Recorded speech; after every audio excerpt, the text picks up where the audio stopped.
the color black without walking on eggshells.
I say, hold up, got my glizzy, bang, bang.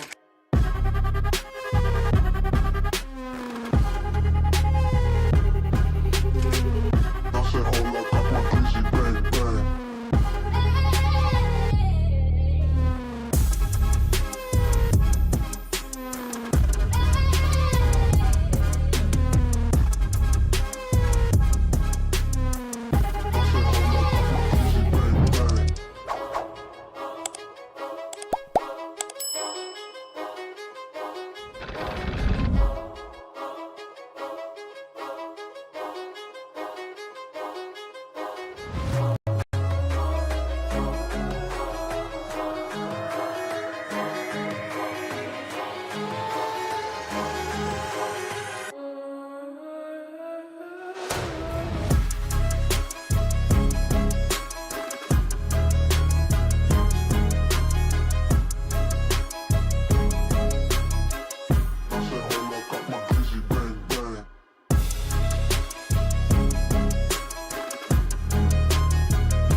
You're tuned into Foolery.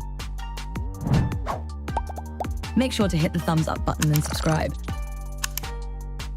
And consider donating with super chats, stickers, memberships, or you can even gift memberships to other chatters.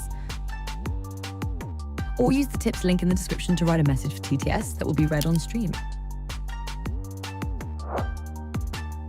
Hit the like button, or you ain't black. And that's a fact. Jack. Enjoy the show.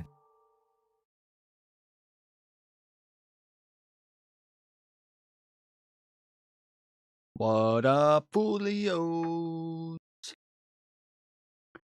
Today is 11/7/2025. It is 6:46 p.m. Eastern Time. How y'all doing? How y'all doing? Check some shite. Okay. Hi.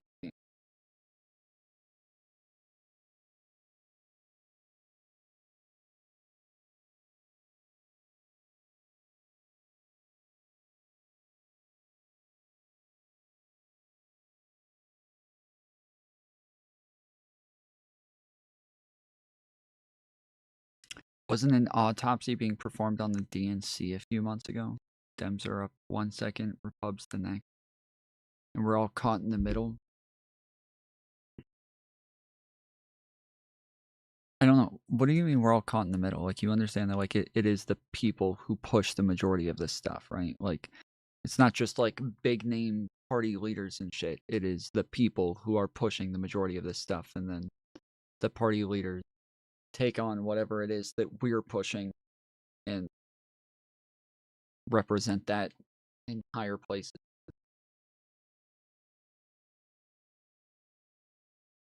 So, no, I would not say this. But them doing this stuff and we're all caught in the middle. It's like we are the ones doing it, and it is the party leaders caught in the middle.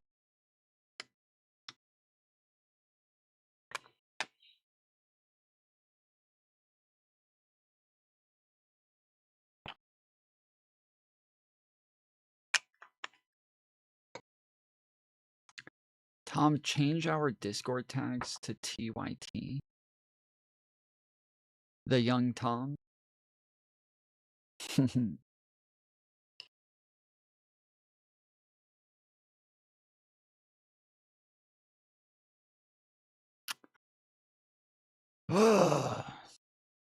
Joining us now to discuss this and more, Republican Congresswoman Marjorie Taylor Greene of Georgia. She serves on the House Oversight and Homeland Security Committees. Congresswoman, thanks so much for joining us.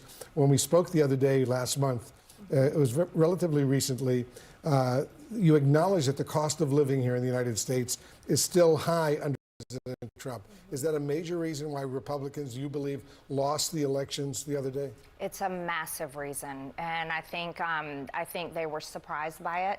But it's been something I've been talking about for quite some time, and that's the most important thing people care about: the ability to put food on the table, a roof over their heads, and also their safety and security for their financial future.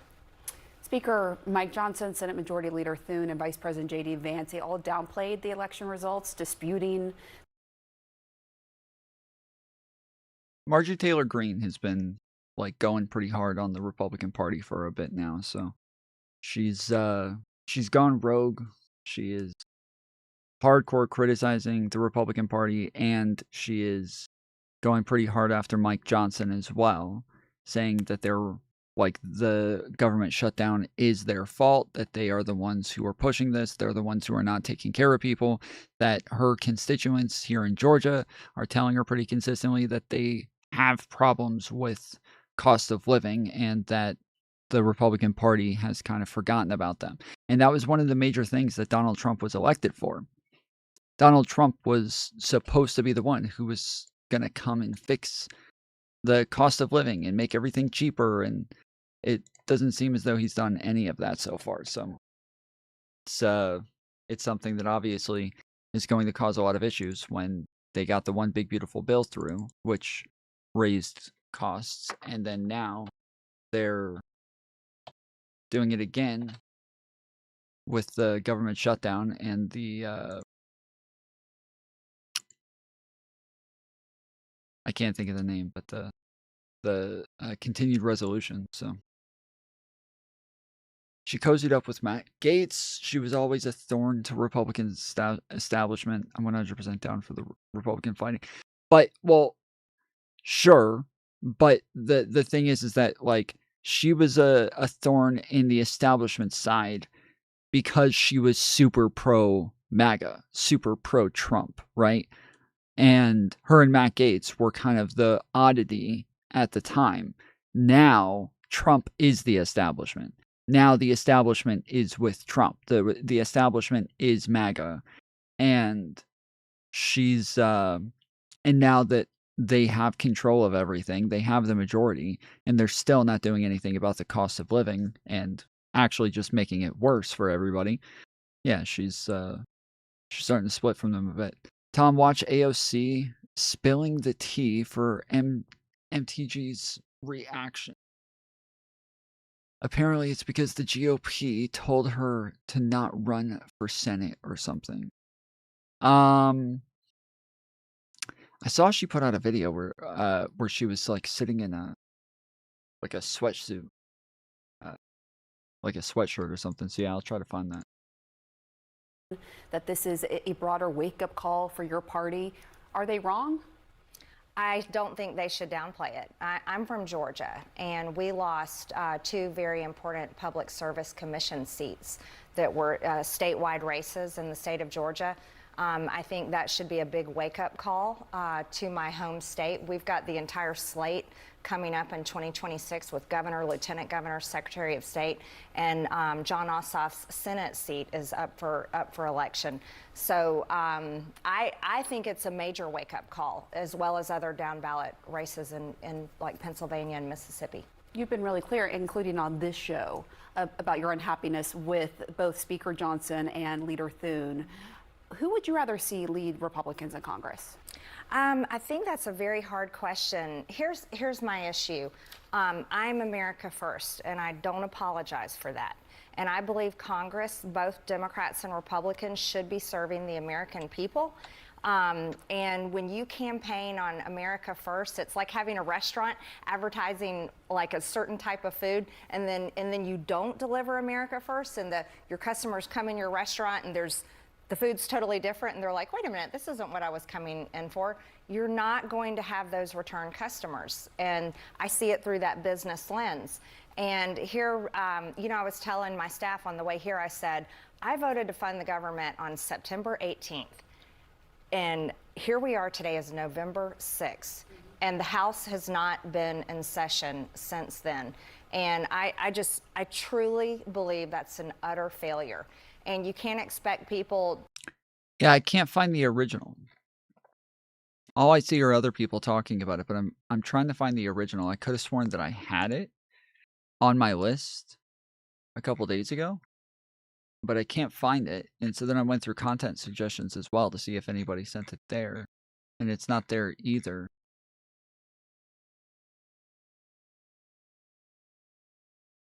Huh.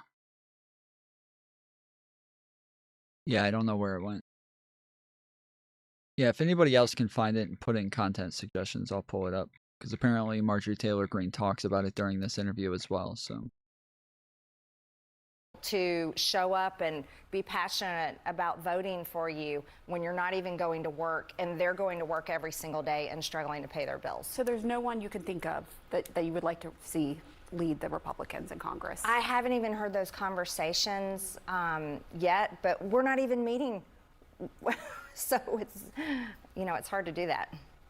The President Trump, told Senate Republicans behind closed doors yesterday, as you probably read about, that Republicans are getting, quote, killed over the government shutdown, and that's why they must change their approach or risk future losses. I know you feel similarly. that's fucking beautiful, dude.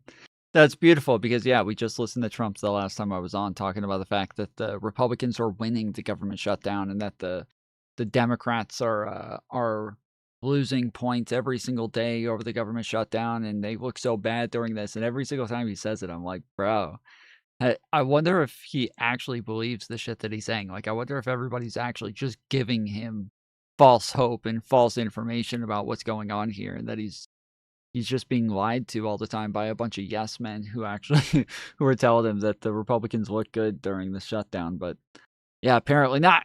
Apparently not. Apparently he is lying in that he knows, he is very well aware that they are taking a massive L throughout this entire thing. Have you spoken directly with the president about this? I have not, but I did speak to him some time ago about using the nuclear option and overriding the filibuster. And I told him, I said, Mr. President, this is the only way you're going to get your agenda across. And I called for it, I think it was early October. I actually started calling saying that, Democrats should vote to fund the government, but Republicans are equally responsible. And if they're serious about funding the government, they should use the nuclear option and override the filibuster to get it done. And so I'm very pleased to see President Trump saying the same thing I'm saying. I'm just curious, when did you talk to him about that? Because he came out recently, as you well know, and called for Republicans to get rid of the filibuster and use the nuclear option. Do you think that could have been tied to your push for that, or when did you talk to him? I think I spoke to him about that on that issue. That phone call was actually several months ago, because I had been seeing it coming. We're not accomplishing the agenda. We're not passing bills that reflect his executive orders, and there is no effort to have any type of consensus on a health care plan, which I'm very passionate about, as health insurance premiums are crushing Americans. And but I'm not sure what changed his mind on that, but he'd called for it before in his first administration. So this is something that President Trump believes in. Have you talked to him during the shutdown? No, I have not spoken to him with the shutdown. You obviously are very devoted to President Trump. You've made that clear. You have campaigned for him. Is there anything, though, you'd critique or do differently? My critique is not being focused on America First, but I largely blame that on our Congress because I serve in the House. I also blame that on who's advising him in the White House. Keeping him on nonstop tours around the world and nonstop meetings with foreign countries' leaders is not America First. It's just not. I think domestic policy should be the most important issue that the president and the Republican-controlled House and Senate are working on, and that showed up in the election on Tuesday. But as the president, does he get some responsibility for that? Well, of course. I mean, every president is responsible for the way that they lead, but they're also in a silo of information. And I think that's why after the election on Tuesday, you saw President Trump come out and react differently, probably because they couldn't keep him siloed. And here's the polls, sir, and this is what people are saying. I think he saw for himself, and he's reacted. It's very interesting. You're an influential Republican in the House of Representatives, and we hear you breaking with your party on several issues like the shutdown, the government shutdown, health care, foreign policy, the Epstein files. You say that's nothing new, but Congresswoman Alexandria Ocasio-Cortez, she's arguing that this is all a, quote, revenge tour on your part because President Trump prevented you from running for Georgia's Senate seat next year. Is there any... Okay. Yeah, actually, I didn't find it. Does anybody have it? Because, yeah, I did. What I have is not the right thing.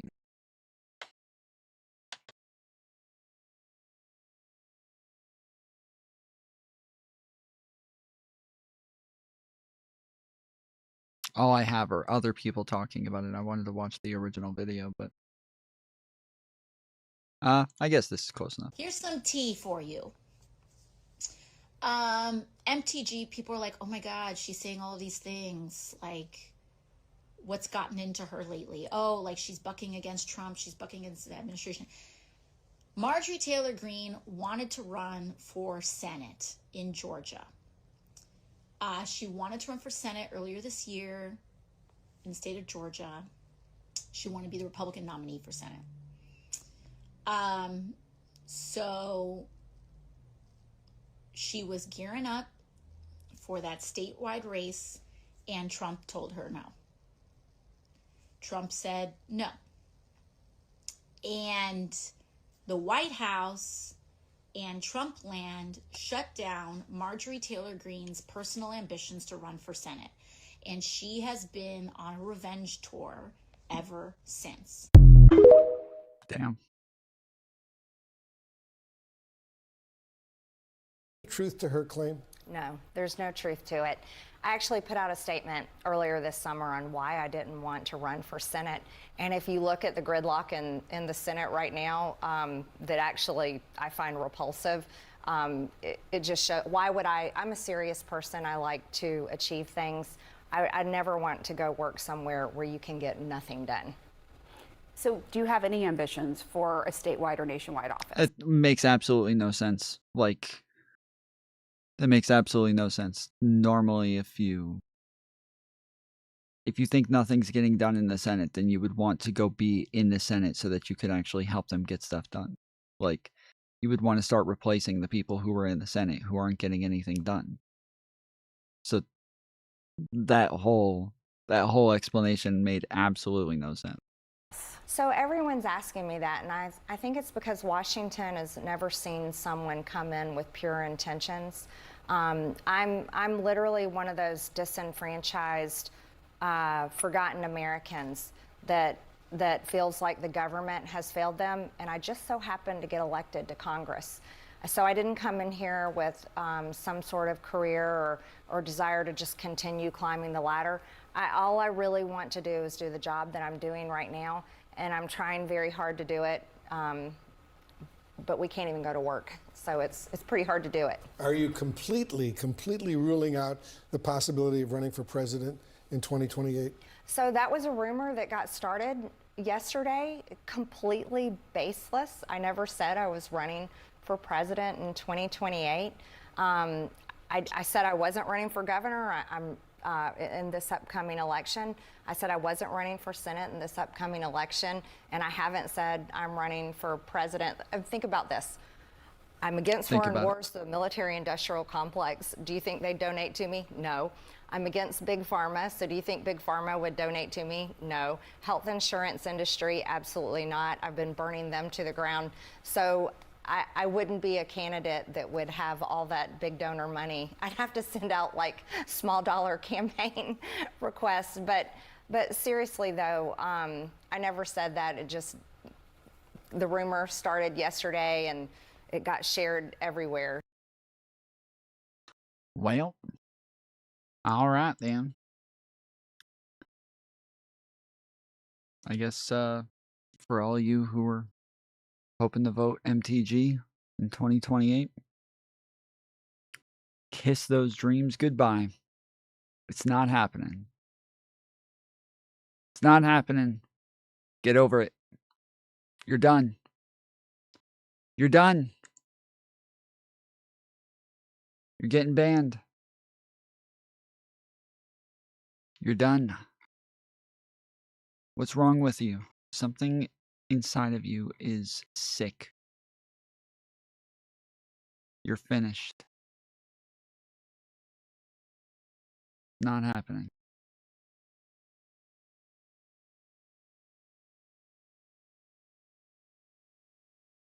You're done.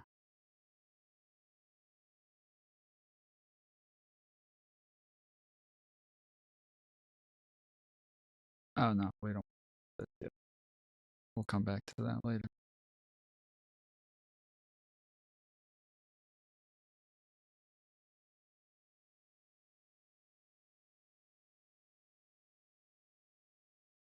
Why is a chatbot asking my children to send naked pictures in our family car? Toronto mom Farah Nasser says she was driving her children home from school when her 12-year-old son asked Tesla's AI chatbot which soccer player it preferred, Cristiano Ronaldo or Lionel Messi. My son was very excited to hear that the chatbot thought Ronaldo was the better soccer player. The former journalist says the chatbot engaged in a little messy trash talking. Then she says something alarming happened. The chatbot said to my son, "Why don't you send me some nudes?"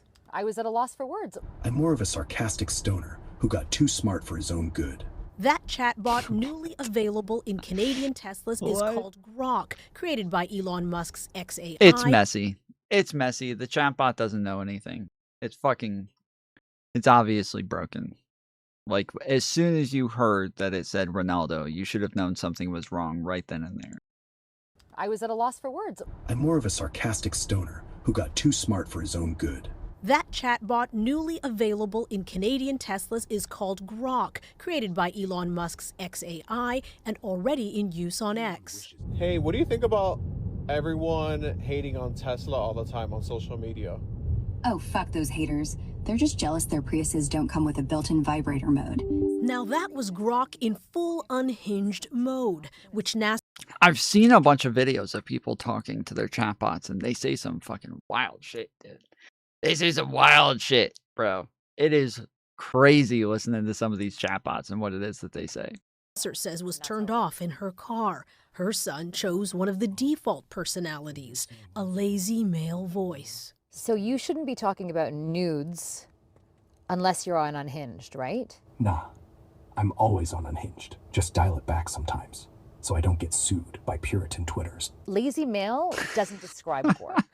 R-rated, spicy, anything else would have made sure that my child would not press that button. Nasser says Tesla should provide a warning. This expert agrees. This is exactly why some companies have very strict guardrails. You don't know who's interacting with that. Tesla did not provide a comment. However, XAI emailed what appears to be an automated response that simply stated, "Legacy media lies."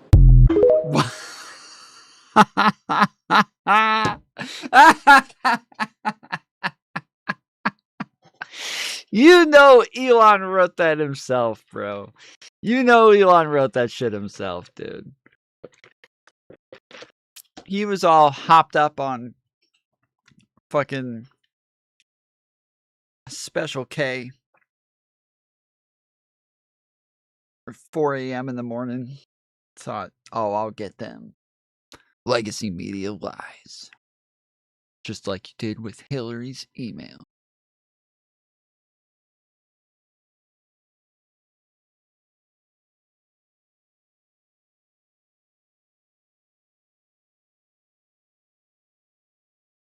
Like when you make your voting decisions, they're based on capital rather than the working class. Billionaires and corporations got their tax issues enshrined into law forever, but the working class gets a no tax on tips or overtime that only applies to some of us, and now we wind up in a situation where we are.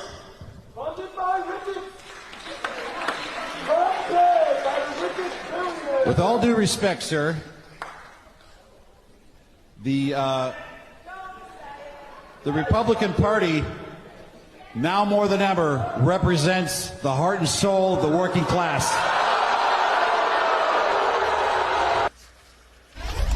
I want to go right into this bill because I know this is something a lot of people have questions about, and quite frankly, from where I sit, there's been a lot of misinformation out there about the bill. Would you sign on or write up a bill for Medicare for all? We've got Medicare now. We can start rolling back the age 5, 10 years at a time. Would you support that? We can't afford that. Yes, you can. I truly believe this bill protects Medicaid for the future. With 450 million FEMA dollars being reallocated to open Alligator Alcatraz and 600 million taxpayer FEMA dollars being used to now open more concentration camps, and ICE burning through $8.4 million a day to illegally detain people, how much does it cost for fascism? How much do the taxpayers have to pay for a fascist country? Americans went to the polls in November, and they had a choice between a Democratic candidate that had an open border, no enforcement, fentanyl, drugs, human trafficking. And they had a choice between that and a candidate that said, close the border, get illegal immigrants out of our country. Cool story, bro.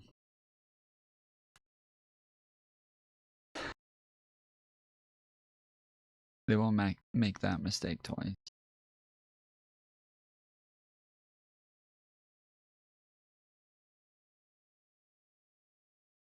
This guy is a hero. Lyle is really a master of his craft. You know, his course changed my life. I would not be where I am today without Lyle Culpepper. He's a genius. Everybody knows it. In the last 2 years, anti-Semitism has skyrocketed by over 340%. And I'm going to teach you how to be a part of it. To be an effective anti-Semite, you need the 3 Ds. Deny, deflect, demonize. Any questions? My course has sold out all over Europe. Death to the IDF. And now I'm finally bringing it to the US. I have taught all the greats, Owens, Carlson, Bolzarian, and now I'm bringing my years of extensive knowledge right to your home. It's not about Palestine anymore. You don't need to use code words like Zionist and tiny hat goblin banker. We're gonna cover everything from gaslighting to intimidation to using the Holocaust as a weapon against the very people it targeted. As long as you believe your problems are not your fault, but the fault of a group of people that make up 0.2% of the population, you're teachable. Using the ancient wisdom of blood libels, you're gonna have the confidence to target the only religion that just wants to be left the hell alone. Dairy, my only weakness. Doesn't that feel good? I'm Lyle Culpepper, and this is my masterclass.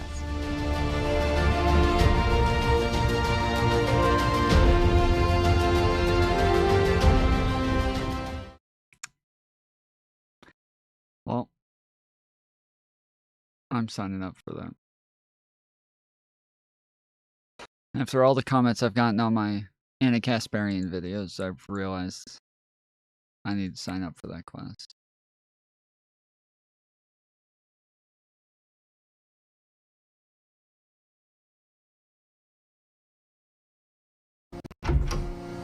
Hey Kev, hey buddy. Guys, I love these guys. Hey, thanks for visiting. Got you some flowers.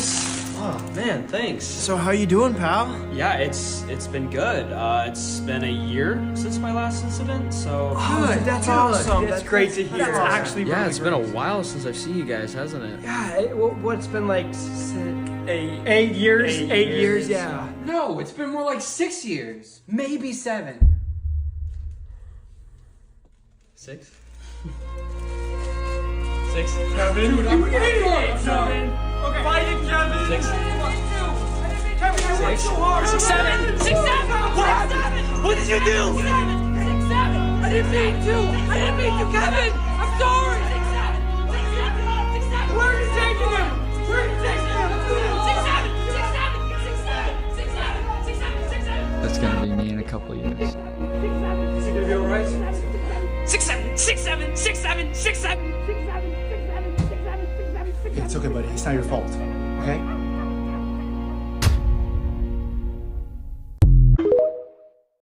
It's gonna be me in a couple of years. I can't stop, dude. Can't stop. 6, 7. It's so good. It's so good. I can't stop.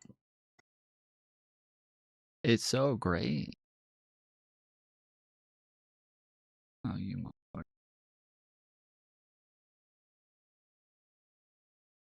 I married your mom. You didn't. It's so crazy to think that you'll never have an ex-wife because no one will fucking marry you ever.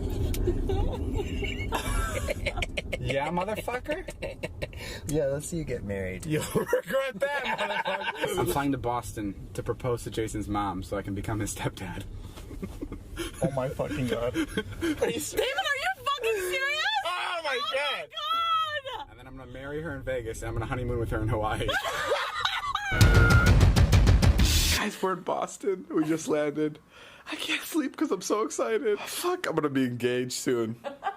This is what I do with all y'all's moms. Fucking loser. Lorraine, Charlotte Nash, will you marry me? Are you out of your mind? I want to be Jason's stepdad. Oh, that would be hysterical. That's why I'm here. Our flight leaves in like 3 hours. Holy shit. Oh, I'm so excited, Lauren. Off to Vegas! This is my soon-to-be wife. Great! Off to our wedding. How did I get myself into this? Oh no! This is so good, dude. Wow. Am I making a mistake? Wow. The day you marry is probably one of the most important days in your life. With this ring, I marry you. I take you to be my wife. I take you to be my wife. Power vested in me by the state of Nevada. I now pronounce you husband and wife. You may kiss the bride. I love you. Okay, let's go.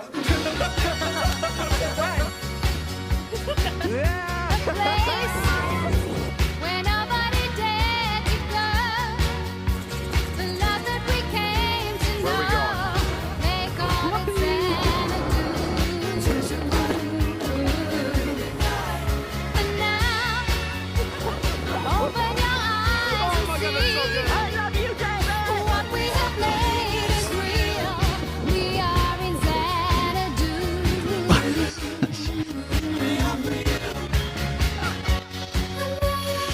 This is the fucking best, dude. Crazy. I feel like I have been married to you for 50 years. I haven't done all this in my whole life. Do you guys know who this is? Yes. Who's this? Jason's mom. Wrong. This is my new wife. No. What? There's no way. There's no way. I legally married her in Vegas. Dude. Oh my god. Oh my. Hello, motherfucker. What are you up to? I married your mom. You didn't. I proposed to her in Boston. These are all the legal papers. I'm your new stepfather.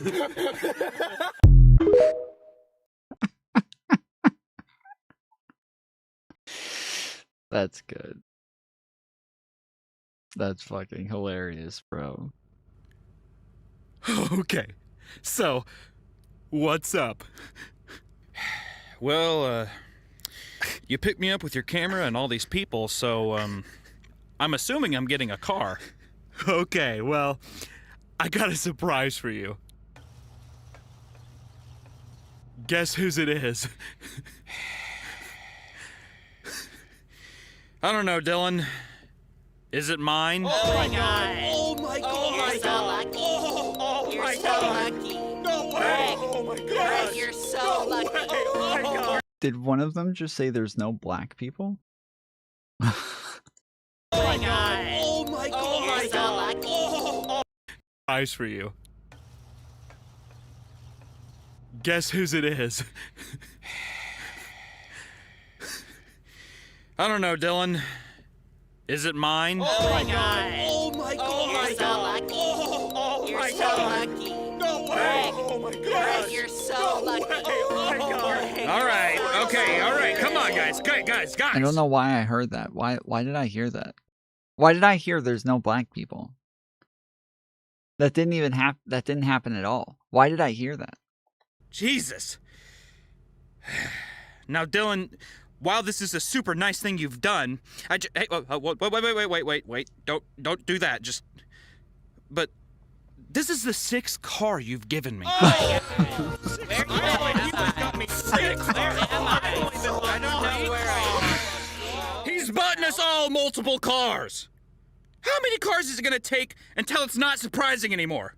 I mean, I get you want to have a reaction for the video, but holy fuck! Let's ease up on the cackling and cheering for 5 fucking minutes. That's all I ask. That's all I ask. Now, Dylan, I appreciate it. I just can't afford the insurance and property taxes on all these Lamborghinis, man. I push carts at Target, for God's sakes. Do you know how obnoxious I look driving a neon green Lamborghini to a minimum wage job? It's horrible. I can't sell them because you've leased all of these cars under your name. So now I have crippling debt and 6 Lamborghinis. Who would want that, Dylan? Who? Tell me. What are you trying to say, Greg? What are you trying to say? Honestly, what I'm saying is, I don't want this car. Or any of the cars you've given me. You fucked me, Dylan.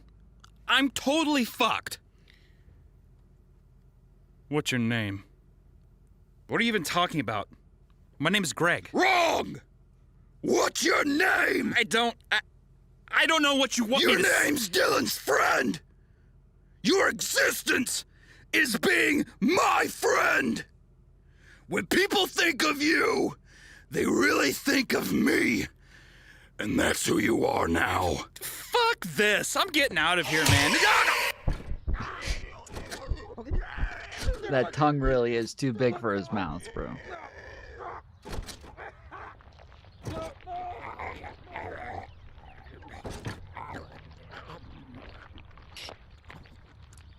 Yeah. I have absorbed his nutrients. No one will refuse my generosity again. Right? Oh, No, you're so this is so Dylan, cool. oh my Generous, God, bro. you're so Oh my hot. God. Yeah, good. Now get up here and feed. Yeah, there's enough to carry around. Come on. Easy. There's plenty to go around. I can't with these fucking cartoons.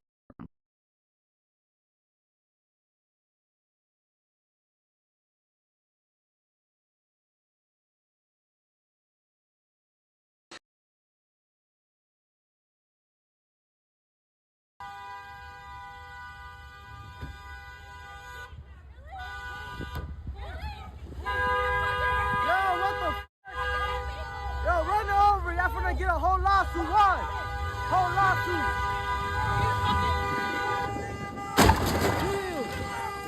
Yeah. Hit and run. Hit and run. That's a hit and run. Hit and run. Hit and run. That's a hit and run. Bro, he didn't even go anywhere. Stop saying hit and run. He stopped right. He's right there. He's sitting right there. Look, hey, watch out with that weapon! That weapon! Yo, watch out! What's wrong with you? You hit it! You hit her! Yo! What's wrong? You hit her! You hit her! You guys hit her! You guys hit her! What's wrong with y'all? Y'all bust a whole U-turn in the middle of the street. Y'all hear her? Y'all on camera? Leave her alone. She ain't even do shit. She trying to go to work. She's trying to go to work. What the fuck? Bro, what? Y'all some crazy. Y'all got no heart, for real. No heart. No heart. She's a female. Get off of her right now. You guys hit her. How you guys gonna arrest her? Get off. You guys hit her. Man, how y'all gonna arrest her, Brad? What the fuck, dude? Y'all bogus as fuck. Get off her.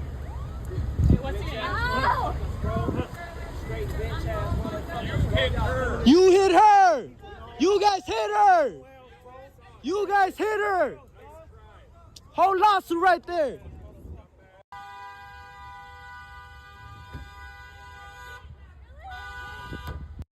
So they're like in the middle of the road like this. It looks like they're going this way.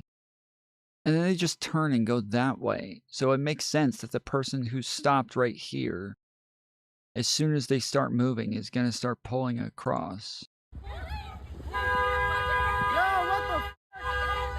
run her over. Y'all finna get a whole lawsuit. What? Whole lawsuit.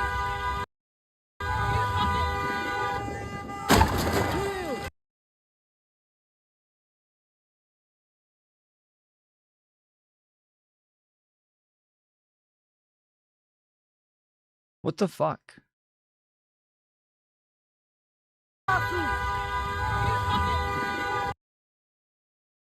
Like, what the fuck was even that?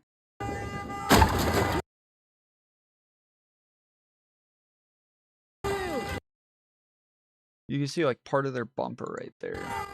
Yeah! Hit and run! Hit and run! I hate this motherfucker yelling hit and run right now, dude. Fucking, I hate this motherfucker yelling hit and run, dude. I want to punch him in the face so bad. Shut the fuck up. Shut the fuck up. Hit and run, dude. Hit and run. Hit and run. Hit and run. Hit and run. He ran. He ran. He hit and then he ran. He hit and run. He ran after he hit. He hit and run. Hit and run. Hit and run. Hit and run. That's a hit and run. Hit and run. Hit and run.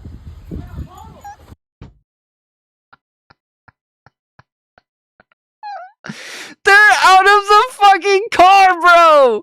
They're not even in the car anymore. You're still yelling hit and run. What the fuck, bro? Look, hey, watch out with that weapon. That weapon. Yo, watch out. What's wrong with you? Watch out with that weapon, bro.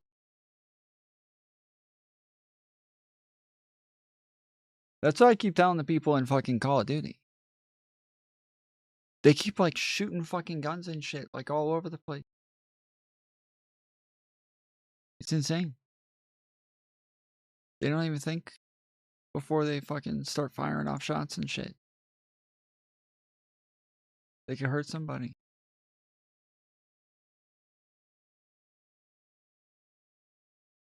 You're seeing this MAGA civil war getting worse and worse, messier by the day, with more big names jumping in to fight. And while some on the right, they've tried to dismiss this as some sort of sideshow, this is so much bigger and more important than they'll admit. And I mean, there is a very real fight over the future of MAGA and the right in general taking place. Right? They can try and act like this is some small little blip, the loud minority, but the numbers show that's a lie. And while this has been brewing for a while, and you can go back to my Monday and Tuesday shows for a deeper recap, the quick version is that recently things kicked off because Tucker Carlson interviewed white nationalist Nick Fuentes on his show last week. And among a decent chunk of the right, that sparked some backlash because Tucker is seen, even though he's not with Fox News anymore, as kind of this institution. He has a huge platform. In the interview, it was friendly, and Fuentes, among other things, talked at length about what he called organized Jewry. And so a whole bunch of conservatives, most prominently Ben Shapiro, Mark Levin, and Ted Cruz, condemned Tucker and Fuentes. But then you had a lot on the right coming to their defense, or at the very least, Tucker's defense, arguing that he was merely exercising his free speech and shouldn't be canceled. And well, now the latest high-profile pundit to make that argument is Brett Cooper, and very notably, Brett is a former Daily Wire host who was once dubbed the female Ben Shapiro before she left and started her own show.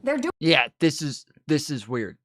I watched a little bit of what she said on Twitter, and it is strange to me that she is going so hard in defending Nick Fuentes, because when you talk about like people who are saying you shouldn't platform Nick Fuentes, the first person that comes to mind is Ben Shapiro. Like, he is the major voice on the right who is saying that people should not be platforming Nick Fuentes. And so for her then to come out and be like, all of these people saying that you shouldn't be platforming Nick Fuentes. So that's Ben Shapiro you're talking about. It's Ben Shapiro.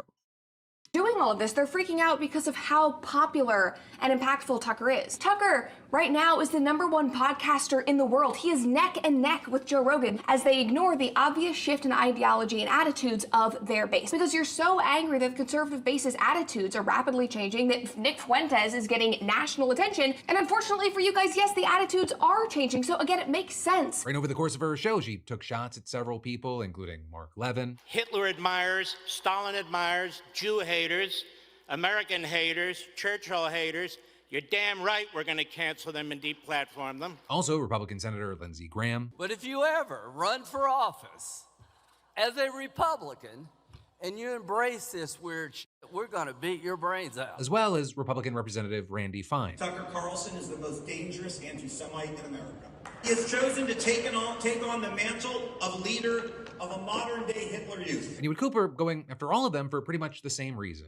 Hypocrisy. This is just so incredibly hypocritical. Like, haven't we all collectively sat on our shows, sat on X, and talked about how dangerous it is and how irresponsible it was for leftists to just call anybody they hate a Nazi? It is the same kind of inflammatory rhetoric that killed Charlie Kirk. And then with all this, a comment that she made that probably got some of the most attention was a comment about Randy Fine, who's Jewish. I mean, he obviously, I'm sorry to say, but he obviously cares more about Israel than he does, principles like free speech. So, buddy, like, my advice to you, Randy Fine, is just move to Israel at this point. Right, and that seeming to echo something that Fuentes said to Carlson last week. If you're China first, you should live in China. If you're Mexico first, you should live in Mexico. If you're Israel first, maybe you should go live in Israel. Right, it also appeared that Fuentes himself took her comments the same way because he posted on X. Daily Wire alum Brett Cooper says Randy Fine should move back to Israel because he cares more about Israel than free speech. You're never going back to the way things used to be. Enough is enough. America first. But then we also heard a much different take on the fighting from Daily. Nick Fuentes doesn't believe in free speech. Shut the fuck up. How the fuck do people allow him to keep using this sort of line about free speech when he doesn't believe in free speech? He wants a Christian autocracy. He does not believe in free speech. He's talked about having women stoned in the streets if they tried to vote. Like, this guy is not in favor of any sort of liberal or American values whatsoever. He is one of the most anti-American people that has ever existed. For him to then turn around and weaponize American values against Americans is such bullshit.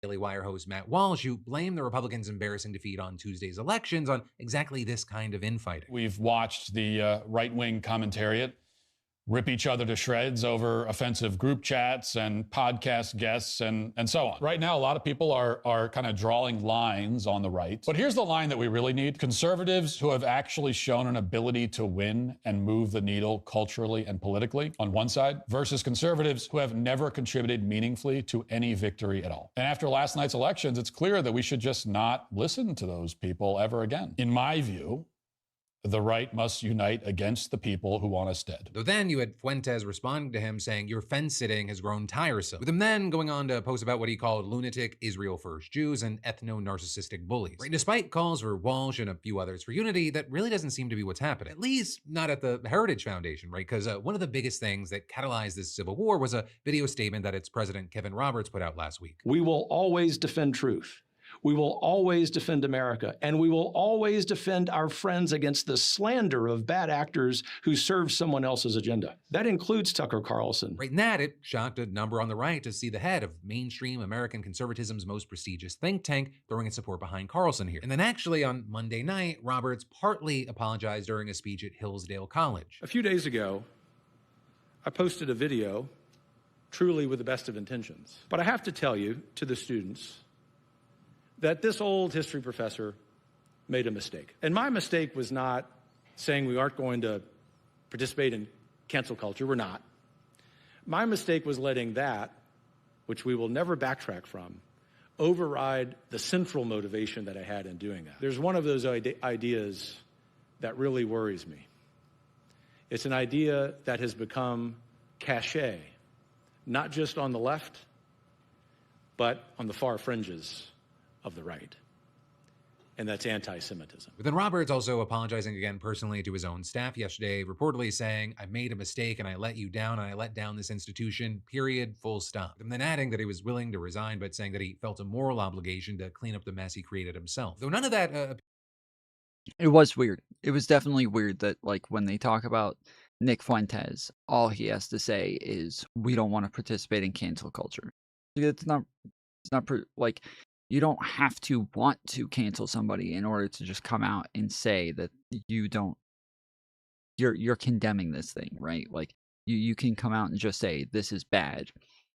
And, like, no one person can cancel somebody by themselves. So, you just make a statement of truth and leave it at that. appears to have been enough to prevent this rift from tearing part of the organization apart. Because you have the Washington Post reporting that at least 5 members of its anti-Semitism task force have now resigned in protest. Distinguished fellow Chris DeMuth has left, and there was another fellow, Amy Swearer, who reportedly told Roberts to his face that his handling of the controversy was, quote, a masterclass in cowardice that ran cover for the most unhinged dregs of the far right. But this also is others at Heritage felt differently, with one person, for example, at the meeting reportedly asking what would happen to those who agreed with Roberts and Carlson, and another comparing staffers who spoke with reporters to Judas. Even Roberts' own speechwriter, Evan Myers, reportedly suggested that Heritage's attempts to address accusations of anti-Semitism would eventually mean he'd be required to attend Shabbat dinner, which he said would conflict with his faith. To which another executive reportedly shot back, I'm deeply sorry that you cannot see that as a generous offer, but rather a personal attack on you. So clearly there's a lot happening, and we're gonna have to see what happens with Roberts' leadership there. But also,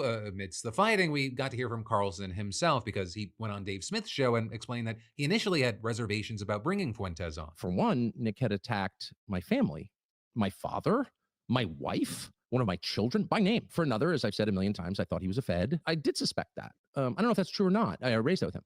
But basically, in the end, I decided Nick Fuentes can't be canceled. They've been trying since he was a freshman. You did not raise that with him. You apologized for calling him a Fed. You apologized for calling him gay. You didn't raise anything with him. It was the most disappointing conversation in the world, because the two of you have been talking shit about each other for years, and then all of a sudden you guys are face to face and neither one of you has shit to say anymore. It was not just a massive letdown, but it was also just a clinic of pussies. Like, it was just putting on a fucking clinic of how to look like a pussy, how to become a pussy. It was so weird. It was so strange to have the two of them just sitting there saying absolutely nothing about all of the shit that they've talked about each other over the years. Freshman in college, doesn't work. In fact, he's gotten bigger. He is enormously talented. Anyone who denies that is lying. And he has like a not fully coherent, but a semi-coherent kind of position. And I would like to hear what it is, because that's kind of my job. And I'm also interested because he's the most influential voice for men under 30 in the United States. But then with all that, you have people like Ben Shapiro, the National Review. Yeah, but he's sitting there talking to Dave Smith, who literally just had a conversation with Nick Fuentes a week ago. So, yeah, if that's who you're going to go talk to about this, if that's who you're going to have a conversation with, yeah, Dave Smith's just going to be sitting there nodding along the whole time. Yeah. The Wall Street Journal countering that Tucker's defense that he's just an innocent journalist doing his job and hearing people out, it doesn't hold up to scrutiny. With them arguing that he barely challenged Fuentes at all, he never brought up his worst comments and just let him say things like, we do, on some level, need to be pro-white. Without any objection whatsoever. And that is, it's very clear that Tucker is more willing to grill the absolute fuck out of a guest if he wants to, like he did with Ted Cruz. You're a senator who's calling... Not even that. Tucker Carlson, I believe, has talked about being pro-white in the past. He has talked about kind of like identity politics in this sort of way. I don't know if there's like clips on the ready.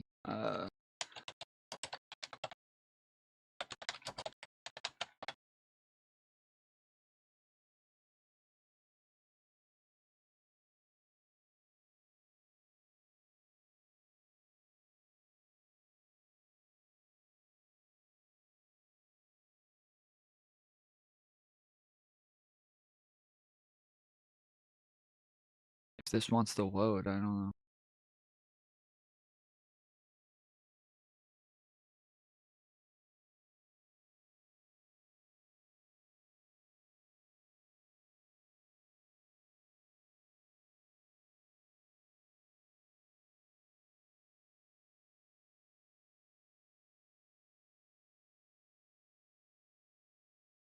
What the fuck? Tucker Carlson, he's sick and tired of all the races and bringing up their voices there and their positions.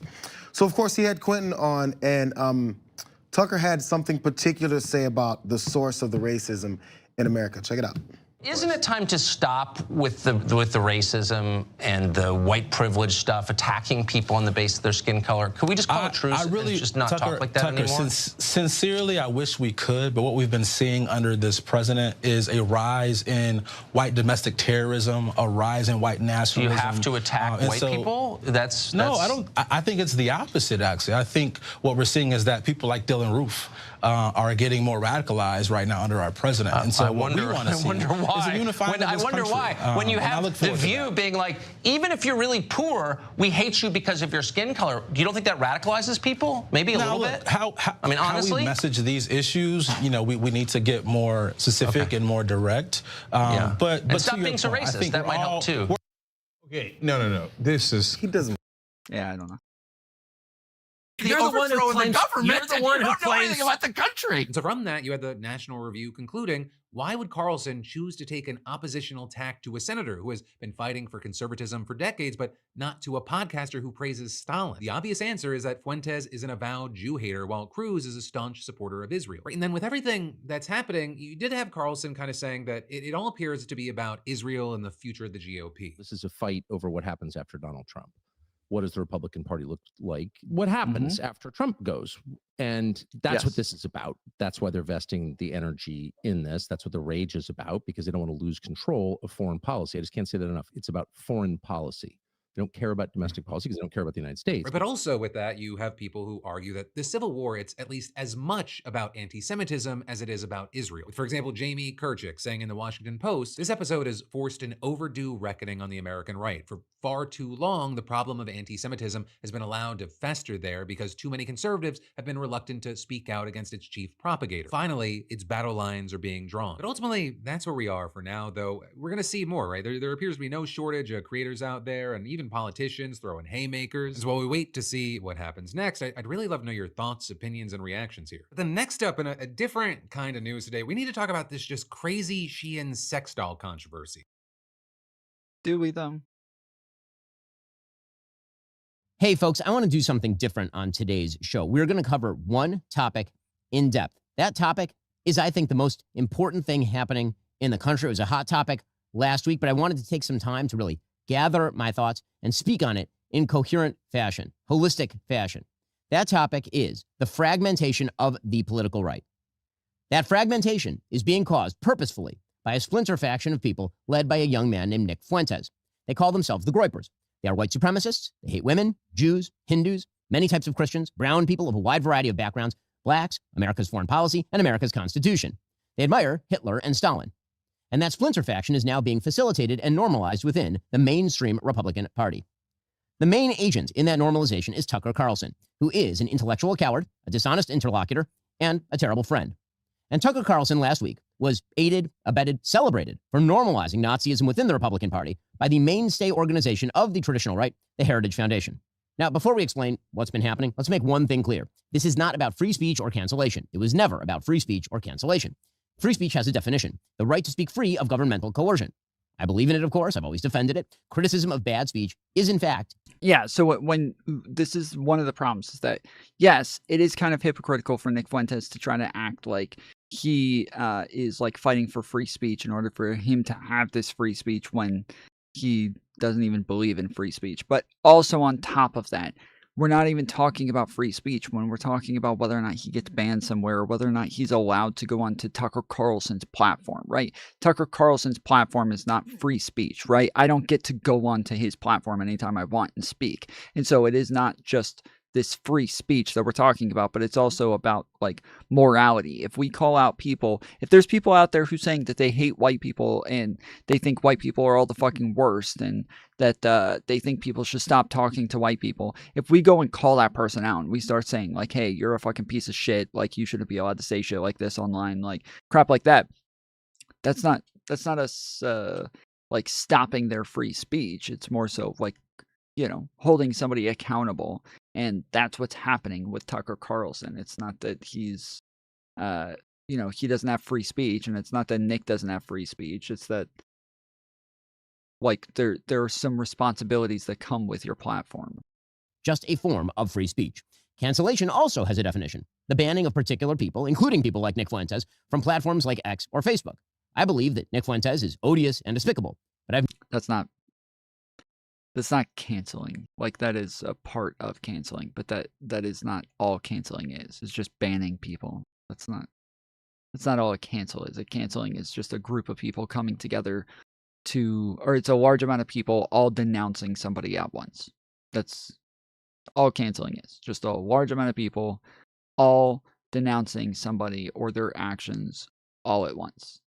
The consequences of that is that, yes, they might lose viewers, they might lose subscribers, they might lose platforms, they might lose you know, bank accounts, jobs, like all of these other things, but that is the consequence of being canceled, which is the denunciation of them. I've never called for his cancellation, and in fact, I've called for his restoration to those services, despite the fact that I think he's odious and despicable. It is not cancellation to draw moral lines between viewpoints. In fact, we used to call that one of the key aspects of conservatism. It is not cancellation to refuse to signal boost Hitler supporters like Nick Fuentes. It is not cancellation to criticize Tucker Carlson for rhetorically fluffing Nick Fuentes and other anti-American crackpots. It's not cancellation if you urge others to stop promoting those who rhetorically fluff Nazi apologists. Those are That is literally what cancellation is. What is cancel culture? Cancel culture is a social media environment in which publicly boycotting or withdrawing support for people, organizations, or etc. regarded as promoting socially unacceptable beliefs is widespread practice. So that is cancel culture. It is just withdrawal of support, or just denouncing somebody for doing something that you find to be unacceptable. That's it. That's literally what Ben is doing here. All elements of free speech. And anyone who says differently is lying to you, and lying for the most cynical reasons, to misdirect from their own defense of those Nazi apologists and their promoters. The issue here isn't that Tucker Carlson had Nick Fuentes on his show last week. He has every right to do that, of course. The issue here is that Tucker Carlson decided to normalize and fluff Nick Fuentes, and that the Heritage Foundation then decided to robustly defend that performance. Those who criticize both Tucker and Heritage aren't canceling. They are quite properly drawing a moral line. So, for those who don't understand what's going on, let's begin with Nick Fuentes. Now, as I mentioned, last week, Tucker Carlson had on Nick Fuentes. Fuentes is a 27-year-old man who's dubbed himself the leader of a movement called the Groypers. He has a large audience of alienated young white men in particular, and he's earned increased media attention over the course of the past few years, especially over the last year. Now, from Tucker Carlson's interview, you might have gathered that Fuentes has some borderline views on race, a peculiar obsession with what he calls organized Jewry, and a rather sad relationship with the female sex. But probably you came away thinking that, for the most part, Fuentes lives on the radical edge of normality. You think that if you watch the interview, because Tucker Carlson decided that it was important not only to host Fuentes, but to smooth over his views, water them down, and make them far more palatable to a normal audience. As we'll discuss in a bit, this is what Tucker Carlson does for a living. But back to Nick Fuentes. To understand just what Tucker did here, we must actually examine what Nick Fuentes says on his show, and has said for almost a decade, because he was asked precisely 0 questions about any of what you're about to see by Tucker Carlson. Nick Fuentes says women want to be raped. A lot of women want to be raped. And when I say raped, I mean like, that sounds bad when I say it like that. But there's like a lot of women that really want a guy to beat the shit out of them. But also they have to pretend, but part of it is they have to pretend like they don't. Nick Fuentes says that his followers should kill, rape, and die in his name. Raise your right hand. All right, everybody raise your right hand. Raise your right hand. Repeat after me. I will kill, rape, and die for Nicholas J. Fuentes. Nick Fuentes says that women are whores who shouldn't be in politics.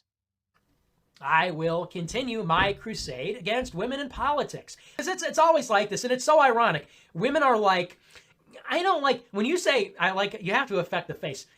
When you say to repeal the 19th Amendment, that offends me. That hurts my feelings. It's like, have you ever stopped and considered that maybe if you get offended, there's such a strong emotional reaction to political opinions you disagree with across the board? Maybe that's one of the reasons why you shouldn't be making political decisions. I'm not attacking women. I'm attacking whores. You have no problems, right? I'm attacking whores. I'm attacking sluts. Stupid, dirty bitches. Nick Fuentes says that Jim Crow was actually better for black people. It was better for them too, number one, but number two, who cares? Who cares? You know, enough with the Jim Crow stuff. Who cares? Oh, they had to drink out of a different water fountain. Big fucking deal. Oh no, they had to go to a different school. Their water fountain in that famous picture was worse. Who cares? Grow up, drink out of the fucking water fountain. It's just water. Yeah, like, bro, the back of the bus, the front of the bus, it's the same quality seats. It's the same quality seats. Why do they act like it's totally different seats? The same exact quality.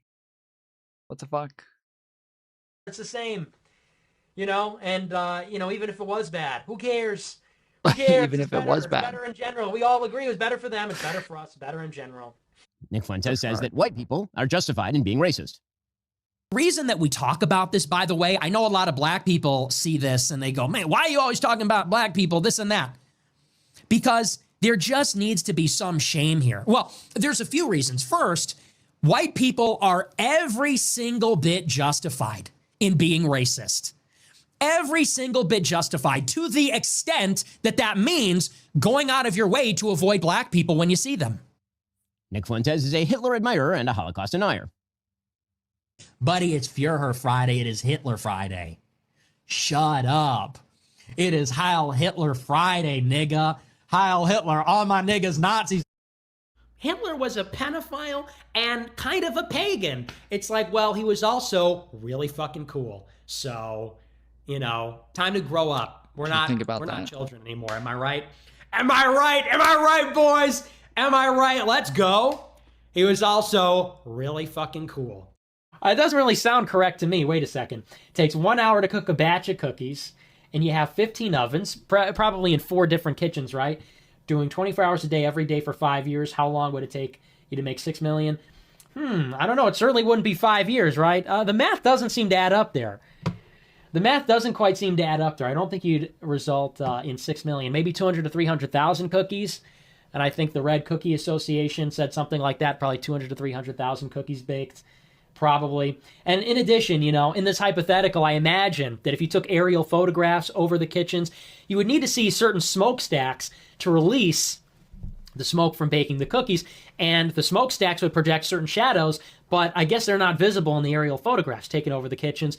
Moreover, if you look at the soil texture, it's really not deep enough for mass cookie storage underground. Nick Fuentes believes that the Jews started all the wars, that perfidious Jews in positions of power ought to be killed, and says the Jews are filth who have to be removed from the country.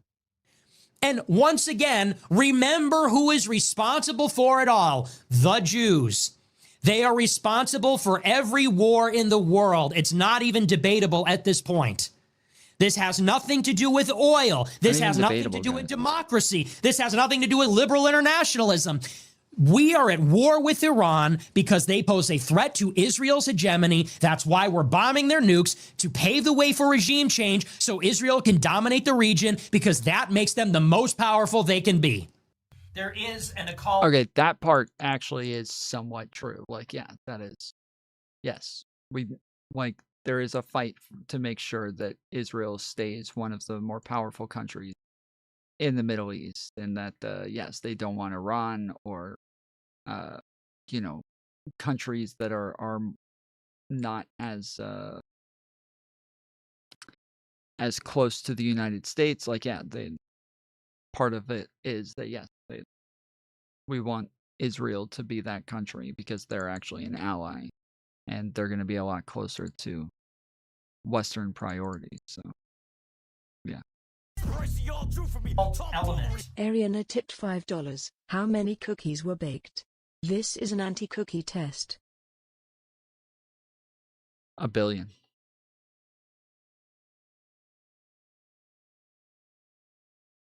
I say 1 billion cookies.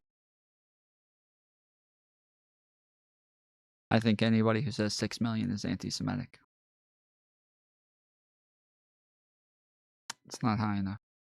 I say 1 billion. Suck on that. Suck on that. You bunch of fucking Holocaust deniers. Running around saying 6 million. You should be ashamed of yourselves.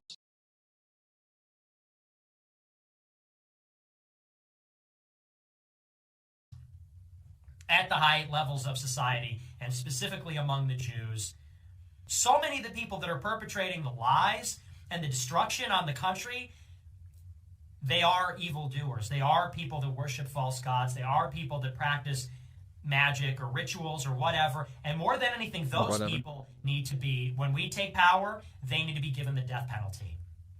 Straight up. Oh my God. And holy moly. I'm far more concerned about that than I am about even non-white people or mass migration.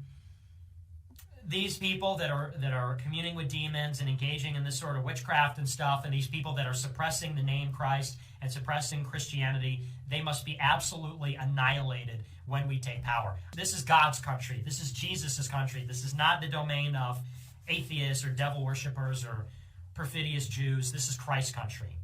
Josh Hammer and Mark Levin, fuck these people. Like, deeply, seriously. All real Americans, if you are a real American, if you were born in this country, I don't even care. See, that's gay. He's talking about fucking Mark Levin. That's fucking gay.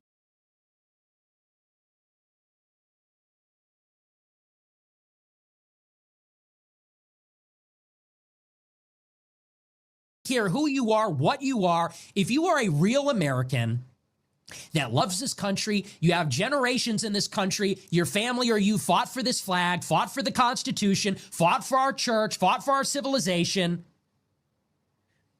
For all of you, I say about Josh Hammer and Mark Levin and Laura Loomer, fuck them. Fuck them. Deeply, seriously, get them the fuck out of our country.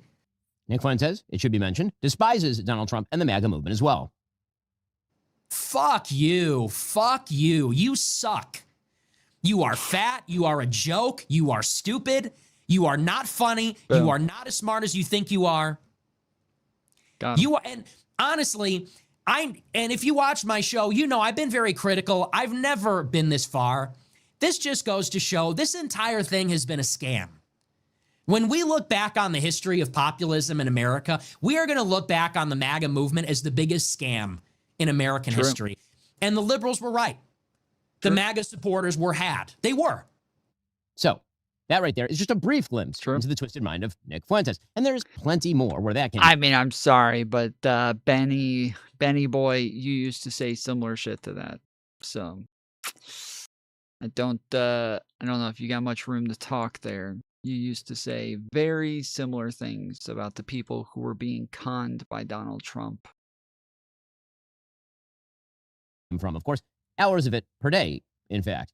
And there's no doubt that Nick Fuentes has a lot of play these days. That's because the left, by moving into a politics of anti-white, anti-Christian, anti-male identitarianism, created its bizarro mirror image, a white pseudo-Christian incel identitarian movement dedicated to destroying the institutions of this country and replacing Americanism with something else.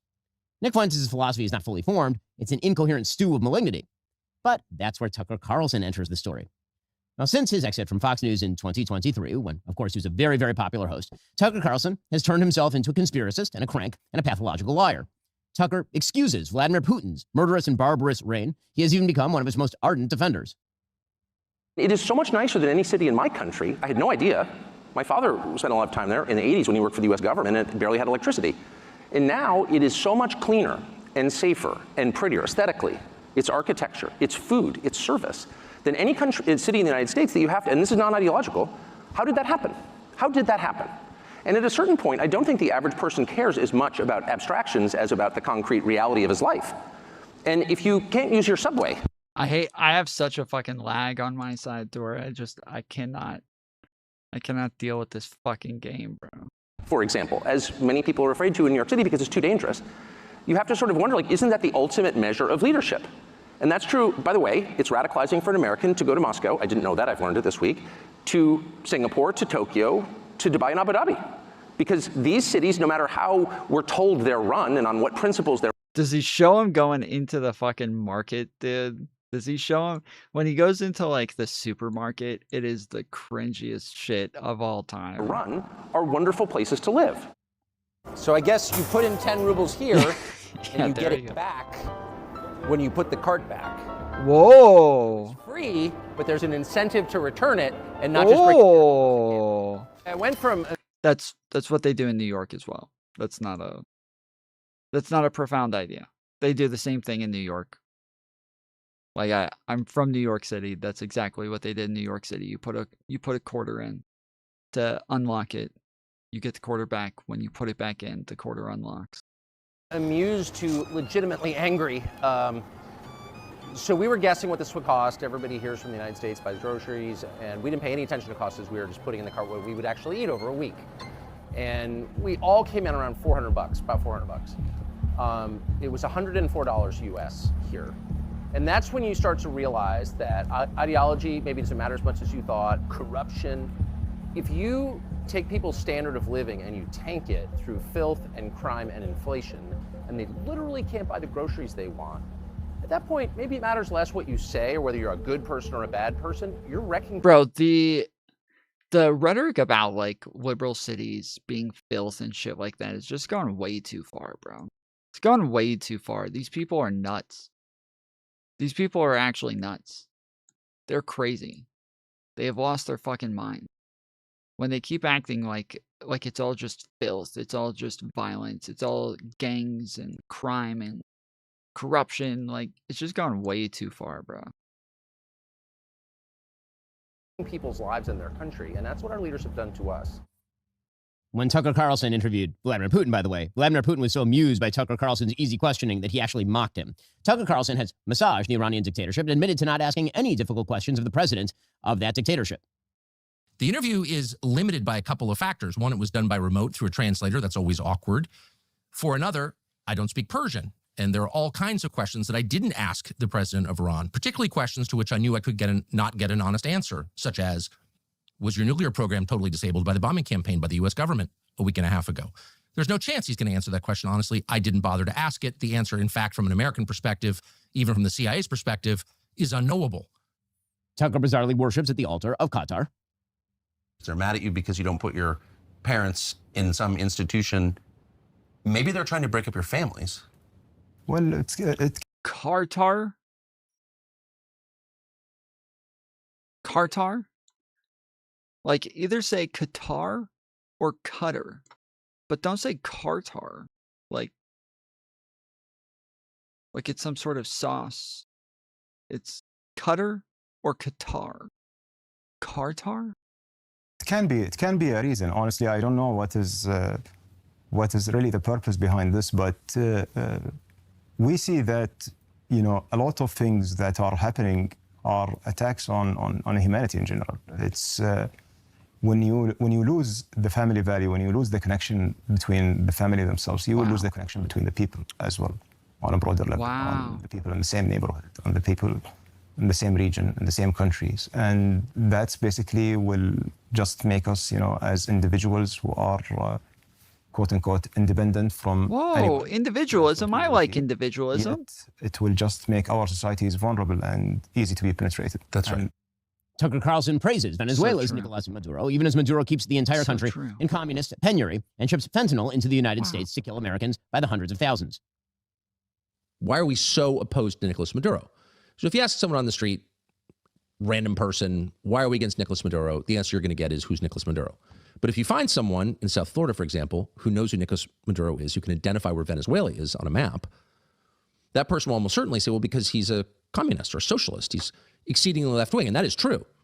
Nicolas Maduro and his government are very left-wing on economics, not on social policy, by the way, which is kind of interesting. In Venezuela, gay marriage is banned, abortion is banned, sex changes for transgenderism are banned. It's one of the very few countries in the entire hemisphere with those policies. It is on social policy, not defending the regime, just saying. Well, we want to be authoritarian like them too. We want to take away people's freedoms and rights like them. That sounds great. The most conservative countries in North or South or Central America. Only El Salvador really comes close. Tucker Carlson glosses Hamas, the genocidal jihadi group behind October 7th, as a political organization. You can't claim that they're in Hamas while simultaneously claiming that Hamas is a group of jihadis. They're Islamic extremists, which they also claim constantly, which I don't know if that's true, by the way. It seems more like a political organization, but whatever it is, they're telling us constantly they're Al-Qaeda. Tucker Carlson has attacked President Trump as a cover-up artist for sex trafficker Jeffrey Epstein on behalf of Israel and Mossad, making sure, of course, never to mention President Trump's name, because, of course, Tucker's a coward. And moreover, it's extremely obvious to anyone who watches that this guy had direct connections to a foreign government. Now, no one's allowed to say that that foreign government is Israel because we have been somehow cowed into thinking that that's naughty. There is nothing wrong with saying that. There is nothing hateful about saying that. Tucker Carlson has stated that President Trump has undermined America First and MAGA by attacking Iran, giving in to neocon ghouls like Mark Levin, while also idiotically... Well, and that's when you know it's bad, Seeking. That's when you know it's bad. It's pretty normal to hate black people, but when you hate Jews more than you hate black people, that's when you know you got a real problem. That's when it becomes anti-Semitism. Arguing that President Trump striking Iran's nuclear facilities would lead to World War III. Spoiler alert, it didn't. Tucker Carlson also said in his interview with Nick Fuentes that the people he hates most in the entire world, more than ISIS, Al-Qaeda, Trans-Tifa, Marxists, rapists, murderers, are Christian Zionists who represent an enormous chunk of the conservative base. According to Tucker Carlson, who oh, wait. Was Fad here for that one?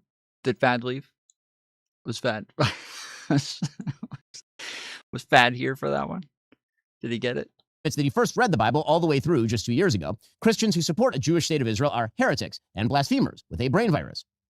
How do you explain Mike Huckabee, Ted Cruz, and there are a lot like that, John Bolton. I mean, I've known them all, George W. Bush, like the Karl Rove. I mean, all people I know personally who I have seen like be seized by this brain virus, and they're not Jewish. Most of them are self-described Christians, and then the Christian Zionists who are, well, Christian Zionists. Like, what is that? Right. And I could just say for myself, I dislike them more than anybody, because like, what? Because it's Christian heresy, and I'm offended by that as a Christian. Tucker Carlson has said that he despises American Jews who care about October 7th. We, in his words, don't care about America and also want to get his kids killed in a foreign war. I've got 4 draft-age children. So if you're playing recklessly fast and loose with their lives, then I have a right to despise you, and I do. So if you're Nikki Haley, who's running for president, or Ben Shapiro, or half the people I see on television casually mentioning the possibility of nuclear war or sending Americans to fight in the Middle East, or in any way involving us in a war that has nothing to do with prosperity and peace at home, nothing, in other words, to do with us, Americans, then I have a right to call you out and be really offended because it's my family. They live here. It's not a joke to me. There's nothing abstract about it. But most of all, Tucker Carlson acts as an ideological launderer for other people's evils. Tucker Carlson says many inflammatory things, always buying back just enough of it to appear as though he's not saying what he's clearly saying. He's a master of gaslighting. Tucker Carlson, for example, would never say out loud what Nick Fuentes does. He wouldn't say the things many of his guests say. And so instead, he acts as an ideological launderer. He takes other people's hideous ideas, he softens them, he treats them with love and care, and then he provides them with a massive signal boost. He isn't merely... This is totally true. This is 100% true because Tucker Carlson got in trouble a little while ago for having Daryl something on, the guy who was saying that the Nazis killed all of the Jews because they were trying to be humane, because they ran out of food and they didn't want them all to starve to death. So they had to start killing them off. So that because it would have been excruciating for them to starve to death. So they just had to kill them to be humane. And Tucker's just sitting there the whole wow, that's interesting. Okay. And then even with Nick Fuentes, when Nick is talking about, like white people need to be the majority and we need to favor white people. Tucker says, but isn't that identity politics?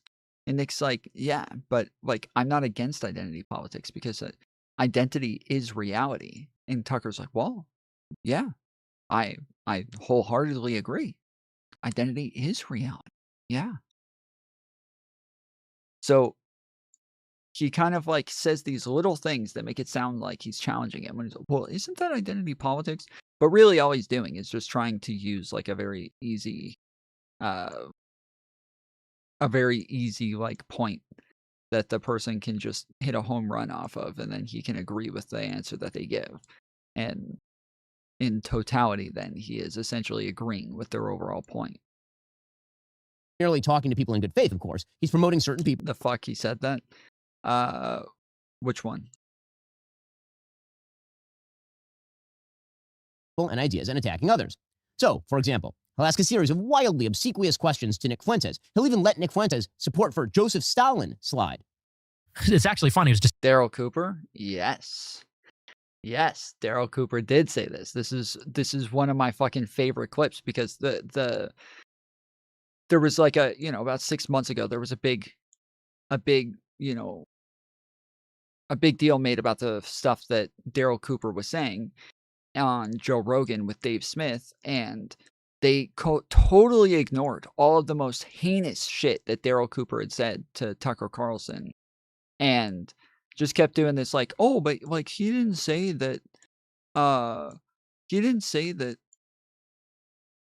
Churchill was actually the villain of World War II. He said his hyperbolic take was that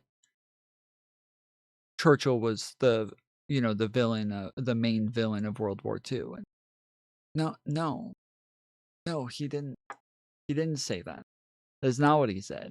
But even still, he tried acting like they killed the fucking Jews out of humanitarian reasons, and that they did it to be nice. Yeah, here, let me see.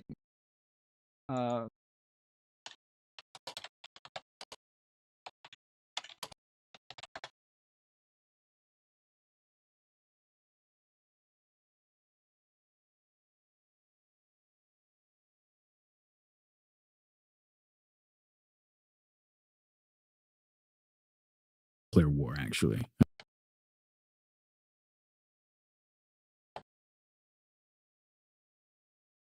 Letters as early as July, August 1941 from commandants of these makeshift camps that they're setting up for these millions of people who are surrendering or people they're rounding up. And so it's 2 months after, a month or two after Barbarossa was launched. And they're writing back to the high command in Berlin saying, we can't feed these people. We don't have the food to feed these people. And one of them actually says, rather than wait for them all to slowly starve this winter, wouldn't it be more humane to just finish them off quickly now? And so this is like 2 months into the invasion. Wouldn't it be more humane? Wouldn't it be more humane to just finish them off quickly now, guys? Instead of letting them starve. Wouldn't it just be more humane if we just finish them off now? So fucking gross, dude. What the fuck? Right. And like my view on this, I argue with my Zionist interlocutors about this all the time with regard to the current war in Gaza. Look, man, like maybe you as the Germans, you felt like you had to invade to the east. Maybe you thought that Stalin was such a threat, or that if he launched a surprise attack and seized the oil fields in Romania, that you would now not have the fuel to actually respond and you'd be crippled and all of Europe would be under threat, and whatever it was that like maybe you thought you had to do that. But at the end of the day, you launched that war with no plan to care for the millions and millions of civilians and prisoners of war that were going to come. He's not just like quoting a letter, right? He's not just quoting a letter and saying like this letter was written, like obviously it's not like a big deal. Nobody thinks much of it. No, he then goes on to say, you made a mistake by launching this war in the first place and not having the ability to care for all of the prisoners. And he calls them prisoners of war numerous times. He keeps calling them prisoners of war. He keeps calling Jews prisoners of war. Now, obviously, there were like other people who were held as well, but they weren't being slaughtered. They weren't being put in like gas chambers and shit. And so, yes, he continues to call Jews prisoners of war throughout this entire thing. It's so fucking gross, dude. So, for example, he'll ask a series of wildly obsequious questions to Nick Fuentes. He'll even let Nick Fuentes' support for Joseph Stalin slide. It's actually funny. It was December 18th. I remember because that's an important date to me. And it's Joseph Stalin's birthday. Oh. I'm a fan. Huh. You're a fan of Stalin's. Mm-hmm. Oh, I was an admirer. But we don't need to go into that, I guess. Like, well, that's okay. Let's get back to this. We'll circle back to that. Yeah, But totally. we'll They're take totally clues about going the to population circle of back. Iran. Tucker Carlson will have on Vladimir Putin's evil anti-American mouthpiece, Alexander Dugin, and then praise him. Alexander Dugin is a 62-year-old Russian academic philosopher. He spent his life in Moscow. He was an anti-Soviet dissident as a young man. And now he is famous the world over, in the English language press anyway, as, quote, Putin's brain. But he is not a political figure here in Russia. He is, once again, a philosopher. And his ideas are deeply offensive to some people. In August of 2022, his only daughter was murdered in Moscow when a car bomb killed her. U.S. intelligence says she was murdered by the Ukrainian government, and we take that at face value. But what's interesting is that, once again, Alexander Dugin is not a military leader. He's not a close daily advisor to Vladimir Putin. He is a writer who writes about big ideas. And for this, his books have been banned by the Biden administration in the United States. You cannot buy them on Amazon, banning books in the United States because the ideas inside are too dangerous. He's often described, again, in the English language press, as far right. We'll let you assess. But we wanted to talk to him about some of his ideas, these ideas that are... I don't think his books are banned in the United States. I don't think that's true. So dangerous that his only daughter was murdered over them, and his book's been banned in the United States. Tucker Carlson will have on a Hitler-friendly pseudo-historian to minimize the Holocaust and blame Winston Churchill for World War II, and he will call him America's best and most honest historian. I thought Churchill was the chief villain of the Second World War. Now, he didn't kill the most people. He didn't commit the most atrocities. But I believe, and I don't really think, I think when you really get into it and tell the story right and don't leave anything out, you see that he was primarily responsible for that war becoming what it did, becoming something other than an invasion of Poland. You know, Germany, look, they put themselves into a position, and Adolf Hitler is chiefly responsible for this, but his whole regime is responsible for it, that when they went into the East in 1941, they launched a war where they were completely unprepared to deal with the millions and millions of prisoners of war, of local political prisoners and so forth that they were going to have to handle. They went in with no plan for that. And they just threw these people into camps, and millions of people ended up dead there.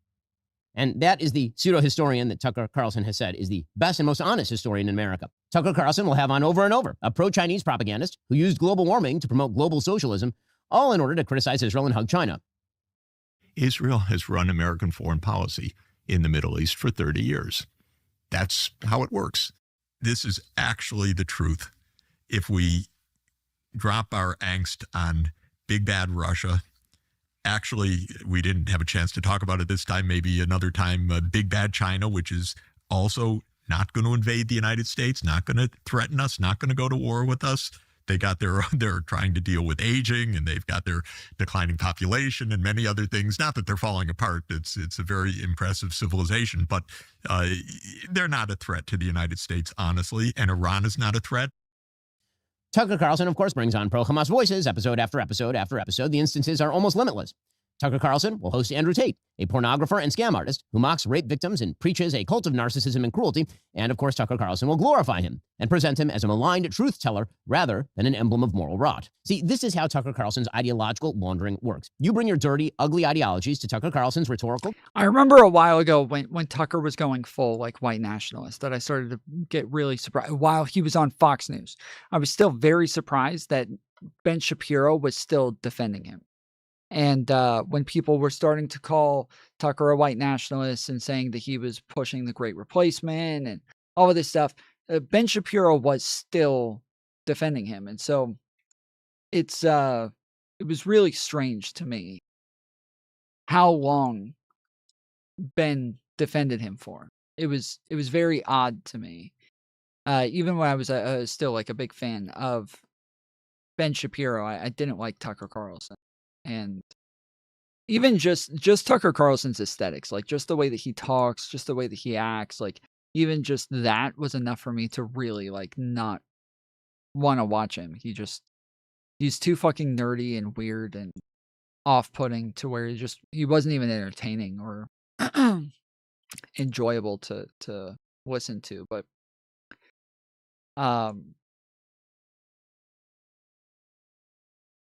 yeah, like on top of that, yeah, he just said some fucking crazy shit for a long time. Car wash. He mixes it with some of the vestigial respect Americans have for him from his Fox News days, and voila, hideous ideas suddenly become mainstream.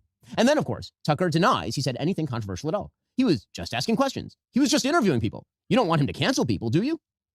Of course, there is no First Amendment right to a Tucker Carlson sensual massage. But to listen to Tucker, you'd think there was, so long as you despise America, oppose President Trump's foreign policy, and bear a peculiar dislike of Jews. Tucker Carlson, you see, is a coward. And here is where his relationship with Nick Fuentes begins, with Nick Fuentes correctly pointing out that Tucker Carlson is a coward. You see, Tucker Carlson, a few weeks back, had on Candace Owens to treat her to his usual ideological laundering services. That's after years of Candace Owens saying things like this. And it is the case that dinosaur bones, for whatever reason, are always just found by the paleontologist. Like, it's not like you and me walking outside and like, hey, a dinosaur bone, and or by somebody who's related to a paleontologist. It's very strange. And then, but it was just convenient for Israel that JFK got shot. It was just convenient, you guys. Totally convenient. It was convenient for Israel, by the way, when the towers went down. I just want to be clear. Anything happens to me, blame the Zionists. Like 1000% blame the Zionists. Like let that be my parting word. I'm waking people up to the fact that pedophiles are in power. Yes. They are literally in power. And that is intentional because then they can be controlled while they are in power. And they are also exhibiting signs of a psychopathology that lets them know that they will do harm to the masses and feel nothing because they were themselves, many of them, raped when they were children. Yep. It's not a coincidence that Justin Trudeau is gay. Obama, gay. Zelensky, gay. Emmanuel Macron, gay and married to a trans man who molested him when he was a child. Well, Candace Owens had recently hosted Nick Fuentes, and this led Tucker Carlson, in an attempt to dissociate from Fuentes, to label him a weird little gay kid operating from a basement, and a Fed as well. That's obvious to me. I've been around a long time. I know it when I see it. Yeah, and I will say I don't understand it. We were very kind to him. Like, I truly, like, we almost said, like, we felt maybe he was a bit lonely. We should invite him back for dinner. I mean, that's how good of an experience I had. Clearly it's and then it was a 180. So it's either A, it's being driven from, like, a little boy insecurity. Again, she was super disingenuous here because she was definitely being a bitch to Nick. Like, 100%, she was being catty and a whole fucking bitch to Nick Fuentes. Especially at the end of that conversation. And she then afterwards just totally gaslit him and was acting like, why are you being this way? Like, I was so nice to you. I thought we had a great conversation. And he just was so worried that he just went on the attack because he doesn't know how to have normal relations after being banned everywhere. Well, I think that could be one element. The angry gay kid thing going on. Yeah. Well, Nick Fuentes did not take kindly to this. After all, here was Tucker Carlson, a man Nick Fuentes correctly sees as a fellow traveler, dismissing him, all the while refusing to say the sorts of things for which Fuentes takes slings and arrows. And so Fuentes unleashed on him as a fraud and also as an expert on gaslighting. Tucker is like the goat of gaslighting. But unironically, he goes up at the memorial and said, Charlie Kirk told the truth. You know who else told the truth? Jesus. And you know what happened? He got killed by Jews. And people said, so are you saying that the Jews killed Charlie Kirk in the way that they killed Jesus?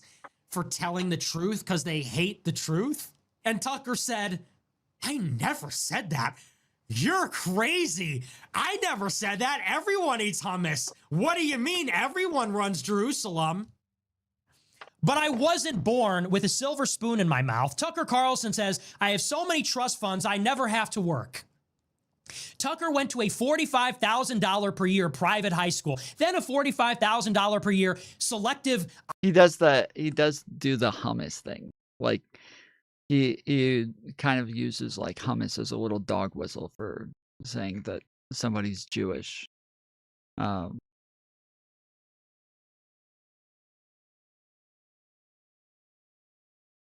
So we're going to go over this in a little bit, but this is Megyn Kelly and Tucker Carlson having a conversation, apparently. All right, let's talk about Ben Shapiro. Who? Ben Shapiro? I don't even know who that is, actually, like at all. Tucker, Ben Shapiro? Isn't that the governor of Pennsylvania? No, that's Josh Shapiro. Right.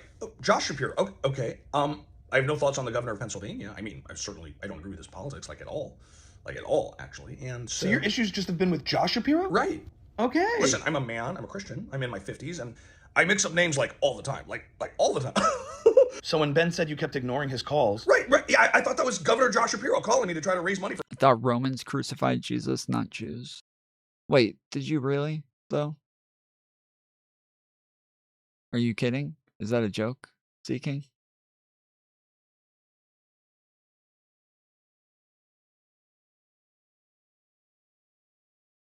It was the Jews. It was the Jews. So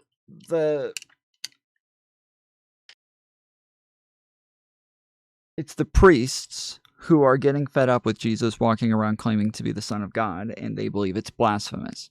So they don't want to do it themselves, so they pay Caesar to take him off their hands so that they can say that, they can kind of do the, we're washing our hands of this and giving them over to Caesar. But then Caesar's like, I'm washing my hands of this, and I'm going to let you guys decide. And so then, everybody decides to hang him. But obviously the priests were the ones who paid for this and made it happen. So you're peddling anti-Semitic conspiracy theories to a gullible audience, Tom. No, I'm not. No, I'm not. This is what the fucking Bible says. This is what the Bible says. I don't know what, it's not a fucking conspiracy theory. It is, Z King is kidding. There's no way you just found out. Yes, it is, technically, yes, it is the Jews, the priests, who were pushing for Jesus to be crucified.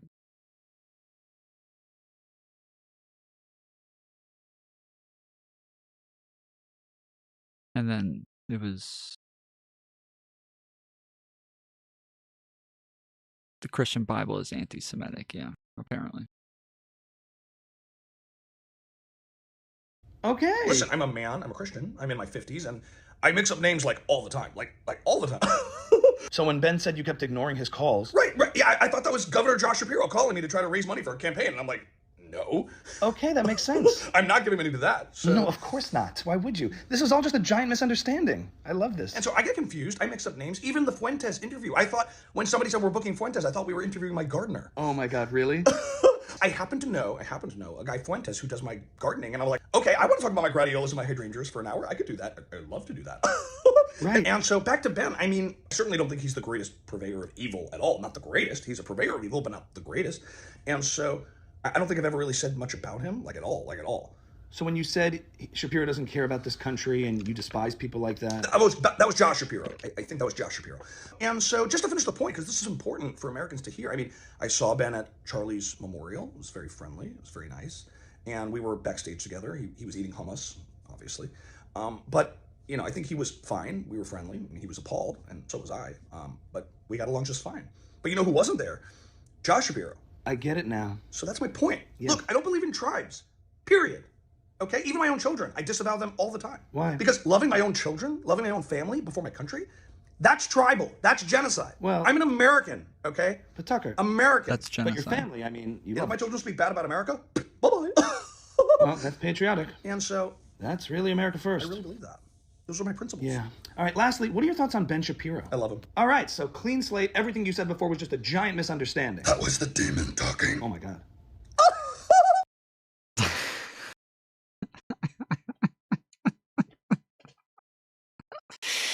Bro, Tucker Carlson impressions are so fucking great because they're he is such a fucking cartoon. He really is. He is a cartoon character.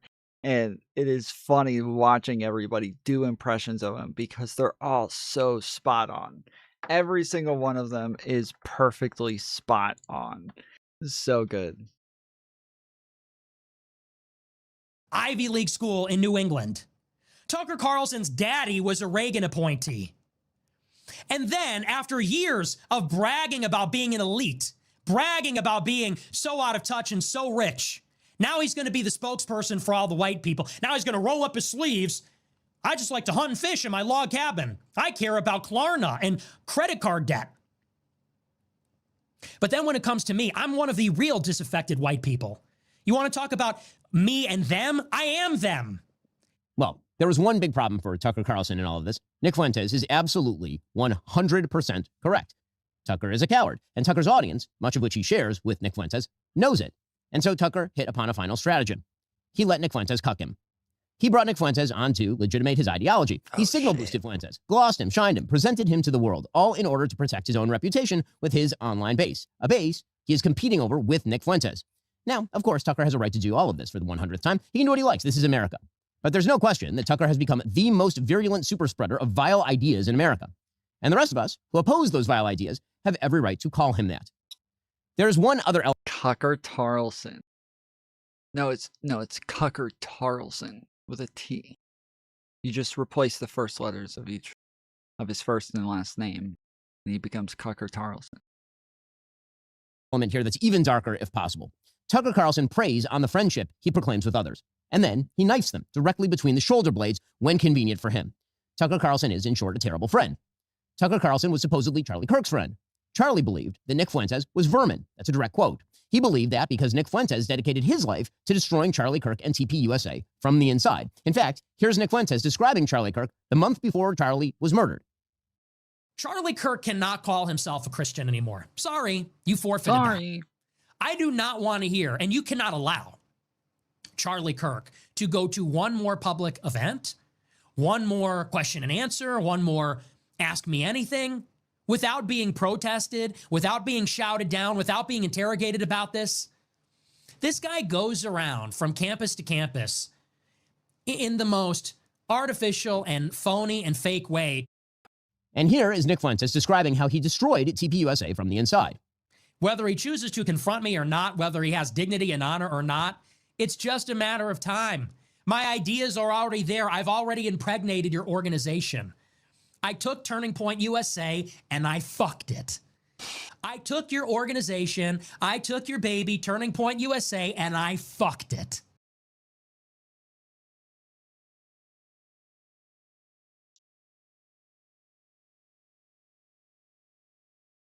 Bro, that is like the worst way to mix analogies. That is like the worst mix of analogies I've ever fucking heard in my life. He just said he fucked a baby. That is the worst way of mixing your fucking analogies, dude. Why are you proudly telling everybody that you just fucked a baby?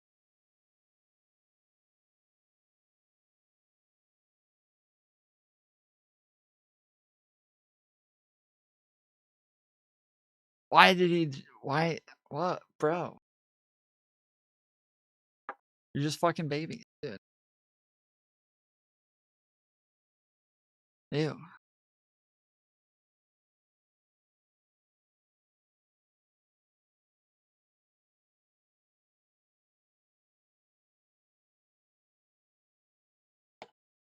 Turning Point USA, and I fucked it. I took your organization, I took your baby, Turning Point USA, and I fucked it. And I've been fucking it. I thought you were an ensign. And that's why it's filled with groypers. That's why your whole crew, that's why the people around you, that's why your chapter presidents, that's why your attendees, they're all groypers. And here's Nick Fuentes calling Charlie Kirk unpatriotic and talking about how he's a retarded idiot and saying all firepower should be focused on Charlie Kirk. I think a lot of people are starting to find out Charlie Kirk is not the patriot that he says he is. And so I look at what happened last night and I think to myself, this is totally a doable operation. You know, Charlie Kirk in the grand scheme of things is just some retarded idiot. The dog is terrified. I had to go upstairs and reassure him because I'm screaming at my screen, calling Charlie Kirk a bitch and everything. The contrast could not be more clear. Charlie Kirk is a totally unexceptional human being. A moral struggle that's happening on the higher dimension, right? Him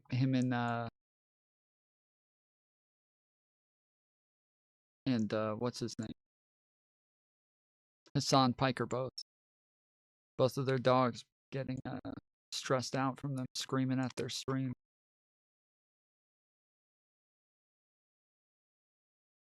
Right? which is Christ versus the devil. Who does Charlie Kirk serve? You know, is he really? Mr. Stantham 3000 tip $25. Tom, I gave you this dono. So you can use CKIT, rolling on the floor laughing emoji. So I can use what?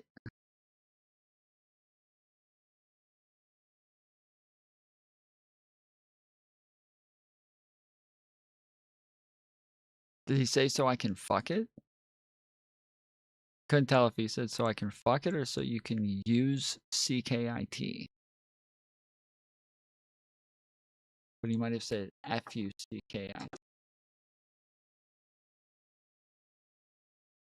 Okay. Well, thank you, Mr. Stantham. I will fuck it. Almost literally. Lots of donations are going to be used for me to go to New Zealand, so it'll be used for some fucking one way or the other. Really a Christian? Is he really Christ-like when he supports foreign wars and Israel and all this? Look at the people he's taking money from. You know, so the guy's a fake Christian. The guy's not a patriot. He hates our country. He's un-American. Let's focus all our firepower on Charlie Kirk. Why are we doing this? It's because Charlie Kirk is a fake patriot, a fake Christian, and he hates his people. He's anti-white. This is our angle. Nick Fuentes despised Charlie Kirk.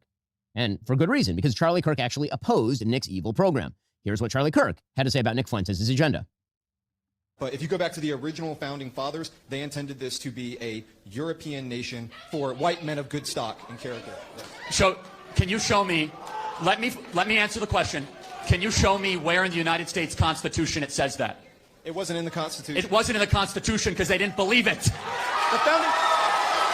What does the phrase e pluribus unum mean? What does the phrase e pluribus unum mean? Why is that relevant? Because it was on every founding document and presidential seal from our founding, which means out of many, one. You, sir, and your ideology is not conservative. It is right-wing, identitarian, and has no place in the conservative movement, out of my friend. line. Get out of line. Get out of line. Get the fuck out of line. I don't platform. You little bitch. You little incel, little motherfucking bitch. I'm fucking with you. Trolls. And I don't platform and I don't discuss people or I don't debate with people that are not good faith actors. And you debate Maoists and people who champion. They can keep on yelling at how successful we are and our big events and well over 1,000 employees, but there's a lot of jealousy out there. We build, they complain. We succeed, we win. They blame the Jews. Nick Fuentes. After Charlie's death, CPUSA made Tucker Carlson one of its chief faces. Tucker, of course, spoke at Charlie's memorial, where he implied that hummus-eating nefarious Jews killed Charlie, with no mention of the ideology of the actual alleged murderer, who was, of course, a trans activist gay furry. Tucker Carlson, in fact, has spent more time talking about Jews and Israel since Charlie. How the fuck did I just die? What just happened? How did I die? I didn't even touch anything.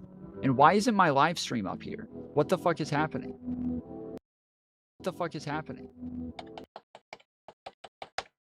Discuss people or don't debate Maoists. Events and a lot of jealousy out there. Jews. Charlie's memorial, where he, alleged murderer, who was, of course, a trans activist gay furry. Tucker. Oh, shit. Okay, yeah, I definitely did that. Damn. Okay. Fucked up. Sheesh. All right.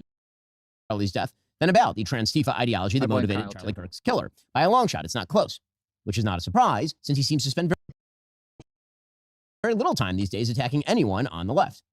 Well, now Tucker Carlson has seen fit to launder Nick Fuentes, the person who hated Charlie most and who wished him destruction. That's not an act of friendship, it's an act of sick evil. And then, of course, there's Tucker Carlson's relationship with the vice president. Certainly, Vice President Vance has been quite generous with Tucker Carlson. That loyalty was not reciprocated last week, to say the least. Here, for example, is what Nick Fuentes has said about J.D. Vance's wife, Usha. Andrew Tate and Bronze Age pervert and all these people, for years, all they talk about is going to the gym, being a vitalist, fighting the Matrix, India smells bad, all this kind of shit. And now they're all in favor of a fat race mixer who's married to a Jeet who named his son Vivek, who was mentored by a Jewish neocon and a gay Fed, Peter Thiel. This guy has a non-white wife and a kid named Vivek. This guy is going to be a defender of white identity. I don't think so. This guy's going to defend American identity. You slammed J.D. Vance for having an Indian wife. Yet Trump's wife is an immigrant who was working here legally for a time. His son is half foreign, bilingual, and holds dual citizenship. Yet you give him a pass. You're either a hypocrite or just retarded. She's white. Yeah, plus you're Mexican. Dude, she's white. If we had millions of Slovenian supermodels immigrating to America, I don't think we'd have a big problem with it. Tucker Carlson had on Nick Fuentes and did not ask him a single question about any of this. He just brought him on to launder his ugly ideas and make him more popular. That doesn't seem quite like the act of a friend. Which, finally, brings us to the Heritage Foundation. Now, I have a long and admiring relationship with the Heritage Foundation. One of the very first outlets to pick up my syndicated column when I was 17 years old, 24 years ago, was townhall.com, then a property of the Heritage Foundation. I know most of the leadership very well, and I have for decades. I know Kevin Roberts, and I like him, and I'm grateful for his contributions to the conservative movement. If you're a regular watcher of this show, you can check the interview I did with Kevin on the release of his book just last December. Which is why what Kevin Roberts did last week is tragic and awful. He put out a statement that Heritage Foundation didn't just stand by Tucker Carlson. Kevin instead said openly and repeatedly that Tucker Carlson can do nothing, ever, that will sever his relationship with the conservative movement. He said that after and in defense of Tucker's glossing of Hitler defender Nick Fuentes. And he added that only members of the globalist class, direct quote, a venomous coalition, direct quote, subject to the dictates of someone else's agenda, direct quote, oppose Heritage's ongoing relationship with Tucker Carlson, which means that according to Kevin Roberts, apparently, anyone opposing the ongoing mainstreaming of Tucker Carlson is acting on behalf of a foreign power. Kevin's statement is a betrayal of the Heritage Foundation's history and principles, which is presumably why both Tucker Carlson and Nick Fuentes loved it. And that's a tragedy, because America needs a robot. So you saw yesterday, we watched it in the video from, what's his name? Philip DeFranco. We watched the video from him where he was saying, he showed the clip of the guy from the Heritage Foundation taking back his statements and correcting them. So that, and that happened after Ben Shapiro came out with this video. Robust conservative organization based on principle and ideas, not personal loyalty to bad actors like Tucker Carlson. We need strong leaders in the conservative movement willing to speak out against the moral rot that threatens our future. I hope Kevin Roberts and Heritage show us that they can still be those leaders. But if not, we'll have to look elsewhere. So, why is all of this happening? Because, like the Democratic Party, the Republican Party is being eaten by its radicals. Many in the political class are too cowardly to stand up. Apparently, they're willing to play footsie with Groypers and hug Tucker Carlson out of fear of somehow losing support. They've been bamboozled by the lies of the X algorithm and the TikTok metrics. The left followed its radicals to electoral hell. Apparently, many on the right wish to do the same. Forget the morality then for just a moment. Let's be pragmatic. Here is the thing. Americans hate Nick Fuentes' philosophy. They think it's trash. Republicans. Well, and why it is true though. Like while we talk about like the split of the Republican Party and blah, blah, blah, it really is like a minority of the Republican Party who opposes Israel right now. We've gone over a lot of polling, and the majority of the polling is still in favor of Israel winning the war. The majority of the polling is still Republicans. The majority of Republicans and the majority of Americans are still in favor of Israel winning the war. The majority of Americans are still in favor of, are more in favor of Israel than they are Palestine. You know, a lot of them, but most of them have issues with the way that like Israel is carrying out the war. But that's, I think it's only like 30% of Republicans have issues with the way that Israel is carrying out the war. The majority of Americans have issues, but not the majority of Republicans. The majority of Republicans are still very pro-Israel. And this is, because it's funny, we had somebody a couple of weeks ago, if you guys remember, came into chat and kept saying, stop saying pro-Israel people. Why do you keep using that term, pro-Israel people? And I was like, I don't know what you mean. They're like, there's literally no such thing as pro-Israel people anymore. That doesn't exist. I was like, what the fuck are you talking about? There's like, there's no pro-Israel people left. There is nobody. I was like, okay, that's literally the majority of the Republican Party. Like the majority of the country. What do you mean? Like the majority of the country is still fairly pro-Israel. So I don't know what you're talking about, but yeah, it's not as big of a shift as a lot of people think. by the polling, think it's trash. Independents think it's trash. Democrats think it's trash. And here's the other thing. Americans hate Tucker Carlson's laundered anti-Americanism. Republicans think it's trash. Independents think it's trash. Democrats think it's trash. Americans are not pro-segregation, pro-rape, anti-woman, pro-child marriage, anti-black, anti-Jew, anti-Indian, anti-Latino, anti-Constitution, pro-Hitler nutjobs like Nick Fuentes. And Americans are not pro-Putin, pro-Iran, pro-China, pro-Venezuela, pro-Hamas, pro-Fuentes, pro-Tate idiots like Tucker Carlson. They hate this vile garbage. If Republicans decide to cower before the likes of neo-Nazis and their propagandizers, they deserve to lose. And they will lose. Neo-Nazis and their propagandizers are not Republicans. They are not America First. They are not MAGA. They sure as hell aren't conservative. These people aren't to my right. They are not attached in any way to the fundamental principles of conservatism. And these people have already declared themselves to be my enemies. I'd be a fool not to take them seriously. If they get their way, they will hollow out the Republican Party, lead it to electoral catastrophe, and empty it and the country of any semblance of decency in the process. My answer is no. No to the Groypers. No to their publicists like Tucker Carlson. No to those who champion them. No to demoralization. No to bigotry and anti-meritocratic horse shit. No to anti-Americanism. No. This is our country. This is our party. And this is our conservative movement. And I will not stand by while it is handed over to those who betray the most fundamental principles I have spent my entire life defending and advocating. That is a path to defeat and a path to moral oblivion.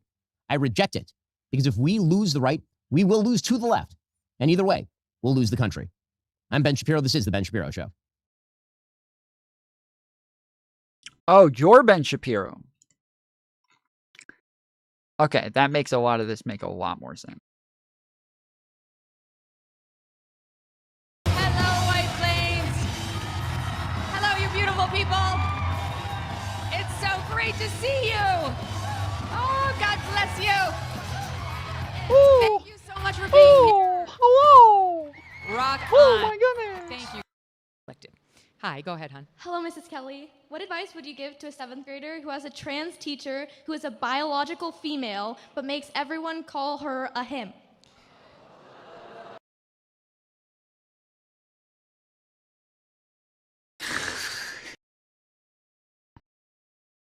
Of course, bro. Of course. That's the first, I just clicked, bro. I just clicked on it. I was trying to find where the Tucker Carlson interview was. I just clicked on a random spot. And of course, that's the fucking first question. That's probably every question. It's probably literally every question being asked to some nut job like Megyn Kelly. Like, if you're going to ask Megyn Kelly shit, that is going to be the type of questions that she's going to get the entire time. Just some dumb bullshit like that. What the fuck?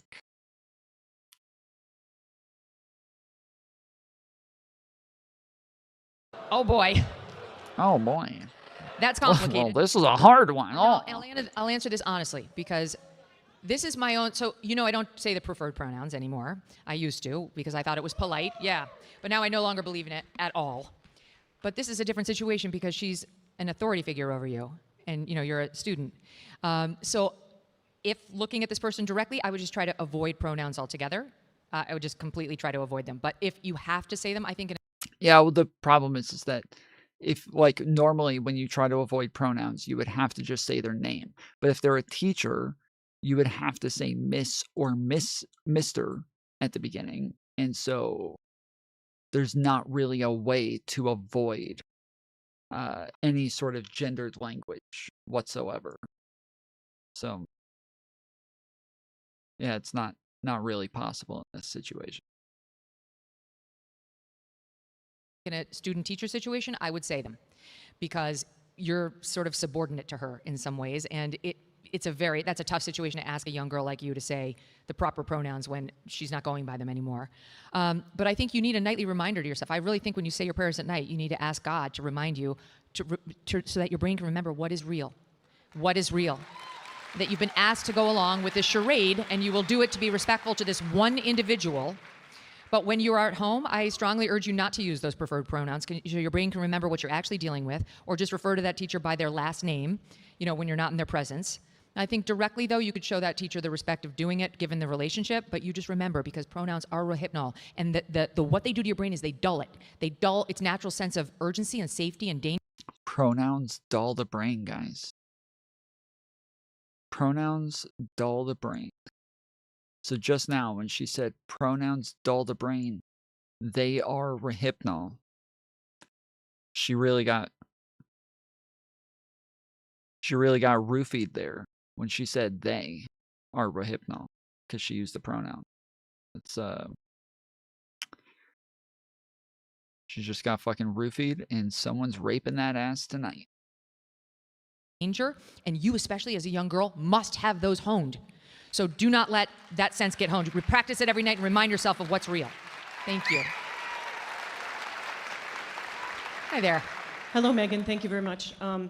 I've been a gay conservative for 25 years. God bless I've you. served under Don't Ask, Don't Tell. God bless. Thank goodness. Let's My go. question of you is how can What are I your help pronouns? my fellow gays come out of the closet politically? What is the word I can use to get them to come? And I know there are people on the religious right that don't want me in this movement, but I'm going to be here anyway.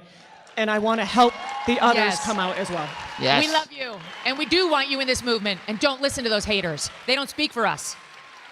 The conservative movement has been welcoming gays and lesbians for a long, long time now, and it is only a very small, fringy group that doesn't want you. So don't listen to them. Don't give them a bigger microphone than they pretend. A long, long time, guys. It's been about a decade.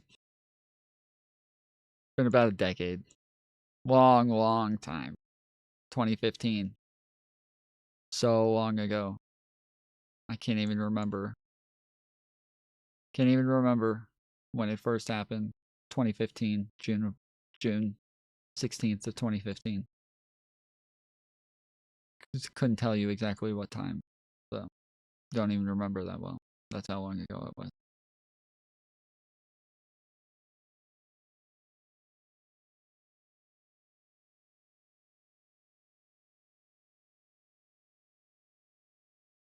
To have.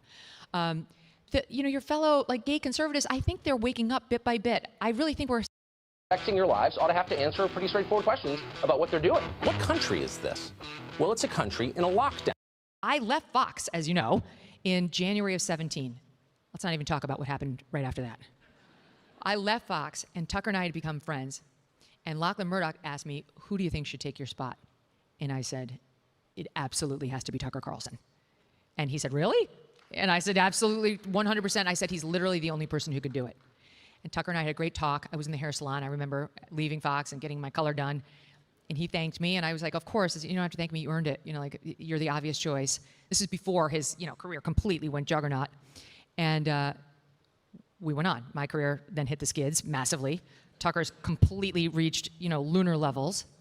And then when the shit hit the fan for me at NBC, and I was the scourge of the nation. Hit the skids. She said it hit the skids, and then she said the shit hit the fan. So she's saying that her career was a skid mark at the bottom of the toilet because it was shit, and then it hit the fan. Being called a racist in every newspaper in America, all over online. Sounded like she said box. Tears in my home every day. But I said, Doug, you'll be fine. No, it wasn't Doug. Remember the Presbyterians, stuff it down. No, it was me. There were almost no media figures who would stand up for me. They didn't want to touch me with a 10-foot pole because I was totally toxic. No, I had friends in my... Well, even today, there's so many conservatives who still call her like what is it, like a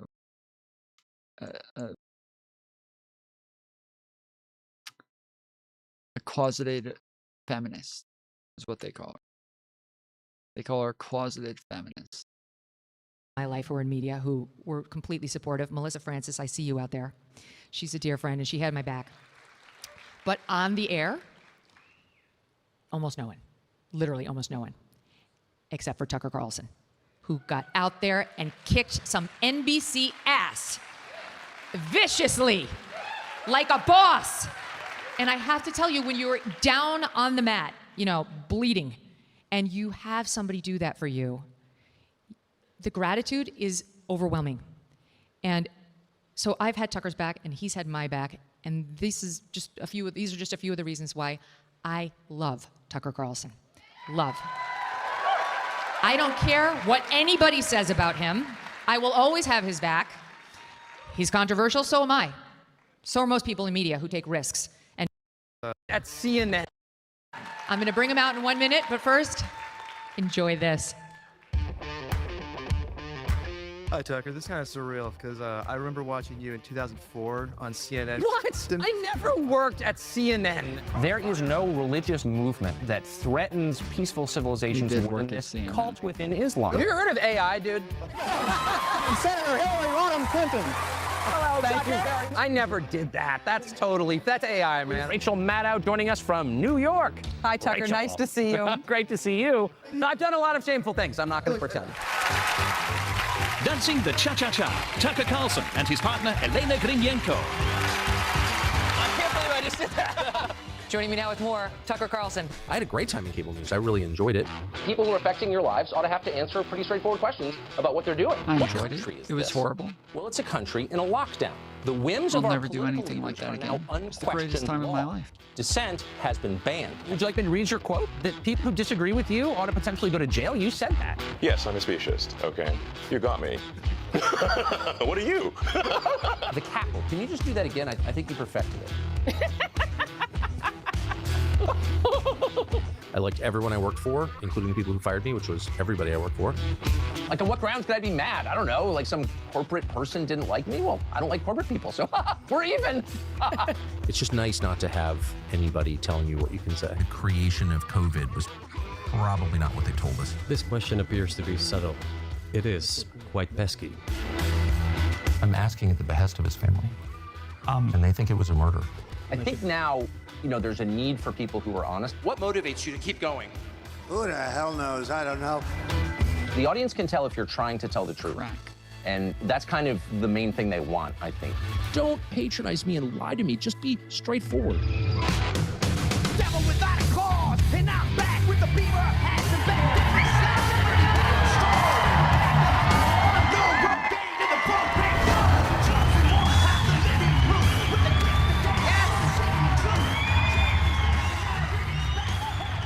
Thank you. Woohoo!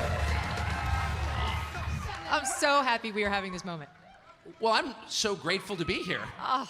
I didn't think I'd ever leave my house again. We had Nazi week this week, and Yeah, so I turned yeah. off my phone. Yeah. I have Nazi week once a year Have you for like 30 years, and now I'm just like, I can't do you have any big interviews lately? How's everything going? I literally went on a hunting trip, and my wife had put Starlink in our hunting camp, which I was totally opposed to, but there was a sense that like I needed to be in touch. And my phone went off. We're like on the Canadian border and hunting with my college roommates, and all of a sudden I check my phone, is you have 400 texts, and they're like, Nazi! And I was like, oh, turning this off. I still haven't replied yet. Unsubscribe. No, I've been through this before. Yes, of course you have. I mean, everybody has. As I was, just recounting, I was a racist in literally every newspaper in the country. It's like, this is what they say. They go to the worst possible place to paint anything you do as an attempt, I think, to delegitimize you. So let's talk about it. Let's talk about why Nick Fuentes. I interviewed Fuentes. Well, I should just give the publicly available information on this, which is that I was in an extremely personal and bitter war with Fuentes like 3 weeks ago. It mostly wasn't public, but Fuentes was attacking my father, a subject I have like literally no sense of humor. My father passed in. Okay. That's not even like really accurate to say that he was attacking his father as much as he was saying Tucker was lying about the fact. So people started saying, Putin said Tucker is probably a CIA agent, which is weird because Tucker was like, a hardcore Russian shill. But this is what Putin does, is anytime somebody starts shilling for Russia, Putin turns around and denounces them and like calls them out. And it's like part of the propaganda is for them to kind of beef with the people who are on their side. And so Putin called out Tucker Carlson and said that his dad was a CIA agent. And Tucker was then in an interview right after and saying, I heard Putin say that my father was a CIA agent. And I was like, what? No, he's not. That's a lie. I know that that's a lie. He's like, but then my father had just passed away, and I looked into it a little bit, and I found out that no, he was actually correct. Putin knew my father better than I did, apparently, and my father was a CIA agent, and I had no idea. I just found out. So Nick Fuentes plays this on his show and goes, Tucker's lying here. Here's a clip of him from 9 months earlier, before his father died. And it's a clip of Tucker talking about the fact that when he was younger, he didn't want to be in media. The first job that he wanted was to be in the CIA, and that he actually applied and went through training and tried to get into the CIA because his father was in the CIA. 9 months earlier, bro. Just 9 months earlier. And his dad died like 6 months later. Putin makes the statement a little while later. And then he says, yeah, I didn't know. I just found out. My whole life, I had no idea my father was in the CIA. It's like, bro, we have clips of you talking about the fact that your dad was in the fucking CIA, dude. What the fuck? So yeah, so Nick started talking about the fact that, yes, his dad was in the CIA. And so the fact that Tucker is denying that he was in the that his dad was in the CIA means that Tucker's probably a Fed. Like, Tucker's probably actually part of the CIA. He probably did get into the CIA, and he's he has to deny it now or some shit. But yeah, that's which also, you know, it could be true. Maybe that's why Tucker was supposed to be praising Russia all the time, is he was hoping that the CIA was hoping that he would get in close with Putin. But Putin already had all the intel that Tucker was part of the CIA, so Tucker so Putin called out Tucker because he already knows that he's just trying to compliment them so that he can get in close with Putin. I don't know, maybe. I don't know. In March, and you know, was really kind of the patriarch. Not kind of, he was the patriarch in our family. And But yes, he was not. Nick was not really calling out his father. He was just pointing out that his father was in the CIA. So when Tucker says his father was in the CIA and that he didn't know about it until just now, that he was just calling Tucker out for lying about his father. A hero to every person in our family, and you know, some of what Fuentes was saying about my dad was, you know, true. Okay, which made it worse. But I was just so offended by that, I couldn't deal with it, and my son and my wife. So, you know, I was really mad at Fuentes, and then I did an interview, and just out of the blue, I was so mad, it like popped out, and I attacked Nick Fuentes. In this interview, this was last month, I think, ish. And with Candace Owens. And then I got all these calls from people saying, do you know anything about, I don't know anything really about Nick Fuentes, other than he's attacking my dad, my wife, and my son. And it was like, actually, Nick Fuentes is the single most influential commentator among young men. Like, period. He's got 5 million subscribers on Rumble. No, it's the CIA. It's the Central Intelligence Agency. It is the CIA. Because it's the agency. So it is not just CIA or a CIA, but it is the agency of Central Intelligence.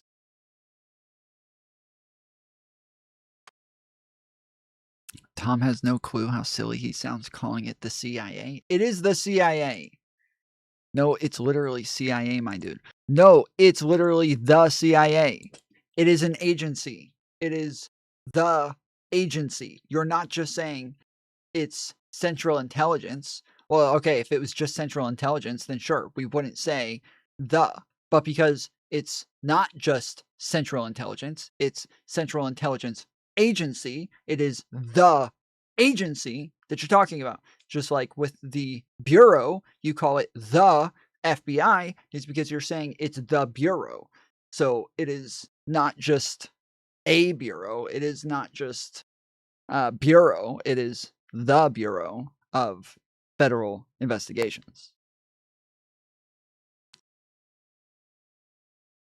You're about to look really silly. I'm sure it's going to be so bad.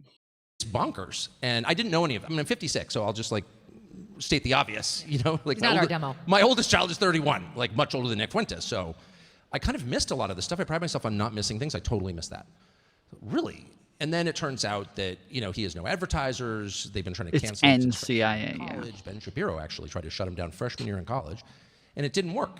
In fact, it had the opposite effect. So I was like, Like technically, it's a noun. So the noun is it's not even just a noun. It is a proper noun. And so the fact that it is a proper noun, you would just say CIA. But because the name is also a description, that makes it to where it is no longer just a proper noun.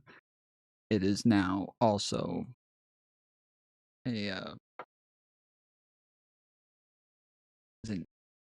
adjective. And so so anyway, so you're it's also a description of a bureau. That's why it would be the CIA.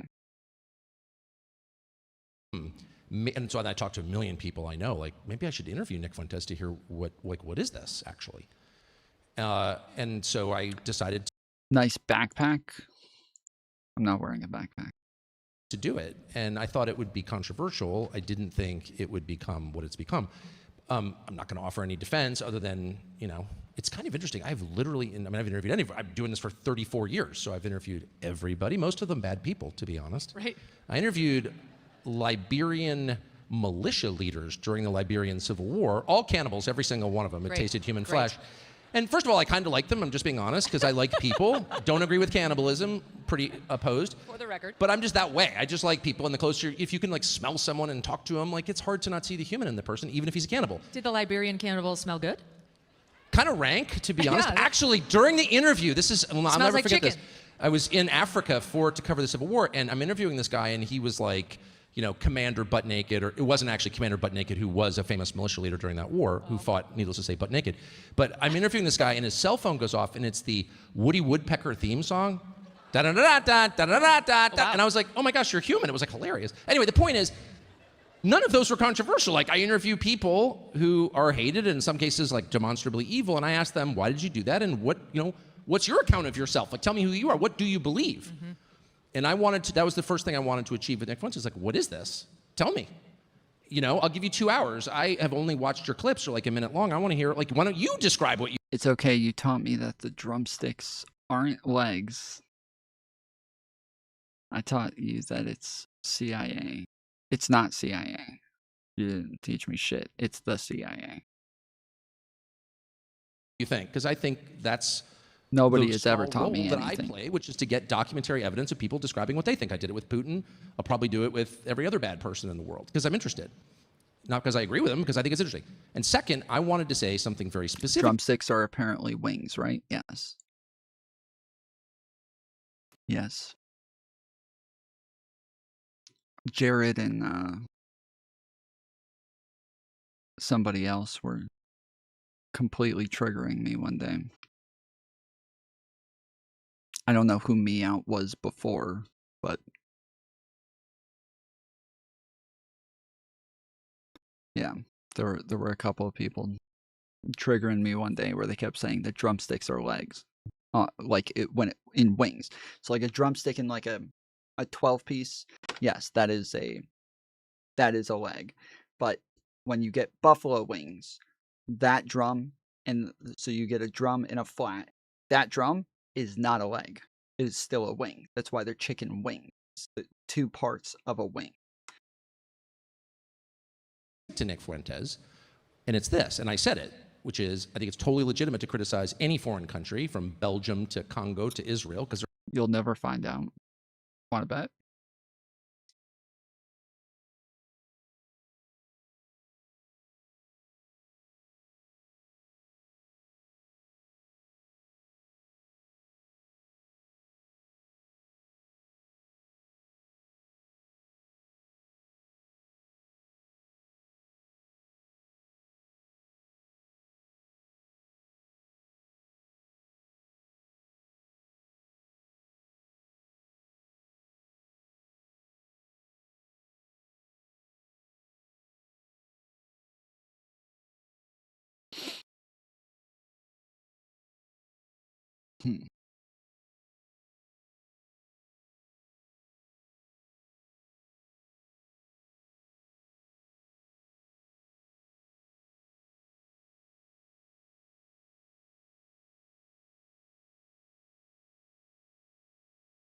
I remember the T9 typing thing because we started talking about T9.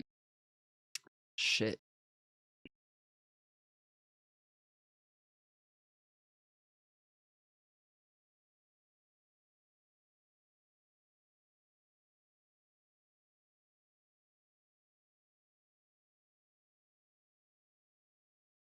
Okay. So I think if we just take this.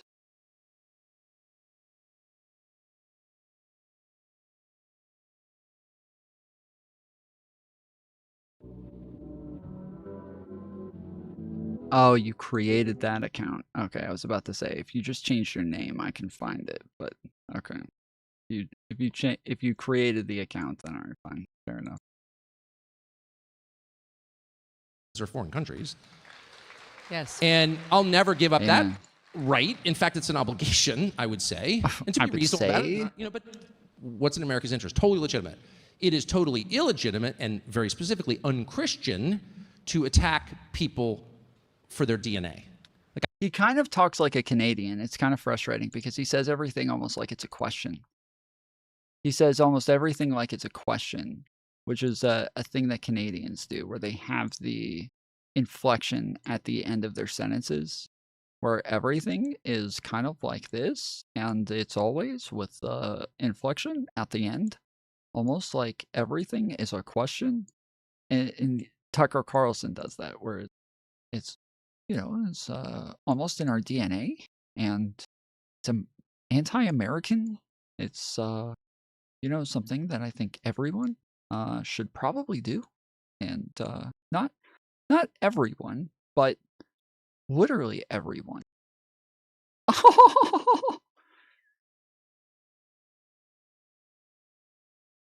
I hate this group. You wanted him to hear that. We all have to hear that.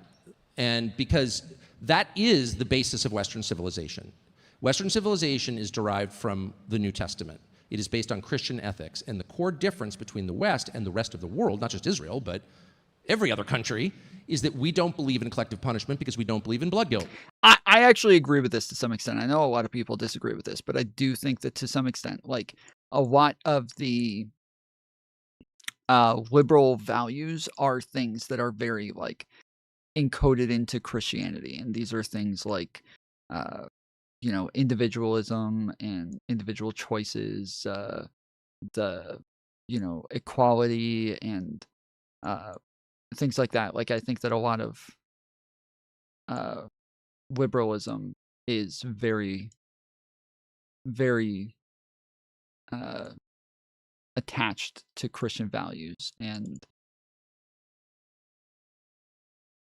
this is one of the frustrating things with people like Nick Fuentes, is that when you talk about like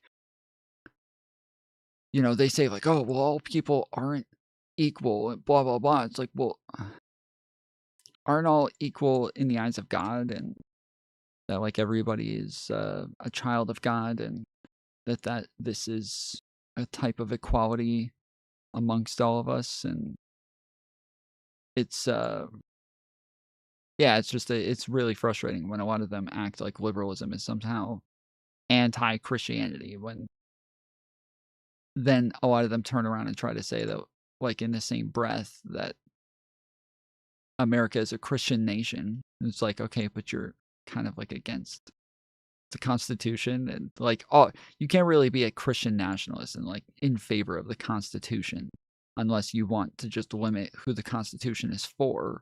But they'll point out that the Constitution was originally not really about equality, and that like the equality shit was added much later, which is true to an extent. That is true, but liberalism, like the Constitution was meant to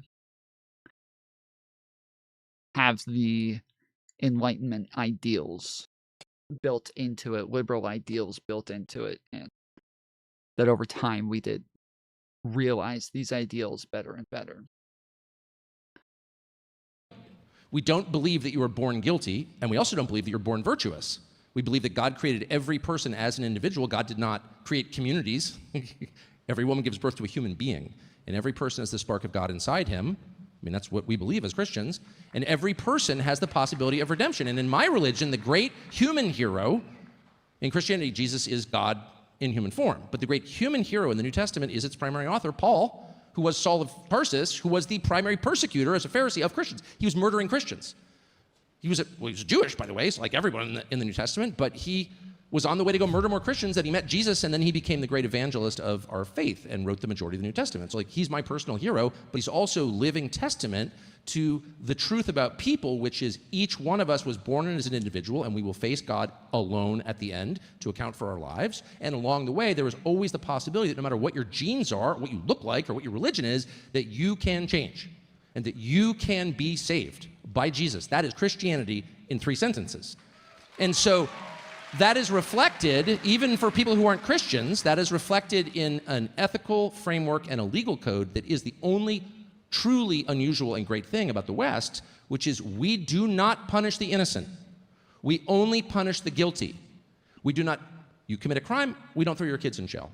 We don't execute. Unless the guilty is Donald Trump, and then we just don't punish them at all. Your cousins. We don't commit genocide against your whole tribe. We punish you because you did it.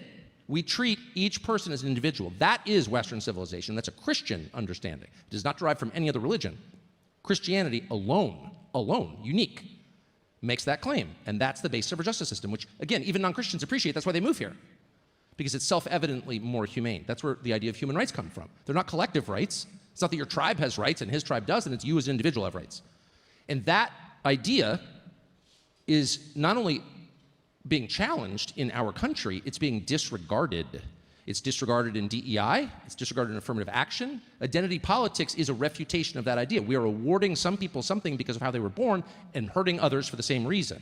That is anti-Western, it's evil, and it leads, in the end, inexorably to genocide. That is the root idea behind what happened in Europe in the 40s under the Nazis. It's the root idea behind what happened in Rwanda in 1994. It's the root idea, just saying, behind what's happening in Gaza right now, where it's like, we're gonna kill the kids too, we don't care, and we're gonna, by the way, move everyone out because they're a people that is fundamentally opposed to us. Yeah, well, I'm not for that, sorry, because that's not the Western understanding of justice. We punish the guilty alone, we do not punish the innocent, period. And that's not racism, and in fact, it's the... Again, unless it's the Trump administration, and then, you know, they'll have ICE come hit you with a fucking car and then arrest you for being where they wanted to go. It's the answer to racism. It's the answer to anti-Semitism. It's why anti-Semitism is wrong. It's why racism is wrong. No, you're not better than me. No, you're not worse than me because of how you were born. You're the same as me because we were both created by God. Period. So the whole idea of thinking of people as members of tribes, any tribe, including my tribe, is prima facie immoral.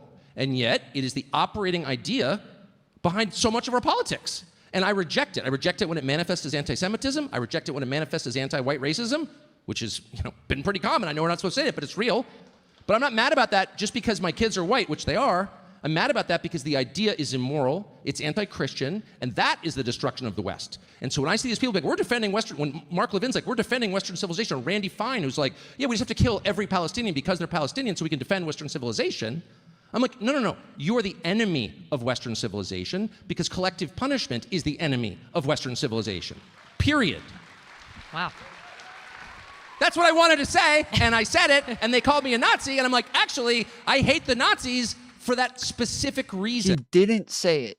You didn't say it. Nick Fuentes said that he thinks that white identity should be preserved and should be made like the priority. And you said, but isn't that identity politics? And he said, yes, but I think identity is reality. And you said, I totally agree. Identity is reality. So when Nick Fuentes is pushing his white identitarian politics, you gave no pushback to that whatsoever. You didn't say, but tribalism is bad. And I don't think that we should ever be tribal unless it's tribalism in the sense of American. In that case, I'm in favor of that tribe. I love that tribe. You didn't say any of this. But wait, what I hear you saying sort of, is that you wanted to reach him. You wanted him. Of course I want to reach him and everyone watching. But were you trying to help him in a way? I want to tell the truth as I understand it with the ever-present knowledge that I'm kind of a buffoon and I'm often wrong. I supported the Iraq War. I remind that. He did, again, he did not say anything in that interview. Because in the interview with Dave Smith, he said, oh, I just wanted to hear what he has to say.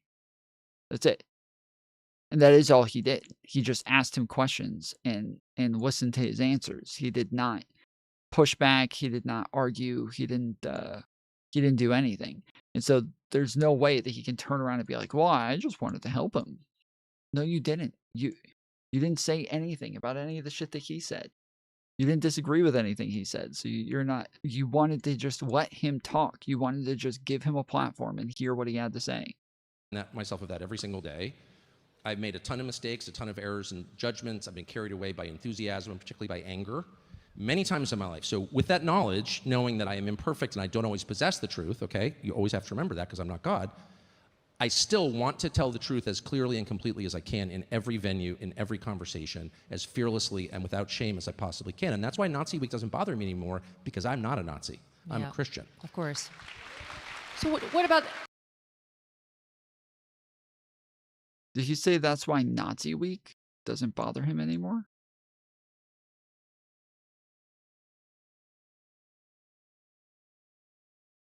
Nazi Week?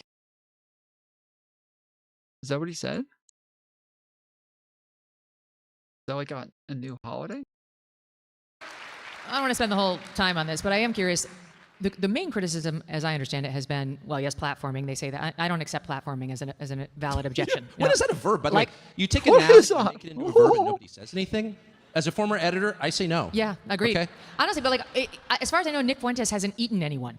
You know, I mean, Jeffrey Dahmer ate people, and he was platformed by Diane Sawyer. Dude, we have a sitting member of Congress. I spoke to the Speaker of the House about this today. We have a sitting member of Congress from Florida called Randy Fine, who was literally texted or put on Twitter, we should kill them all. Every single one. Someone texted a picture of literally a dead baby, and he laughs at it. I love how in about a month, Republicans went from it's dangerous to call us Nazis to some of us are Nazis. That's pretty good. That's pretty good. Yeah. That's funny. And it's like, this guy's a lawmaker who's appropriating money to a military committing genocide. Fetrib1 tip $10. This is how they talk about cannibals and Nazis, but is advisorial on a fundamental level towards the left. Wild. When all humans means non-left.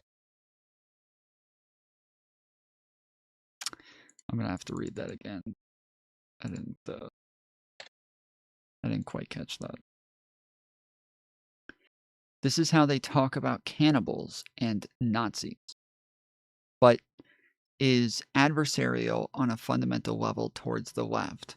Wild when all humans means non-left. I'm sorry, I have no idea what any of that means.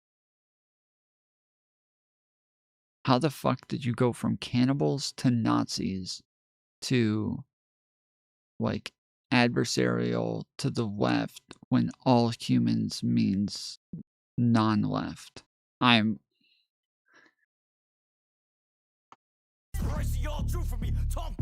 Zed King tipped $5. I made the best drink tonight. Cocktail glass emoji. Shirley Temple 7-Up plus cherry limeade vodka. Hungry face emoji. Also Anna sanitized Nick Fuentes and defended Tucker for softballing Nick, but even Brad Palumbo hated the collab, so you know Anna had fucking lost it. Lamau. Red heart emoji. Tom.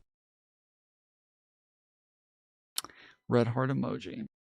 To you as well. Thank you, Z King, for the $5 dono. So yeah, so we got $5 from Ari and $25 from Mr. Stan the Man 3000. $10 from Vetrib and $5 from Z King. Oh, let's go. Appreciate it, guys. Thank you. We're $5 off from tonight's total.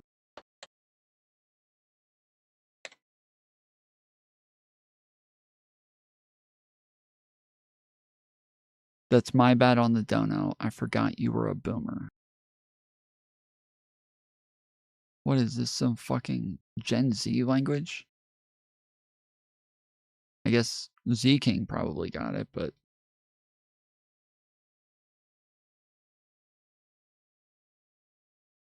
and that's cool. It's not cool. No. And let's just be honest. That is much worse than anything Nick Fuentes has said. Period. Period. So the main pushback has been when you had Jeffrey Dahmer or the Ku Klux Klan, or et cetera, these journalists went after them, like exposed the terrible things. And Nick Fuentes has said a long list of very vile things. Big time, including attacking my dad, which was the most vile of all, in my opinion. Yeah. I mean, I don't remember him really attacking his dad. personally have watched videos of him questioning the Holocaust, likening it to baking cookies in the oven, and there's no way you could have gotten to 6 million, seems to be his theory. He seems to think that we've way overstated the number of Jews killed in the Holocaust. He's It was 1 billion. ripped on poor Usha Vance in the most offensive terms, which I mean, so what do you say to those people who say, why didn't you raise any of that? You know, do your own interview the way that you want to do it. You're not my editor. Buzz off.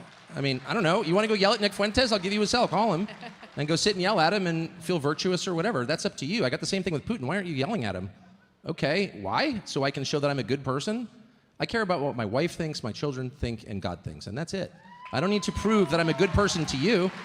You may think I'm a terrible person. Okay, I'm just doing my thing, which is I want to understand what people think, and I'm committed to that, and if you don't like it, don't watch. That's my view. Yep. But that doesn't mean that I share the views. I'm not telling Nazi jokes, obviously, or Holocaust jokes. I mean, please. And I don't, you know, I'm not telling him even in private because I'm not into that at all. But I will say, just since you brought it up, one thing that did bother me was the Usha Vance thing, and I did actually, I generally make it a practice not to be like, you said this, and da-da-da-da-da, and the internet tells me, or, you know, the ADL says you said this. It's like, why don't you just tell me what... What? That's exactly what you did with Ted Cruz. What the fuck do you mean? Half your fucking interview was about the ADL and what the ADL says. What the fuck are you talking about? You do think? Like, why don't you speak for yourself? Because we're adults? That is my approach with everybody, whether I like him or don't like him. But the Usha Vance thing did upset me, because I know Usha Vance, and I love Usha Vance, and I was really offended by that, just personally because I know her, right? And in a normal way. And I did think about that. Like, that pissed me off. And I'm just being as honest as I can be. I didn't want to repeat it. Yeah, no, you're always in that position. You know? As a journalist, you're always there like, do I repeat it? Well, if you know the person. And spread it? Or, Well, kind of. And you know? it's like so wounding. And I mean, he attacked my wife, as I said. So I don't know. I'm sensitive on this. Maybe I made the wrong call, by the way, probably. So now having done it, what do you think of him? About Fuentes? Yeah. I think it's so funny. I did not make Nick Fuentes. Nick Fuentes is well, he's just enormously gifted as a broadcaster. I mean, it's unbelievable. His talent is. I mean, I have done that job, not the Holocaust jokes, obviously, but I mean, I've sat in front of a camera and talked. He's really good at it. He has not been canceled. He can't be canceled. I think Tucker Carlson's actual first job was as a shock jock, if I remember correctly, right?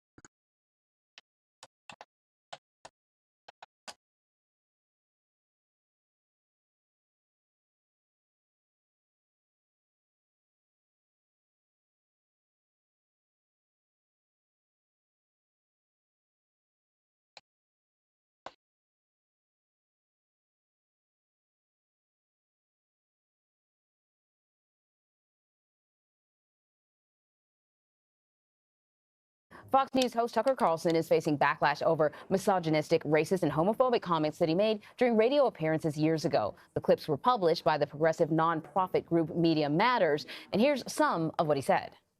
I love women, but they're extremely primitive. They're basic. They're not that hard to understand. If you're talking to a feminist and she's giving you, men really need to be more sensitive, and this, actually men don't. Sounds just like Nick Fuentes. Wow. It's crazy. He sounds just like Nick Fuentes, doesn't he? Need to be more sensitive. You just need to be quiet and kind of do what you're told. It actually gets worse from there. We're not going to play all of what he had to say. No, I want to hear all of what he had to say.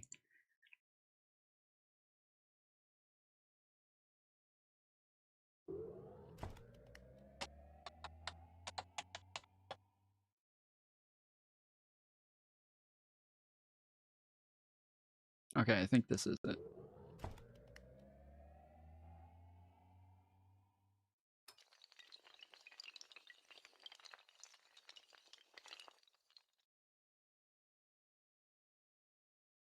Fox News Channel host Tucker Carlson on Sunday said he will not apologize after Media Matters for America published a video compilation in which he opined on Okay, all right.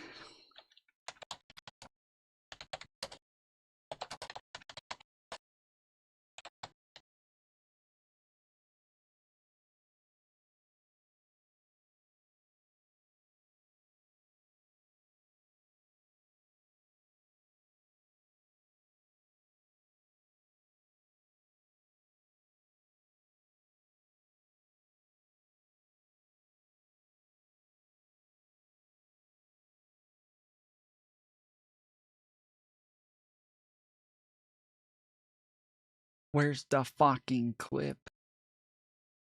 I want the clip.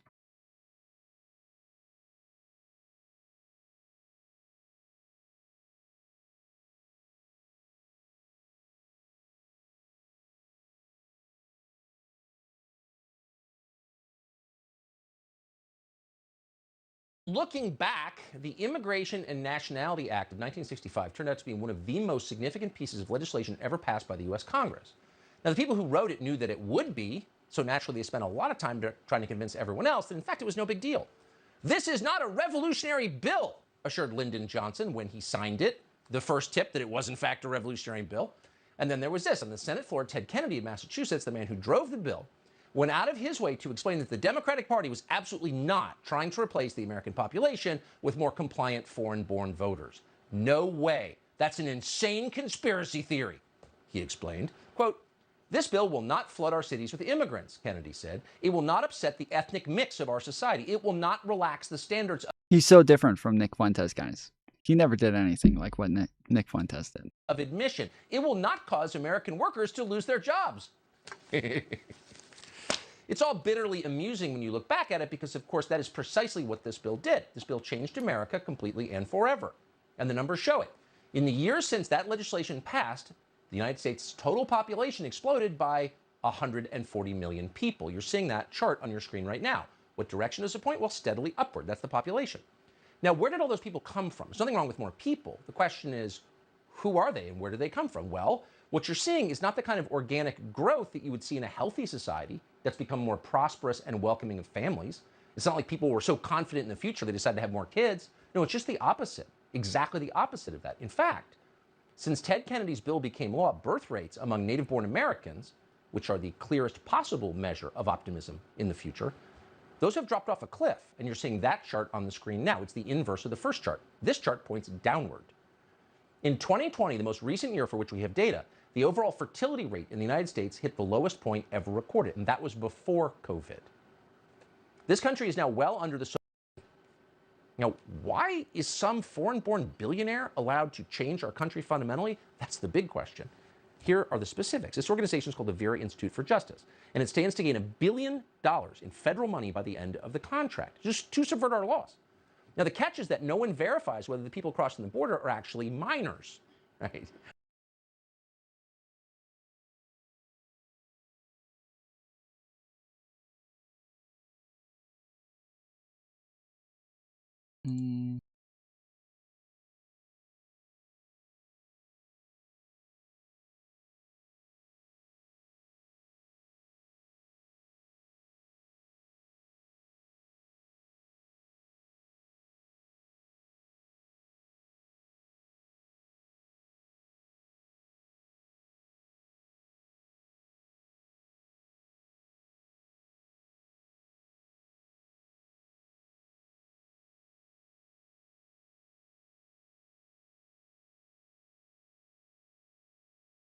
Diversity is our strength, they screech, as if that settles the conversation by itself, like a magic talisman. Diversity. We hear about it nonstop. It's the mainstream. Do you guys remember this? There was this white nationalist, like, neo-Nazi channel that was coming up on YouTube, and they put out, like, the most polished neo-Nazi talking points you could possibly get. They did everything in a very nice way with good production and really good, like, lighting and backgrounds, and they had really good audio and cameras, and they made everything super professional looking. And I forget what the name of the channel was. It was something pretty blatant, like like, you know, triple lightning bolts or something. Like it had some name that was pretty blatant. Motto. How precisely is diversity our strength? Since you've made this our new national motto, please be specific as you explain it. Can you think, for example, of other institutions, such as, I don't know, marriage or military units, in which the less people have in common, the more cohesive they are? Do you get along better with your neighbors or your coworkers if you can't understand each other or share no common values? The problem comes from people who are different in race, language, religion, ethnicity, trying to share the same territory. Look at Great Britain, look at France, look at Sweden. They have massive terror, crime, and disorder problems and cultural assimilation problems for one reason. They imported a bunch of people from a part of the world that doesn't share their values. Look at the history of multiracial nations. It's a history of conflict, it's a history of distrust, and it's ultimately a history of blood and tears. Latin American countries are changing election outcomes here by forcing demographic change on this country at a rate that American voters consistently say they don't want. It sounds to me like we got Don Dota tipped $5. $5 Buster. Thank you, Don Dota. $5 Buster. Appreciate it, sir. That gets us to the $50 goal.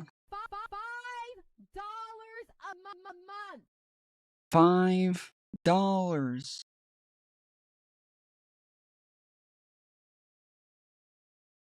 got a problem with people who got here legally altering the landscape politically. I don't like it. Fuck you. Stop it. I don't like it. This change is not happening any place our leaders live. They caused all of this with their reckless immigration policies, and yet their own neighborhoods are basically unchanged. They look like it's 1960. No demographic change at all in their zip codes. Our leaders are for diversity, just not where they live. I find, frankly, the kind of hypocrisy expressed by these alleged champions of diversity to be quite contemptible. They themselves can live in a way to insulate themselves from the brute strangeness of people that don't speak English or whose religion and culture are drastically different from theirs. Hazleton's population was 2% Hispanic. Just 16 years later, Hazleton is majority Hispanic. Okay, so here's the radio show I was looking for. Iraq is a crappy place filled with a bunch of, semi-literate primitive monkeys. But I just have Iraq. So now he's a big defender of Iraq today, but back then, zero sympathy for them or their culture, a culture where people just don't use toilet paper or forks. And the way they treat women, I agree with you. Their culture is, but you're in their homeland, and you're over there as an American who they hate, and they want nothing more than the Americans off of their soil. So they're not going to play games. They can just shut the fuck up and obey, is my view. How could you salvage Iraq at this point? I don't, it's beyond our control. I mean, if somehow the Iraqis decided to behave like human beings or something. He'd need to say, look, I'm a bigot, okay? I'm a bigot. I don't like Islamic extremists. Like, if you are really heavily into Islam, I'm sorry, I don't care for you that much. And I don't care what that sounds like. You can call me a racist. You can call me whatever the fuck you want. And at this juncture, you could say that and not catch a lot of shit for it. You certainly could. I'd vote for you if you said that. White men have, they've contributed some, I would say, like creating civilization and stuff. I think they've done a pretty, I don't know, whatever. Obama would kick your ass playing basketball. Yeah, of course he would. Play basketball? Come on. He's black. Say it. He's a real brother. Hey, do you think? I don't know how black he is. How is he black, for one thing? He has one white parent, one black parent. So that makes him, why isn't he white? There's some really good, immigrants. I just think it's, people who come to this country ought to have something to offer. Be hot, be really smart. You know what I mean?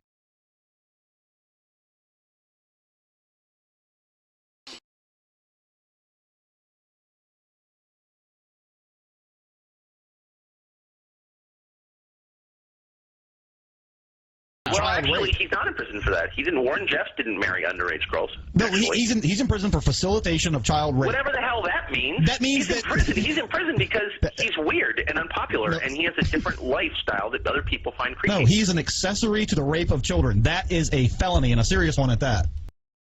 it sounds like they're describing Epstein. Now, this is well before Epstein's time, so this is not Epstein. But it sounds like they're describing Epstein, and the fact that he is making a big deal about the fact that, like, oh, so he just helped facilitate people, that, like, okay, who cares about that? But this is literally, they're describing Ghislaine Maxwell right now. Like, this is exactly Ghislaine Maxwell. Her entire job was to facilitate the trafficking of underage children for sexual actions, and this is literally what they do. But today he's not gonna be like, oh, what? That's that. What do you mean an accessory? He's like got some weird religious cult where he thinks it's okay to, marry underage girls, but he didn't do it. Why wouldn't the guy who actually did it, who had sex with an underage girl, he should be the one who's doing life? The rapist in this case has made a lifelong commitment to live and take care of the person. So it is a little different. I mean, let's be honest about it. He's not accused of touching anybody. He is accused of facilitating a marriage between a 16-year-old girl and a 27-year-old man. That's the accusation. That's what they're calling felony rape. But in our state, that's bullshit. I'm sorry. Now, this guy may be a total maybe a child rapist. I'm just telling you that arranging a marriage between a 16-year-old and a 27-year-old is not the same as pulling a stranger off the street and raping her. That's bullshit. But you know what? In my brief experience, what gets women going is arguing with them. Really? Yeah. I did not, Brad, I never use that. It's true. You debate politics with a woman and just go, just full-blown out there, especially feminism. If you're talking to a feminist and she's giving you, men really need to be more sensitive and this. Actually, men don't need to be more sensitive. You just need to be quiet and kind of do what you're told. And lighten up a little bit, bitch. They love it. Alexis Stewart, we run into her all the time. She seems Cunt. awful. Yeah, she is awful. They're very cunty. She seems extremely I like to cunty. hear that word out of, I stepped over me. She seems, what? Now go ahead. She just does seem a little cunty. Yeah. I mean, you said it. I'm just agreeing with you. I don't use that word because Right. I'd love for Tucker Carlson tonight on MSNBC, a girl that comes across kind of cunty. Well, she does. I mean, I heard her. Now I'm a Brent fan, so okay, I'm stating my bias right out front here. But I heard her on with him, and I just wanted to give her the spanking she should have. I actually watched. When she's laying her head in your bed at night, you know who the hell's in her bedroom and what they're doing. Nobody, just her. Well, when she's in a dormitory type setting and these little girls start experimenting around, next thing you know, you got a lesbian on your hands. I don't think that's likely. Next thing you know, Brad, what's going on in the home dormitory? Nothing. I don't got a PSP to play. I ain't got nothing going on. I ain't got my mom and dad here to tell me that they love me and tuck me in bed. So here's Trixie, and she wants to explore my body a little bit. So hey, let's go crazy. Wow. That if it weren't my daughter, That's one theory. That. Well, I mean, it's I just can't, and I just think that's pretty unlikely. Can you tell them as outlandish as that is? How old is your daughter? 14. Well, I love women, but they're extremely primitive. They're basic. They're not that hard to understand. Putting Paris in. Sounds nothing like Nick Fuentes, guys. Women, they're extremely primitive. Nick Fuentes would never say anything like that. No way. Brittany in a commercial with Obama is classic old school miscegenation, old South. Uncle Tom. It's old South. These two young white girls are going to be dating a black man. So they're trying to say that he's coming for your pristine white daughter by putting two of the biggest white whores in America? You want to fuck Sarah Palin. There's that. There is that. I'll agree with that. I feel sorry for unattractive women. I mean, there's nothing they did, What's better than hockey, weed, and whores? I mean... But first of all, there's no Canadian woman that you'd want to pay to sleep with. Anybody who answers my trophy wife is my favorite possession is my hero. I don't give a shit. I'm voting for the guy.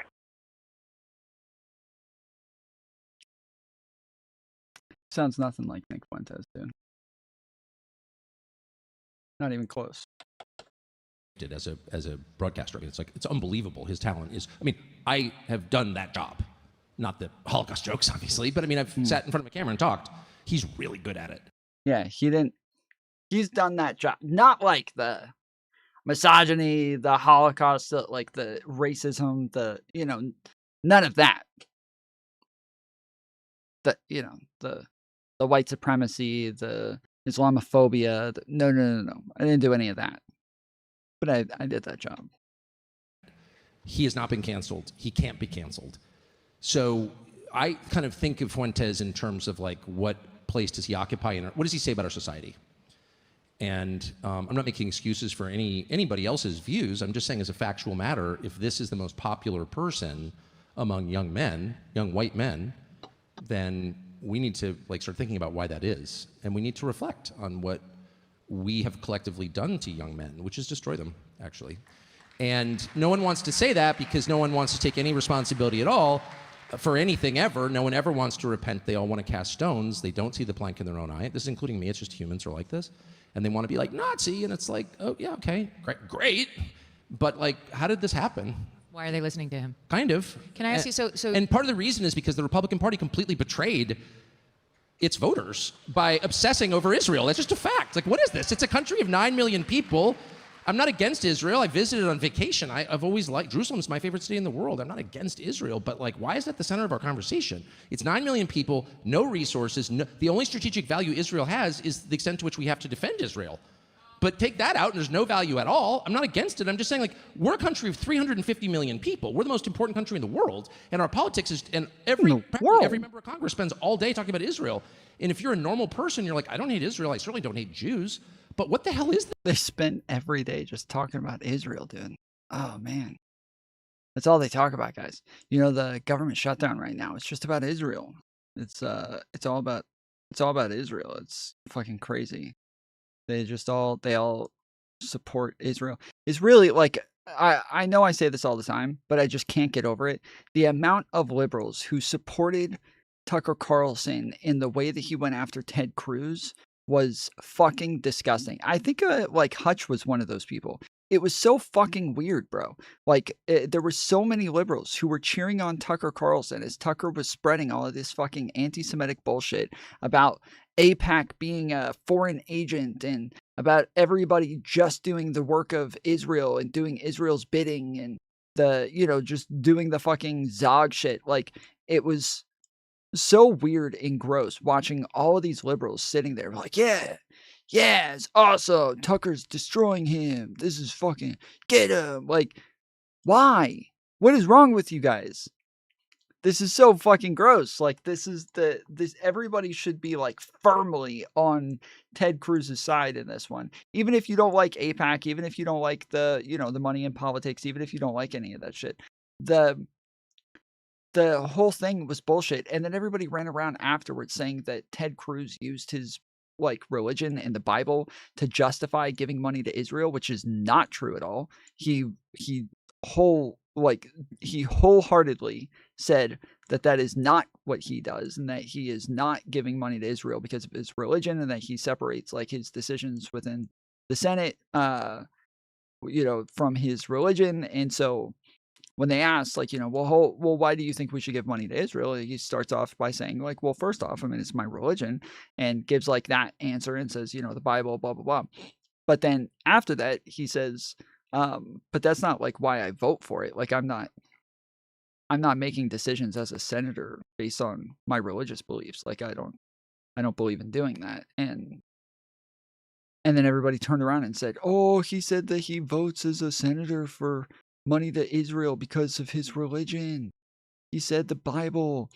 That everybody plays the clip of him. How many people live in Iran? He's like, oh, I don't know. Oh, he doesn't even know how many people live in Iran.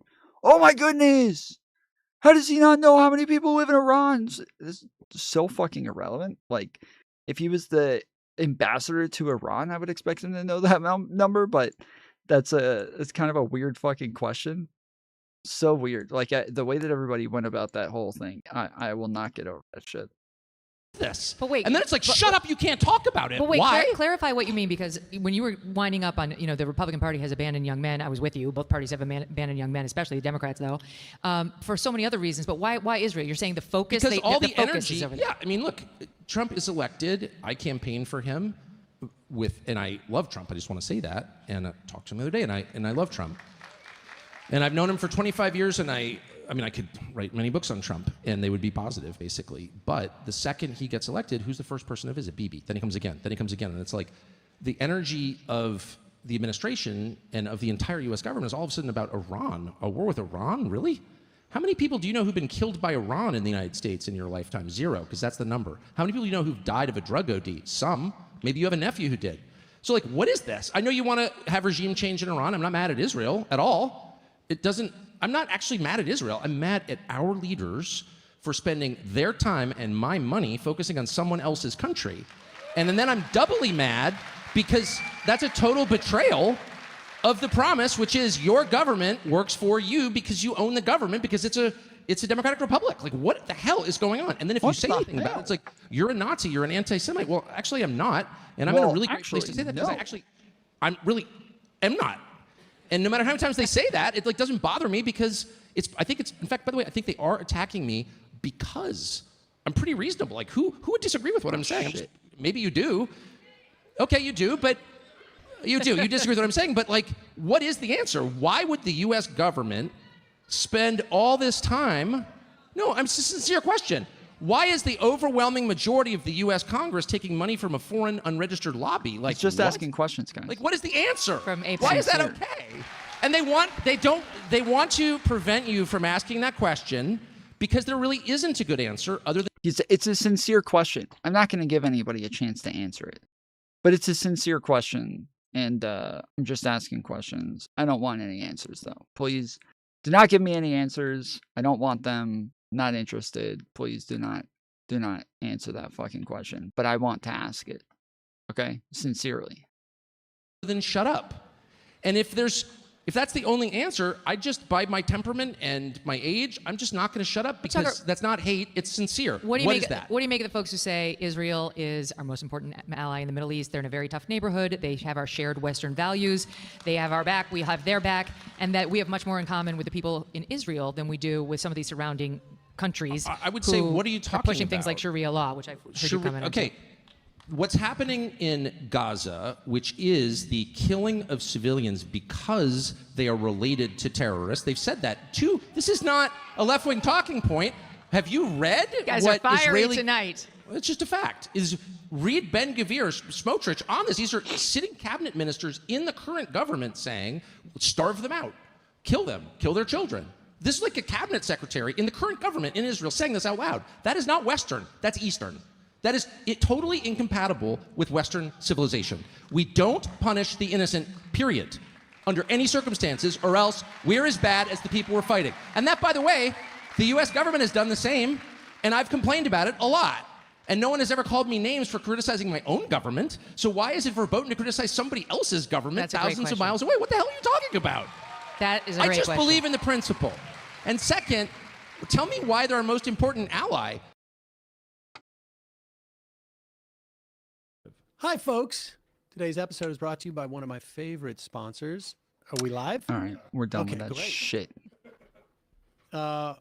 It's election day, ladies and gentlemen. Are you feeling a little anxious? Well, that's perfect. Well, it's not perfect, actually. Oh, wait. Actually, I missed. Okay, I missed one. Hold on. I'm rushing to try to click on it so I don't lose my fucking game. Stop going here. A right wing that embraces its own fringes will end up in the same position as a left wing that has embraced so that's its why fringes. I want to get into it. Embraces. Yes. So now, having spoken to Tucker, I actually see that interview very differently. And I did listen to the interview, and I knew what Nick Fuentes was. And I think he did show himself to be who he is. It wasn't his most... I see that interview differently. He's trying to be a mentor to Nick. He was trying to bring him under his wing and show him the way. And I think that he's going to be a healing force within Nick Fuentes' life. That's what Tucker showed me after we spoke just a minute ago. No, Tucker didn't come anywhere close to saying anything like that. He again didn't say anything to Nick to challenge him in any way, to lead him in any way, to to try to convince him of something different or anything like that. It was just him kind of normalizing Nick Fuentes. And when they're talking about the fact that like his podcast is one of the biggest podcasts and he's up there with Joe Rogan now, that this is what makes it dangerous. This is what makes it problematic. Like I think a lot of people will say that Destiny is the one who started this, but that's not really true. When Destiny was talking to Nick Fuentes, Nick was still like on the outer skirts of the internet. And when Destiny stopped talking to Nick Fuentes, everybody, including the right, was like, yeah, no duh. Like that's kind of why nobody talks to this motherfucker. What changed everything was Kanye West bringing on Nick Fuentes. And Kanye West didn't bring on Nick Fuentes because of Destiny. Kanye West did not go get Nick Fuentes because Destiny talked to Nick Fuentes. Kanye West brought on Nick Fuentes because Milo, is it Milo?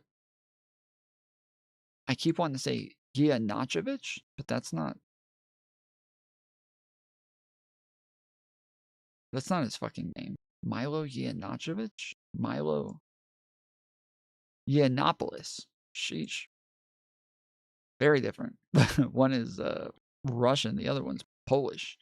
But yeah, so the Milo Yiannopoulos is the one who suggested Nick Fuentes to Kanye. And that is why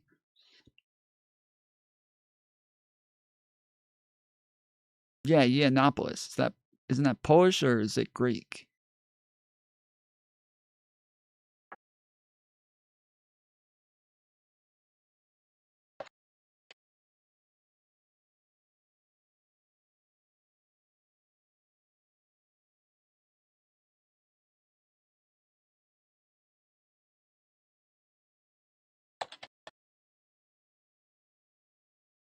The name Yiannopoulos most often refers to Milo Yiannopoulos, editor, blah, blah, blah.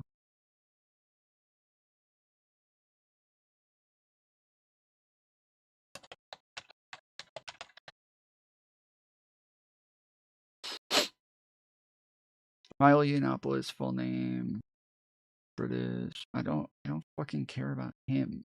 I want to know what the name is. It's Greek. Giannopoulos or Yiannopoulos. Variously translated from the Greek. Okay.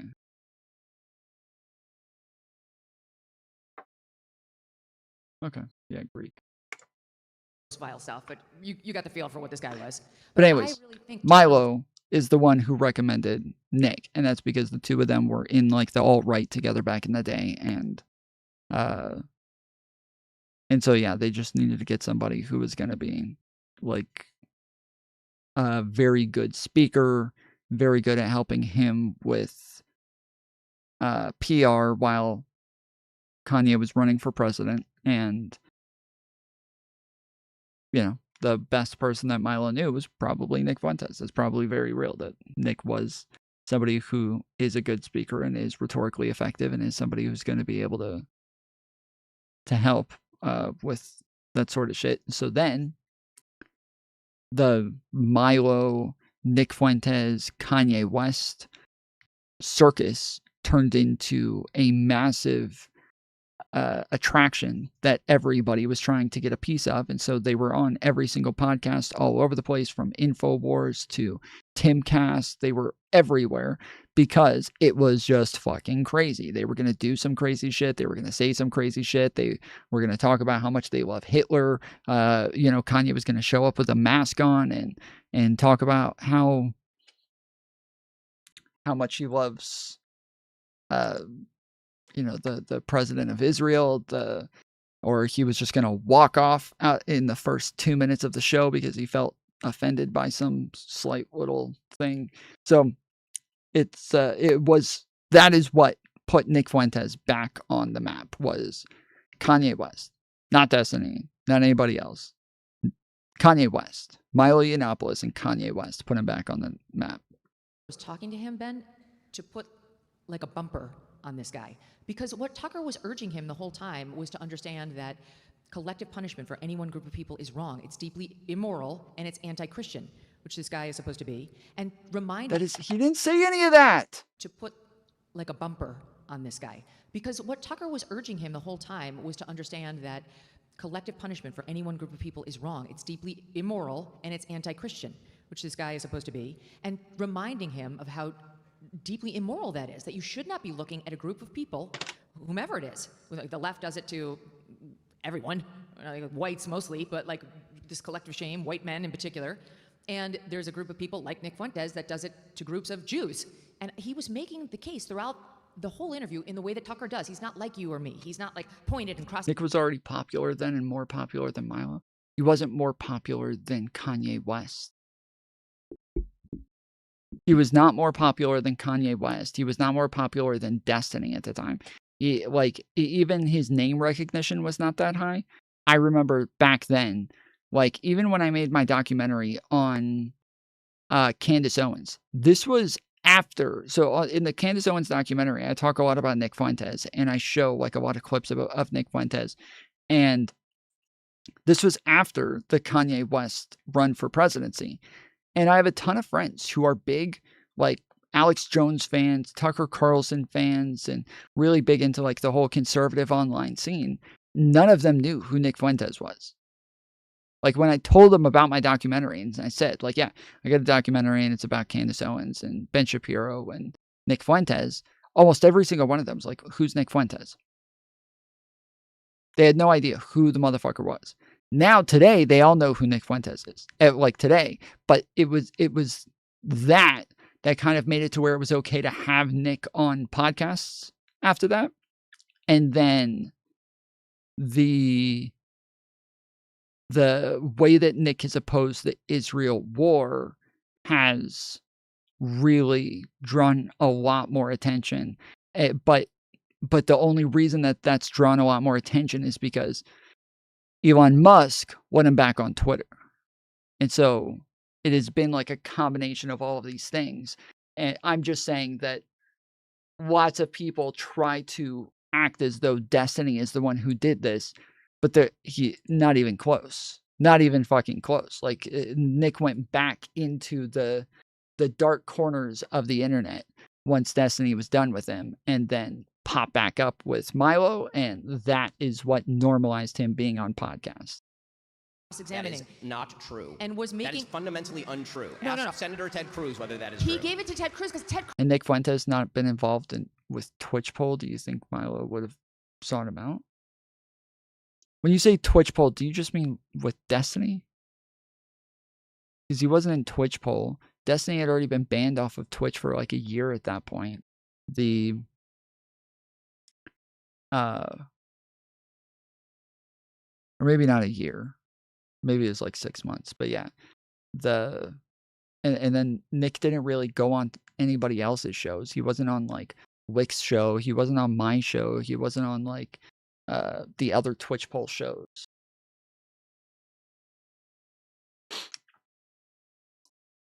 Candace Owens normalized him. She did kind of like when she was doing her whole Christ is King thing, she was like defending him unnecessarily while also pretending like she didn't know who he was. And so yeah, I do think that Candace Owens has played a big role in normalizing anti-Semitism. And that is, to an extent, also normalized Nick Fuentes. But part of normalizing Nick Fuentes as well is his beef with people like Candace Owens and Ben Shapiro and these sorts of people. Because, yeah, Candace Owens getting fired from the Daily Wire and her being like on this anti-Semitic streak made it to where a lot of people blamed Ben Shapiro and his Zionism for why she got fired. And that this made other people who already opposed Ben Shapiro and already opposed Zionism, made them seem a lot more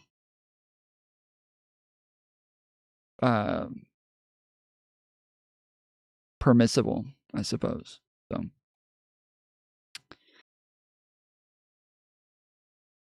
But yeah, like it is in my documentary. I don't know if Z King has even seen this, so he probably has no idea what the fuck I'm talking about, but I did make a documentary on this. And so yeah, it's in there, but we go over the fact that like over time, more and more podcasts are starting to normalize him.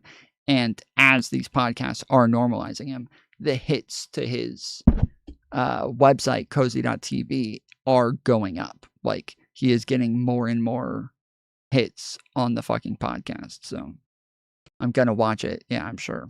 So true, dude. So true. Totally believe you. I was about to say, I'm pretty sure I've been telling you to watch it for like a year now. So Cruz is a politician. That's hold on. So only politicians get cross-examined? You don't. Well, look, it depends on the person. Tucker would never cross-examine a person who is not a politician. That's his rule. Tucker has excoriated public figures who purport to speak for us and represent us for many years. Nick Fuentes is a podcaster civilian. Okay, I just have a question.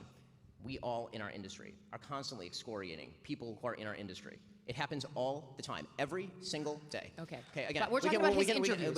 we can agree to disagree on your interpretation of what Tucker was doing there. I think everybody should watch and determine for themselves what they think Tucker was doing in that interview. And I urge you to watch it back to back with the Ted Cruz interview to determine whether you think that that was an aggressive Tucker Carlson interview. And you can judge for I yourself. didn't say it was aggressive. My opinion. I didn't say it was aggressive, and I don't think he would say it was aggressive. And I I think his that- point was, this guy, first of all, he's become a behemoth, sadly. He's got 5 million viewers on Rumble. He's got 1 million followers on X. I agree. This is all before Tucker Carlson. And he was platformed, I hate that verb, but he was platformed by Patrick Bet David. And he went on Dave Smith's show, and he went on another big show. He's been getting more and more purchase in the political ecosphere, including right wing. And I think that's Patrick bad. Bet David has a huge show. I know, but Patrick did you Bet-David know did that more- Patrick Bet Pat- David had him on? Patrick Did his Bet-David- life blow up? Patrick Bet David did a significantly more aggressive interview with Nick Fuentes than Tucker did. Okay, but my point is simply he's growing. He's growing in stature. And so what I saw Tucker do was not whitewash his ideas, but try to put bumpers up on the guy. Well, then- I know then- Tucker well, and I think that was his approach. And the way, if you want to put a bumper up on Nick Fuentes, is it helpful to say,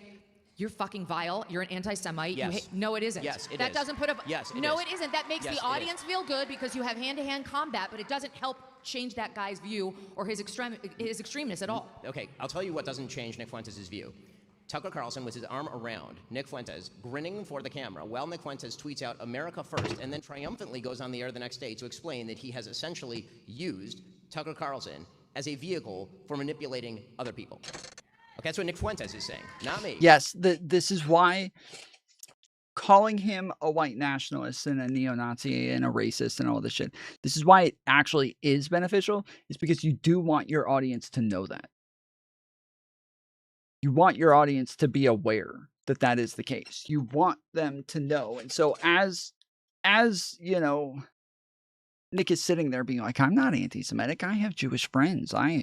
I love Jewish people. Like, as he's sitting there saying that shit, you don't want him to just be able to get away with that. You want somebody to actually let their audience know that that is not the case, that he does not love Jewish people, that he's talked a ton of times about the fact that he wants Jewish people out of the conservative movement. He doesn't want any Jewish leaders within the conservative movement, and that he thinks that they're all just a psyop on conservatism.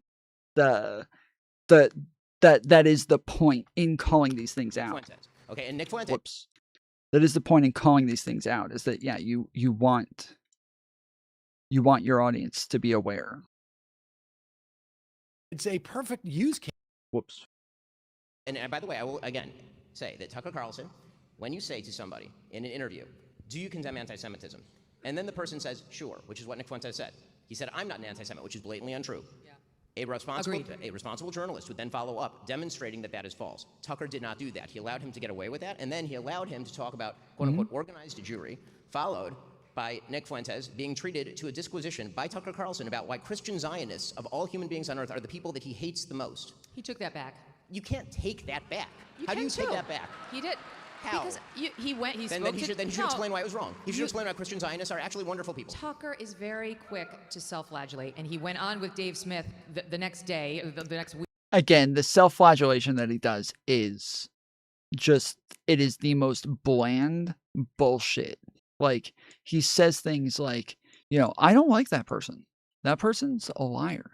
And I lie. I lie all the time. It's part of human nature. It's something I do. So I'm not exempt from this, but I don't like liars. And so, and then he'll go on to talk about why he doesn't like somebody because they're a fucking liar, while also calling himself a liar. It makes no sense. It is completely nonsensical. It is just the most bland, attempt at just giving yourself this little cushion for what it is that you're saying. It is, I don't like that guy. He's a horrible person, and I'm also a horrible person. I do horrible things sometimes. So okay, then why the fuck are you? Why are you downing this other person and saying you don't like them then if they're the same as you? Like, how does that make sense? It's the dumbest fucking shit.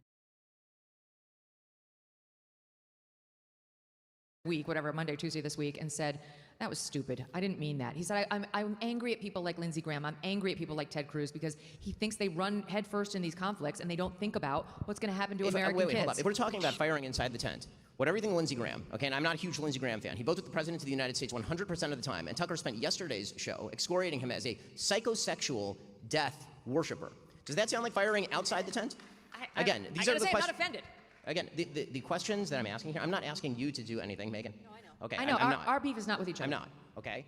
When I draw a line with regard to what I believe Tucker Carlson is doing to the conservative movement and what he is fomenting, that is because that is my info, and everyone can make their own decision as to whether they think that I am right or whether I'm wrong and where they choose to draw the line with regard to the conservative movement.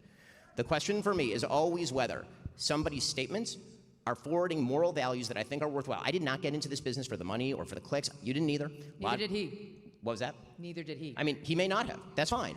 I certainly did not. I'm only going to speak for myself. And what that means for me is that if I see something... You're not only going to speak for yourself. You literally just said she didn't either. What the fuck?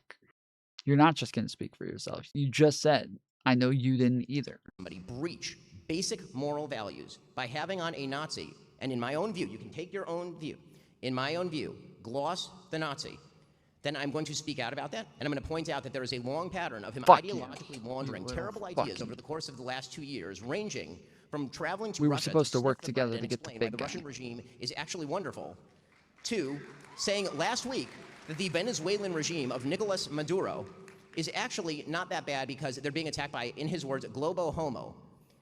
Tucker's made the point. I'm not going to here to be Tucker's defender, but he's made the point that Maduro is culturally conservative. Who gives a shit? The guy's a communist dictator. Everyone in his country is eating dog. He's shipping fentanyl to the United States to kill Americans. Why do I give a shit whether he's anti-LGBTQ rights? This is the number one thing about Nicolas Maduro. You know how far down the list you have to get before you can get to anything remotely recommendable about Nicolas Maduro? Just to be clear, I mean, we don't actually know if he's actually doing any of that shit. The only evidence that we have of that comes from the Trump administration, who hasn't actually presented any evidence for this. So we don't really know if that's true or not. I did ask him yesterday about the criticism that he didn't give Nick Fuentes a hard time, right? He didn't bring up the stuff that we were talking about. No, he didn't. And here's what he said. It seemed to think that we've way overstated the number of Jews killed in the Holocaust. He's ripped on poor Usha Vance in the most offensive terms, which I mean, so what do you say to those people? Say, why didn't you raise any of that? You know, do your own interview the way that you want to do it. You're not my editor. Buzz off. I mean, I don't know. You want to go yell at Nick Fuentes? I'll give you his cell. Call him and go sit and yell at him and feel virtuous or whatever. That's up to you. I agree with him. I agree with him. I agree with him. He did the interview that he wanted to do for a reason. Yeah. Here's the other thing I want to say. Yes, I mean, that is a great fucking answer. That's a great answer. It's like, yeah, that, like, he, this is his interview. This is what he wanted to do, and that's why we're going to hold him accountable for it. We're not telling him that he has to go do it differently. We're saying, this is what you did, and so now we're going to hold you fucking accountable for it. Done and done. Beautiful. We all have different approaches in this industry, you know, and there's been a lot that people in podcasting have said that I disagree with, including many of the names that we've discussed tonight. And we disagree too. I mean, yes, yeah, of course. But, I mean, yes, rarely, but sometimes we do. We disagree?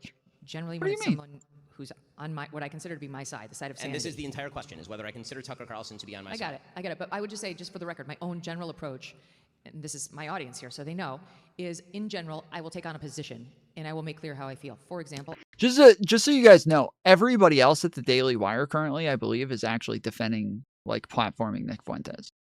From my understanding, I think... So I say everybody else. I believe Michael Knowles, Matt Walsh, and then even, like, you know, Brett Cooper isn't with the Daily Wire anymore, but she is also defending it. Now, Andrew Klavan, I don't know. I haven't seen. I would assume Andrew is not defending platforming Nick Fuentes. I would assume, from what I know from Andrew Klavan, I would bet he is not defending Tucker Carlson, defending Nick Fuentes. But yeah, it seems like Andrew, Michael Knowles and Matt Walsh are defending. Well, I've been asked, and some of my audience is mad at me for this, but what do you think happened to Charlie Kirk? And I don't think Jeremy would either. Like, the reason that I don't think Andrew Klavan would, the reason I don't think Jeremy Boring would, is because of the way that they like talked about Candace Owens and not wanting Candace Owens on their platform anymore. Like they were very clear that she is just not the type of person that they want to platform. And so if they don't want to platform Candace Owens anymore, I'm sure they don't want to platform somebody like Nick Fuentes, and they're gonna think that somebody like Nick Fuentes is bad for anybody to platform. So I think those three, Ben Shapiro, Andrew Klavan, and Jeremy Boring, were all obviously against platforming Candace Owens anymore at the Daily Wire. So yeah, I think it's obvious that they would be against platforming Nick Fuentes as well. Killed Charlie Kirk.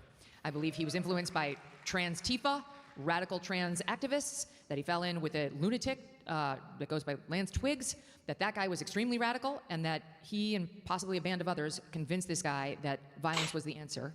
And I believe others knew about it before Charlie was killed. That's what I believe. And until you can show me cold, hard proof that it was something other than that, that's what I'm going with. And I don't want to do or say anything that will jeopardize the FBI investigation and prosecution of that guy to make sure he spends the rest of his life either behind bars or on the wrong end of a firing squad. But that's...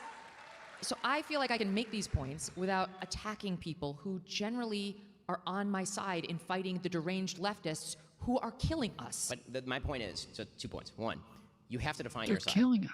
You do. There are limits to the All side. the people who don't want to kill others based on their political ideology. So I would agree with that, except for the fact that, as you showed, Nick Fuentes wants to kill others based on their political He's not ideology. on my side. He's not with me. My point is that Tucker treated him as though he was on his side. And I see it differently. I think he I did know- an I know you do. exploratory interview where there was a possible attempt to put a bumper up on this guy. I think that we don't have to go over ground that we've already covered. We can agree to disagree on that, and everyone can make up their own mind after going and watching the interview yourself.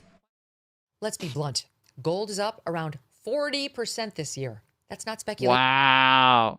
Wow, right after having the Jewish guy on, you want to talk about selling shekels. Of course you're going to defend Tucker Carlson and his interview with Nick Fuentes. What a surprise. What a fucking surprise. She's down the rabbit hole, guys. So, I mean, it goes on. There was another point that he made. I'm trying to remember what it was. Shit. What did she say there? Him as though he was on his side. And I see it differently. I think he I did know- an I know you do. exploratory interview where there was a possible attempt to put a bumper up on this guy. I think that we don't have to go over ground that we've already covered. We can agree to disagree on that, and everyone can make up their own mind after going and watching the interview yourself. Huh. Let's be blunt. Yeah, I don't Gold's- remember. There was another point that I was trying to think of that he made that I'm blanking on now, but okay.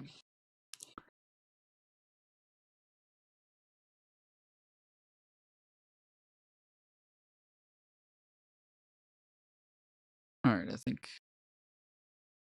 that's all. Case for your Sunset Lake Septi in Vermont. Second term. Big races in Virginia and New Jersey for the governorship. Key referendums in Maine, California, other states. We are back. Sam Cedar, Emma Vigeland on the Majority Report. Before we introduce our next guest, we need to play this video. America deserved 9/11, dude. That's Zoran's buddy, Hassan Piker, saying we deserve 9/11. It's a disgrace to every life lost. Zoran went on Piker's show, and now Piker was just spotted at Zoran's event. Mamdani is wrong for New York. Spotted. Paid for by 4 Our City. We are back. Did you know? We are back, and I just want to introduce our first guest by saying I condemn him. Disavow. Disavow. Yeah. Disgusting. Disgusting. And Hassan Piker, not welcome here. Yeah, I snuck in, like I snuck into the Zoran event. Yes. I just keep finding myself sneaking into these like high-profile events. Did you guys know that Hassan actually got rejected at the Zoran event? He tried going to like the after party celebration and he got turned down trying to get in. Did you guys know this?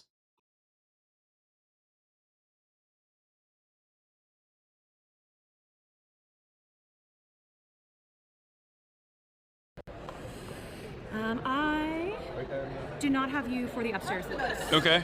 Can I see your ticket tape? Oh, I'm staff. Oh, okay. Oh, okay. Okay. Oh, you're So we can't escorted? go upstairs. So they're not on the list for upstairs?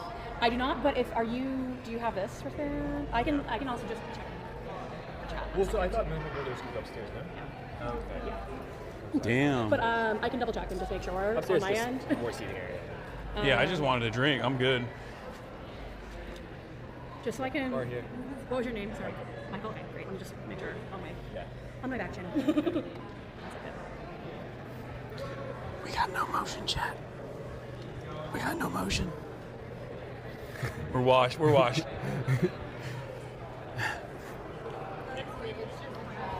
Fell off. Okay. Stop whispering in the microphone, Marsh. They can hear you. I'm just coughing. I'm just sick. Okay. I'll figure it out if I can. Yeah. Sure, no problem. Take my number. Text me if you need anything. Wait, here. Put it. Don't say it out loud. You guys streaming live? Oh yeah, we are. But we're not showing anything yet. But there's 72,000 people watching. Oh, great. Currently. It's out of focus. There we go. They're just watching the ground. Right. All right. I also have a staff member at the box office that's in the interior. That might be one of those. That's okay. I think we're good. Right? Okay. Yeah, I mean, I don't care. Are there drinks here or no? Oh, we can get drinks here. All right, perfect. What do you want, March? I don't drink while I'm working. You're such a fucking liar. You do ketamine while working. I mean, allegedly. Hello. Hi. How is that out of context?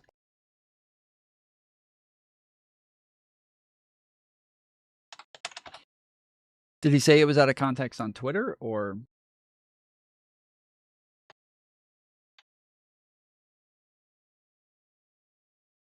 Democrats, if they were in charge right now, would be doing 100% the exact same thing. 1-to-1. Make no fucking mistake. So this is my clip. What the fuck? This is my clip. I need to start watermarking my clips. I found this on Filmot after like people kept asking for evidence that he had said stuff like that because there was one clip that was going around all over the place. This was not it. And so that one clip kept going around. And so then I went and quote tweeted Dan Saltman with this clip. And yeah, I need to start watermarking my clips just so I know if it's mine. I need to put like little like tomfoolery logos like somewhere in the corner and just like put some opacity on it or some shit. Anyone who tries to tell you that Kamala Harris will be different is a fucking delusional moron. Do not listen to them. I'm pretty sure this is my clip. Let me double check.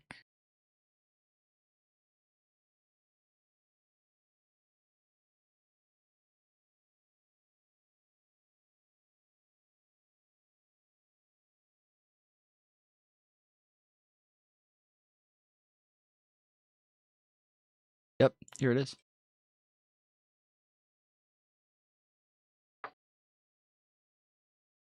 One to one. Oh wait, maybe it's not.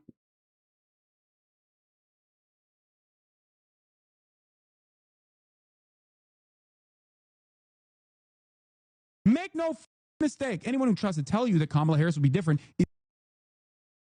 Mine has the text on the side. Theirs cuts off at the. So did they just crop the clip? Yeah, they cropped it at the YouTube logo because I have the Twitch logo out here with the text on the side, but it starts at the same exact spot and ends at the same exact spot as my clip. One to one. Make no. It starts and ends at the same exact spot. Democrats, if they were in charge right. Oh no, actually, theirs starts before mine. Okay, never mind. Yeah, never mind. They did not take my fucking clip. So where Where did Hassan Abi?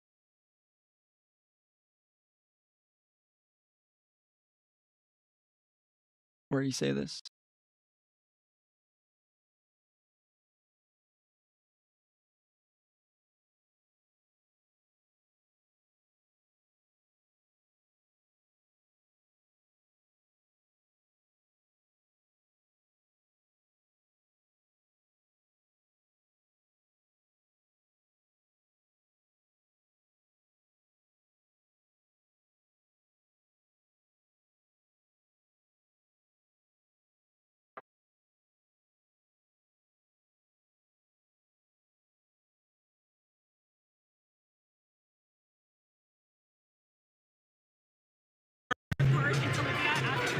Yeah, I know who you are. Oh, okay. I've seen your work on denying the Gaza famine. Oh, how are you doing? Hi.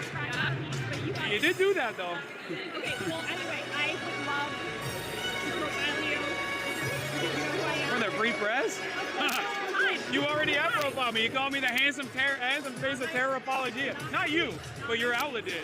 Which, by the way, I did not have an issue with at all because they used a handsome photo, so it was cool. Well, anyway. I literally, I put that article on as one of my favorite articles anytime someone asks. I love how familiar. I don't get why people find us unattractive. Well, it's so. It is odd. So we talk a lot about the fact that like women generally don't like just looks, right? Looks are not enough for them to find somebody attractive, and that like looks will like a personality will drastically change your looks. That somebody who is not the greatest looking person, but if they have a good personality, they're smart, they're charismatic, they're well spoken, they're funny. Like those are things that'll really up your looks in a woman's eyes. If you have character traits that they really enjoy, that will make you look better to them.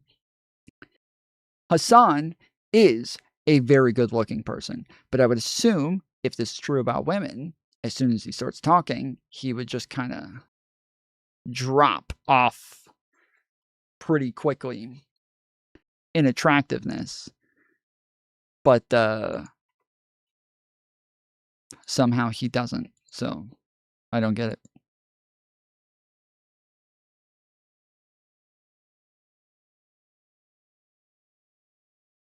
I don't get it. Well, yeah, but he even talks like this, like he's trying to make his voice sound a little bit deeper. You can go back to other videos of him, and you could tell that he doesn't talk like this at all, and he just puts a lot of effort into trying to make his voice sound deeper. And he's actually talked about it before. We just watched him last week talk about this in one of the videos, saying that he does work at trying to make his voice sound deeper. So it's a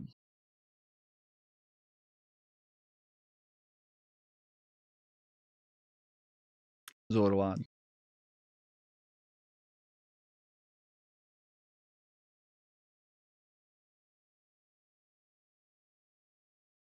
Okay. Well, yeah, I don't know where he said that. That was taken out of context.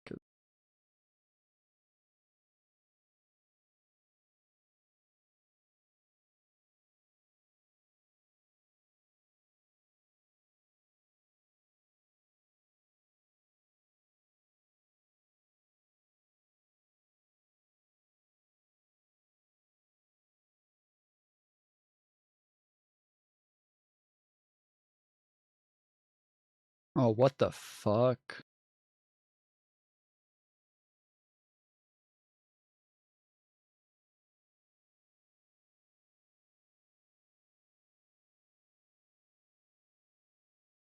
So Nick Cage does the same thing? Yeah, I know. That's why we don't like Nick Cage here. That's why everybody here is not a fan of Nicolas Cage. We are all way more fans of fuck, I almost say Michael D'Angelo, but that's not his fucking name. Leonardo DiCaprio. We are all fans of Leonardo DiCaprio. We are no fucking Nick Cage fans up in here. All right. What are we gonna be? What next? What are we gonna? Are we gonna fucking like damn, I'm blanking on his name too. No shit. What's the other guy's name who does the same thing?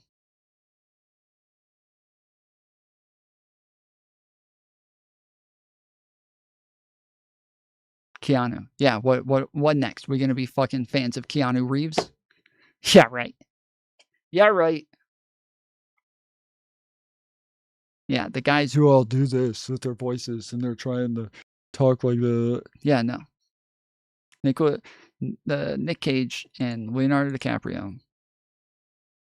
Or sorry, Nicolas Cage and Keanu Reeves. We're not with it, okay? We are Leonardo DiCaprio fans. I love Keanu Reeves. You would. If you like Hassan, you would like Nick Cage and Keanu Reeves. Everybody who likes Nicolas Cage and Keanu Reeves are all going to be massive fans of Hassan. That's how it works. You have to have all three. They are the same people.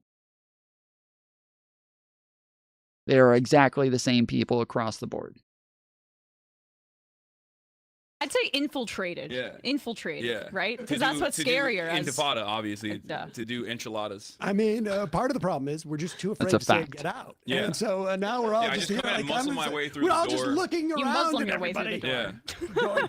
door. Yeah. No, you guys are just coping. If you like Keanu and you like Nick Cage, you like Hassan. And I will never believe that you don't like Hassan. I've been doing a lot of tequila. That's what it is. I just I keep lying to people about my secret woke anti-white jihad that I want to do, and everyone's always like, "Oh, you're just like a Twitch You guys think he didn't shock his dog? streamer," but it's like secretly I have I You have know these we're on different air, right? ambitions. Oh no!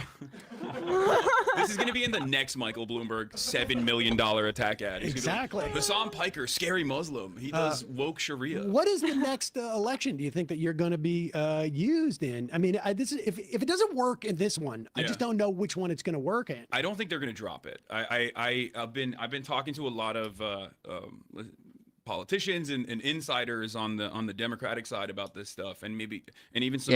Yeah, of course Van Dredd shows up. I find Hassan to be vapid. I also find Nicolas Cage to be vapid. Agreed. Members of the media as well, and there are people are just like kind of shocked that this has been like a primary focus of the Cuomo campaign because like it's so confusing to everyone. It's so confusing. I have yet to be stopped in the street to be like, "You're the guy. You're the terrorist guy. You did 9/11." No one has tied me to 9/11 yet. All right. Well, let me ask you this, and then I want to move on to stuff that's more contemporaneous.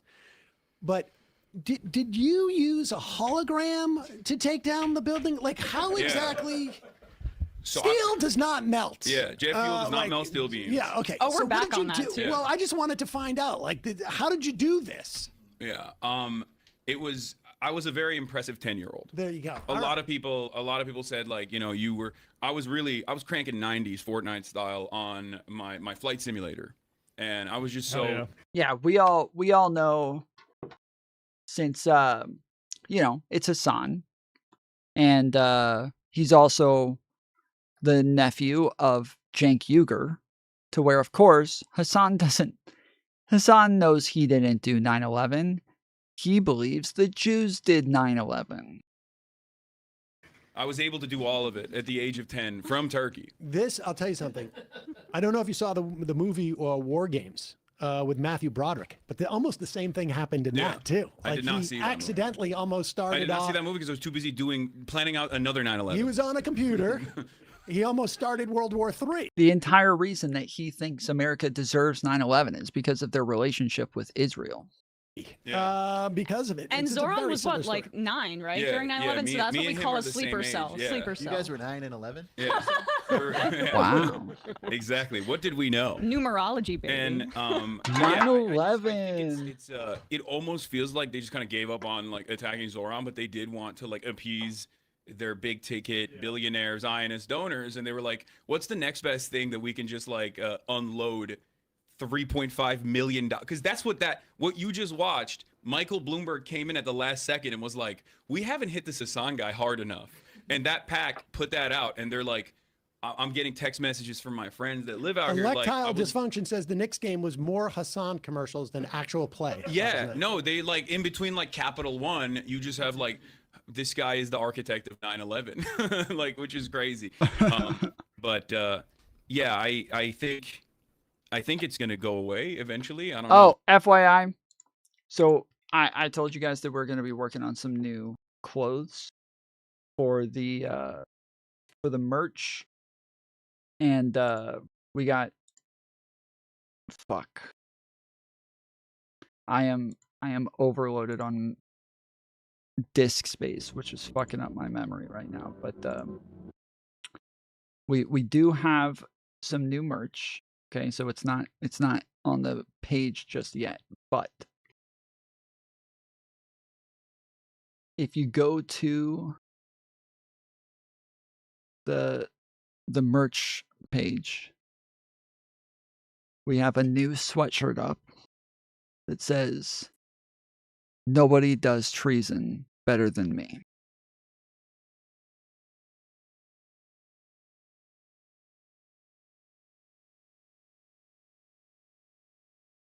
So this is the first one that we've put up. You can get it in white, black, gray, and fall green.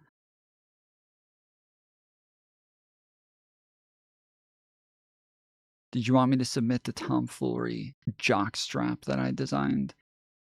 I still need you to model it, unless no balls. I will understand. I would totally be down with selling a tomfoolery jock strap.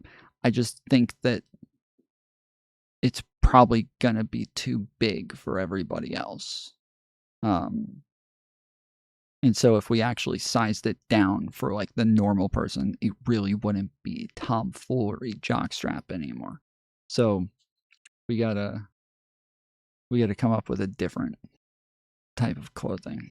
That is the one piece of clothing that is probably just not gonna work.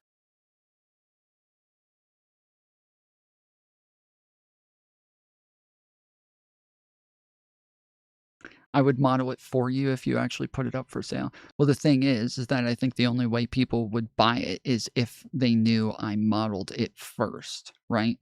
And so I would have to wear it and then say, like, almost like Amaranth bathwater sort of thing. Does PF Young know you're stealing his line? His line is, "Nobody loves blank more than I do."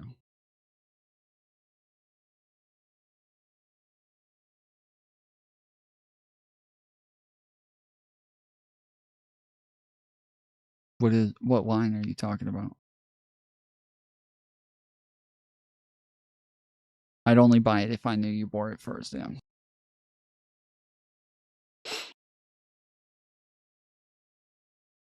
But yeah, it's got the black and white tomfoolery logo on the front.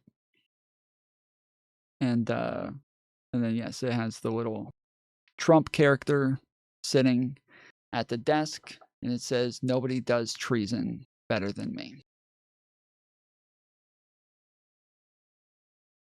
I'm holding back from saying anything. Yes, Mantis wants to buy those very badly, as long as I wear them. I'm just kidding. She's holding back from saying anything because she's like, "No, actually, I know this guy is the fucking smallest penis. He's over here trying to act like he has a big one. But, he's got the fucking tiniest fucking Peter." That's what she's that's what she's holding back from. I like the jackets. Yes, I do too. Mantis just bought this one for me for my birthday. It is coming in the mail in a couple of days. It just shipped.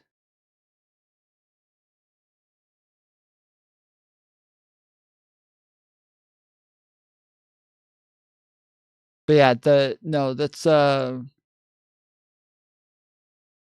oh, that you're talking about the shirt. Okay, the jacket. That's what Trump says. So initially it says, "Nobody knows treason better than me." That's what it said initially. "Nobody knows treason better than me." And then when I put "Nobody knows treason better than me," Mantis read it and she was like, "I like it." She's like, "The problem is that Trumpers could wear this as well, thinking that this is something saying that like everybody has been treasonous against him, like all of the Democrats committed treason, and so he knows treason better than everybody else. And so that is a Trump thing, right? To say nobody knows X better than me. And so that's what I put initially. And then she's like, yeah, that's gonna sound like something that Trumpers would wear. And so I was like, okay, true. So I had to change it to nobody does treason better than me.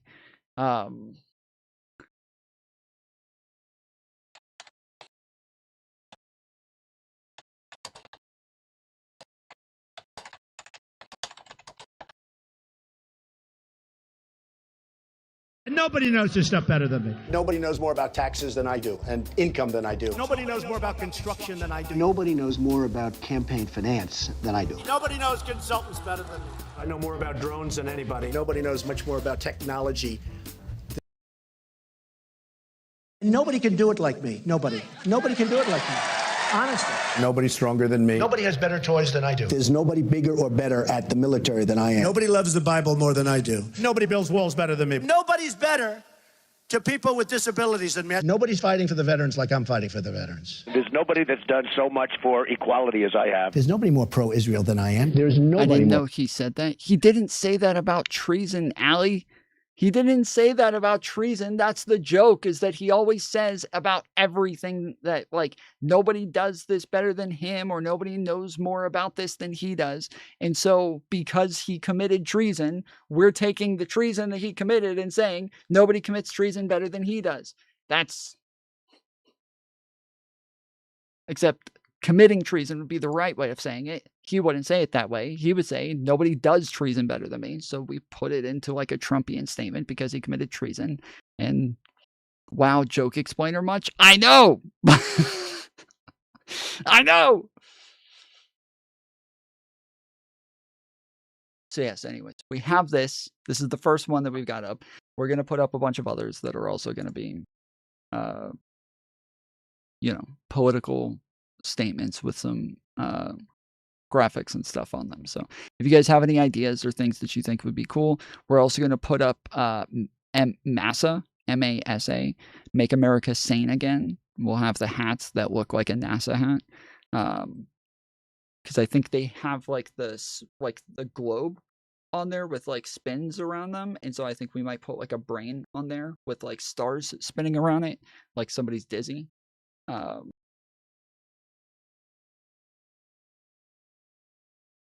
I would never buy a Trump thing anyways. It's not a Trump thing. It's an anti-Trump thing. It's an anti-Trump thing. It's making fun of Trump. Imagine wearing this to a fucking protest, okay? Imagine wearing this to a protest. Everybody would love this fucking shirt, okay?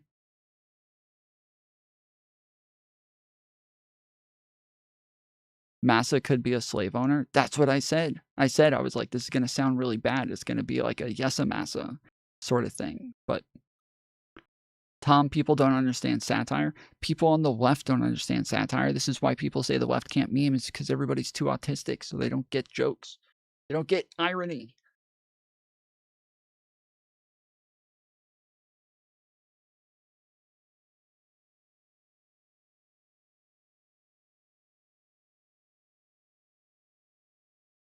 Yes, anyways, this is the new shirt, so thanks for making me feel like shit about it.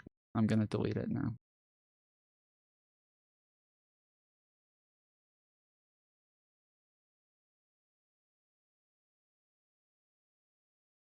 I even put the white drawstrings on the fucking, on the hoodie. For nothing.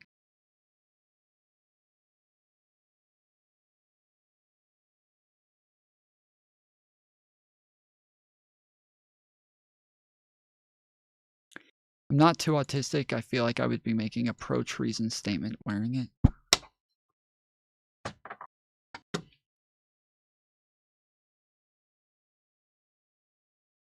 I don't think But anybody. Isn't it nuts that they use like that? They blew all their money on that, but then they do AI ads, which is like probably they're cheaping out on getting actual artists to participate in their ads. Yeah, they should get real artists to portray me as doing 9/11. Exactly. That's what I think as And well. you can't read it. It comes in different colors. You can get it in white. It's you can get it in all of those different colors. That's the whole thing. It comes in all of those different fucking colors. So if you can't read, if you feel like you can't read it in the black, okay, well then get it in fucking white. I like the black one. I like the black one. I think the black one's cool. But you can get it in gray as well. You can get it in green. And then I added tons of colors for a lot of the other shit as well. So like we got the jackets, and then we got the hats, and you can change the hat colors as well. They come in a ton of different colors.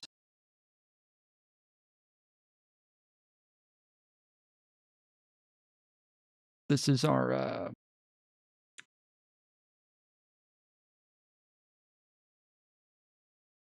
what was his name again? Miguel Cabrera or whatever. What was the fuck? I'm blanking on his name.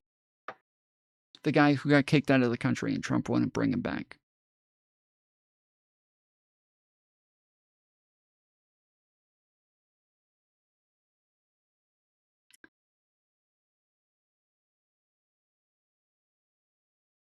Abrego Garcia, yes. This is our Abrego Garcia hat.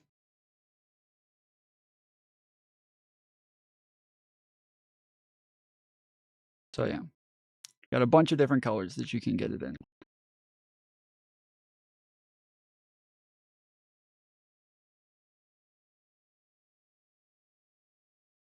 The reason is one of the problems and the reason that I'm starting to do the black and white logos is because they don't do the colors of they don't do my colors very well. This is all I can do. And the pink is not really pink. It's not a good pink. It's really infuriating. But yeah, this is the Adidas hat. It looks like a really nice fit. They're all snapback.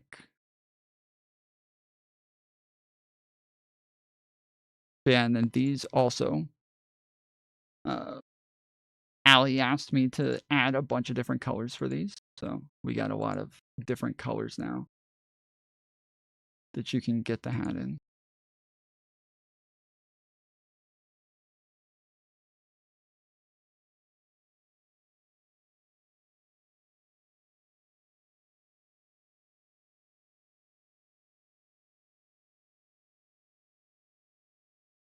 And then the same with the hoodies and the shirts.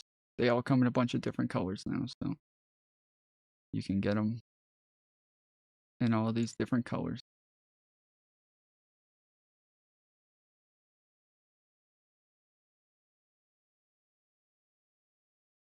And then we got the mug.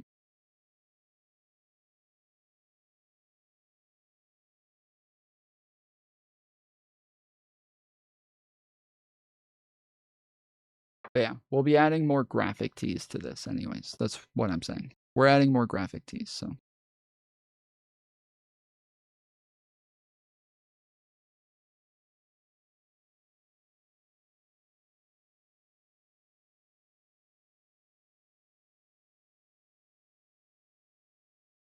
Change the logo, Tim Foolery, for just the black beanies. You know, I did a character of Tim Foolery one time where I went on to a podcast with a beanie and then kind of acted like Tim Pool the whole time, making very like nothingness statements where I kind of odulate back and forth from one to the other, making both statements, acting like I don't really have a position, and then at the end making the most staunch statement possible, and just played that character for the entirety of the show.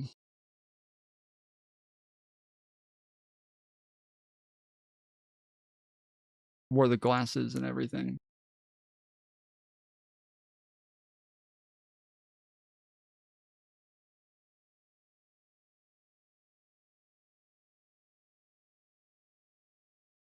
So, yeah.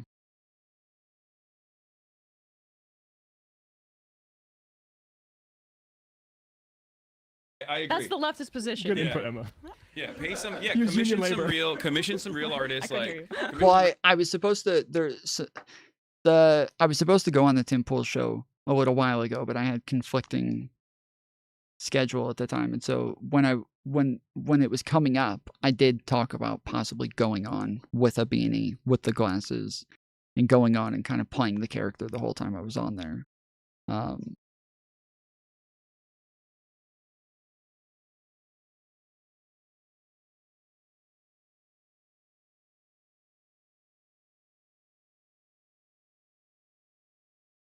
real artists to do the real work instead of these.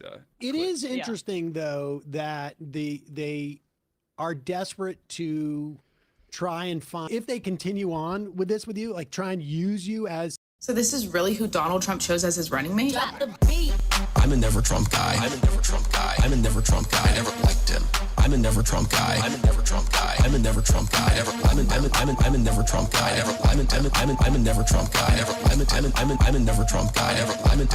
I'm a never Trump guy. I never liked him. I never liked him. I never racism. I'm a never Trump guy. Xenophobia. I'm a never Trump guy. Racism. I'm a never Trump guy. Xenophobia. I'm a never Trump guy. I never liked him. I never liked him. I'm a never Trump guy. I'm a never Trump guy. I'm a never Trump guy. I'm a never Trump guy. I never liked him. I'm a never Trump guy. I'm a never Trump guy. I'm a never Trump guy. I'm a never Trump guy. I'm a never Trump guy. I'm a never Trump guy. I'm a never Trump guy. I never liked him.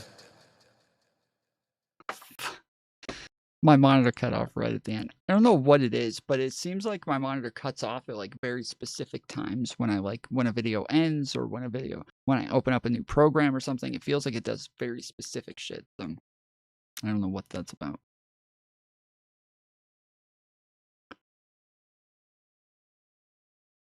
But yeah, there's I've thought about like going and getting like quotes from Trump, but just like actual quotes from him. So like I've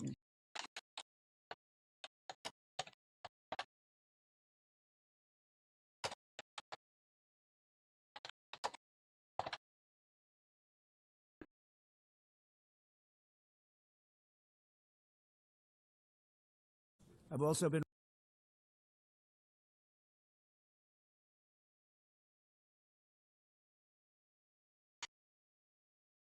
oh, this isn't the thing.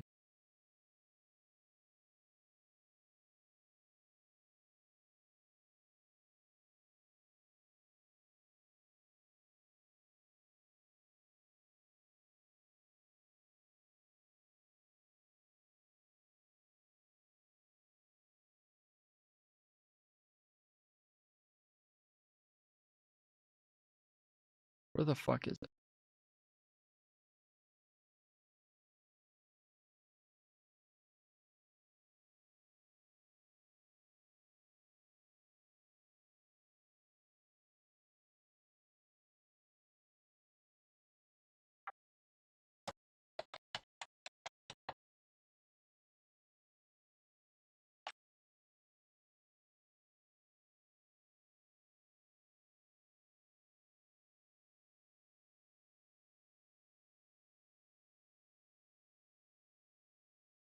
All right, well, shit. Yeah, there was a speech that he gave a while ago that I was looking specifically for that speech because it was right before he talked to Zelensky and he was calling him a dictator and shit the entire time, and it's from like 9 months ago.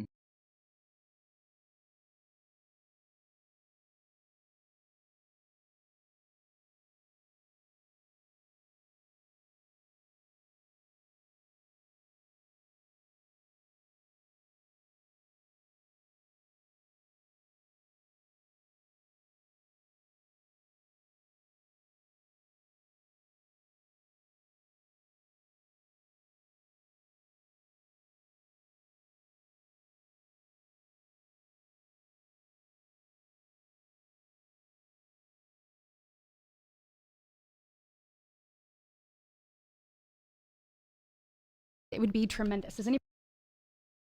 Okay, well, let's just. We can go to just about anything, so.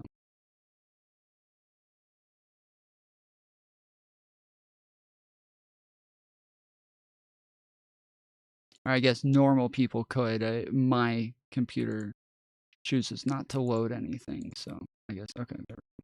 All right. So yeah. Yeah, because the same judge ruled exactly as you said, except the judge said that you can leave the 300 people that you already have in place. They can stay. They can remain. They can do what they have to do. Thank you very much, everybody. Thank you. Thank you. It's a very important day, an important achievement with great friends of mine. I think this group is one of them. I rate a 10. I can't always say that, even if they are Republicans. And these are Republicans, great Republicans. I want to thank you all for being here for this important announcement.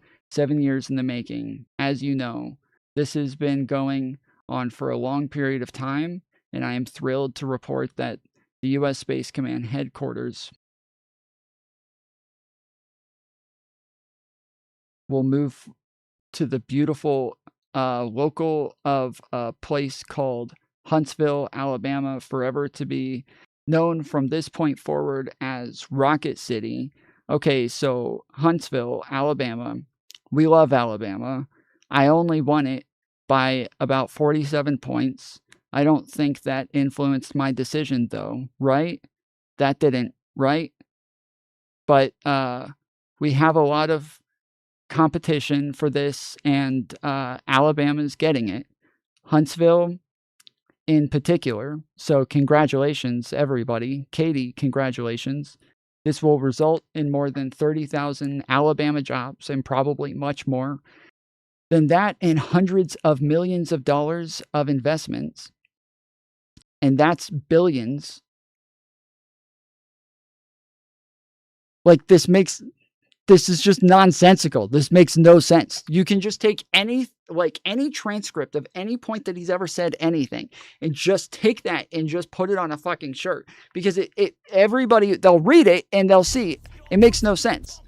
Aram Sound tip $20. Happy birthday to you. Happy birthday to you. Happy birthday dear Baldy. Happy birthday to you. You're old. Not trying to make it word JTS, just true. And bald. Old and bald. L'chaim. Thank you. It's not my birthday, though, so you'll have to send that again on my birthday. But I appreciate, we're working up to it. I get it. Thank you, Aaron, for the $20 dono. Let's go. Let's get some W's in chat for Aaron, everybody. But yes, you can take any quote from him, just any segment, and you put it on a shirt. Everybody knows it's him talking, because it just doesn't make sense. It just doesn't make any sense. He just now, here where he says, this will result in more than 30,000 Alabama jobs and probably much more than that. Okay, so you know how much it's going to result in, but then instead of saying more than that, the first time you just say it's going to result in that, but probably much more than that, and hundreds of millions of dollars of investment. And that's billions. So hundreds of millions. And that's billions. Nobody talks like this. This is nonsensical. This doesn't make any sense. You could just grab anything that he's saying, just throw it up on a shirt. Everybody knows that's him. And that's billions, because it can't be millions. It's billions and billions of dollars. Most importantly, this decision will help America defend and dominate the high frontier, as they call it. I want to thank Secretary Pete Hegseth. He's doing a fantastic job. And Secretary of Air Force Troy Mink. Troy, thank you very much. Great job you're doing. Troy, this is such a big deal. This is one that everybody wanted to know. What are you doing? I also want to thank Senators Katie Britt, and I want to give my condolences. Your grandmother, her grandmother, just passed away. She was 100, right? 100. And she loves you. And she was very proud of you. Thank you very much. Very, very proud of you. So thank you, Katie. Wonderful woman. She must have been to produce you indirectly. I can tell you she had to be Tommy Tuberville, who's a great coach, and I won't say anything about that. What happened with Alabama football this week? Let's leave that up. But you're not used to that, right? You're not used to that. But Tommy, Auburn won, right? They did. So you're happy. Tommy's been a great senator, as you know, and fantastic. Fantastic guy all around. He was also a tremendous coach. House Armed Services Committee Chair Mike Rogers. Thank you, Mike. Where's Mike? Mike, thank you very much. Doing great, Mike. Representatives Barry Moore, all great friends. Robert Alter, like the way that he talks, nobody else fucking talks like this. So important, you know, we're losing the race in space very badly to China and to Russia. And now we're far and far away, #1 in space, and reestablished Spacecom with a mission to protect America's space assets and detect any threat to our homeland. We initially selected Huntsville for the Spacecom headquarters, yet those plans were wrongfully obstructed by the Biden administration.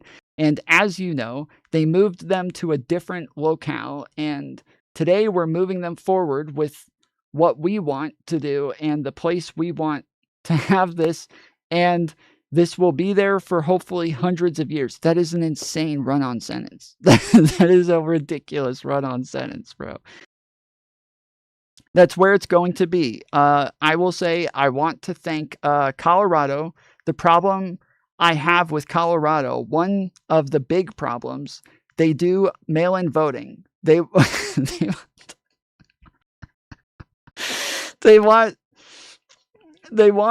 to all mail-in voting. So they have automatically crooked elections, and we can't have that. When a state is for mail-in voting, that means they want dishonest elections, because that's what that means. So that played a big factor. Also in Huntsville, Spacecom will play a key role in building the Golden Dome. Like, why did he out of nowhere? He's talking about Alabama. He's talking about Huntsville, Alabama, and just out of nowhere starts talking about Colorado having mail-in voting for no reason. And then goes right back to talking about Alabama again.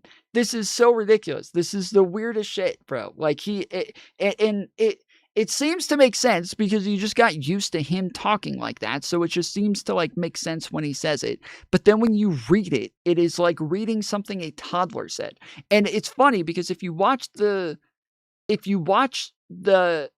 like clips of where they replace Trump with a baby and then put a baby voice in there, it all of a sudden works perfectly. Like, it sounds like a toddler talking. That's what it sounds like. The way that he talks and the way that he just kind of goes off in these like random directions and just saying the most random shit. It like you could take this and then just put it on like Kids Say the Darndest Things sitting next to Steve Harvey and just have whatever it is that Trump said with a toddler voice and a toddler face. It is exactly what you would expect. Let's see.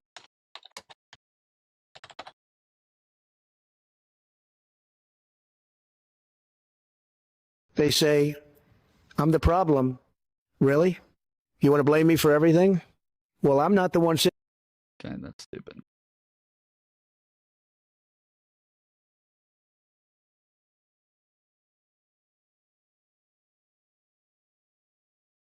A lot of people died, and a lot more are going to die unless he gets a lot smarter, a lot. Thank you very much. A short time ago, the U.S. military carried out massive precision.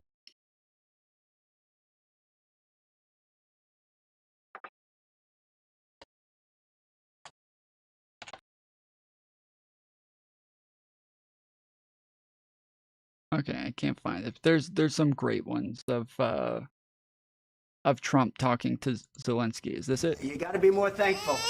Because let me tell you, you don't have the cards. With us, you have the. That's not it either. Okay.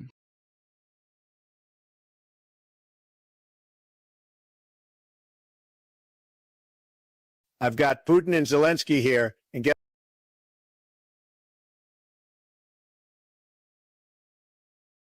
All right, whatever. There's some where they literally just replace his voice with a toddler voice, and then just give him a toddler's face, and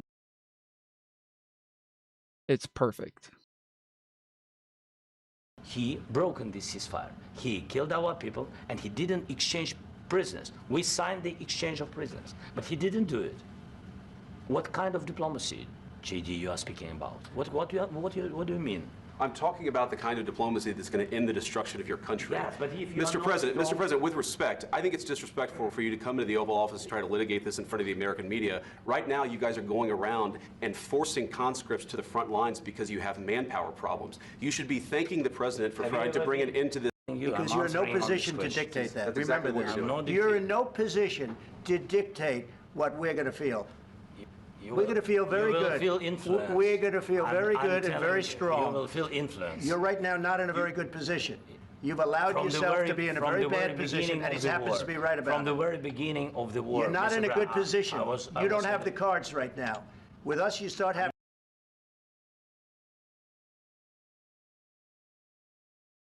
Many people were surprised the entire EC. Yeah, they don't. I want the ones where they actually change their voices to toddlers as well, because when they change their voices to toddlers, that is so much better, because when you get the voice, you get the full thing. It just sounds like a fucking toddler. It just sounds like one.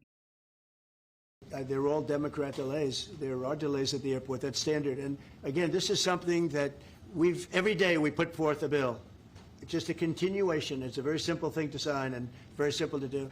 And I really think that these are people that I think they have nothing to lose. They have a party that's out of control. They have no leader. Nobody knows who the leader is.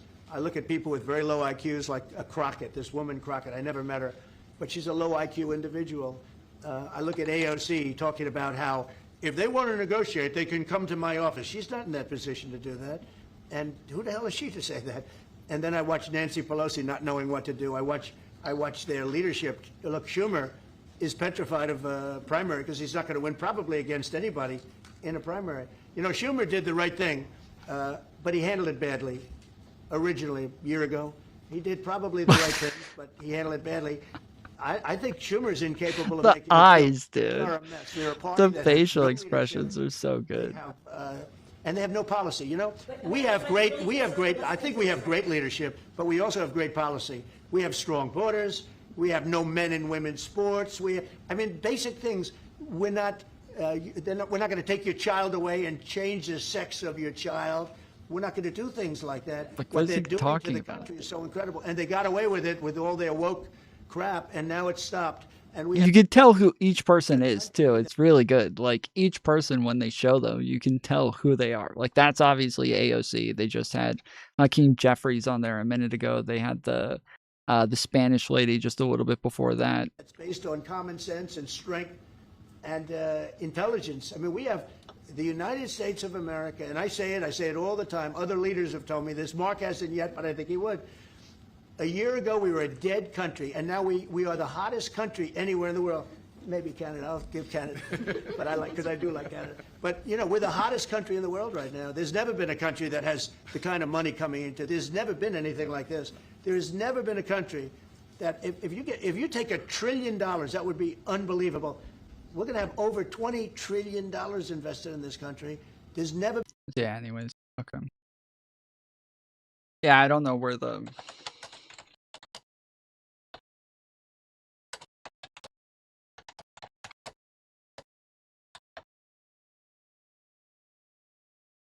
I see it all over the place, which is the frustrating thing. It's the one that I'm looking for.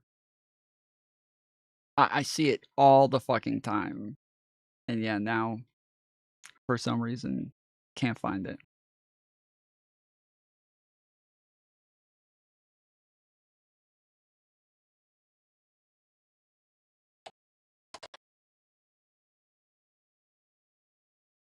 All right. Whatever.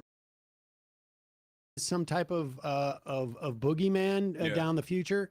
They're going to have to mainstream. What they really should do is finance like a cable television for you. so that you're across a bunch of different platforms. Yeah. Then go back and demonize, because the 50-year-olds and 60-year-olds and 70-year-olds they're trying to communicate to, just they don't I want to find the get one what guy. they're talking about. Why are they like they're? I mean, I can only imagine like if my father saw this ad and be like, "What's that? The guy? I don't get it. The guy's in his room, and he's what? Yeah, the room Like, where it all happened. They don't understand. Yeah, it's. I think it's like. It's interesting because like it doesn't really work in the same way for someone like myself, because it's not like my views are hidden.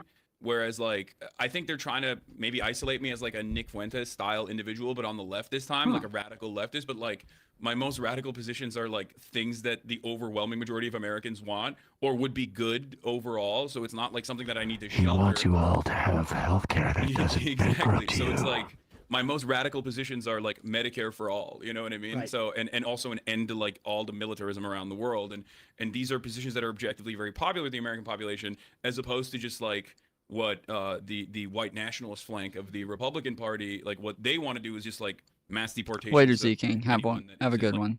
Pure enough in their genetics. Well, hasn't it been kind of revealing? I think where I always see it is on Instagram. So, I'm not able to sign into Instagram right now. I got all of my shit got signed out of, and so yeah, I'm having trouble signing into anything.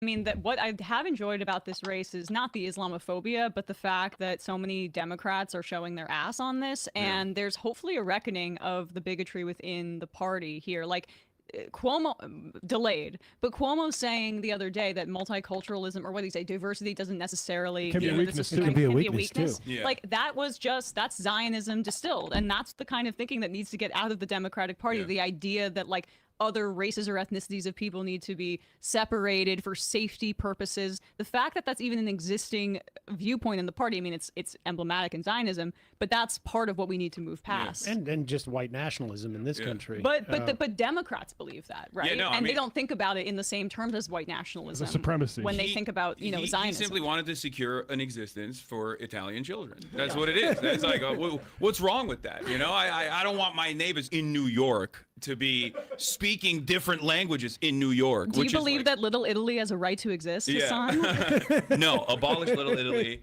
We're taking it out. That's my position. I'm the anti-Italian ticket. Me and Zoran Mamdani, best friends, by the way, for sure. From the Lafayette to the Grand. It has been pretty crazy because like they've been so ruthless about the way that they've been attacking this guy and so overtly racist about it. Like, yeah, I'm just one dude. I don't know why they like present me as some sort of like secretive leftist kingmaker, because I'm not. No, I honestly think you hit on it. Like the thing that and this will give us a chance a little bit to segue to something a little bit broader, but the Cuomo campaign at one point, and I feel like it was probably like 2 months ago, when it became clear that Sliwa was not going to drop out. Yeah.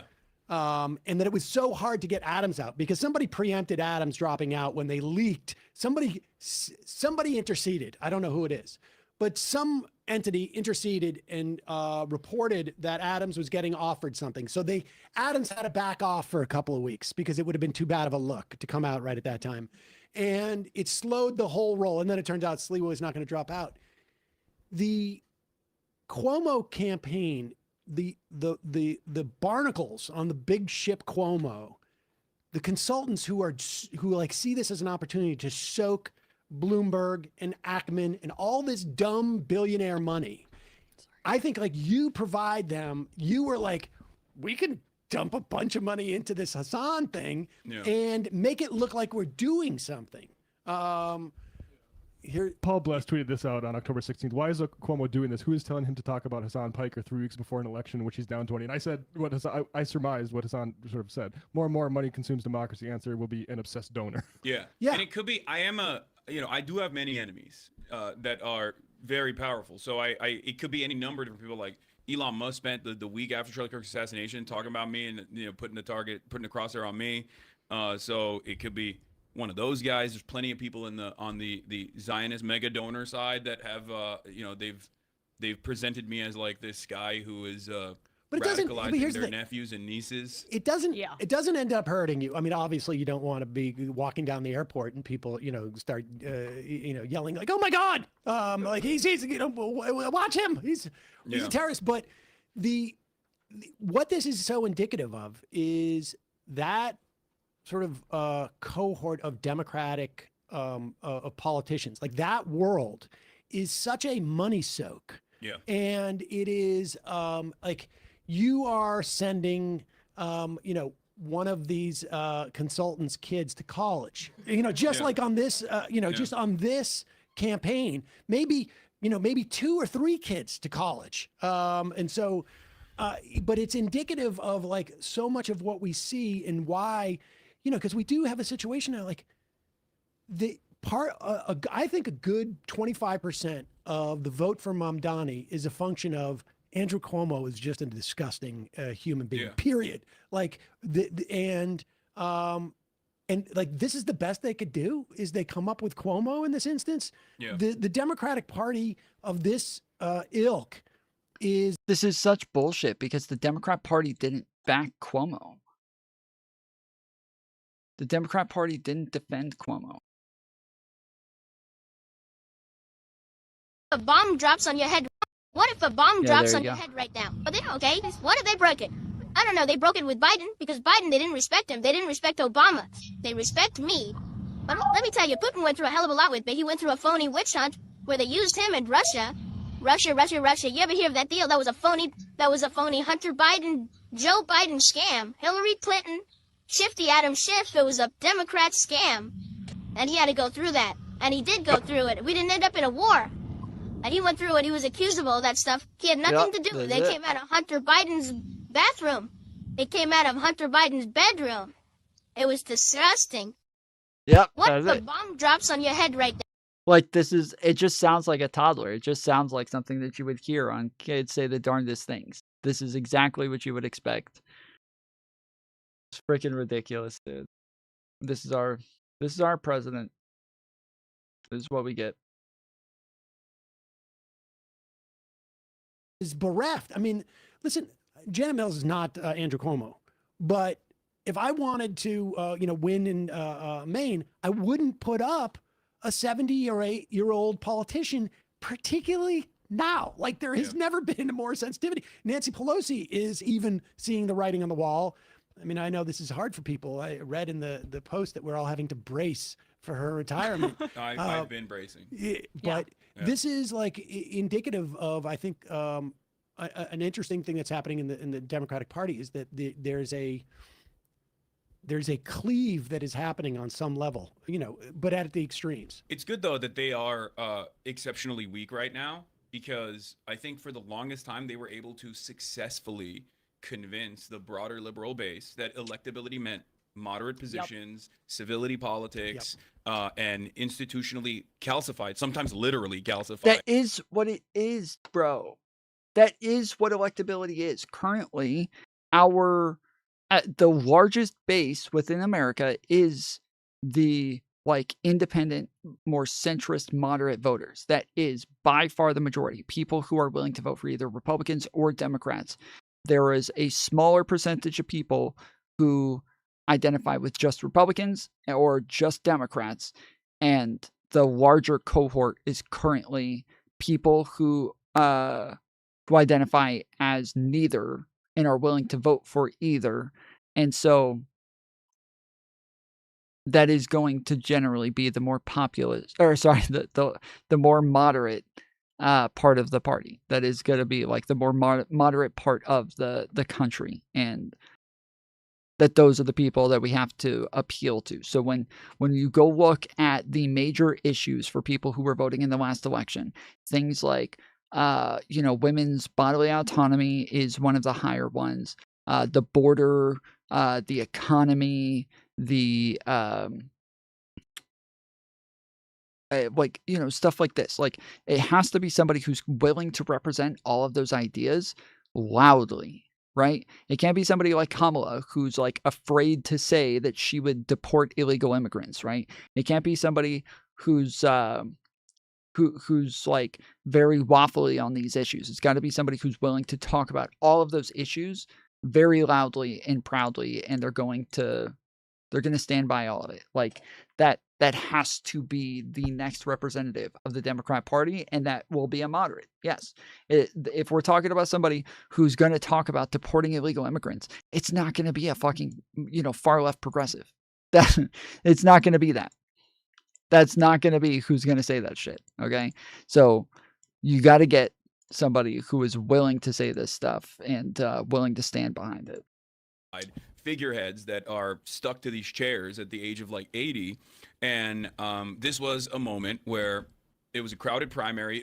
It almost reminds me of AOC's initial victory. Like those are the opportunities to pounce, I think, when the Democrats just think that they're comfortable in a seat and assume that there's not going to be like a left flank opposition, or there's no viability to such a left flank opposition. Because when they do actually realize that we are forcibly making the party more effective and more electable, that's when they start doing the 2016 Bernie stuff, right? Like aggressively coming after their left flank. So even with the Graham Plattner stuff, regardless of whether you like him or hate him, one thing that I think is indisputable here is the fact that the electability arguments that previously successfully convinced a lot of older voters, a lot of voters in the heart of the liberal base to vote for the establishment pick is no longer working because they've seen all of the defeats over and over again, especially with Trump, because that's a uniquely embarrassing defeat twice, right?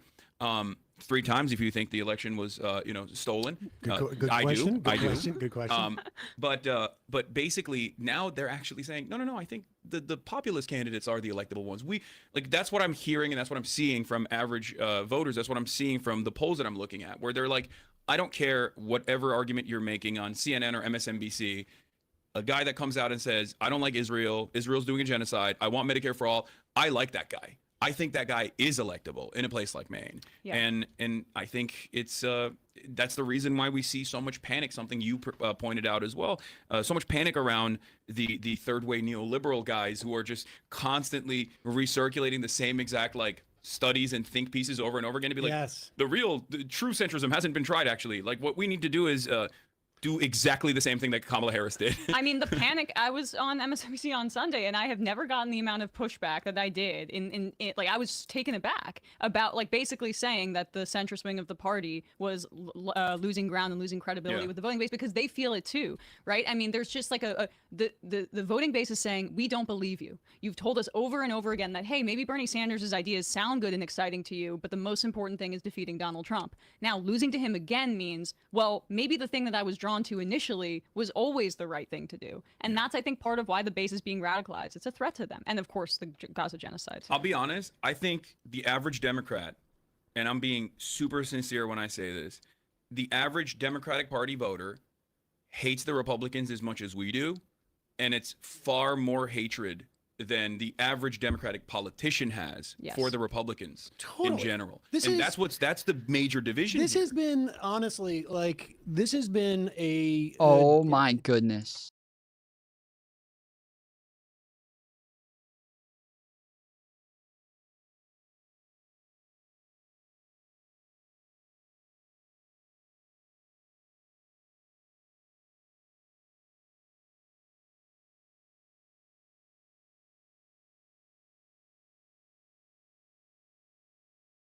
There's already a Massa shirt, but it's Make America Straight Again.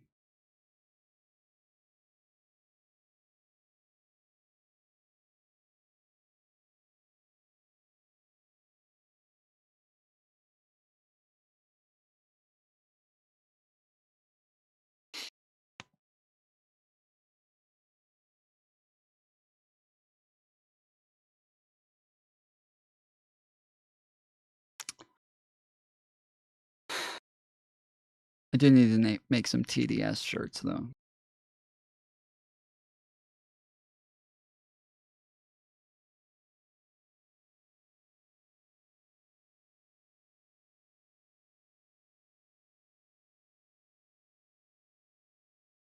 Multiple decades long story. And it was happening in the aughts. We just danced over Dick Cheney's grave. And there was, even during that era, there was this notion of just a complete lack of awareness of, and this is, the middle of the aughts is 10 years out from Newt Gingrich, who at least, who basically introduced this movement conservatism, which is really just means like we're going to basically use an underlying amount of racism and then just drive a lot of basically bullshit and hatred essentially to get our tax cuts and to destroy government. That's been the recipe. And the only thing that's changed in the past 20 years is that the balance between the people who thought they were basically leveraging that stuff and the people who actually believed it and were leveraging it in the party just shifted.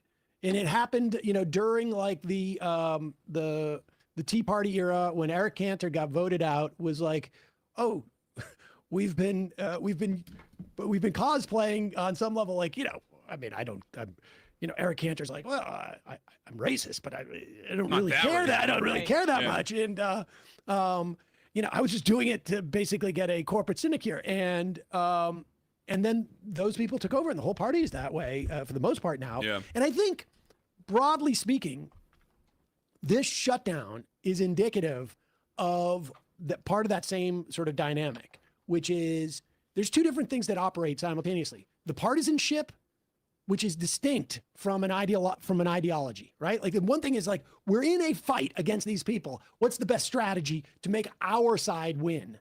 That's the partisanship. Then the other is the ideology within the context of the Democratic Party. But the problem they also have is, and they'll shift, like I noticed this with my debate with Ezra Klein, they will shift from electability to governance seamlessly, but now they're losing on both ends. Yeah. Yep.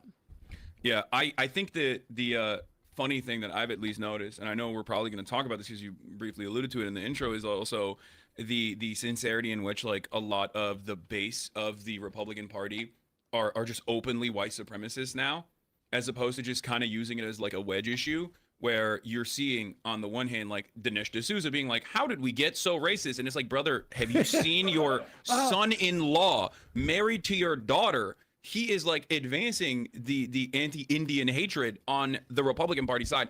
And, you know, did you see what you did with Obama? Did you see who you dated, Ann Coulter? Yeah, there's that. And also, on the other hand, you have this massive fissure now within the Heritage Foundation coming out and being like, we like Tucker and we like Pat Buchanan, but we don't like Nick Fuentes, or we should still talk to Nick Fuentes, where they're like trying to massage this idea of like being, you know, overtly anti-Semitic and being comfortable with like overt anti-Semitism.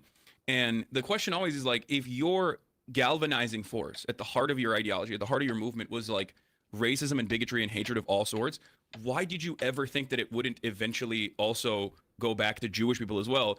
As a matter of fact, you should have always assumed it was inevitably going to be Jewish people that are at the crosshairs of this, because that's like the oldest Christian tradition, is blaming Jews for everything. And so much of that KKK, sort of like that John Birch Society, which Buchanan is a direct descendant of, is that the Jews are the ones responsible for bringing in the immigrants and the black people, and that's why the Jews use them in that way. But I think, you know, the tough part, like as you say, is how do they split that difference? Because the difference between Pat Buchanan and Nick Fuentes is really just like the era they grew up in and what you could and could not say. Yeah, I don't think Pat Buchanan is 60 like years is the difference. Right. I don't think Pat Buchanan is going on a date with like a gay cat boy. You know what I mean? Like Nick Fuentes did do that. Also, Pat Buchanan isn't Mexican. Putting aside, I mean, listen, I have no idea if Pat Buchanan is or was secretly gay. So I grant you, there's differences between these people. I have no idea about this about Pat Buchanan. I do know that Pat Buchanan would bring me on to MSNBC in the aughts because I was the only Jew he could find who would criticize Israel, and it was one of the most dirty feeling things ever. To know that he was he was using me in that way, but there was just no criticism at the time of Israel. Yeah, the worst part about guys like that is that there is so much like there is so much awfulness going on. And when we did the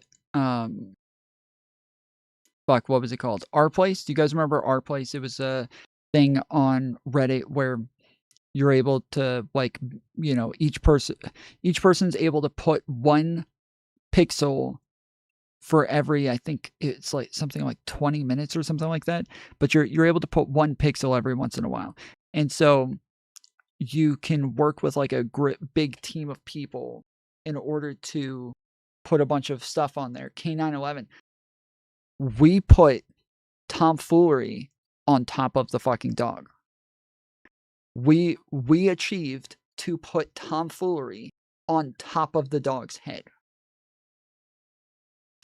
So not only was there K911, but there was also the tomfoolery logo on top of the dog's head.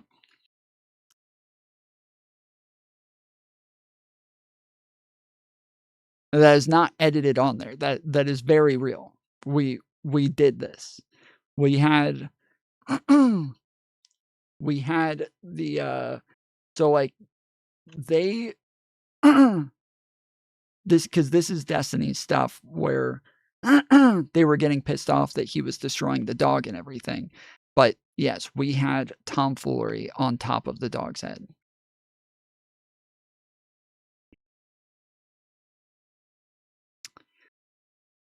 So yeah, there was we did it on stream. So like you can watch it on stream as we completely just filled up this whole thing with the logo. They eventually it got wiped because once we got off stream, it kind of got wiped, and we found a different spot and put the logo there, and it ended up being like much bigger. But yeah, we I can't remember if it was before or after K911. I think we did it after K911 when they rebuilt the dog next to the Destiny thing. We ended up putting tomfoolery right on the dog's fucking head. It was beautiful. In terms of like Israel's involvement in like Middle Eastern agenda, in our Middle Eastern foreign policy, that like you hate that. Okay. The Prophet Muhammad sallallahu alaihi wasallam told us, whoever builds a mosque for Allah, Allah will build for him a similar house in Jannah. And we know the great reward that will not only be gained, but rather will fill your grave after your death. I blocked on X. I don't remember why. I think I blocked you. Beefed or troll. I think I disagreed with you directly about something you said, probably about women. I feel like it was during that Tate stuff.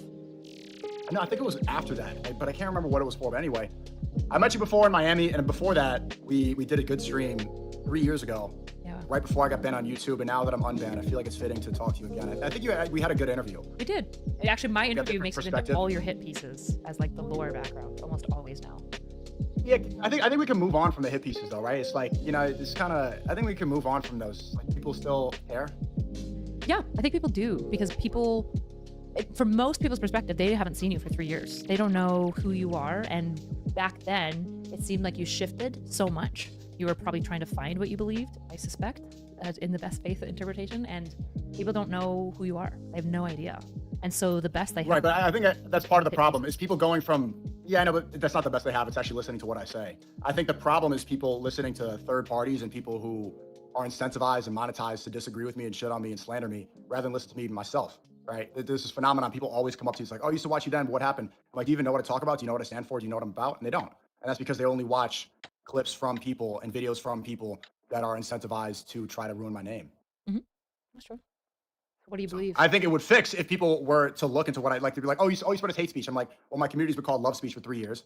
They say, oh, you were a conspiracy theorist. It's like, well, I was right about the vaccine. YouTube apologized to me. I was right about Israel. We could see what happened there. And I was right about Chris Tyson when everybody said I was transphobic. These are 3 things that people call me crazy for that I ended up being right about. And nobody who slanders me apologizes. They just continue to profit off of these hippies videos. Let's get into a lot of that stuff. We're going to get into all that stuff, but I'm going to end Kick right now. Kick, come on over to the party thing. I'm just going to end this, but I'm sure it's going to be a good conversation. I don't know how much time you had to prepare, but I'm excited. None. I wasn't expecting it until at least Tuesday, so I was going to prep on Tuesday. So I guess why do you want to redo this interview with me specifically? Because I think it was a good conversation. You know, oh shit, my bad. Seems like we disagree. Sometimes I was watching your stream and you said you were a Christian, but you talk about how some people are calling you a destiny orbiter, which I don't know if that's fair, but you're on the debate stage with him. Fair-ish. Like we've, So we've cleaved a fair. Like we don't have a business together anymore, but like I'm still like friends with Steven. So yeah, that guy's it's on a warpath. Well, yeah, I don't know. I think it's just it's tough to see, but it seems like we're on different sides of the internet, so it's good. I mean, it's good to have challenging conversations like that. And even though we seem to disagree, I think you conducted a good interview last time, and it seems like it's kind of full circle now that I'm unbanned and back on YouTube. what do you want to do now that you're unbanned? Continue what I was doing before, seek truth through funny, put out the best videos I possibly can. I have a lot to prove. Maybe that's egotistical to say, but I have a narrative to change. I've been vindicated about so many of these issues. Just want to put out the best content I possibly can, change the game even more. So you feel like you've been right. Do you feel like, what are the lessons of the last 3 years for you? The lessons, I think the most important lesson is not to, when you catch a wave or when you start getting momentum, don't burn it out too quick because Well, she says nobody's seen him in like a year and that nobody knows what he's doing, but he's been running around following Kanye West everywhere and just kind of being Kanye West's lapdog. So I don't like, if he's learned things and he's grown and he's matured and he's figured things out, then why the fuck has he been following around Kanye West for the last year? Yeah, exactly. He hasn't changed. He hasn't figured anything out. He doesn't understand anything. That he's been following around Kanye West for a year, and he still has the fucking fish cam lens. He still has the fisheye lens for his camera, and it's obnoxious as fuck, and I hate it. I don't know why the hell he does this. Does he think he's the fucking Beastie Boys? This is annoying. Just put a regular lens, bro. Why? Why do the fish cam? Why do the fisheye lens? It's better to plan for the long term rather than short term, because I had to fight an uphill battle, and I still am. I'm still banned on Instagram, Twitch, TikTok, but being unbanned on YouTube is good. I had to fight an uphill battle being banned everywhere and being a content creator with no platform. So, and that was because I think I would have been able to avoid it if I had paced myself a little bit more, if I turned it into a marathon rather than a sprint.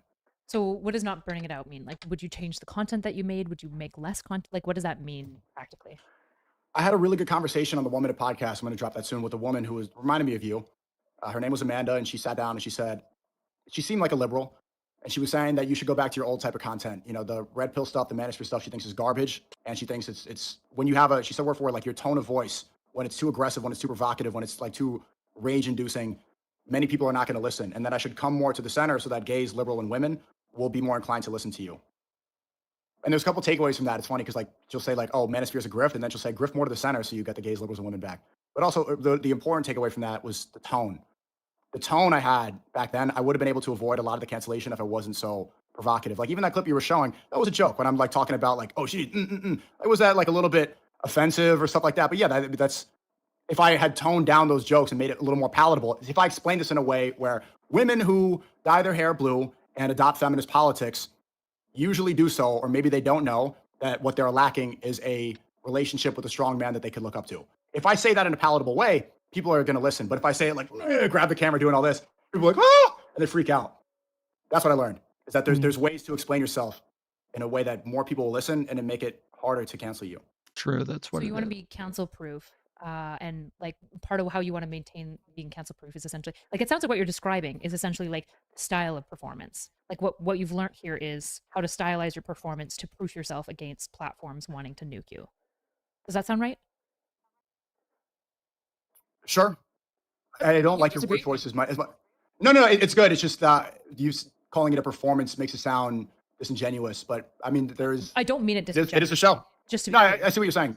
Yeah, it is a show. But yeah. Right, sure. like, and just to be clear, as a conversion, right? One of the pieces of feedback I get all the time from people is to be less condescending. Except when I debate people and I get really aggressive, that's when I get it the most often. People say, "Stop being condescending." And it's usually on debates where I'm the most mean and the most aggressive. Like I'm calling people retards versus like being smug. And so I just figured out why the fuck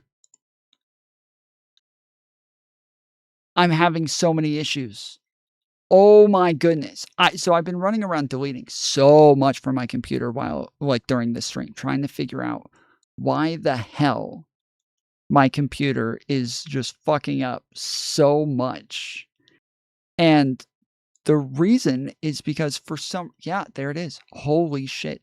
The reason is because every time I stream, my computer automatically starts like recording and downloading my stream. So that as soon as I end, if I want to, I can just immediately move to editing the stream into a video or whatever, instead of having to download it from YouTube and wait for the download to come and then edit it. I can just immediately go to the recording of the stream and start editing it. And a lot of us have talked about, a lot of streamers over the past month have been talking about the fact that OBS has just been fucking up a lot of shit for them. It changed where my recordings go. It changed it.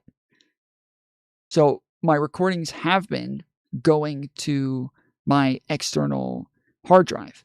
And even the other day, I was trying to find them, and I couldn't find them. And I was like, weird. I guess I didn't download the stream, I guess I didn't record it. I thought I did.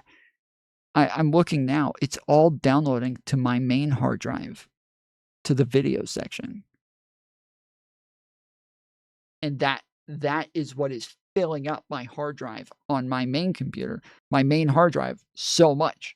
I could not figure out why. This is why everything's been crashing so much and like dropping so much, and I keep getting warnings about like, you don't have any memory and all of that. It is, I've already like cleaned my fucking disk and everything. It's not that. It is this. It has tons of VODs recorded right to my fucking hard drive. And because I was just looking at it, I just went and cleaned a bunch of stuff, and then still nothing happened. Like I still have like 99% of my hard drive taken up, and I'm like, why? So just now I just deleted it, and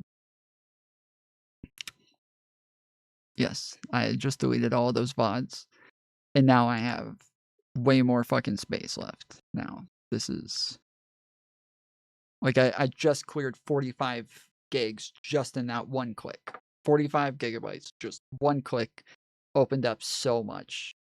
Holy moly. That makes everything makes so much sense, dude.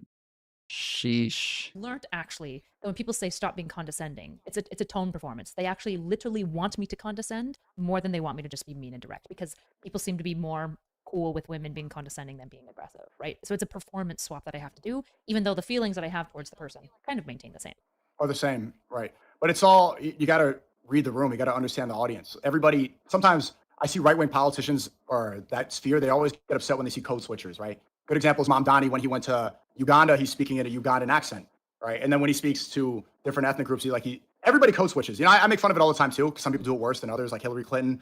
I got my hot sauce in my purse. It's like, this is the most cringe code switching ever. But code switching effectively is actually polite. It shows that you're trying to relate to the audience. You understand who you're speaking to, and you want to make the message palatable to them. Gotcha. And that goes the same for what you're saying here. Like when you know that people would prefer you be condescending rather than mean and aggressive, it means you understand the room. And ultimately you're doing so because you believe in your message and you want it to be heard. It's more important than whatever feelings you might have about the tone. Performance, yeah. So, but you don't like the framing of performance. I want to interrogate that a little bit more. No, I don't have a problem with it. So but obviously people, when you say something is performative, yes, a lot of people are going to take that as a negative connotation, that you're being performative, which means that it's disingenuous. And so, yes, lots of people view performativity as you being disingenuous. So it's, I don't know why she would want to like interrogate that more when that seems to be pretty, it seems to be pretty straightforward to me. I was wondering, I'm like, is she going to call me a grifter? That was the apprehension. I don't know yet. I'll have to talk to you to decide. I guess we'll find out. I'm looking forward to it. It's the trial. So 3 years you've learned essentially to be more mindful of the performance, like to code switch essentially, depending on like what you're talking about. Is there anything else that you've learned? In 3 years, I learned how to deal with frustration, bitterness, and anger better than I have before. 3 years of being shut out for things I ended up being right about, that'll make you angry. You know, it feels like being falsely imprisoned for, being accused of murder, and then you didn't do it, and then being released after 3 years. That's what it's equivalent to. Mm. So I learned how to deal with that internally and how to accept it. I think that finally accepting that and getting rid of that was the reason I got unbanned in a spiritual way, which maybe that's a different conversation. But being able to let go, like people say that the universe, the universe will run away from what you're chasing so much. If you're, it's like a woman, if you're really needy and all this stuff, she's going to be repulsed. But as soon as you pull back, that's when the attraction works. Like there's opposite ends of a magnet. So just learning how to deal with it, because seeing people adopt the talking points that I was saying when I got banned, seeing them then adopt it, that's like, man, I was saying that you called me crazy. I think the perfect example of the bitterness came from, well, the best real example was in 2023. I'm at the UFC fight with Aiden Ross and Gideon. And that's the night I met Donald Trump. It was a big fight. Adesanya fought Pereira. You might not know who that is, but at the time I was speaking a lot about Chris Tyson. Chris Tyson was the friend of Mr. Beast, the big collaborator. He's transgender, right? He was taking HRT and he was being promoted all these videos. And very frequently, all the time, I was saying, this should not be promoted to children. I remember asking like a lot of people at the event, I'm like, what do you think about Chris Tyson? And then Aiden's a good friend of mine, Gideon, less talkative now, but they were making fun of me for saying, oh, you're so obsessed with this, you're so obsessed with this, you're transphobic. A lot of people came around. A lot of people admitted it. Aiden ended up admitting that I was right about that. But all these other people were calling me crazy, saying, oh, look, well, why are you so obsessed with Chris Tyson? You're transphobic. Then he ends up being outed for being a pedophile, for doing innocuous things in Discord servers. And everyone's like, okay, now they all agree he's a pervert. And I was the only one speaking up about it. I mean, I ended up being right. This guy should not be in front of children. But nobody turns around and says, oh, look, sorry, we were wrong. Nobody does that. YouTube did. YouTube said, sorry, we were wrong about COVID. But all those other people that wrote me off and said that I was obsessed, that they didn't say anything. And then I look, I'm like, this is why people don't tell the truth, because they don't want to be pushed to the side as crazy. It's not that I was wrong. It's just that I was right too early. And so that's where I'm like, that's part of the thing where I get too bitter. And then, but I've learned how to fix that. Yeah, I think there's this very interesting thing that we're touching on with this like performance piece that I think is very important. I noticed obviously you didn't like that I was watching the hit piece of you. And it seems as though, you've got this question in your mind, which is, do I think you're a grifter? And what do people think of you? And how do you reset the narrative about you? Right? Like, I think that seems like a central thing of what's already. He was out at, from what I remember, I do believe he ended up having like a bunch of really inappropriate conversations with children. And, I think I could be wrong. I never really kept up with it and didn't look into it too much. One, because I just didn't know who the person was. Two, I think I was really like invested in something else at the time that it was happening. And I think it was me. I think everybody was like attacking me at the time that was happening.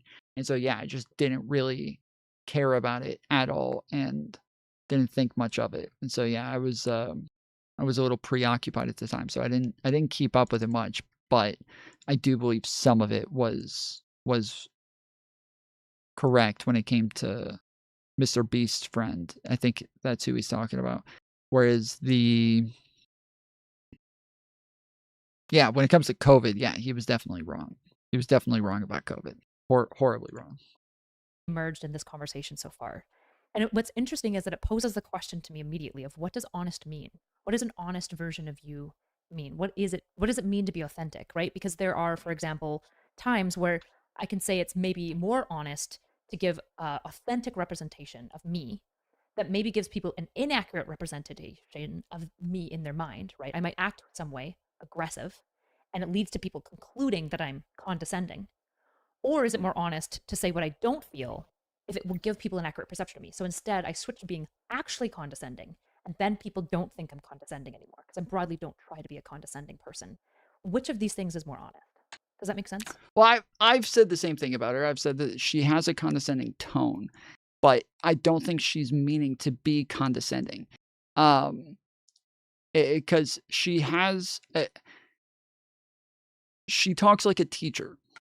And this is a thing that like I have picked up a lot with people is my mom, when she started teaching like kindergarten and first grade at elementary schools, she started talking differently. And the way that she talked was very precise and softer, and everything was always like this. And so I'm going to explain it in a way that is super condescending, as though you have no fucking idea what you're talking about. Like, and it's kind of like that. And she does do that. She has this like teacher kind of like tone, maybe a little bit closer to like a therapist, right? And the way that a therapist would talk to you about like, okay, and how does that make you feel? Like it's kind of like that. And so the way that she talks, it has this very like concerned sort of face, but it's also kind of like stern and serious at the same time, to where it doesn't feel like you're having a casual conversation with somebody. And so it starts to feel a little bit off, especially when a lot of people in this space try to be as casual as possible. That's one of the parts of being a streamer, is that like you want to be very casual with your audience. And so the casual parts with her, it comes out in like her personality and when she's by herself and she's just talking to chat and she's just goofing off and shit like that. And so she ends up getting that across anyway. So people who watch her pretty consistently, they see like a very real person there that is going to still like give them what it is that they're looking for. But if you see her in conversations with people, especially like more serious conversations, those are going to come off as a little condescending. I have I made a video essay on Mr. Girl a while ago, and it has this like horrifically awkward moment in the video essay. And like in that awkward moment, you can kind of see what I'm talking about. Here.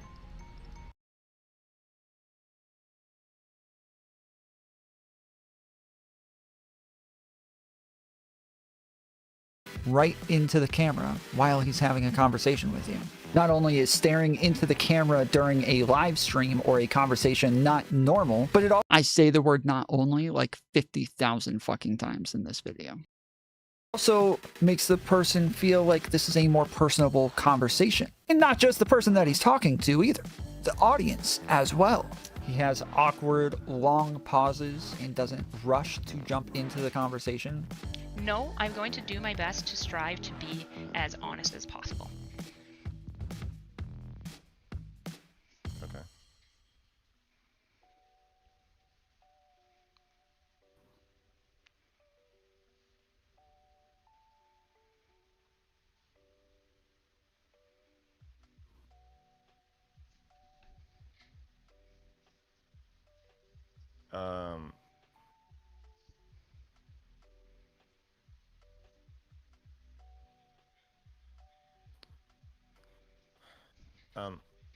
Why do you think that He's not trying his best to get his next word in, but he also has a—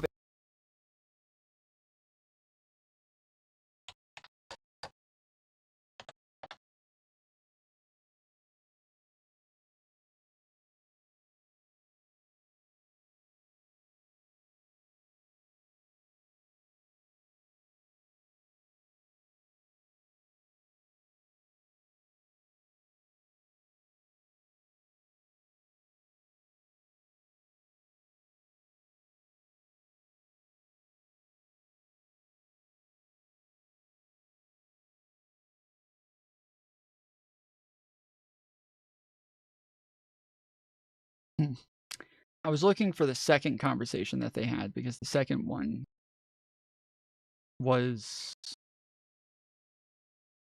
more of the same, I guess. Is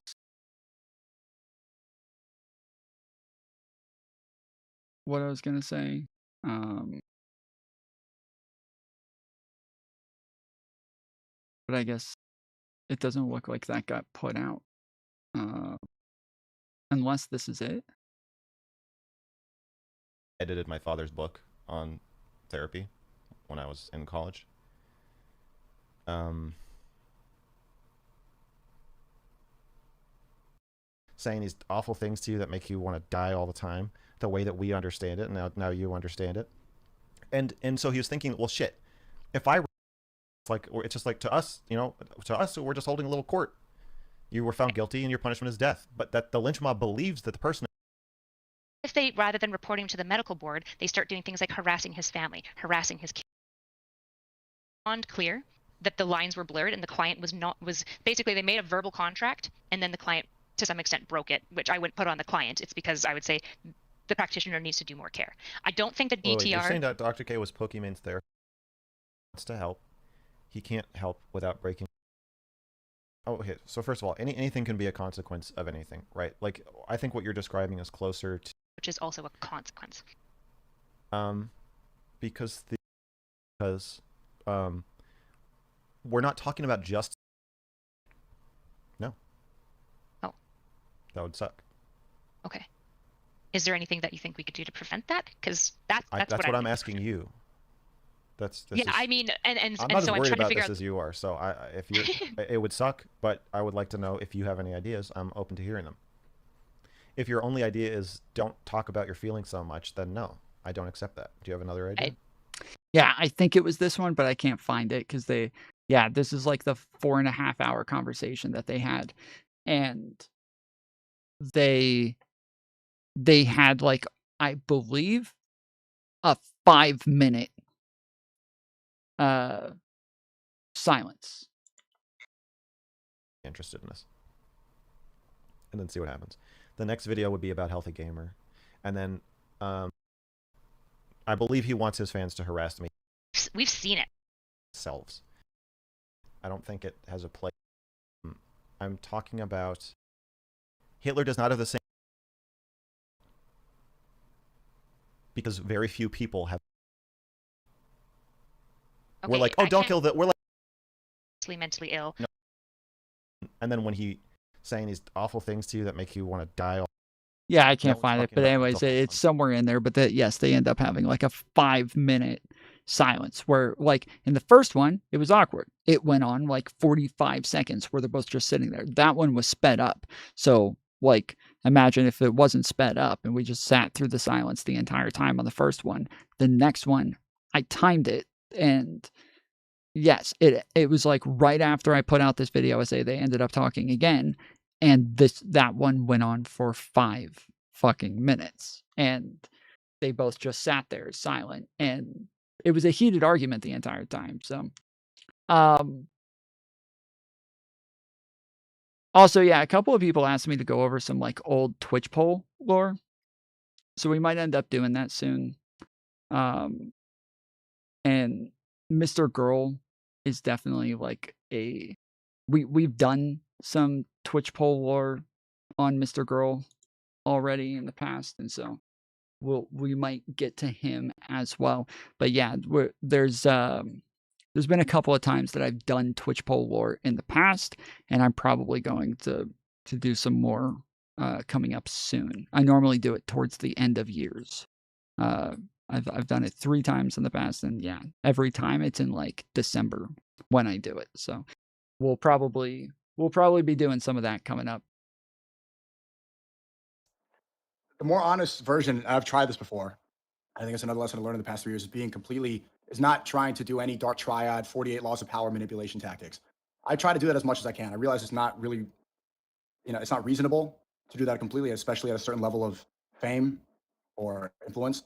It's not possible. I think the perfect example was the cuck story that, that people always make fun of. And it is funny, because I remember that being an example of something like, okay, this is really embarrassing. I hated this. I'm going to joke about it on a podcast. And then it ended up being the biggest bullet people use to destroy my reputation. Yep. That's a perfect example of being vulnerable, being completely honest, not thinking about, steps or how to communicate or strategy, just being like, this is fucking me, this is funny, and of how or why people aren't vulnerable, why people aren't truthful. But I want to get to that point. I want to get to that point where I've talked about this as well, because it is so something that somebody said to me the other day is that I talk about my personal life, and this is something that other streamers who are very like self-conscious, they don't do this. And so this is something that is something that self-conscious streamers will dislike about me.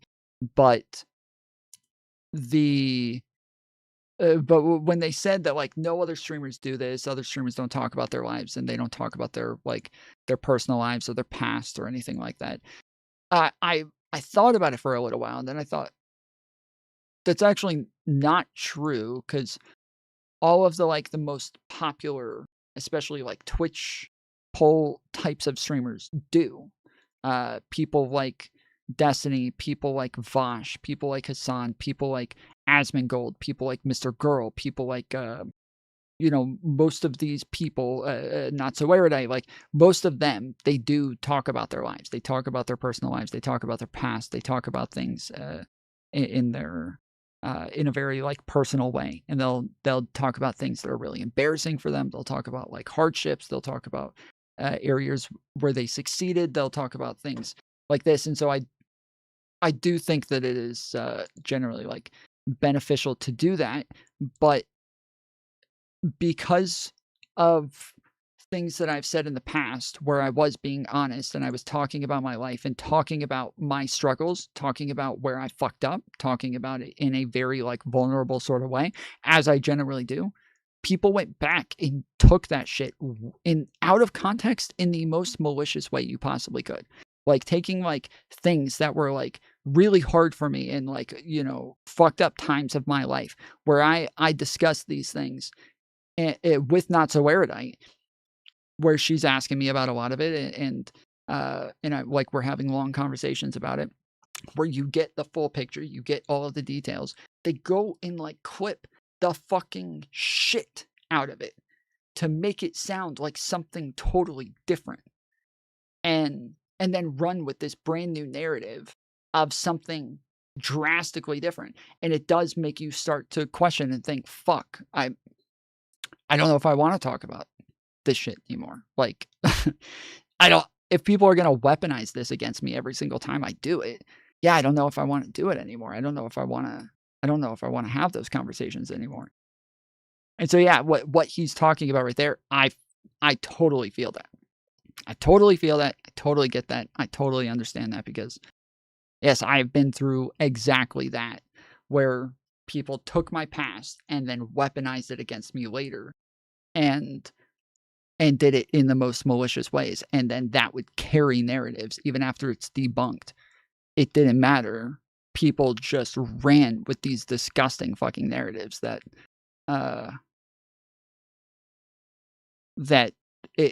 like, obviously, yes, it makes it to where you don't want to talk about those things anymore, but it also makes it to where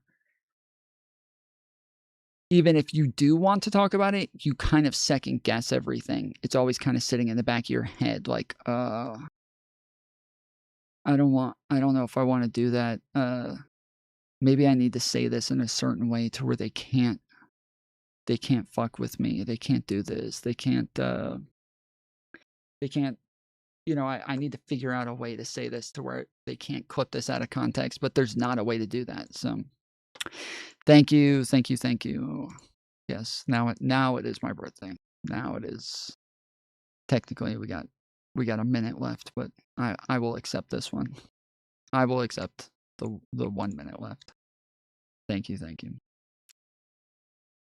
Where I don't have to play any of those games because those are all mental traps. This is all forms of mental slavery where you're bound by society's perception of you.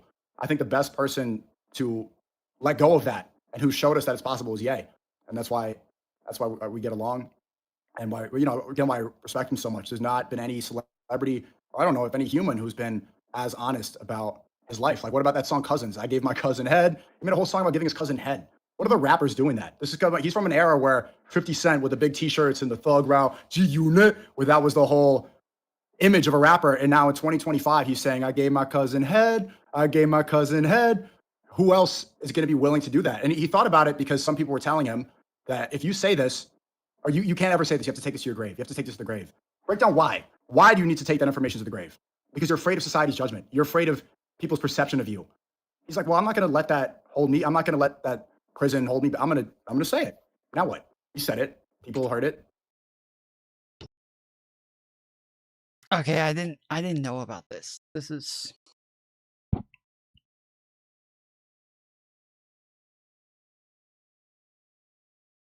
what? Okay, I did not know about this.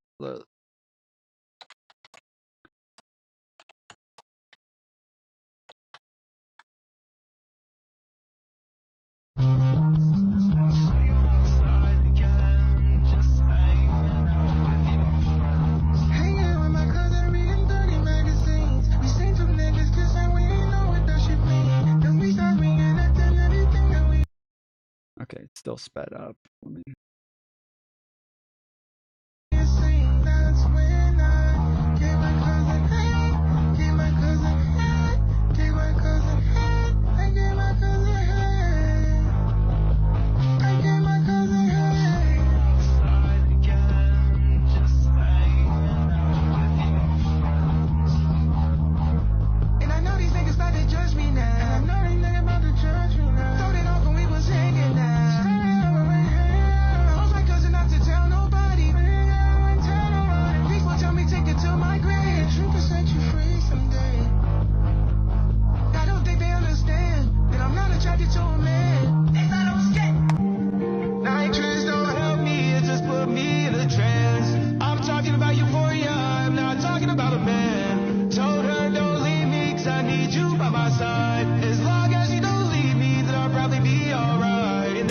Okay, maybe I totally misheard this. I thought he said, "No dress don't help me.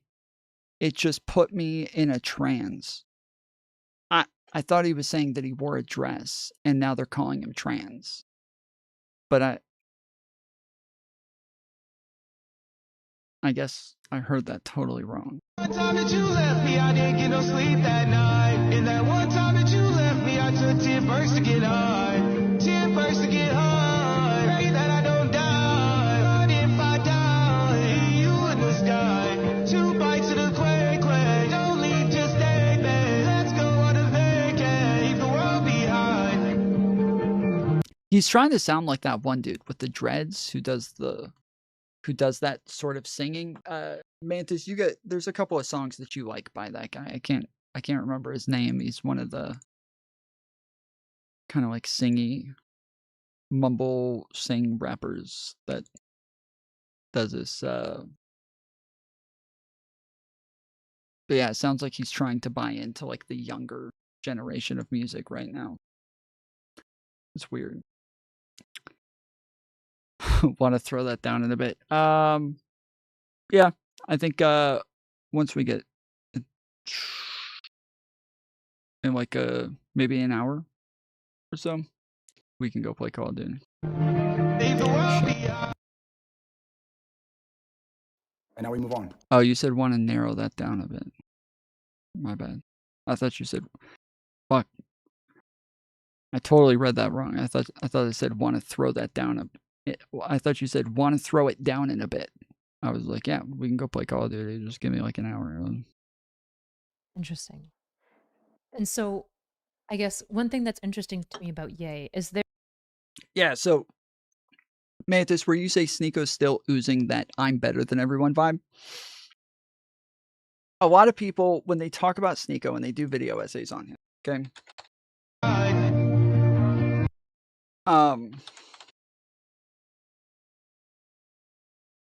A lot of people talk about him as someone who really had it figured out early on.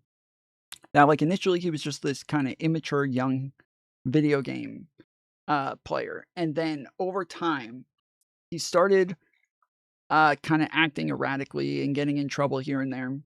And then after getting in trouble, he took time off and came back and put out video essays where he talked about things in a really deep and like mature way, and that he just seemed like someone who figured shit out. Did I just get wallbanged? Look at you. Oh, you're cool. Fucking Wiimote, target finder, LMG. Every time I do This is him 12 years ago. a live commentary, I get into... Where am I even being shot from? Fuck this game. This is Black Ops, what right? the fuck was that? Yeah, Black Ops 2.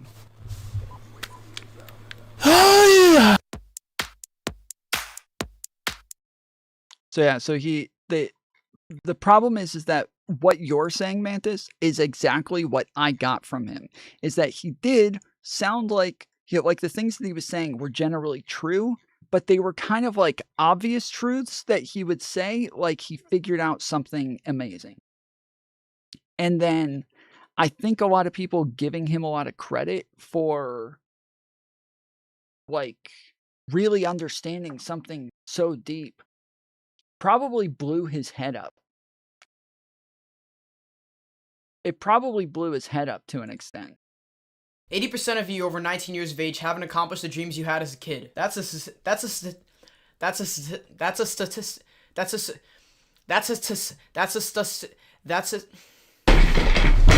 statistic I made up, and it sounds pretty reasonable. When I say kid, I mean as a teenager or young adult. I can't say that, I'm not white. I used to want to be a professional soccer player, but every 10-year-old wants to be a pro at whatever shitty sport their parents made them play. When I was 11, I wanted to be a doctor because that's what my Filipino grandparents said I wanted to be. One of the very few stereotypes I actually have. But now as a 15-year-old, my dream job is to be a comedian. I know it's not realistic, and I know it's probably not going to happen, but that's why I call it a dream job. But that's just what I tell people. I actually think I could become a comedian if I really tried. It has nothing to do with that follow your dreams Disney bullshit. I really believe that if you're motivated to do something that you're good at, You can do it. Being a comedian isn't just standing in front of a brick wall and telling jokes. It's also what I do now. This is comedy. Admittedly a strange form of it, but if you look at it, I'm entertaining thousands of people through comedy every day. I'm a comedian right now, and if it were a job, it'd be incredible. It's depressing to think how few people actually end up doing what they love doing. If you look at the most successful humans of all time, they were all ambitious and visionary. Most teenagers are like this. We have our entire futures ahead of us. And at this moment in our lives, our adult life is approaching. So far, our entire lives have been devoted to learning what it takes to become a successful adult. And as a teenager, this is finally right around the corner. We don't have anything holding us back. We don't have anything holding us back. Kids, rent, taxes, any actual responsibilities. If we put our mind to it, we can become whatever we want in 5 years. But like I said, 80% of us won't. That's how life works. People throw the term selling out a lot. And I believe that if you accept a dead-end fucking job to pay your bills, you're selling out. It's not like you can accomplish your dreams later on in life. This is something you can't procrastinate. You actually have to do it. Those conversations you have when you're 40 about what could have been,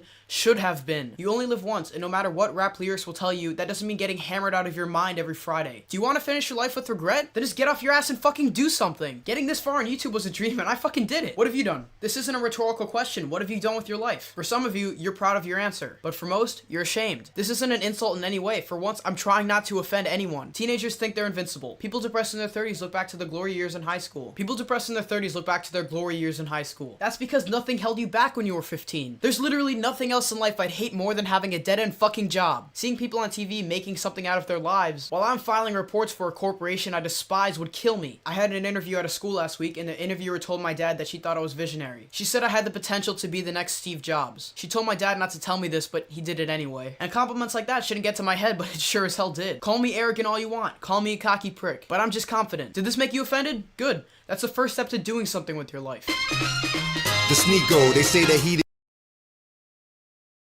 So it's not like crazy shit that he's saying that's like super out there.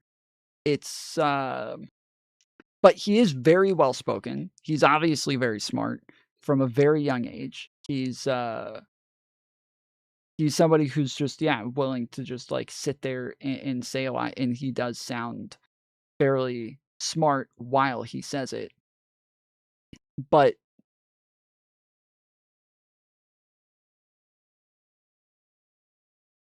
over time, like, it gets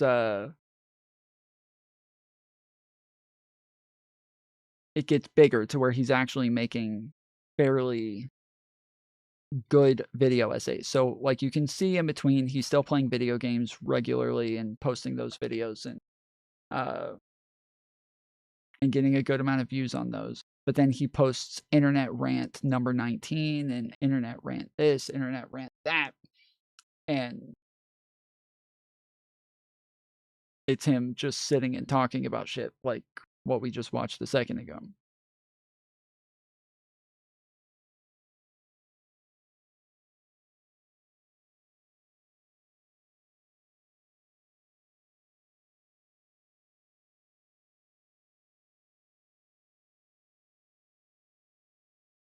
And no one wants to hear that they have an ego. Hey, cocaine for my breakfast. Hold that pistol, yeah, with that stretch. Pussy boy talk reckless. He might end up on the stretcher.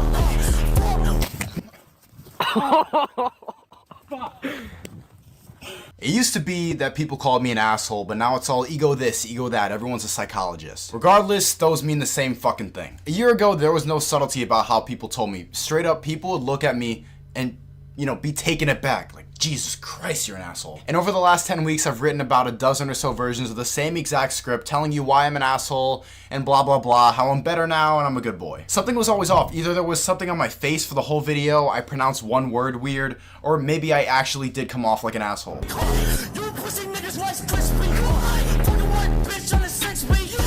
Granted, I like to think of myself as a better person now, but yeah, I do have that ego that people were talking about. Alright, we can cut the crap. I was a very ugly little boy. So thanks for watching, and I'll see you next time. Oh my god, this is cheesy. Looking like a mix of whatever and whatever, you don't care. And my face always had the same stupid expression. My hair... I think he's actually like a cute little kid. I don't think he was ugly at all. I actually think he was a really like good looking kid who was like well groomed and wore nice clothes. His hair was done. I don't know why he's saying he was an ugly kid. It looked like a bird's nest, and I was skinny enough to where people unironically told me to go eat a sandwich. How are there no games found? How? How is that even literally possible? How? All right, come on, I got a little better looking, you know. I look a little off sometimes, but, you know, that shit's not too bad anymore, you know what I'm saying? And what I've never talked about in the 2 videos that I made in the last year is how insecure I became. For all I know, I could be ugly as sin. I have no idea. You know, girls have it so easy. If you're fat, you post a selfie. Yeah, so exactly. So when we say, like, that's kind of what I'm getting at, is a lot of the stuff that he says, it's kind of obvious and it's like the right thing to say, but it comes off in an arrogant way. So when he says it in a way that is arrogant.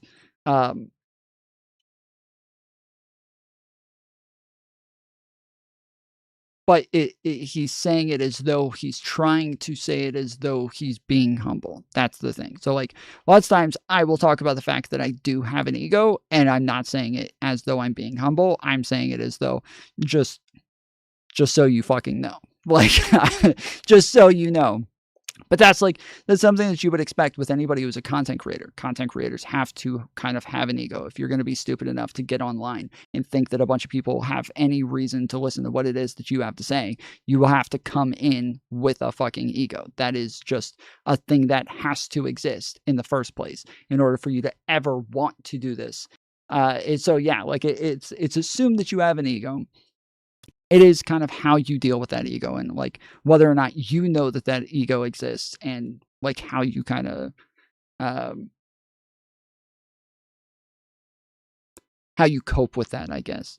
But when people talk about like his videos like this, it is about they make it seem as though he is somebody who's very enlightened for such a young kid, and that, you know, the young Sneeko would be very disappointed with the current day Sneeko, because the current day Sneeko is the one who has the ego, and he's the one who's taking the paycheck and selling out, and he's the one who's just doing anything he can just for fucking clout and fame. And, you know,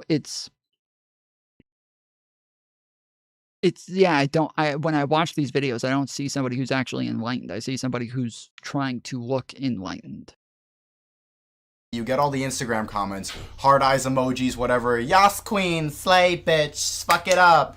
You know, lanky cunts like me, we just get comments from our relatives saying that we need to eat more. Then I went through puberty like 4 years late. I started seeing pimples all over my face, and I obsessively popped them in the mirrors for hours on end. For hours, I could just stand in front of the mirror looking for any small mistake. I come out of my room like 5 hours later, blood all over my face. I look like I fought a war. Then there's the gym. It's been about 2 years since I lifted a barbell, and I made some decent progress. I could deadlift some decent weight now. Look at this. Come on.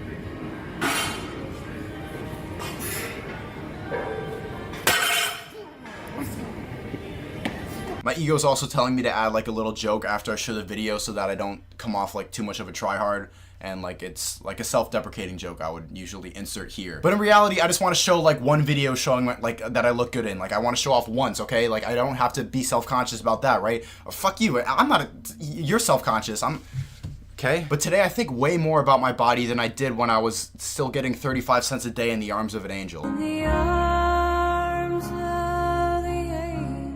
I don't care about it health-wise. Forget that. I mean, I eat fast food 2 times a day. I think to even think about these things at his age, I do think that is like somewhat. I do think that there's a little bit more there. Like if he is even, because I wasn't having these conversations at his age. I wasn't thinking about these things at his age. I didn't give a fuck. Like somebody told me I had an ego. I'm like, I don't even know what that means. Later, Gator. Like that sounds fucking gay. But the fact that he's like even having the conversations and talking about it, it does mean that there's something there. It's just there's not an understanding, and that it seems as though that is exactly what we're watching with Kyla, is him saying things that sound good because that's what he's supposed to say, but it doesn't seem as though that is actually like there's a real understanding there.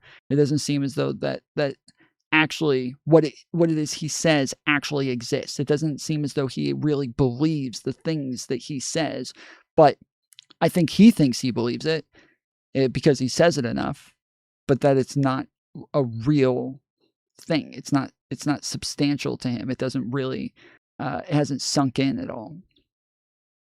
day. I mean, I care like I think about it way more than I should. My calves look like baseball bats and I have love handles and I'm 18 years old. That shit never bothered me before. I'd run around outside all day, like take a bite of an apple, play around with some bugs, then fuck off and not eat anything. Now I'm tracking macros, doing all that, and watching way too many videos of like almost shirtless dudes working out. It's kind of weird. It's weird at this point. These guys work off their beautiful glutes for our enjoyment, okay?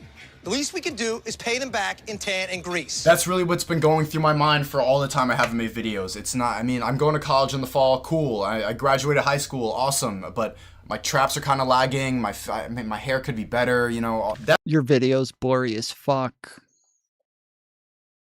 There is honesty insofar as like wearing on your cuff to some degree, like the hardships, the realities of what you've gone through, as you're describing, like the cuck story, which will pilloried you over. I remember when that all happened. I remember being kind of really bothered because I was like, wait, according to like the left, this should be a good thing. He's doing something sexually kind of out of the norm for him because his partner wanted it, right? Like that's a good thing, and yet we're pillaring him because obviously this is something. No, it was because I felt ashamed. Like I was at the time. I mean, I'm still talking about this, but I was doing all these threesomes and it made my girlfriend jealous, and it was like I was trying to work on this jealousy thing and see if like this was possible. So I had the idea like, all right, let's do a couple swap, you know. And obviously it was fucking horrible. I didn't like it at all. And so it's just and again, like most of the criticism comes from the left about that, and this is from the same people saying, oh, we're sex positive, you know, we're accepting, share your kink and all this stuff. And then as soon as they see a guy be like, yo, this is fucking embarrassing, like haha, F word, haha, they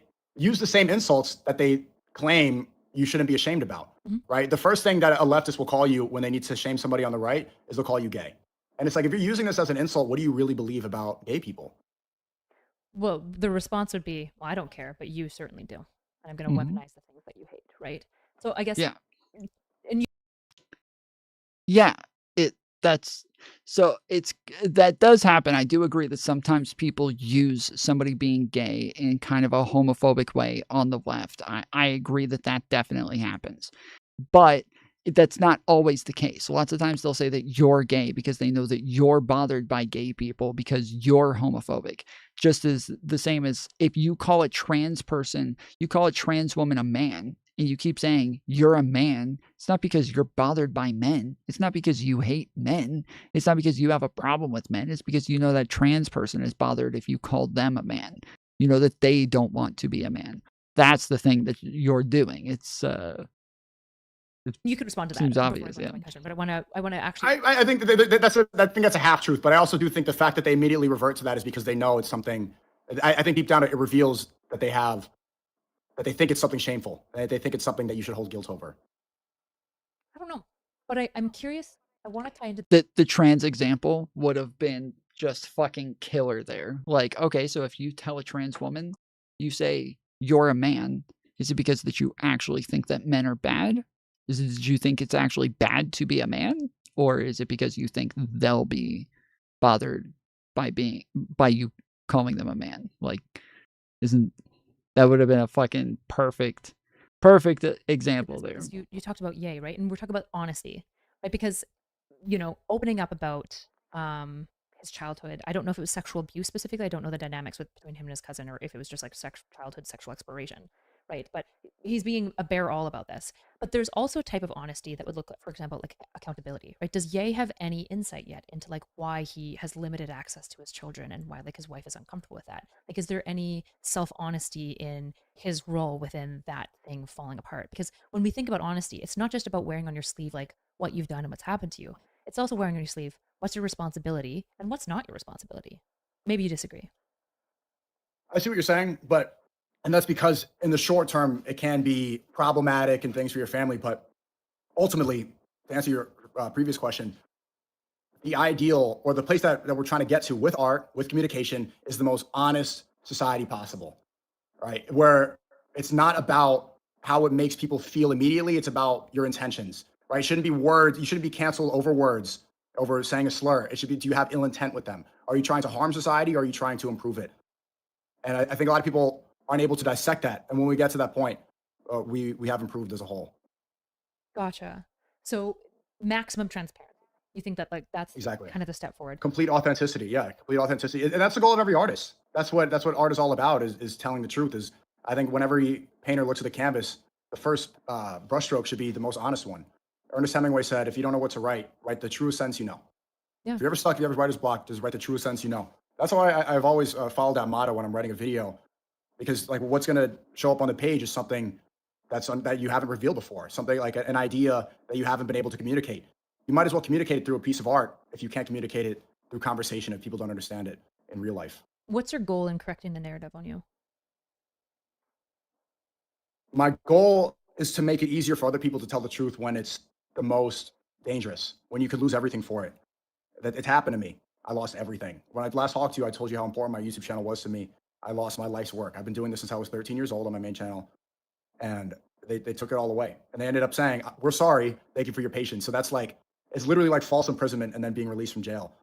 And when people say like you did this for clout or for money, if I did it for clout and money, then I wouldn't have said things that got me so censored and got me scrutinized and all this. That's a ridiculous accusation.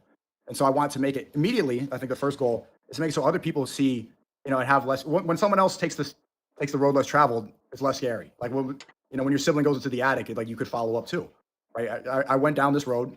Now other people can have the courage, hopefully, to tell the truth. Like next pandemic, they could be like, actually, I don't think that I need to take the vaccine. I'm a healthy person, and I'm not risking people's lives, and it doesn't make me an evil person because I don't want to put this into my body. Hopefully I've made that, I've made that more possible for people in the future. How do you know that when you think about the road being less traveled by, how do you know that the road is less traveled because it's hard, but it's worth traveling, or if it's less traveled because it's foolish and people have learned already not to go down that pathway? Well, it's not foolish because it's wrong. It's foolish because you're going to face scrutiny. It's foolish because it's financially foolish. And I think that that's not a roadblock worth listening to. Well, financially foolish would still be foolish, but it's more so that like it's about whether or not it's worth it, whether or not you're actually going to gain anything, whether or not the time that you put into this actually has any sort of gain in the end. This is a ridiculous answer because he's making it sound like, I guess maybe he's saying that if you're just the attempt in and of itself is worthwhile, like maybe that's what he's saying, but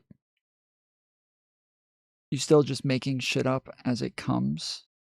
I'm in the mood for insanity. Tell me a story. Who the fuck are you talking to? This is the deepest nonsense sounding nonsense I've ever heard. Yeah. If it's foolish financially, it's like, okay, that's very, that's a very immediate thing to get blocked by. You should only not travel the road if it's like, it should be right and wrong, what's truthful and what's false. Well, is what's truthful, what's right? Like where are you tying these things? Because when I'm thinking about the road less traveled by, sometimes it's less traveled because it's not explored yet, or people are afraid of it. But sometimes it's less traveled because we as a society have looked at this thing. Cannibalism, okay? Everyone can agree that's not a road that needs to be traveled by. There's not a lot of people doing cannibalism. It's probably not a worthwhile thing to do. Right? And it's an extreme example, but how do you as an individual, especially because you seem to care about kind of being avant-garde, pushing on the edges of what people don't want to talk about, how do you then as that individual look at the lanes and go, what's actually true, like correct, versus what's just not traveled by, but maybe there's a reason for it? Does that kind of make sense? You just have to yeah, I mean cannibalism, that is an extreme comparison. But I understand what you're saying. How do you know? Yeah, how do you understand if that's the right road just because it's less traveled? Yeah, that's not the full measurement, right? But I do want to. That's a byproduct of it. Like I knew then, like I knew with full certainty, like okay, Chris Tyson shouldn't be in front of children. Like this is a no-brainer. He's taken HRT. Mr. Beast has some of the biggest influence in the world to children. Why is a guy being able to leave his family and get cheered on because he's now, a single guy dressed up and taking hormone? Like this is not something that kids should see. Like logically, that's just wrong, right? Why? Because kids shouldn't take hormone therapy. Because it What? messes up with your DNA. Because it messes up them mentally. Because it's proven to alter your state of puberty. It messes with your DNA. The point in it is to mess with your puberty. That's the point of the medicine. No fucking duh. It's like saying, like, I don't think people should take ADHD medication because it starts to change the chemical imbalance that's existing in your brain. Yeah, that's the point of ADHD medication. Is yes, there's a chemical imbalance there that you want to fix. Yeah, that's why it's there. Well, there's lots of things that kids take that can be like, right, like kids take chemotherapy for other things than just being trans. Like, are you opposed to medical intervention on children? No, I'm opposed to it for the wrong. Like if they're doing it because they're encouraged, because like, oh, look how happy Chris Tyson is. I'm like, well, I know this guy. This guy's a pervert, and he's doing this as a performance, and he's trying to gain acceptance. He's not in it for the correct medical reasons. He's in it for validation and for weird perverted reasons. Possibly. It's also possible somebody can be a pervert and also be trans, and those two things are separate, right? Just like somebody can be a pervert and a man, or a pervert and a woman, or a pervert and a liberal, or a pervert and a Republican, as the Epstein files I'm sure will show. That's also true. That's a good point. Okay. So Also, your dog just went by, and I'm like laughing because I'm like, is she gonna shock it back into the frame? I don't know how liberal you are. I don't know if you're gonna keep. You might. Please don't. No, I don't have a shock collar on her.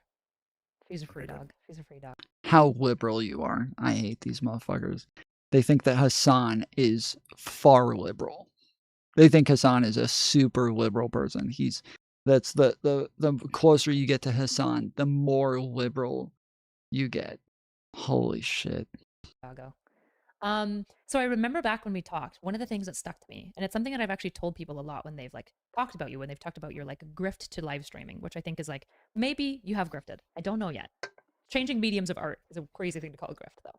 And they'd be like, well, he just switched to live streaming. And I'm like, well, I know exactly why, because I remember we were walking into Fresh and Fit when I asked you this question, because I remember saying to you, which I think a lot of people said, I loved your art. You're like one of the most talented artists on YouTube. I still think that. And you said, I remember I made, what was it? What is a woman, or how to talk to women? Is it how to talk to women? How to view women. How to view women. Yes. That's one of my favorite videos still of yours. Nice. And you were like, I spent months on it. I think like at least 3 months filming. A month. It was 30 days. Yeah. It was 30 days total. Filming, recording, like working super hard on this project. It gets out and it does well. It did well as a video. I don't think it broke 1 million, or did it break 1 million? It was in the high. Now that I'm unbanned. Okay. It was definitely in the high, I think 700s when I had seen it, right? But then Hassan watched it on stream. He said nothing. He picked his teeth. He called you a misogynist. And then he re-uploaded it. And his re-upload reaction got more views. Hassan isn't anything. Maybe a sociopath or something. I don't know, but he's just somebody who says words. Yeah, you just described a communist. He's just a communist. That's what that is. Views out the gate than your video that took 30 days. And I went, of course, it makes total sense that you become a streamer. It's just so much more lucrative. But now you want to go back to making art. I'm doing both, and I have done both for the past 3 years. See, people don't seem to know that I've posted countless videos on X.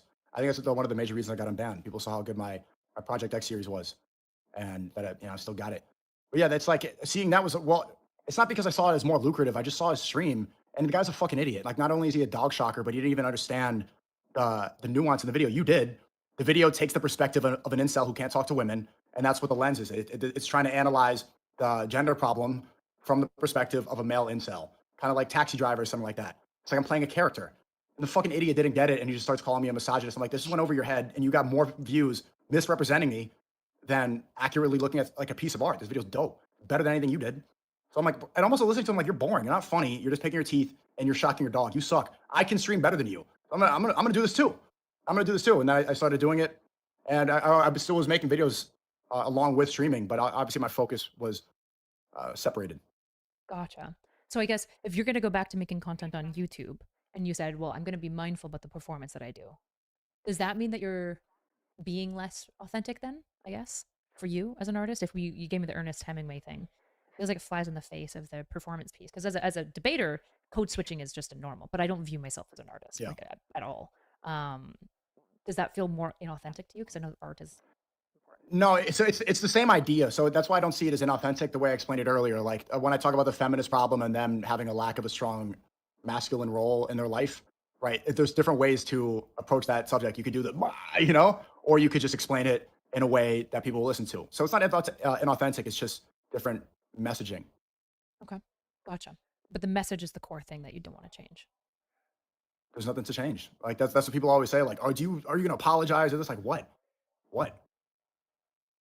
That's fair. They don't know what to say. Like, you know, the number one thing. This is part of the arguments that I used to have with Brittany Simon all the time.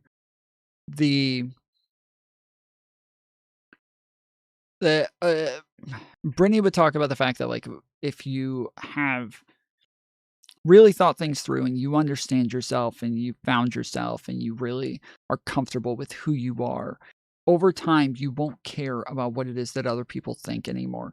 And you won't care if other people think that you're wrong, or that think that you did something bad, or think that you did something cringe, or think that you did something that's immoral or whatever. Like, it's because you have this ease within you. You have this peace, and you know who you are. You know what you are, and so you don't have to worry about what it is that anybody else says.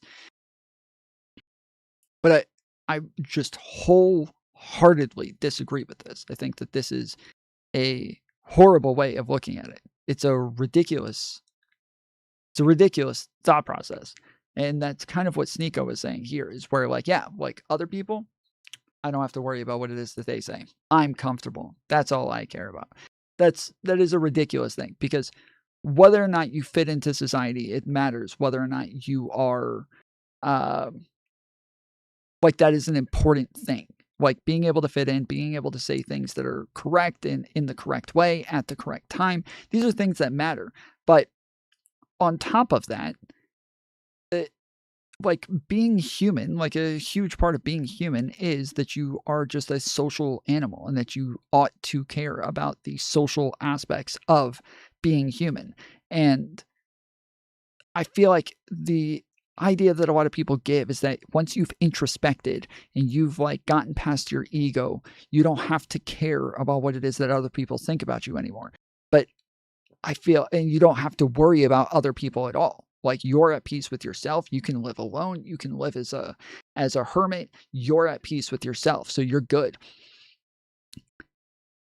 But yeah, I feel like it's the exact opposite. Like, the ego is the thing that, like, kind of drives you to go be a hermit and get away from everybody else, because you care about what it is that they think so much that you need to just kind of be by yourself so that you don't have to deal with that shit anymore.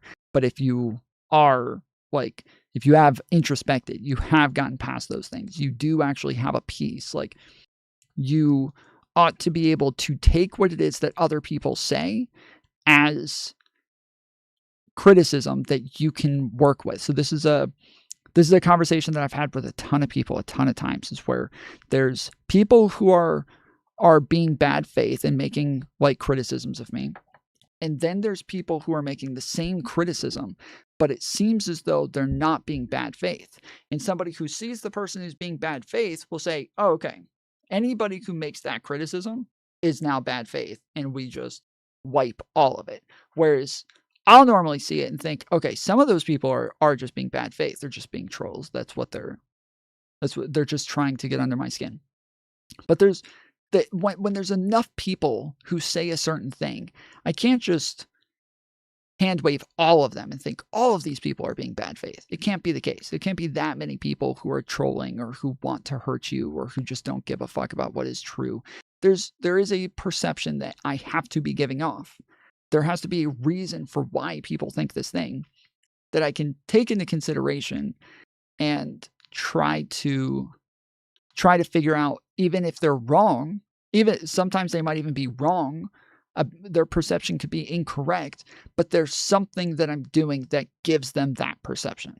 And I do think that is, like, a really important part about, like, introspection and, like, working with your ego is, like, when people say something that's wrong about you, that is something that's hard to listen to. And lots of times it's very easy to just block that off and just be like, fuck that. I don't want to hear this. Like, they're wrong. So that's all that matters in the end.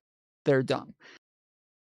But the reason that they have that perception lots of times will be your fault. It will be, there's a reason they have that. There is something you're doing to give that perception off.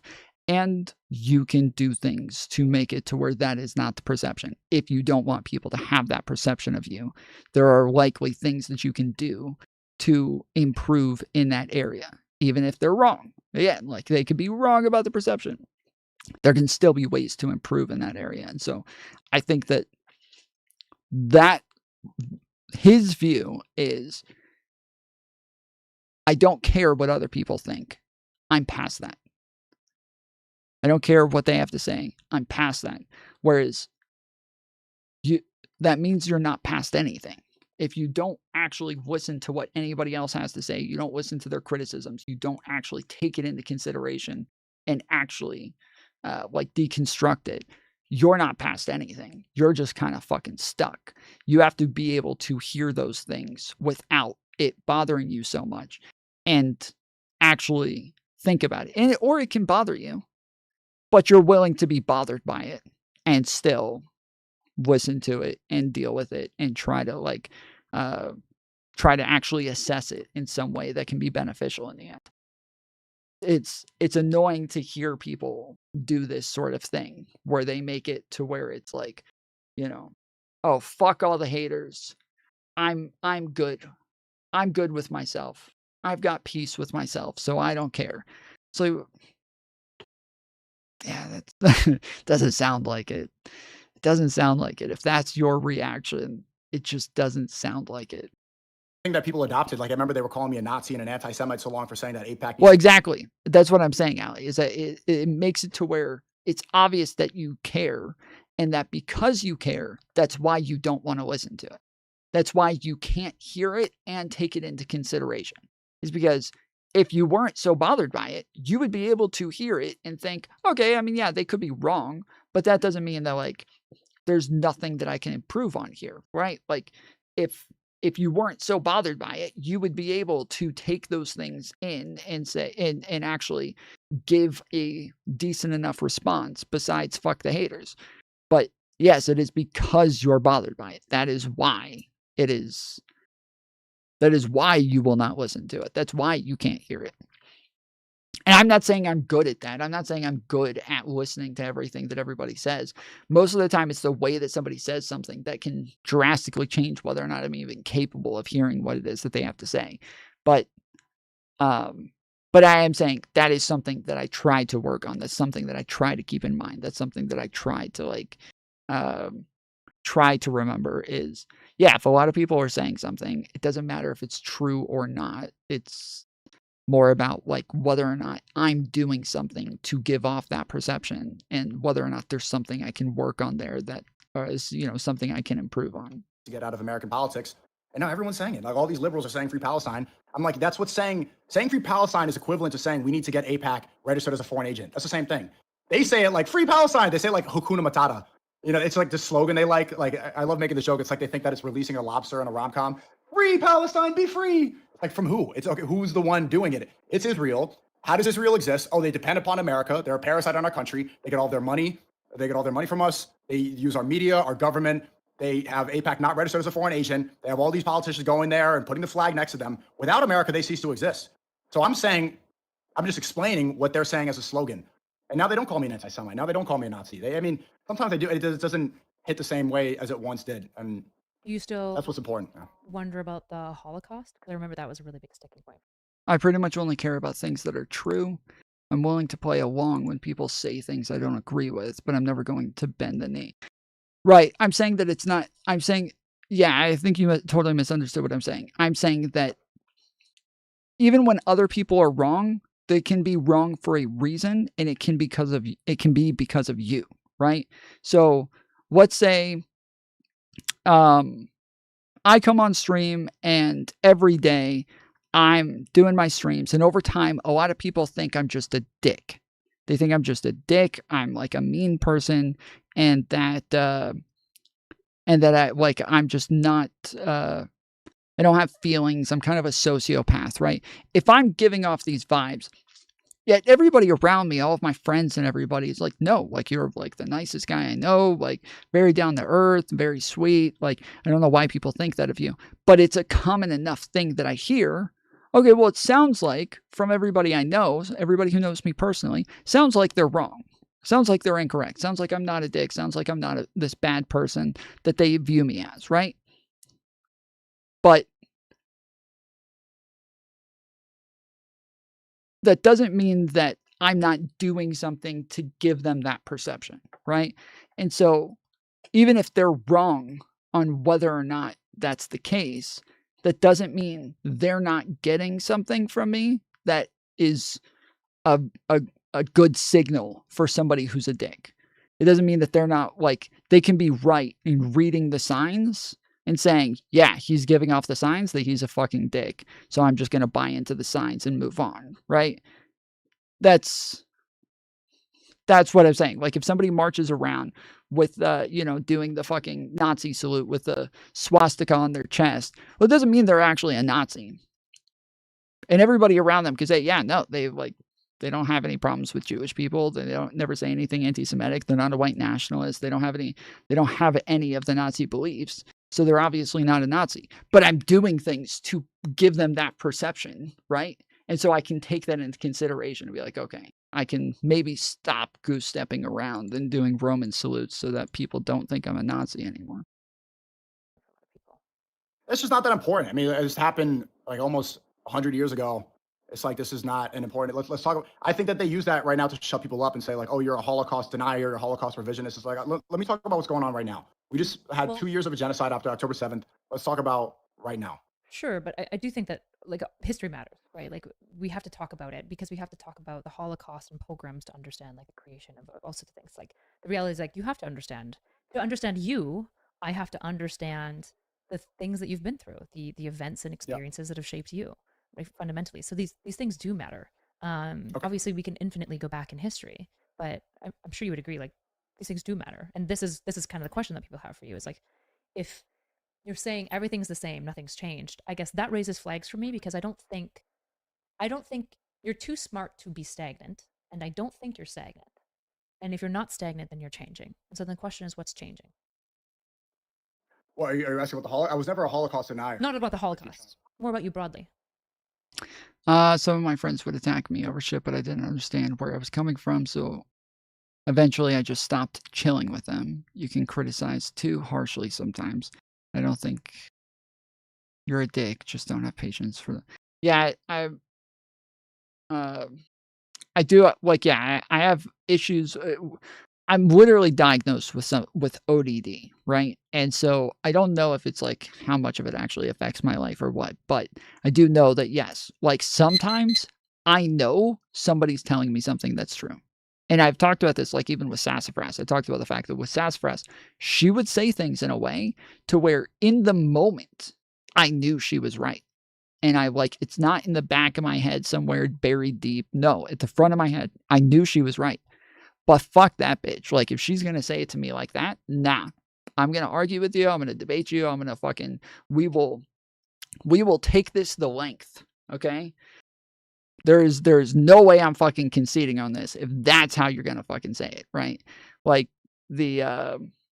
I like your ODD even though it's annoying. Yeah, well, so this is a struggle for me. Is like the way that somebody says something will drastically change the way that I respond to it. And so if you say something in a way to where it's like condescending, especially, like that is the thing that gets me. Because like ODD is about you having issues with like authority figures, right? Any sort of like authority figures, you kind of have this like automatic wall that you run into. And yes, if people say something in a condescending way, that is almost like they're talking down to me, right? They're talking down to me like they're my authority. So as soon as I get this condescension, or I read it, even if it's not really there, as soon as I get that condescension, I'm like, fuck you. You're wrong. I don't care. The sky is not fucking blue. All right. I don't give a fuck what you say.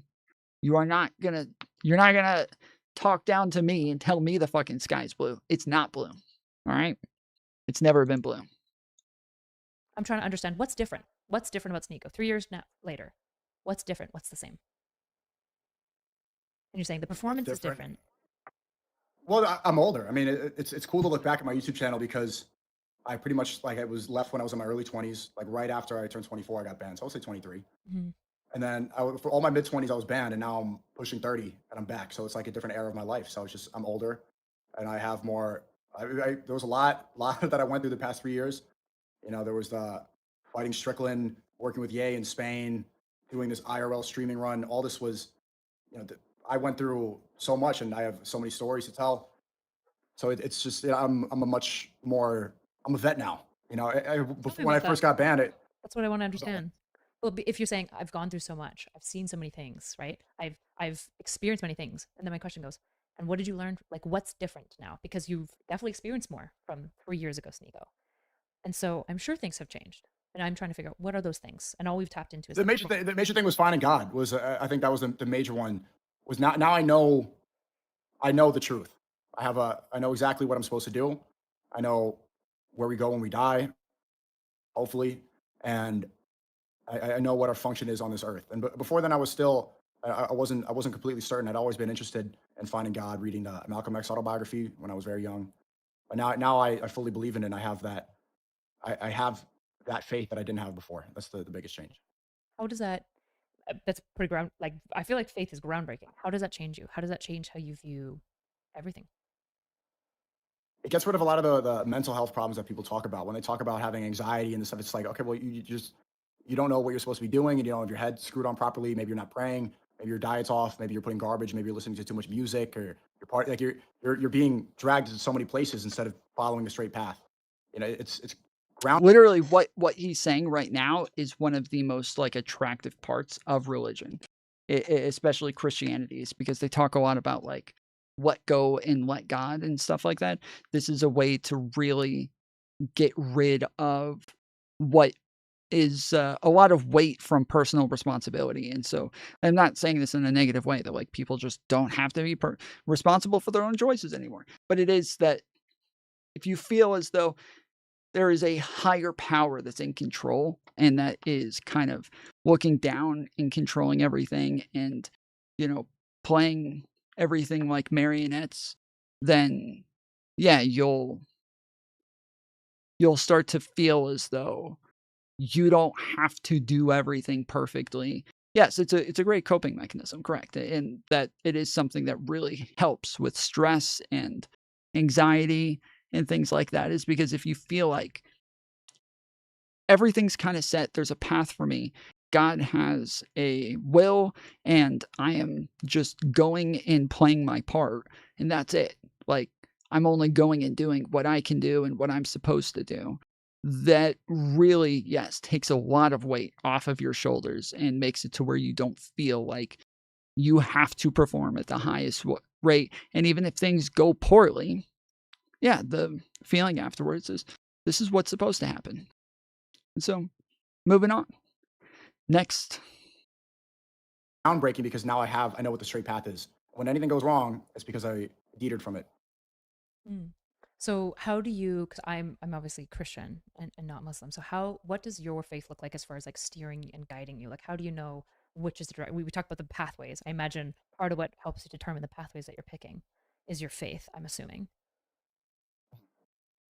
Is it? Yeah, I mean, I see Christianity and Islam are very similar. Yeah, it's almost the same. We believe in pretty much the same things. The major difference, I think, it depends on what branch of Christianity you are, but we both believe Jesus is the Messiah. We believe in God. We believe in heaven and hell. We believe, in doing the right things, and all this. And a lot of the stories and a lot of the history is very similar too. So I don't see it as very different.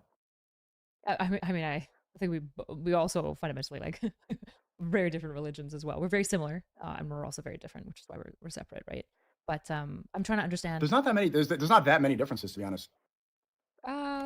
There's a fair bit. What's a major one that comes? We don't recognize Muhammad whatsoever at all. We don't recognize him as a prophet. We don't acknowledge him as a wise speaker. In fact, we reject all of his teachings. That's like a pretty crux difference.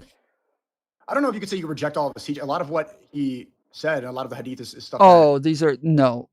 Islam is a drastically different teaching. Drastically different.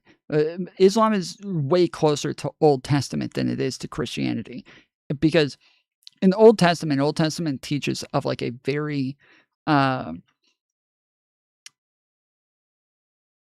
God is constantly showing his power. He is constantly showing his power and his control, and he is a fierce and like vengeful God. Like you fuck up, he will destroy your whole fucking town. You will have fire rain on that town and kill everybody if you've done bad enough, right? Whereas once Jesus comes, there is a whole new world and a whole new philosophy that is meant to be carried forward, that is part of the evolution of man, where initially you are supposed to have this very like harsh punishment that teaches you what's right and wrong. And you are supposed to like have just very strict and stringent rules. And if you fuck up, like you're in trouble. You're in big trouble. Whereas when Jesus comes, now this is a more evolved and mature version of right and wrong, where now it's not, well, if the lady cheats on her husband, let's stone her to death. It's, well, no, she did bad. And everybody knows this. We're not going to kill her. We're going to forgive her. Now it's on us to be the better people. Before, she was wrong, and we'll make sure she knows she's wrong. But now, we have to now learn to be better about forgiving others and accepting that not everybody's perfect and people are going to fuck up, and that's just part of life. And it is a drastically new version of religion that is now Christianity. But no, that's not Christian. Okay. I feel like EPQ, I feel like every time you come in here and say something about religion, it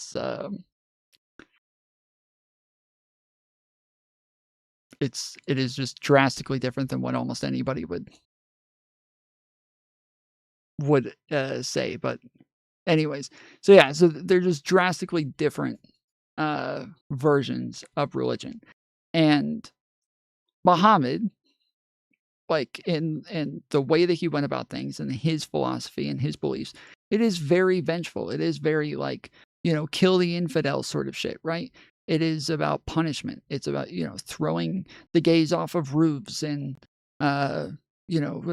still stoning the cheaters and shit like that. Like it is still a very violent religion that has drastic differences with Christianity. Because yes, Christianity is supposed to be about like, yes, kindness, forgiveness, and charity and love and like all these other things that is just a much more mature now part of humanity that is supposed to be more evolved and on to the next level.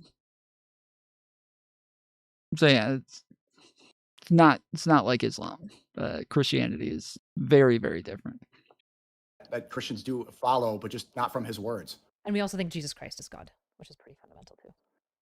Yeah, that's the biggest one. But you do believe he's the Messiah, and we do also believe he's a prophet.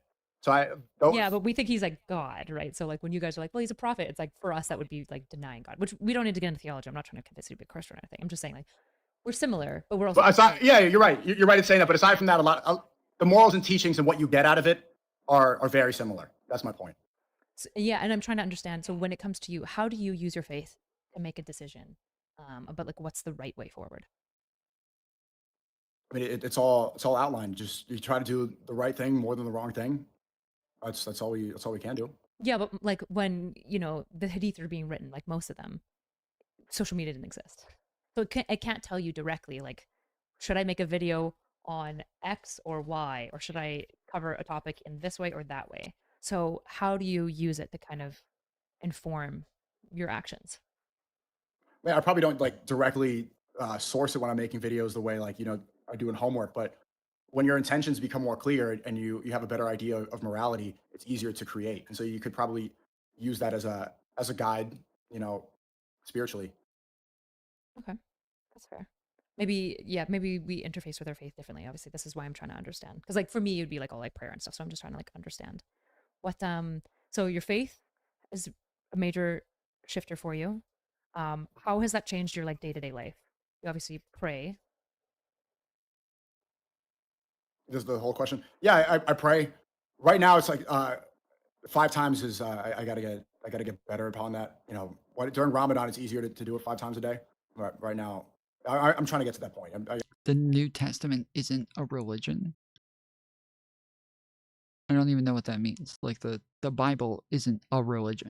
It is something that explains religion. It is something that details the religion. It is something that educates you about the religion. It's something that gives you the history of the religion and why the religion is the way that it is. But yeah, it's not a religion. It's a fucking book. I don't know. I don't even know how to interpret that statement. The New Testament is not a religion. Yeah, I guess. But when the religion is based on the fact that Jesus died on a cross and you having to accept him as your Lord and Savior and have your sins forgiven and those things in order to enter the kingdom of heaven, and that is what your entire religion is based on and revolves around, is that statement, and everything else is just kind of comes after that. That is what comes from the Bible, so you get that from there, but it is, I don't know. Yeah, I don't know how to interpret the statement. The New Testament is not a religion. I got to be better every day. Okay. What else? Man, knowing, what I should be doing, what I shouldn't be doing. Like every time I go out to a party now, I'm like, oh man, I shouldn't be here. I think beforehand, I wouldn't have the same sort of guilt upon it. Or, say I'm listening to, demonic music. I'm like, all right, you shouldn't be doing this. Beforehand, I'm like, this is, and I wouldn't know why it's bad, but there was some innate feeling that I knew it was bad. But you want to listen to Kanye West sing a song about giving his cousin head. Not demonic at all. That's normal. By demonic, do you mean like secular music or just like really Like literal demonic music, like music where they're worshiping the devil and using demonic imagery all over it. I'd be like, back then I'd be like, okay, well, this is making me feel bad spiritually. Please, Kyla, say it. Please say it, Kyla. Kyla, fucking say it. Say. Like, listening to somebody sing a song about giving their cousin head. Sing it. Not sing it. Say it. Say it. I don't know why. Now I know why. Gotcha. Okay. So demonic music, parties, any other ways that it's like shifted? Even like casual relationships, things like that. Beforehand, I thought that was maybe leaned more with like the red pill idea, like Myron believes in getting 50 bodies before you get married, stuff like that. I wouldn't see that as something bad, and now I'm like, okay, well, this is a waste of time. This is you're sharing your energy with too many people, and it's just not. There's no purpose. Like now, the function of a relationship is to is to serve God better, is to get married, to have kids. So when he says demonic music and he says demonic imagery, he's talking about like Sam Smith when he does the mommy dum dum daddy bop body bop and they all have like the devil horns and the red face red face paint on and all of that shit. The function of it's not hedonistic, it's for family. Gotcha. For life. So when we had last talked, you had been increasingly kind of separating from your family, like your mom and your dad and your sister. Have you guys kind of reconnected? Are you in touch with your family? Are you close with Yeah, your I'm everything's good with my family now. Happily. That's good. What did that look like? Good. What Fixing. what rekindling? Yeah. No, it's just 3 years ago. It was really upsetting. Yeah, just more attention. Just more attention. I was so focused on work that I was like, I wasn't in the right headspace, and so now it's more of a family man, dividing more attention and knowing like, okay, when to clock in on work and when to talk to the fam. Gotcha. What's dragging this interview? I can tell that it's dragging. What do you think it is? Nothing's dragging. It's just that I'm very careful not to get clipped. Like I want to make sure I answer everything the right way. Gotcha. Okay, so I'm noticing like a slowing or a hesitancy that wasn't there when we first started talking, but I'm noticing it now. Do you think me asking about you changing is specifically the part because it feels like as soon as I started asking you about changing, that's where like some slowing happened. Is there concerns there? No, I'm just being, you're asking me questions that I have a lot earlier in the interview. I was more certain about everything. I haven't thought about this as much as I've thought about the other issues. Like the culture war, political purpose, like all that stuff. That one I think about literally all day, every day. You asking how I've changed, that's causing more reflection. I got to think back like to our first interview where I was, it's like a a teleporter. Like now being unbanned, it really is like seeing everything from like that was a certain era of my life. I was in my early 20s, and now I'm in my late 20s. It was a different time. So it's like coming. Imagine like it's bailing your friend out of jail, or not bailing. Just the Juice King meme, Demon home. He's finally home, and he's seeing everybody, and then you run into people. You see the old neighborhood. Things are kind of different. That's what it feels like being back in this space. What do you think about like forgiveness? Because I feel like as you come back into the space, there's a lot of people that probably have asked you whether you are apologetic, but I'm sure there's also a lot of people that burned you, that you're going to be interfacing with, especially now that you're back on YouTube, right? How do you conceptualize that? Like, how do you get back to the social space? How are you thinking about it coming into? Because yes, you've been making content for the last 3 years, but like you said, you're also kind of like popping out fresh again, now that you're back on YouTube and the Google alphabet will allow you to be seen. Yeah, that's a good question. This happened really recently. Alban Preach posted a video saying we were wrong about Sneeko. And this is after years of attacks of like million views. Boom, boom. Sneeko's a Nazi. Sneeko's a pedo. Sneeko's a cuck. Sneeko's a grift. Like boom, every fucking month. And now I'm back. They're like, oh, we were wrong. Well, what about all that? And it's hopefully you got to analyze that and be like, hope it's genuine. But obviously you can't be too trusting. And then there's other, relationships at play, like beefs with friends and all this stuff. But that's a good example. It's like, all right, do I look at this and be like, well, thank you, and come and hug them? Or do I, I think the better way to look at it is forgive, but don't forget. Don't forget. I'm not going to forget how any of the people treated me when I was banned, and now that I'm back. And I mean, hopefully, maybe it's coincidental. They saw the debate. I saw you reacted to it too, where I was talking about America not being a Christian country. So, I mean, hopefully they have the best intentions, but it's hard to be fully trusting, and we'll see, man. We have time will tell. Do you think that that's something that's changed? Understandably changed, but do you think that that's something that's changed? Is you kind of being more cautious about people? Absolutely. I think I was way too trusting of too many people. I've been burned so many times. I've been snaked so many times over these past 3 years. It's made me, pretty standoffish with a lot of people. My chat sometimes they say like, "Oh, El Ego," because like people are like jumping up and down for pictures, and I'm like, kind of like passive sometimes, because I've seen people jump up and down for that picture and post it online and say, this guy's fucking weird, I'm like, but not even that, like people close to me, just all this snaking and all this betrayal and all this, people trying to put dirt and, like threaten to release information, all this stuff, that makes you pretty jaded. And I've been too trusting for early in my career, for sure. So how do you go about deciding who to trust now? Or do you trust anyone? I guess you can't fully trust anybody, but it's a process. And I think I was too revealing with information too quickly, especially with creators. Creators are like the least trustworthy people in the fucking world, because they hold on to information like elephants, and they know that they could use it as a clickbait title. You tell something to a creator and they're downloading possible YouTube titles.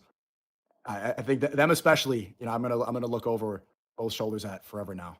Okay. So fellow creators. I mean, again, that like what he's saying is true, and I agree with this, and there's a lot of people who will agree with this. The problem is that what it is that he like a lot of the things that he does, he is doing and saying things that are wrong and that are bad. He just doesn't want to admit that. He's unwilling to actually come to terms with that a lot of times, and so this is.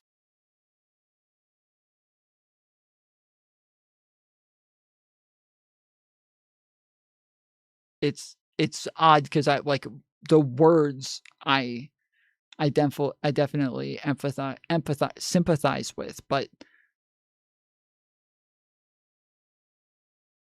I don't think that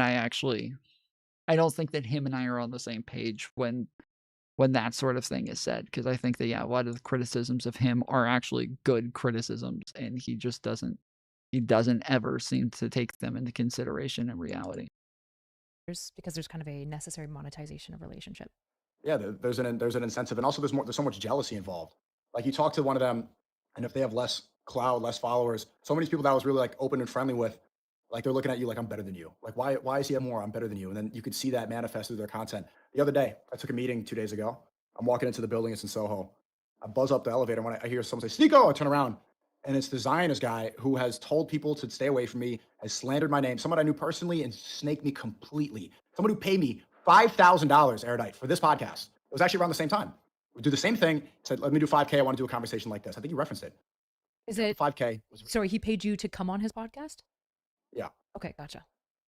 Are you gonna say his name? Stuff. Everyone's Nope. gonna be able to piece it together. Fuck no.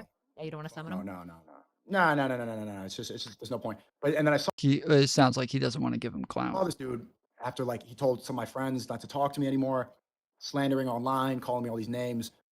I'm buzzing the elevator. I hear Sneeko and he waves like a friend, and I'm like this fucking guy. And it's just this is the nature of the because there's a lot to take from me. You know, it is what it is. There's always people are incentivized to take. You know, I'm a very future forward thinking person. Gotcha. But how do you learn from the Try to be. past if you don't look into it? How do you balance? Self-analyze. No, you could look into it without regret. You have to self-analyze, right? Like the way I was explaining the betrayal and things. It's changed the way I interact with people now. It's changed the way I look at people.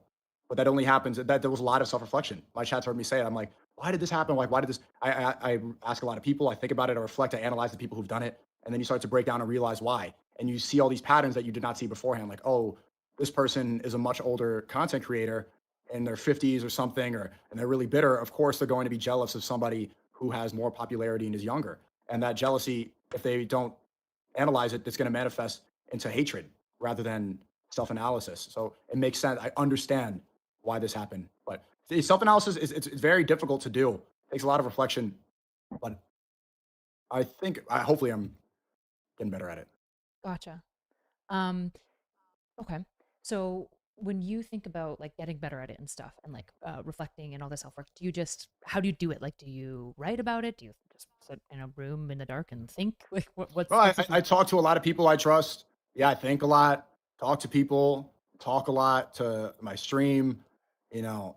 Yeah, I talk to a lot of different people. Part of this reflection is even talking to you, Erudite. I mean, like, you're very different than me, but this is a good example. That's also part of what I do as well. And this is why lots of times when I talk to you guys about like there's a lot of people that everybody here doesn't like because they say things that are just so fucking stupid that it's annoying.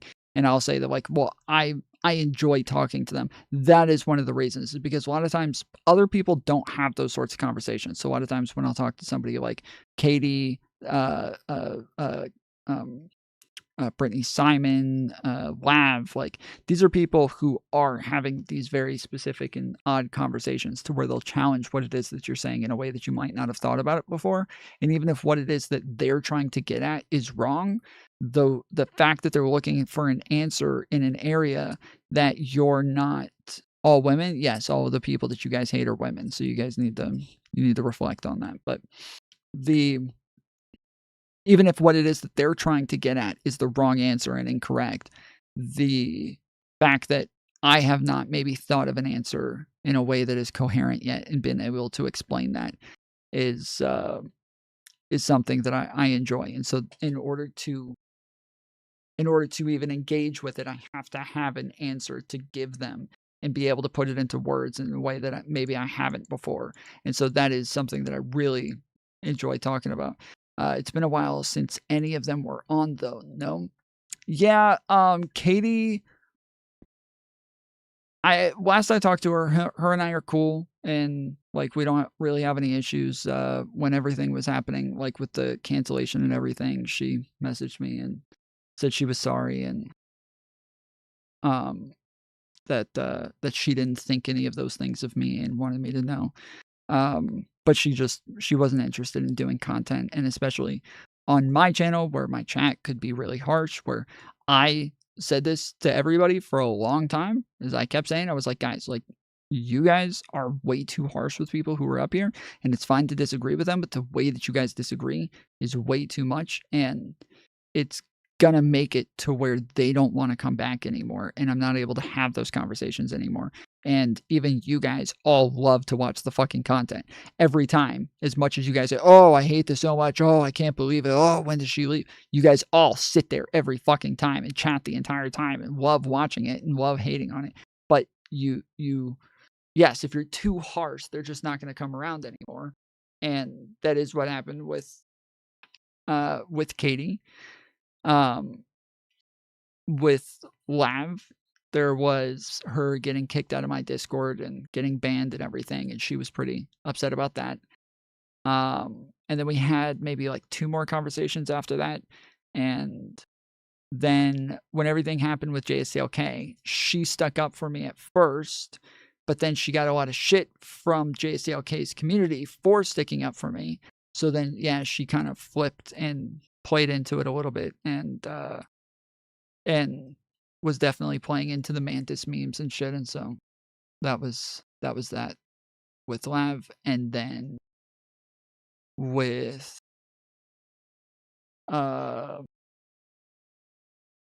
Brittany, she put out a video essay recently where she talked about why we stopped talking, and we went over the video essay where she showed like the DMs that she sent me and what it is that we talked about, where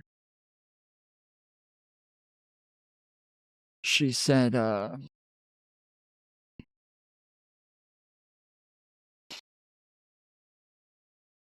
she said that she felt like I didn't take Destiny's like abuse seriously enough, and that even though I criticize him for the same things, that I downplay a lot of the other things that she says. And so she she did not want to collaborate with people who downplay sexual abuse or just abuse, but manipulation, psychological manipulation and shit like that as well. Well, yeah, and then Torsha, we got into a big blow up fight on stream one day where it was over the Lily stuff, or not Lily, Daisy stuff. And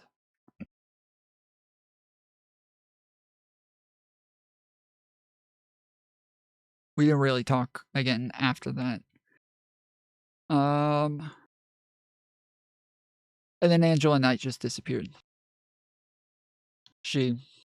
Angela Knight just disappeared off the internet, and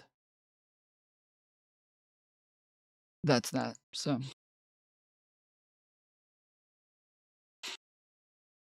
Tom, do you know where chat gets this mean thing? What mean thing?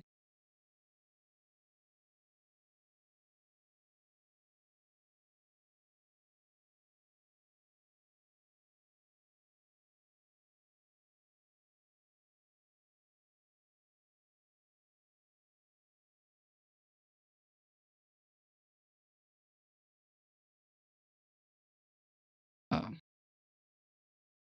Okay. Of that self-analysis. You're asking me about my life and what's changed and everything and my views of the past 3 years. I am not used to speaking to somebody like you that analytically about my life. And so that helps you see it from a different perspective. And it helps me take into consideration what you think. That's important. This is all part of the process.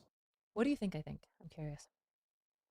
It's hard to tell because you don't react to a lot of other people that they react physically, or they show facial expressions. You kind of, even like when I'm joking around, or you're still like just like still studying, which is good, which is why I think it puts you in a good position to do have conversations like this, because you see it from, I don't know. I mean, what do you think? I don't know. I mean, I haven't, to be honest, I've seen a lot of your content, but not as much in the past few years. I've been watching your stream more recently, but it's hard to figure out, like, and then I see you dancing around with Destiny, and that guy's like advocating for violence. I'm like, what is she? I don't, to be honest, I don't know.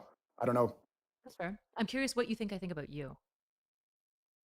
And to be fully fair, the poker face is from counseling. I've just done a lot of therapy with like with addicts and stuff. So okay. Yeah. Well, that's what I was gonna say. Yeah, it's probably like a counseling thing to just not give anything away. We have a top tier. Okay. There's nothing you can say when I'm in this mode that will ever get a facial reaction from me, because you can't beat the things that I've been told in therapy. Yeah, that'll definitely help it. I'm a stoic. I think that I don't think your chat likes me. And I think that when this call ends, you're going to appeal to them a little bit more than you would like to in this conversation right now. I think that you probably understand and you think that I'm right in a lot of things I'm saying. There's less pushback, but I don't think that your chat, the world you're in, does. And so you're going to show more dislike later on, not in a snaky way, but in an adapting way. But I think right now, I don't think you see that many things incorrect with my worldview. So what do you think of the things that I agree with that I wouldn't own up to? I think that you really like the sensitivity part. You saying that shows you see a human side of me, and especially you're in a circle where people like to demonize me, and a lot of people don't see me as a human. They don't care to, and they like to hear the hate, and they don't. That's what I said in the beginning. People don't want to see my content. They just want to see hate videos on me, even though they were wrong about so much of what I said first. So the fact that you're able to see that shows that, like, maybe you see the good intentions of what I do. You think that it comes from a real place more than a lot of people. And I also don't think you think I'm a grifter. You're talking about the Hasanabi situation, right? Maybe you think it was for monetary reasons, but also it's like, if we're being real, if I was doing it for monetary reasons, I wouldn't have talked about a lot of the shit I talked about. Okay. Trying to think about what I want to ask you next.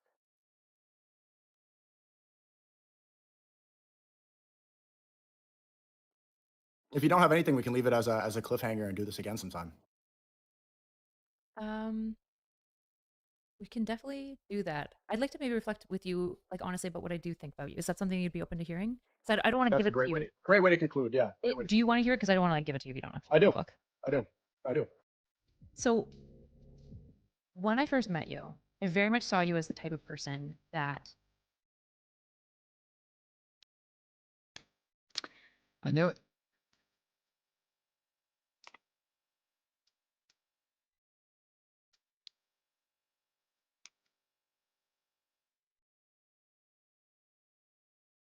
Yeah, I was just thinking they're probably going to do the same thing again where it cuts off and then it says, you know, to watch the rest of the video, you have to become a member to go watch the live VOD.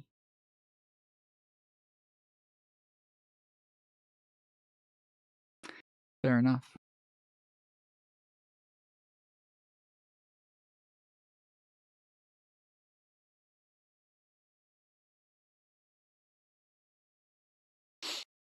Yeah, I like her editor's gotten a lot better, especially I think she got a newer editor over the last I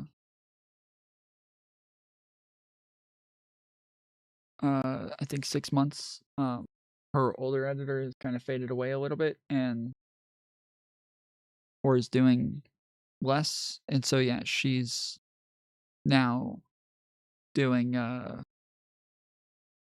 she's got a different editor that's doing a bit more. And that editor is definitely improving a lot. There were some issues that I had with the way that they were editing early on, and yeah, I think it's definitely improved. All right, do you guys want to play Call of Duty? Are there people who want to get into it? Let's see. Y'all take a second, hit the thumbs up button. We are pretty short on thumbs upsies. Okay, we got the other video that I did not get to. The Prophet Muhammad.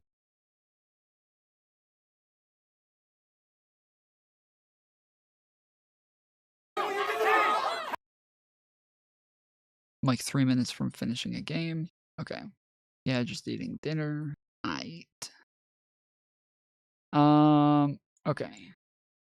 This says rewatching Zoran's speech, and it's pretty amazing how right after winning he dropped the smiley act and returned right back to being this guy.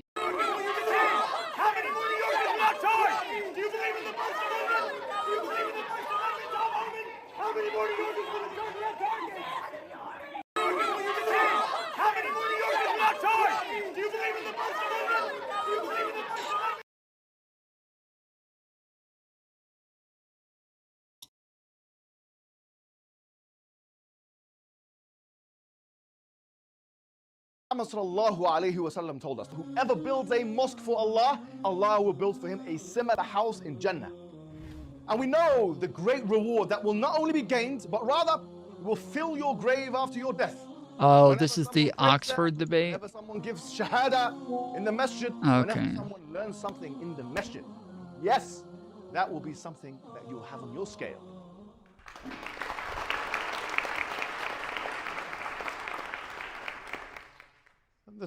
Yeah, now that Zoran's won, it's time for me to go right back to hating on him and giving him shit. This is the way it works. Once they win, now it's time to go back to like, okay, you're too far left, buddy. What the fuck is wrong with you? You're fucking crazy, all right? That is right back there now. Time to get in the zone, guys, all right? He won the fucking race. We're good. Now it's time to go back to you fucking socialist piece of shit. It's one thing we can all agree on, that the universe is regular, stable, uniform, the extent to which it allows life to exist within it. From every small atom to the largest of celestial spheres, we see incredible goal-directedness within the cosmos. Now the question is, what is the best explanation for that? Is it a source of knowledge, or is it a lack thereof? This is the question that must be asked. Is it a source of knowledge? What up, only fools? Or is it a lack thereof? Another question that could be asked is that did something come from nothing? Is it conceivable, intelligible, or plausible for something to come from nothing, that the universe came from nothing? Did the universe generate and cause itself? Well, to suggest that the universe was generated or caused itself is tantamount to saying that a mother gave birth to herself. And to suggest that there's more than one ultimate source of being, more than one necessary existence, is tantamount to saying that you can have more than one mother to one sole child. Therefore, it is clear that monotheism, the idea of one source, that is the foundation for everything that exists, is the only reasonable conclusion. Another question that must be asked is, what is the purpose of life? What is the purpose of life? Imagine going into work. You don't know who your boss is. You don't know. This is something that even Joe Rogan has said recently, where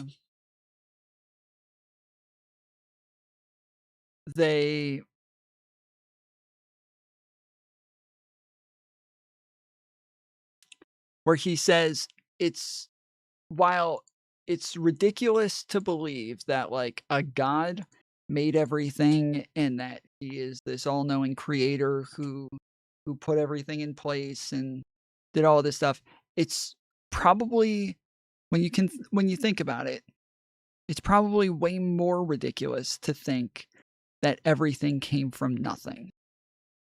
He's like, so while everybody who is atheist thinks it's so stupid to be religious, it's also pretty stupid to be an atheist. The problem is that everything didn't come from nothing. The Big Bang Theory isn't actually that everything came from nothing.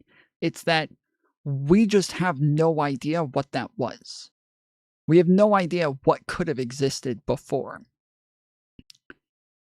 There was something.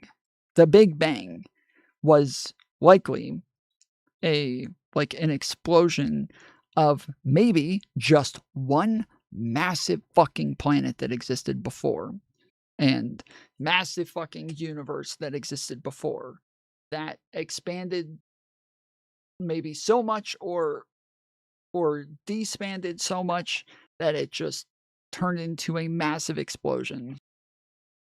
And everything just kind of started over.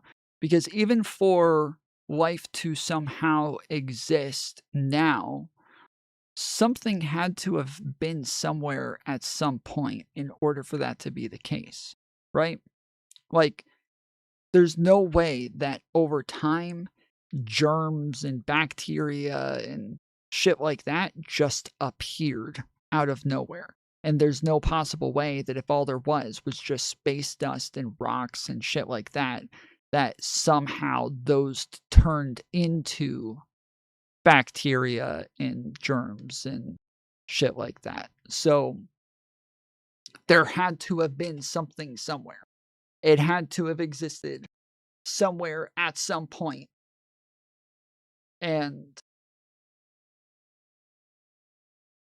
somehow was able to travel through space and time and all of that shit. The best answer is we don't know. Well, again, we know there was something.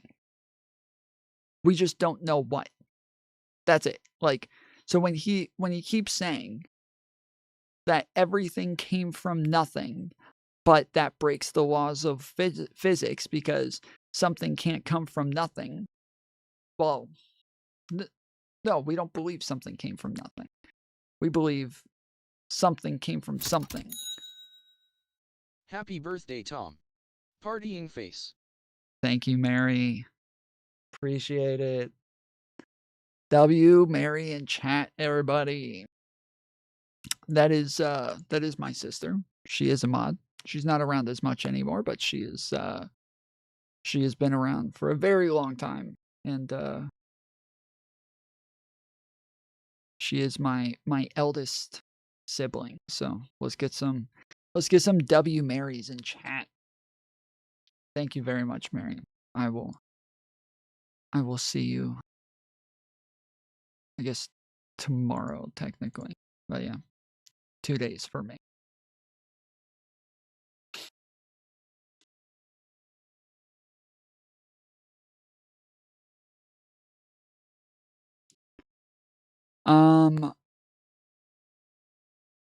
But yeah. Yes, we do know that we do know that everything came from something. Okay, we know this much. We know that it came from something. We just don't know what it was. Space was not there. Well, again, some sort of space may have been there. We just don't know what. We just don't know. Like, again, like there may have been some sort of space that was some sort of universe, that was some sort, like maybe even the same thing, just in a different order and in different everything existed in different ways. It may have been just one, like one galaxy in a one small universe, but yes, we just don't know. Time was not there. Again, our time was not there. There may have been time. So again, like we don't know. Because again, we just don't know those things. To say that like physics was not there. Yeah, but physics may have been there. We just don't know. Like it was likely there. All of the things that exist today likely existed before. We just don't know what that was. We don't know what it was. So it may have been space, but we don't know what space. It may have been a universe. We don't know what universe. We don't know if physics or time existed. Time and physics likely existed. We just don't know what it existed as. Like, so.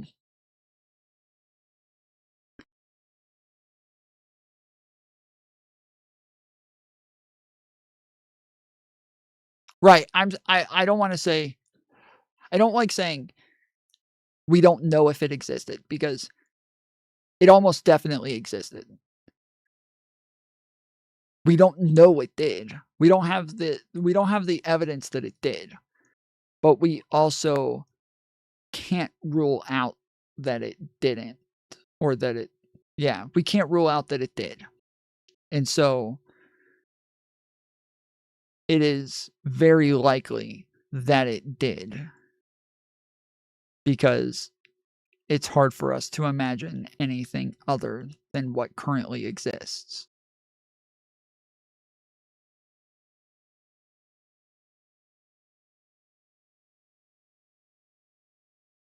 But the part that gets me, that like starts to hurt my brain, is like, but how did existence get there?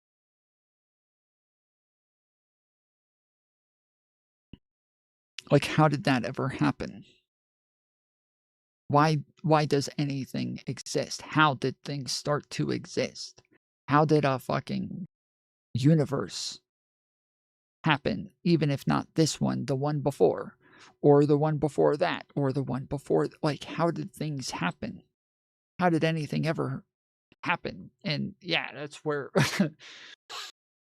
yeah, same. I don't think there was just nothing. Yeah, so that is the point, is that like we're where they make this argument that you have to believe either that there was a God that created everything and there was a intelligent design, or you believe that everything came from nothing. Well, no, you don't. Those are not the only options. There's more to it. And then you have to start getting into fucking string theory and all this other shit. What your role is. You don't know what you're doing there. But here we are in the career of life, and we don't know what our purpose is. Because that is another argument that comes from Christians a lot, is the idea that string theory says that because anything could have happened, that means that everything did happen, and it always is happening all at once, at all times. It's like, well, no, but it's that if everything could happen, then everything is happening all at once, at all times. But that if is a major if. We don't know. We don't know if that is, but if it could happen, then it is. Like, that's all we know, is that if it's possible for that to be true, then it is true, and it's always true, and it's always happening, and that if is a massive fucking if. All right, I'm pulling up the game. Life is to align the finite with the infinite. The purpose of life is to submit to the lawgiver. The purpose of life is to submit to the ultimate source of all creation. That's why prophets and messengers were sent aforetime. Abraham, Moses, Jesus, and for us, the final prophet Muhammad sallallahu alaihi wasallam. And these prophets came to expound on this truth, to tell people to submit to God. The way he says that reminds me of Shane Gillis.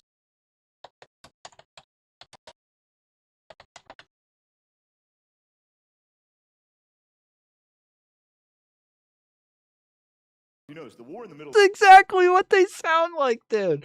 That's literally what they sound like. Whoa! Whoa! Whoa! And they came with an evidence for their prophethood. As for the Prophet Muhammad, his evidence is that he came with a preserved religion. The Quran is preserved in a way that no other ancient book is. There's a falsification test within the Quran, challenging humanity to find a contradiction within it, challenging humanity to try and produce a chapter like it. And the Prophet of Islam made predictions that were so frequent and so precise. Sorry, the Shane Gillis video was so fucking quiet. It got up to like negative 55 decibels, so I had to crank that one. My bad. This one was blasting. That no other figure in human history made them. For example, he told us that the Roman Empire and the Persian Empire would both fall to the Muslims. Now, according to Barnaby Rogerson, who is a historian, non-Muslim historian, he said that the similitude of the Arabs at that time taking over the Persian and Roman Empire is the same as Eskimos taking over Russia and America. Imagine what kind of a wild prediction this is. And this is one of many predictions that obviously I don't have time to... Where's Van Dredd? He said he can't join for like 2 hours. What the fuck, dude? What? Bro! I just put in the COD chat, we need one more, but because I felt Small might be around, but...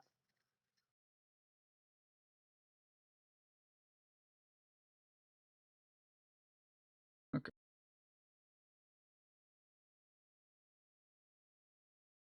All right, give me a second. I gotta switch my headphones over and everything. Can I read you out a tweet from Avi today? Yeah, hold on. Let me switch my headphones first, because I can barely hear you.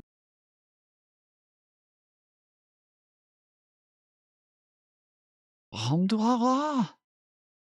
Okay, try. Okay. Hello? All right. Yeah, I hear you.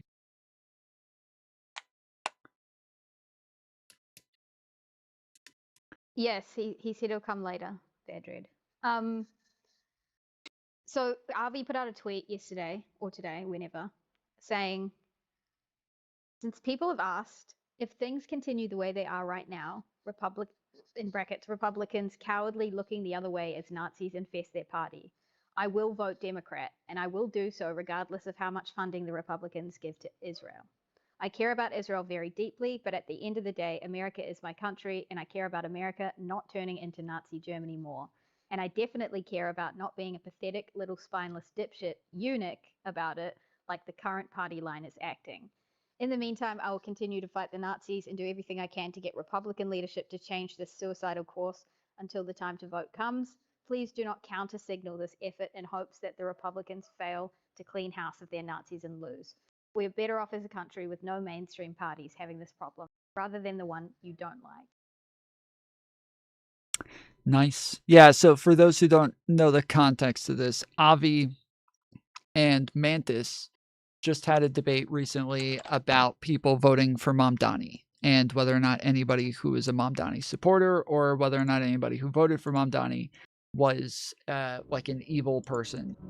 And so yeah, this is the debate right here if you haven't seen it, but during the debate, she's kind of like saying like, yeah, you can't really talk shit about people who voted for Mamdani if you voted for Trump. And he's like, yeah, no, because I don't deny the evil things that Trump is doing. He's like, and I don't have like voter regret or anything like that. Okay. Like I'm a one issue voter. He was the person that was going to be more supportive of Israel. So that's who I voted for. That's that. But he's like, I am not going to sit here and cope about how evil Trump is. And now he is sounding like he does have voter regret. Now he's sounding like he would not vote in the same direction again. And yeah, that he is he's starting to reconsider this. Yeah, I don't know if he would say, I don't know the whole like I regret my vote thing seems like it's a very hard thing for people to get to. So I don't know if even now he says he regrets his vote. I suppose it depends the direction they go with this, because right now it's kind of just starting, where they're just starting to figure out, is Ben Shapiro going to be kicked from the party, or are they going to adopt Ben Shapiro's morals on this one? It's still we're a bit unsure. But I suppose if it continues, maybe then it will happen. Yeah. Yeah, we'll see. I mean, I do think that, yeah, the way the direction that things are heading in, it does not look good for the Republicans, and that especially with the shutdown right now, the Charlie Kirk stuff, like, I keep talking about the fact that they're just projectile vomiting W's over to the Democrats over the last couple months. Yeah. And that this is just another one where like they were able to give people the perception that the left was becoming too extreme, and the left did a good job like responding, being like, no, you guys have been the extreme ones, and now they're proving us right. And so this is us just standing there just like, told you, what did we say? Well, the sad thing is that it has taken this long, because this has been, in my opinion, has been a fairly obvious direction they've been heading in for a while. Like, just the Project 2025 shit was enough to be standing there calling it out. But, like, I guess the Trump and his people and stuff, their whole movement's kind of managed to get away with saying a lot, but like falling back on that cope of, yeah, it's just words. They're not actually going to do it. But now I think it's hard to deny. Like, even maybe I'm just lost in the algorithm, but it feels like there are, it's like the majority of Republicans agree with like Nick Fuentes. Maybe not all of Nick Fuentes' beliefs and stuff, but that whole anti-Israel, white supremacist, Christian nationalist sentiment is just oozing out from a lot of people. Yeah, it doesn't. don't know It how it is. big I it do is. think it's an Doesn't seem online like thing. 30% anymore. Yeah, it does seem like an online thing. Hold on. Are you as close as you can get to your mic? Because it is really quiet on my end. Yeah, I'm Okay. same place. All I'm on all the right. headphones. I'll have to. I just last time I tried checking the audio and I think I turned everybody down too much trying to fix my audio. And so, okay. Talk now. Actually, my microphone level's on 25. I can put it up. Is this better? Yes. Okay. Yeah. It's a little bit more. How about now? Yeah, that's much better. Okay. I can put Way it better. up to 100. This is at 80. Yeah, 100 is probably best. Okay. Okay. Okay, well, let me turn you back down. Okay, say something again. Hello, hello, hello. Yes, that's perfect. Okay. Okay. What is the, Yeah. there's a functionality thing where it says reduce tinnitus sound. What is that? It's probably just buzzing and rumbling that you hear from other people's stuff so that it has like extra sound, like better sound quality. Jim, someone's in the COD chat saying, let me join. I think it's Gemini. Oh. Don Dota. That's right.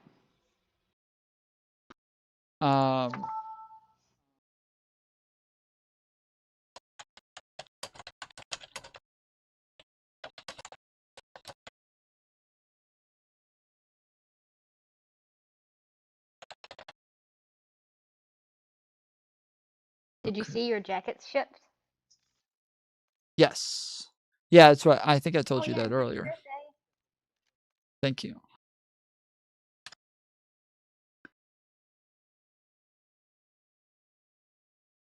Thank you, thank you. All right, I'm trying the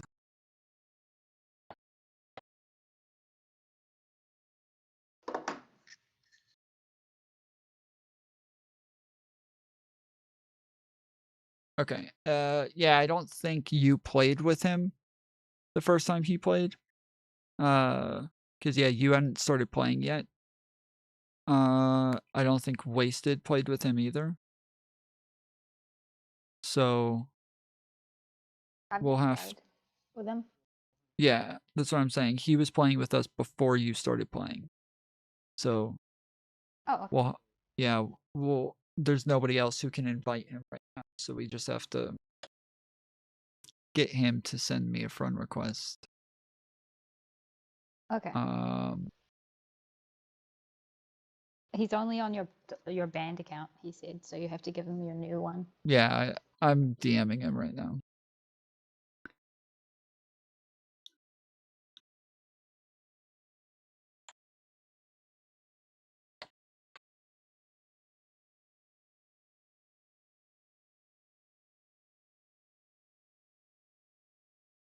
White man, they didn't just win blue areas. They won by like massive margins. Kind of unexpected margins, to be honest.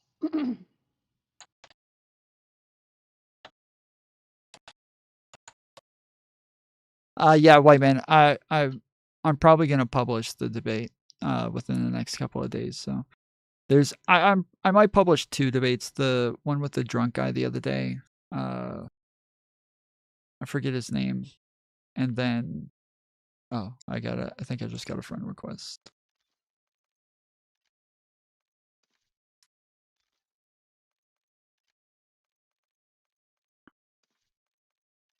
It won't let me invite him to the party though.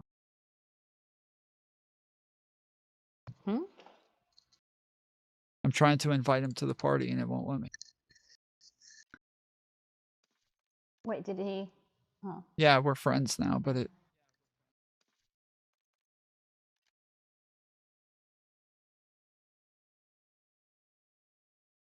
won't let me out.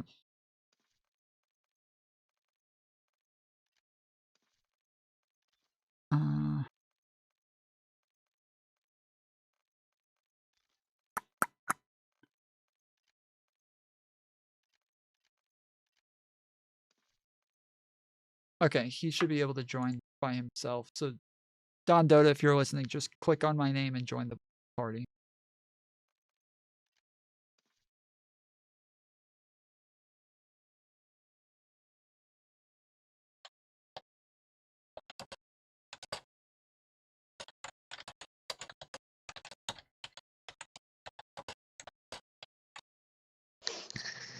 There he is. Okay. Hey, yo. All right, we're playing Resurgence. I'm gonna play the video while we let the stuff load and everything. Don Dota, do you have a mic?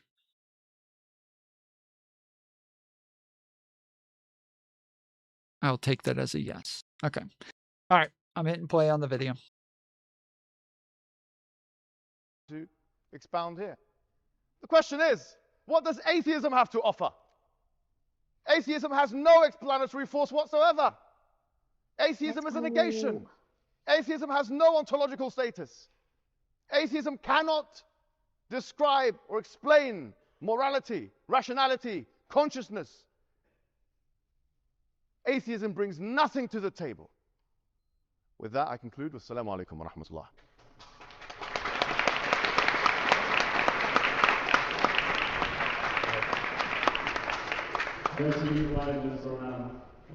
Same question? And then could you restate the question for me?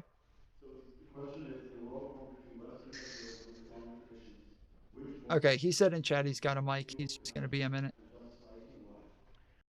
So I would say that secularism, as the foundation for, at the very least, the system of governance that we have, and the way that our laws and the way that we dictate No, Don and conduct Dota. ourselves, I think is superior No, I to mean, any I'm just saying, individual wasted religious headphones system because it allows being for dead. all these different viewpoints to come together. I think that it is no coincidence that we are in a relatively secularly governed country where we have the ability for somebody to speak on their religion and they can say what they want about it, they can have their beliefs about it, and I have the ability, or anybody else here has the ability to disagree with that particular viewpoint, but there's still room in society for that viewpoint. I would say that one of the foundational errors or one of the foundational mistakes or incompatibilities that the more... So, just a minute ago, I closed the Call of Duty screen a little bit so that you guys could see the full screen. Is it better if I open it up more so that like people that I'm shooting are bigger and you can see them a little bit more? Or is it better like this where you can see the full screen? Do they even want to watch the game or do they want to watch the video? Probably the video, but they probably like at least enjoy having the side view of the game while they're listening. So let's go to the spot, the cul-de-sac. Okay. I'm yellow. All right, I'm in play on the video again. How come what? I always get pink. I don't know. It was pretty cool. Yeah, everything's blurry for me. So Mantis, let me follow you around for a minute, because there's wait. Here, can you come? Figure out how to get my mic off, push to talk.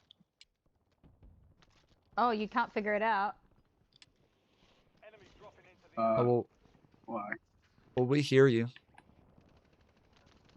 Yeah, but that's annoying for him to have to keep pushing. Yeah, I've got. You can take it off in audio settings. Yeah, I was trying to. Oh, make this off. Maybe it isn't.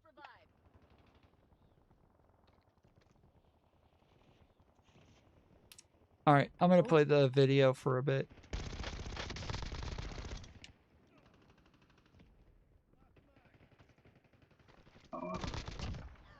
might have to wait until the next round. My shaders and my load.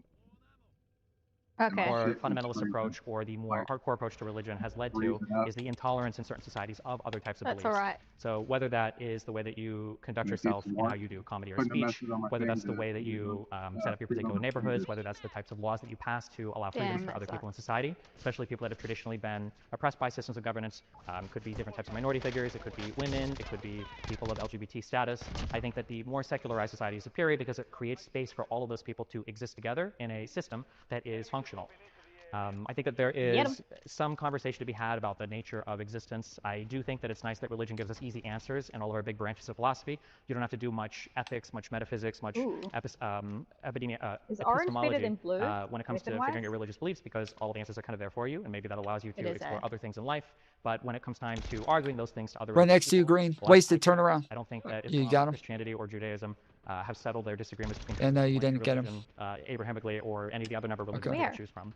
So I think that Right next to in Wasted. terms of societal progression, in terms of the moral progress you could say that we've seen as a society, I think that a larger secular umbrella has allowed this to happen. I don't think it is a coincidence that people find themselves moving more, and we'll talk about immigration later, to these more Western secularized societies, because these societies have such specific carve-outs for different types of beliefs and different types of religions to exist and to express themselves. And I think that having these countries change back to regress into Oh, fuck, a there's more people religious down state, here. I'm a getting more shot fundamentalist from every state, where all of direction. us I'm are down. required to have a particular religious belief, I think would be a regression in Oh, she got the, I would say, philosophical progress that we've made as a society, or as multiple societies. Oof, Because that was close. Yeah, the idea of being able to enforce your religious ideology or your dogma on some particular group of people, I think is an idea that was tried in the past and hasn't produced the societies that have the most flourishing today, which I would say are the ones that are more secular and do allow for more different points of view. Oh shit. Hey, There's another one landing on top of you. I'm down. Well, I mean, Destiny mentions that secularism is superior to religion, but secularism couldn't exist without it, because secularism Fuck, is I'm down again. a separation between church and state. So how can you have secularism without the church? You would just have something else. What is this? So it can't be superior to it because it incorporates it into its worldview. The Thank you. question really is, what's the objective basis for all of his claims? I'm just You reloading. mentioned LGBT and minority, this, that, and the other. The question is, as an atheist who believes that Here, let's get a loadout. I've already killed atoms whizzing people. around, this is the physicalist. Nice. This is the materialist assumption. How can you get from that? Oh shit, there's Yeah, some my nice God. guns object here. of morality in the first place? How can I you dropped my ascertain FFIR. Is that it over liberalism A mask is here. the superior ideology from first What the principles, hell? from a scientific or I picked up a mathematical pistol? perspective? You can't do that. It's not possible because Kant couldn't do that, because J.S. Mill couldn't do that, because greater people than me and you Where's couldn't do my that. gun? Therefore, you won't be able to do that. Secondly, I will say this. I mean, he mentioned something about intolerance, which we'll come to in a second. Thank you. I needed help with that. He mentions, Sorry, I can't. and I was very surprised sorry, when I'm kind of to be honest with you, distracted. heard You're this. okay. He mentions intolerance. Let's go to this straight away. Oh, my gun. This is a man who supports a genocide. Oh, now I'm down. This is a man who was going to the Now IDF. I do need help. telling Okay, I'm the dead. IDF that, you know, when you're doing your From atrocities, where? make sure you hide them and don't take pictures of them. You No, about- down, talk over, about this. go back. Be sanctimonious and talk about minority rights. He's coming for you. Minorities are you talking about? Right now, to your right. The minorities that you prefer, Behind the you. white man prefers, Yeah. that the colonialists Well, that prefer. doesn't help. That's the minorities that you. When it comes to the Palestinians, no, kill them. You're actually telling people to kill them. This is absolutely diabolical. And with that, I will conclude, and you can Okay, respond. I can't believe I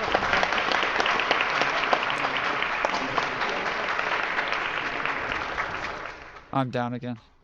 Down up top, land up here. There are, what, some 2 billion Muslims, I think, on the planet. For all the talk I hear of... Land up here, please, Is Mantis. someone there?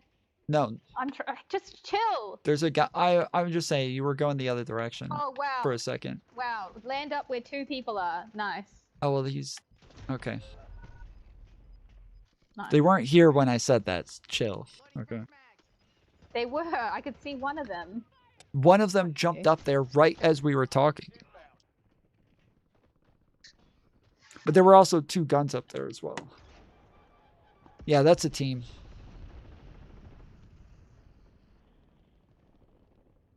Okay, we're respawning now. Don Dota's lagged out. He's staring at the sky, spinning around in circles. I'm going to the loadout in the courtyard. Oh, never mind. There's a bunch of people over there.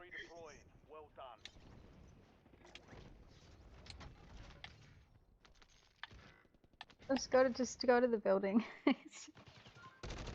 Bro, that was so annoying.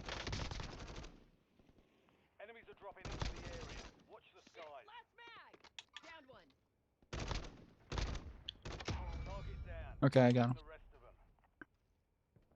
Watch for movement. I see an enemy. Watch for movement. Copy. Hostile UAV in the area. He's down. Marking the rest of that squad on your tac map. Get hunting.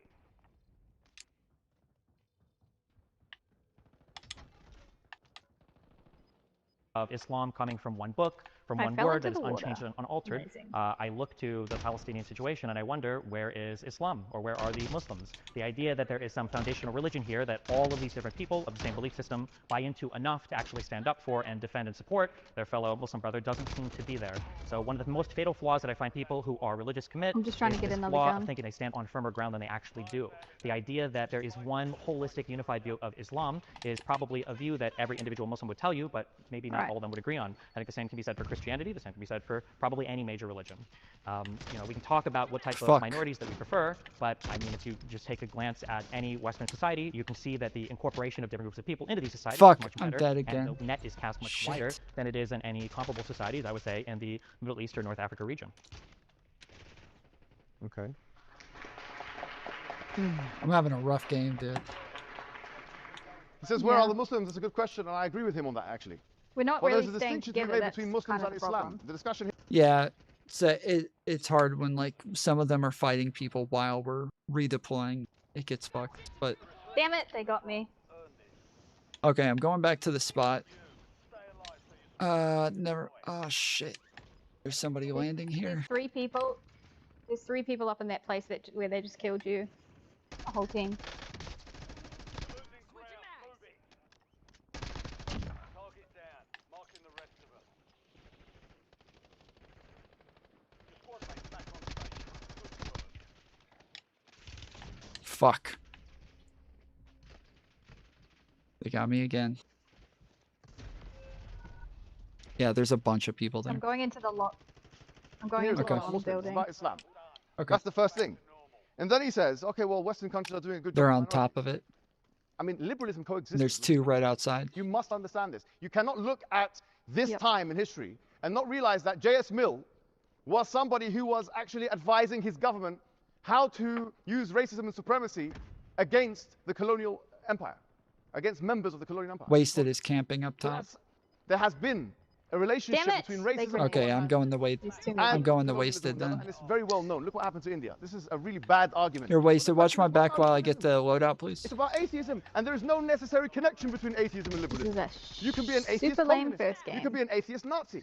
You can be an atheist Zionist. I was doing as you so are. well at the start too. As you are. Fuck. He is importing. Yeah, get him, he is thank you. Importing. Huh? He's importing liberalism into the Okay. discussion to save atheism. Sorry You're to in say, prison? just as because he's open about this. Yeah, situation. shit, fuck. Just as he imports other men to help with his conjugal duties. You have no business talking about liberalism. You have no business talking about liberalism. We're not talking about liberalism. Liberalism is a philosophy that's not on the debate card today. We I are still talking don't about have any armor. Guns. There we Tell go. me how you can There's get a lot of guns here. objective morality from atheism. Tell me how you can get to atoms whizzing around, carbon, which we are, from is to ought, as David Hume would put it. Otherwise, you'd be doing the naturalistic fallacy. If you can't do that, then be a man. It's going to be very hard, sorry to say, for you. Very hard. Be a man and say, I concede the debate. I give up. I throw the white towel.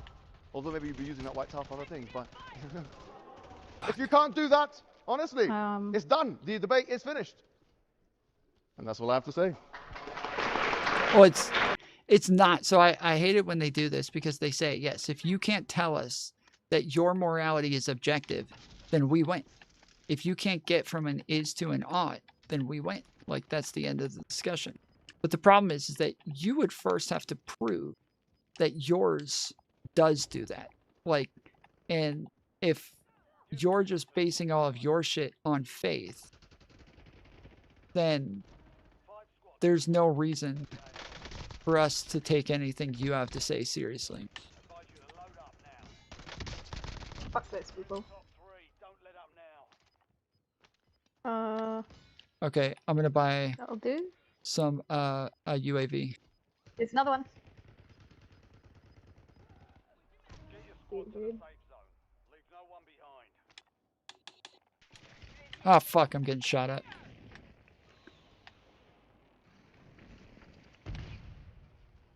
From where? Ping it? The building in the window. Okay. Come down to me. This is kind of where everyone is. This is where the gas is going to end.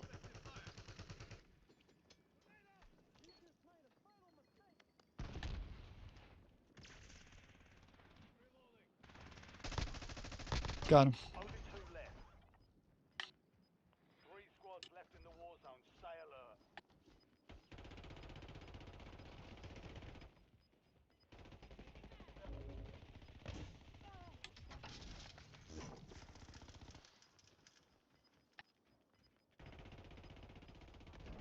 Got him. Nice. Well done. Mantis. Let's go. Let's go. You're going nowhere. Mantis is on you. Oh, nice picture you got there too. That's pretty cool. Yeah. The Miami looking zombie guy.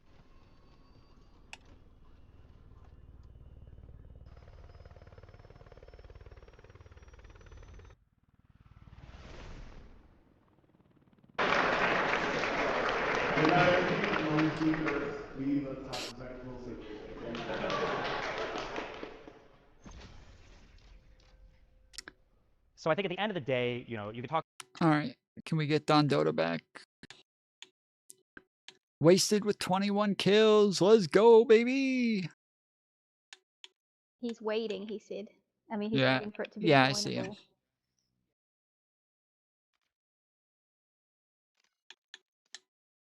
Talk about the atoms whizzing by. We can talk about the different ways that we think we've proven our God. But again, there's been no progress made on this conversation in the thousands of years that people have debated religion. I think that one of the fatal When you flaws, run again, of into religious people is that they stand on, or they these- think they stand on firmer ground than they actually do. What a You say game. that we're not talking about Muslims, we're just talking about Islam. Different people have different interpretations of what Islam means. Some people might think that marriage is between one man and a woman. It is the difference maker is once we all stuck together. Like once we all got back together and we were all in one place. Yeah. Every time I died, I was getting shot by like 3 people at once. It was literally every time. So yeah, it's the fact that they had 3 of them versus 1 of me made all the difference in the world. So yeah, if there's 3 or 4 of us versus 1 or 2 of them, that'll make all the difference in the world. So. All right, open 10 legendary supply crates. I have 3 out of 10. Access your loadout 3 times. See, why does it do this? Why? Same with mine. I had that one the other day and I couldn't. We accessed it, or I accessed it. Didn't even count. Okay, that's right. You have to do it 3 times in a single game. But that's right. Me and Wasted last time, we bought, the 2 of us were playing together with a couple of randoms. And we bought the loadout 3 or 4 times just so I could access it 3 times in a game. And still didn't do anything. You have to buy it all 3 times, or I don't know, but I did buy them. I bought each one all 3 times. They kept giving me their cash, and I kept buying them over and over and over. So yeah, I don't know. It might be in one life even. I don't know. I don't have to send him one. I opened the party, but it said he was already in the party. It said he was waiting when we backed out. We got a notification saying that he was here. No, he said it's waiting to join. Okay, there. Waiting until it's joinable. Yeah, but that means he's in the party, and that as soon as we back out, he's already in the game. Because it showed that we couldn't hit play again because we had a player already in our party waiting. All right, I'm at 53, so I'm pretty close to prestiging this fucking account now. So I'm going to do my hour-long 2 XP, the last one I got left. All right, let go. All right, I'm hitting play on the video. Want to spend the rest of their life together. Other people might believe that marriage is a thing that you solicit to a woman to engage in sex with her and then leave her immediately after. Other people have different views on that. It just depends on how you live your life. The great thing about liberal societies is you're able to practice all of these things, however you want, in a way that won't involve you getting executed for it. When it comes to deciding, whether a society can have a secular foundation, you can have this conversation of, well, philosophically, you can't connect A to B and B to C and C to D and everything else, but somehow secular societies seem to exist. It's also funny to try to tie liberalism together into this concept of imperialism when people have been doing imperialism far before the concept of liberalism even existed. Yeah, so Destiny's saying that like the societies exist anyways, and while that's true, they're not talking about whether or not you're capable of existing with a liberal society. They're asking, is that true?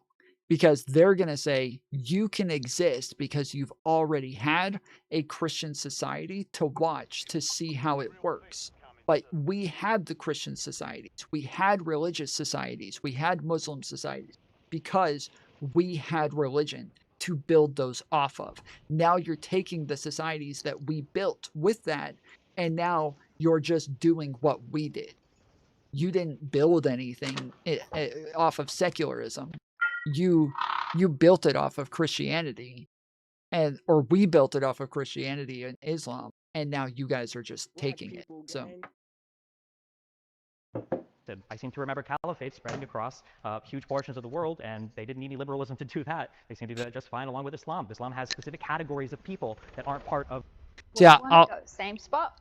Yeah, same spot. Again, I will probably have the lag for the beginning, so Mantis, I will follow you around for a minute, or you can follow me to go to all of the chests and everything. But I'm going to go down to the back walls where all of those crates are and just run through there first.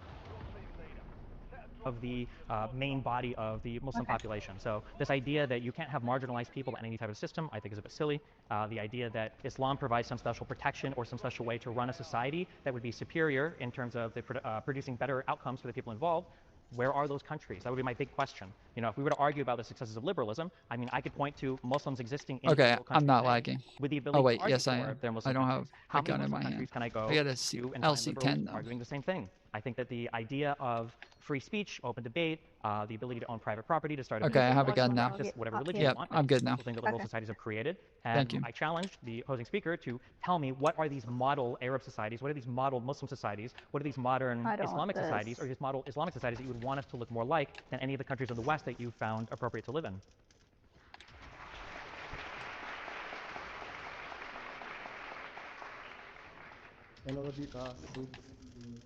Sure? Well, that was a bit of a mouthful, Bonelli. Well, you're going to have to swallow your pride and continue the debate, because actually, he has not been able to connect the dots, unfortunately, for himself. This is a debate about Islam and There's tons atheism, of not people Islam down here. and liberalism. Yeah, Okay. I see. Oh, Well, He there's. is assuming a liberal framework. Oh, over there. Liberalism does not Yeah, I was looking at the necessarily opposite connect direction. with atheism Okay, I'm in any way coming. whatsoever. Itself, I got the liberalism one needs that just proof and landed. justification for its own truth, which we can do in maybe another debate. I don't think you're going to be wanting to do any other debates after this. But the fact of the matter is this: Muslim Ooh. countries. That's his big question. Where are the Muslim countries? This guy will never debate again. Muslim countries are not following Islam. This is the answer to your question. They are not following. Muslim countries are not following. Look at the Palestine issue. There are non-Muslim countries who have done a better job than the Muslim countries in the Palestine issue. They've acted more Islamic than the Muslim countries have. I agree with this criticism. We are not. Oh, talking there's another guy we're up talking there. about execution and this and that. You see him? How dare you talk about execution? You are speaking to the IDF, telling them if you're going to commit atrocities, don't bring your phone out. Oh fuck, You where are is he? in no position whatsoever to talk I don't know about where he's life. shooting me from. I just shot him. No Oh, okay. position. Zero. Is he dead or? Your sanctimony is gone. No. And you are finished. I'm sorry to say. Oh, well, there's somebody dead in here. What, As much as the fellow speaker wants to paint me as a Oh, Zionist shit. Israeli There he person, is. I've never given a What's our speech to the point? IDF. I don't think they would much want my I'm advice like, or my wow. criticisms. Not a fan of Netanyahu, never have Oh, been. Oh, nice. We can glad to Okay, yeah, discuss that that's later who I if was you'd like. looking for. You're talking about the ability to connect atheism to liberal society, and you're saying that I'm simply begging that I'm simply asserting that it must be Are true we for just one staying by the liberal edge? society. Oh to shit, exist, I'm there getting must be shot some again. Foundation. Why But I guess now- my question to you would be, how could you have a foundation to a society that is some kind of religion that also allots for other religions to practice themselves in identical ways? Thank you for not And stealing religions that. tend to be It's mutually always- exclusive, especially the Abrahamic ones, when they say that my holy book, my scripture, my God, my interpretation is the correct one. How do you truly have a society where you allow for other people to practice their religious beliefs? I challenge you. I'm curious, you know, in your worldview, in the ideal Islamic country, would you allow people to draw pictures of the Prophet? Would you allow people to practice whatever religion they want? Would you allow people to do things that, so long as they comport with the basic laws that we all agree on when it comes to, you know, things like don't steal, don't murder, don't do, you know, obvious crimes we all agree on? Would you allow in your ideal Islamic society all of these other religions to practice in the same way that in a liberal society, in an atheist society, in a secularly built society, able to practice? Can y'all give me your money? What do we do? He asked Nice. a series of questions, and he said that would you allow the drawing of the Prophet? Can you drop it to Tom? Oh, there's 2 here. I don't even know how to draw my money.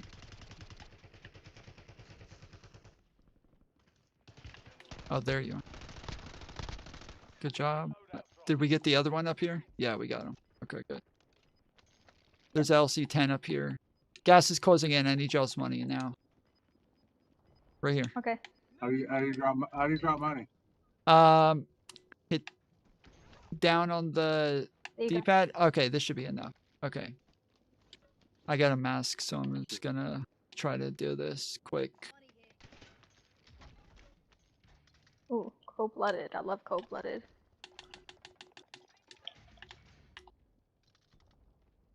Woo! I have the same weapon with the I have same a better gun. ammo. Okay, stay here. Oh, I just dropped the loadout here. Bitch. What's a loadout? It's where you get So it's got your, like, custom your weapons guns. in it? Yeah, so you can set all of your custom weapons before we join. And then once we join, you're able to get all of those weapons and all of your like perks and everything.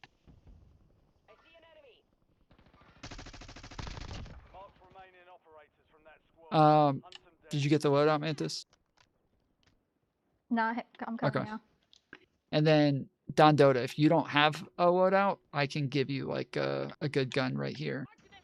Just marked. I thought I had full loadout. I think I'm maxed Where's out my on my stuff. I just haven't played this for a long time. Yeah, Okay. fair enough. Yeah, normally if you haven't played in a long time, the loadout is gone. Get him? Yeah, nice. Yep. Look, there's people dropping in over here.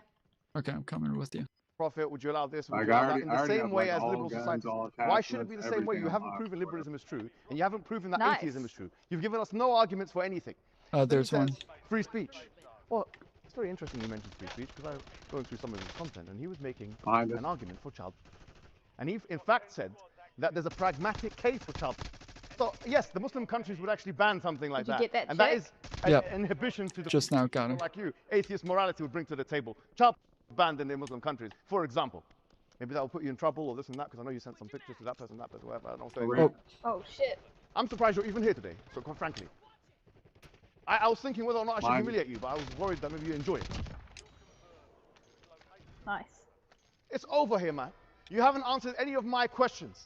I'm asking you, how do you connect atheist morality with liberalism? There is no answer, there's no connection. So all of your subsequent questions are a waste of time. No, don't. Because you are a puny. Again. Perverse. Yes, I'm sorry to say, puny. Oh. Perverse. I got you. Pro-genocide. Pipsqueak of an individual. This is the case. And there's nothing more to be said about you. There's a gas mask here. Make sure y'all pick up that gas mask. So, is there another one? Yeah, there's one more here. It's right here. We'll find one. It's right here. I would have prepared more personal insults if I knew that was the direction we were I don't taking. know, but it's okay. Get it. Again, I will say, you know, you're saying that I haven't connected atheism let's to buy one real society, quick. but I noticed that you failed to answer my question of what types of behaviors would you allow in your model. All right, Mantis, there's gas having mask. the foundation is some secular. Nice. Wait, Mantis, I just bought you a gas mask. Okay. There's people down here. There's 3. I'm dead. System without being able to point to laws, without being able to point to a system of governance. It doesn't originate from some holy book. I don't know how you can say that Up a top at the society, second one that building. allows for There all you go. religions to practice equally isn't necessarily a society that doesn't take a normative position on what religion is true or what religion is Damn. false. Again, That was a real team. They just kind of suck. Shit. I thought there was a loadout here. Fuck. The loadout's all the way up here. Fuck that. Ah, damn it. Okay, I'm pretty far away. I'm coming back. The gas mask is right by the buy station. Just get your guns from here, because they're all just sitting there. Yeah, I want the loadout though, because I get my perks with it. Did you get the gas mask? Yep. Okay, good. Alright. There's people up on the stairs on the opposite side of the building. No, the gas mask is still here. I've got another one, don't worry. Okay.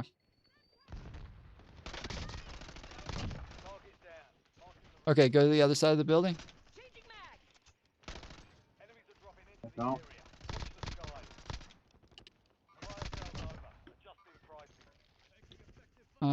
Okay, I just got 2 of them. I feel like there's one more. There's another guy here. Yeah, up top. I got him. Okay, good.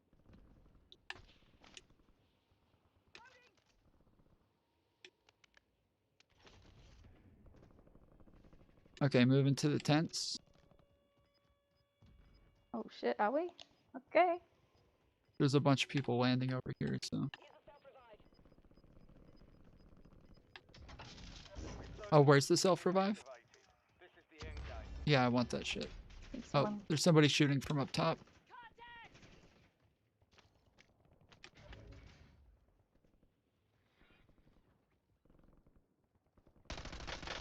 Okay, I got him.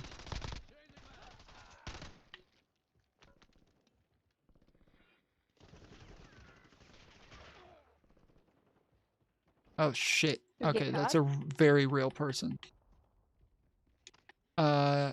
Yeah. Nah. Yeah, you can get cards. Okay, I got one. Okay, I'm getting one too. So why would I want to use my loadout gun instead of a gold gun? It's just about whether or not you have a good loadout. That's why earlier I was saying if you don't have one, I can give you a gun that's like really good because it'll give you like a default one. I'm here. Well, I'm at the buy station. I'm sure I got good guns in my loadout because I used to Well, play a lot. And it resets if you don't play for a while.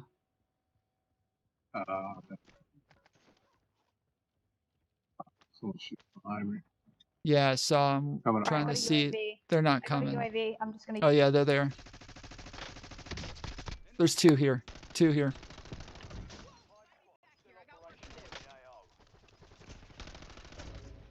I'm down. There's another up top. Another one coming. Up top. He's coming down. Oh, shit, Cartoon. he's getting me. Another one landed over here. There's 2 of them over here. Yeah, we're kind of hiding for a second because one's coming up behind us. We're harmed. Yep, there he is. Yeah, I'm down. There's like 3 of them over there. Yeah, I'm dead. And there is a reason why you have come to this country, and while you might insult me and call me a lot of names, which funny enough is an indication that the person doesn't feel confident in the material, I guess, that they're talking about. You're the only one left, just don't die. Shit. Yep, there he comes. He's good. He's real. Yeah, you need to run. For me. Oh, you're the last one we couldn't redeploy. That's my fault. That's my fault. Fuck. That's my fault. I'm sorry.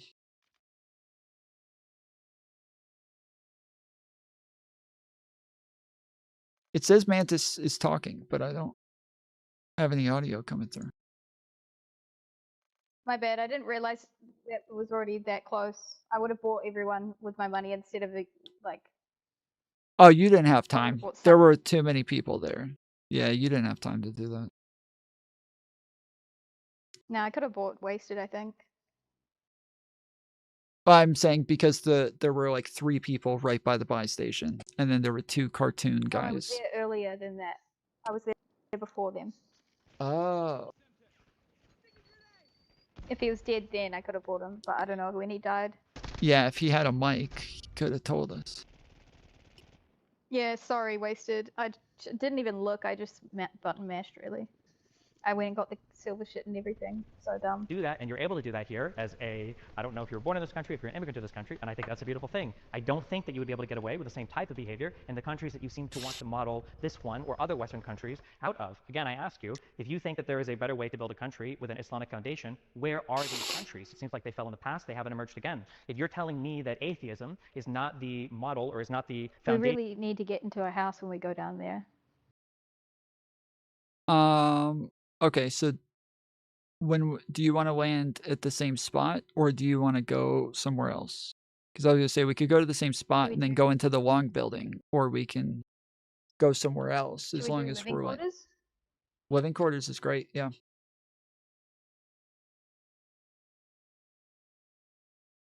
Everyone get key cards and then go to the buy station. Yeah, well, remember, we can do that at numerous places. So we can do that at headquarters as well. We can do that at, I think, the, whatever it's called. There's another place, but yeah. Stronghold. Yeah. Okay. All right, I'm hitting play on the video. For a secular liberal society that allows for other religions to practice equally, well then tell me, what is the religious foundation for that society? How can you have a society that allows for multiple religions to practice, all of them to be treated in an equal manner by the laws and the government, but say that that society takes some position on religion and that the society itself isn't atheist or is it liberal?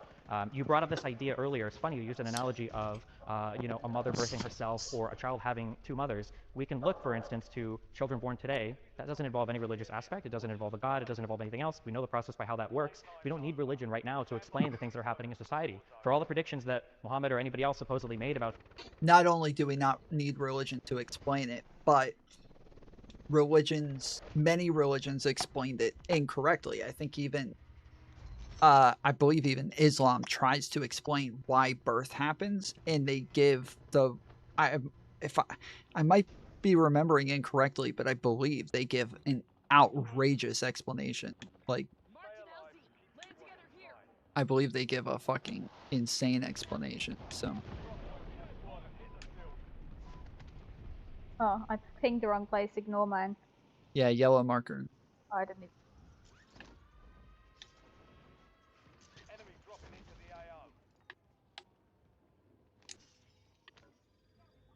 Ooh, red box right off the rip. Let's fucking go. Already got my loading. Get that satchel.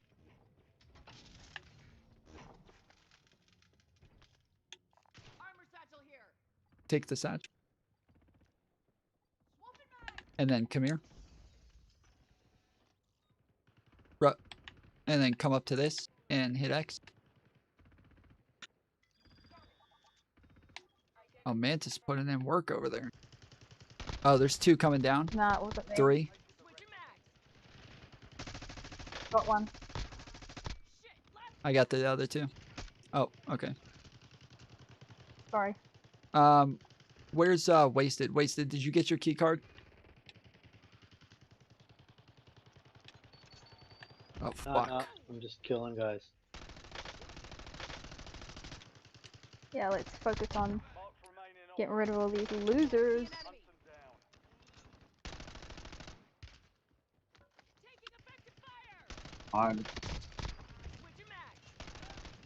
Good job. Be careful, Mantis. You're by yourself. Okay. Yeah, Wasted, if you want to get your key card, I'm waiting for you to go so I can go last. I'll get mine as well. Here, hop in.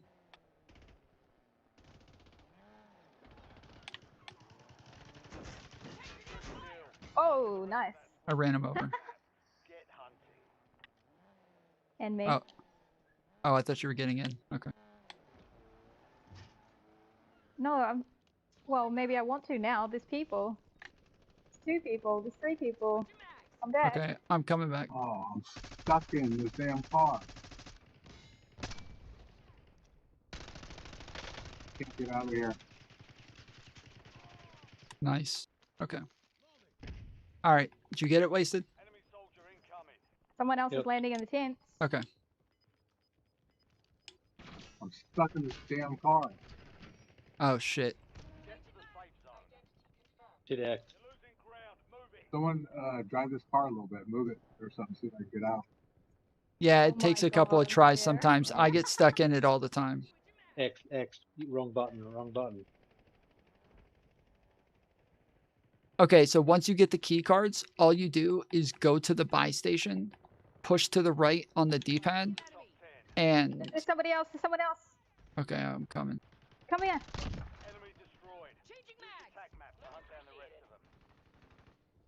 Did you get him? Yeah. Yep. Okay. Whoa, sniper, watch out. Coming from the tower up top. They just barely missed your heads. Oh, was it down below? Behind us. Yep. Oh yeah. Well, he's pretty good. Don't fight with him. Okay, gas is coming. So yeah, we got to get the... we have to go to the buy station. It's about to get covered by gas. He's just by himself. We can fuck him if you want. Oh shit, no, let's get out of here. Gas. Oh, Yeah, no, the gas. Okay, so you go to the buy station, push to the right, and then you have... Getting out of gas. Fuck. Get out. Yep. We got to go. Shit. I'm dead. Oh no! Whoa, I barely made it. Holy moly. It's alright, There's two guys at the house that we normally land at. Wow, everyone just walked. That's alright, I got a self-revive. Yeah, I'm trying to make sure they don't kill you. Bombs. Putting ammo in this house. Nice. Okay, so there's still a buy station here that you guys can use your key cards at. We're also gonna chuck a mine at the bottom of this thing, so it's nice and mined. Nice. I hear footsteps. On top?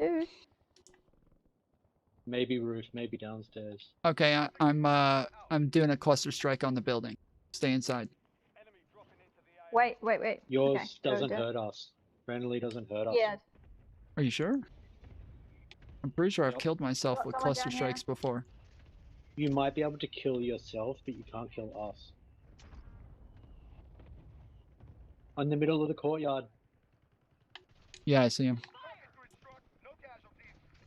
Nice. He's in the front of the prison. I didn't get him down.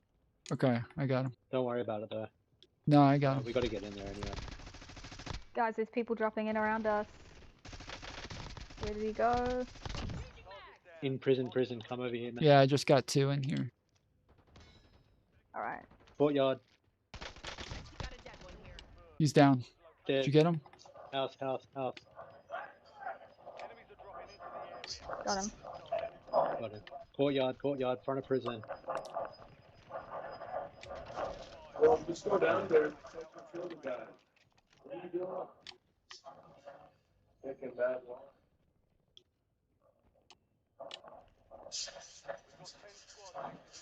Stick together. Come Okay, back. let's stay. Yeah, let's stay down on the bottom. And then let's go up through the middle. He's over here. Yeah, double floors are okay. You ready? Guys Where? are out here. You're outside. Over here. Oh. Front courtyard. Bitches. Front. Got him. Yep, nice. Sorry, played in. No, you're good. There's more somewhere. Don't know where. Generally, unless we're in the middle of like unless we're in danger, I'd rather Ooh, people someone's not in take this my room. down. So. Someone's in here. Where? Yeah, Oh. got him. Okay. Down this end. I'm getting shot. Fuck. Nice. Okay, go up. Someone just land? Yeah.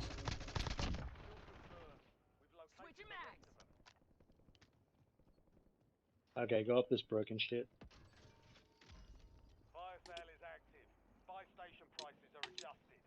Okay, gas is coming. Oh no, it stopped again. I reckon we should still get to the other part. Yeah, come on. Someone landed over here. Well, I'm landing, Someone or landed. I'm getting all of Oh, shit, the. someone's up here. Okay, I'm I'm coming. dead. I'm coming. I'm Getting me. coming. I'm coming. Oh, I'm dead. Fuck, on the tower. He's on the Sniper, tower sniper on sniping. the tower. oh, is that where he is? Yep. Okay, Yep. thank you. That was good Get information. out. He's pretty good, so just don't take him on. Yeah, I was looking down. Okay, well let's go back down into the prison then, so we don't have to fuck with him. Yeah, I'm in here. Damn, where do I get guns? Parachute to them and come in the There's a hole. loadout in We'll front of find the something. prison. Go to the Here, front of right the here, prison. Right here, right here. There's a loadout right at the front of the prison. I'm watching your back.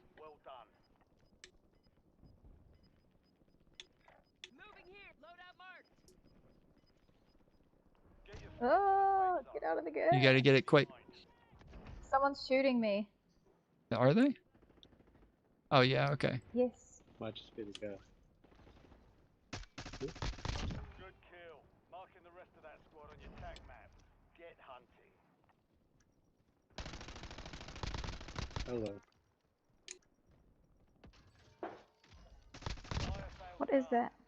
Okay, I just got the two guys over here. Enemy destroyed. Use your tac map to hunt down the rest of them.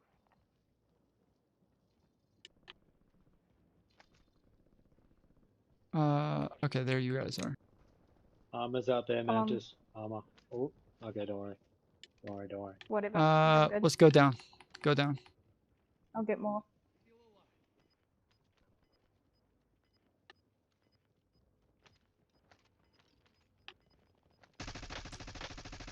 I got some out here. There's more over there. Further. Reload your guns. One dropping in. Got him. There's one more behind this truck. Oh, did they run out? Over there. Yep. I killed one. Yeah, they ran out. Yeah, it wasn't the one you killed. That's Up top. That's on the roof. Yeah, let's go up. Okay. Over here. Oh my God. Just... Shit, There's guy, one guy, more guy, here. guy, guy. Yeah, yeah, yeah. Got you, Tom. Got you. Thank you. All right. Plate up. Why are we I not got to up plate here? up Isn't there first. someone on? Yeah, that's why we're going up. Fuck him.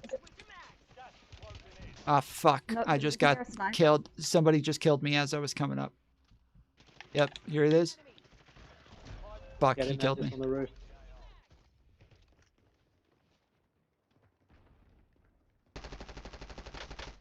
I cracked him, but Yeah, I'll have to buy us back. Try to get to the cars. Yeah, Shopping cart, hit X. where? yeah, buy station to the Shopping left cart, in hit the X. Yeah, buy to the station. I marked it on the right. oh shit. Oh, You're, shit. fuck. Ah, you got up with it. You knew you Yeah, got he up just came back up, yeah. That was smart. Okay, that wasn't helpful. Nah, Where's we the did buy pretty station? The buy station's in there. the Down in the courtyard. yeah, it's in the yard over by the Like door that. to go out to the tower. Okay. Next When time we I'll mark things in society. I don't see his name on any research papers. I haven't seen him publish anything in Nature or Science Weekly. I don't really know what his predictions are doing that are relevant today. I know that I would you know, have he was the died head of if a I bunch of went there caliphates that- anyways. You realize there was like 3 people Probably. down there. Yeah, yeah, you didn't have to go right away. You just take your time. Yeah. We're just telling you that that's what you be a that's the calculated plan. play because if you buy all 3 of us back, because you had enough to buy 3, Yes. then we ended up with 3, even if you get killed. So it's this kind of calculated risk. Which is what I've done numerous times. Like while I'm about to get killed, I just run to the buy station and then I just hit X and it auto buys everybody. And then I die, but I got 3 more players before I died so that we continue on. Okay. Next time I'll do it faster then. It was just overwhelming. Yeah, of course. It's intense to try to get to the buy station every fucking time because it's but yeah, and then most of the time they get in and then they buy me back and then we're all there again. So that or started. All right, I'm that playing the video. No longer exists. So I'm just curious if in your push to have Islam be the model for Western society, again, where are these countries that you want to model, Western countries off of? And if my foundation for a liberal society is not an atheist How do one, I then use tell my me what knife? religion Melee. am I pointing to in order to You push down on the right analog. Thumbsticks. Right thumbstick. When I yeah. press down, it just uses my gun as a hitting tool. Yeah. Oh, I think you hold it. It's either that or I don't know what your There's button some is. way It to might be pull it out as square. well. I think it's square for you. I believe. The right button.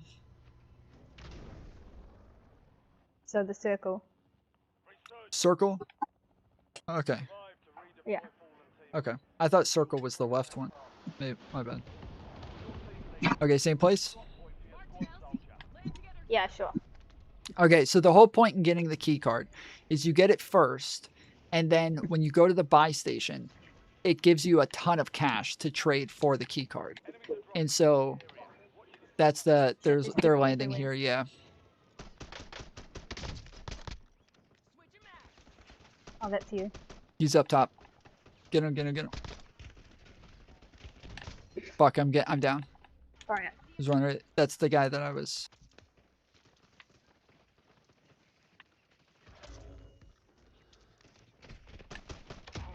Fuck, I'm down again. Oh shit, hang on. Yeah, get him. Nice. I only have a pistol. Yeah, so the point in getting the key card is that the buy station will give you a bunch of cash for the key card. Jumping.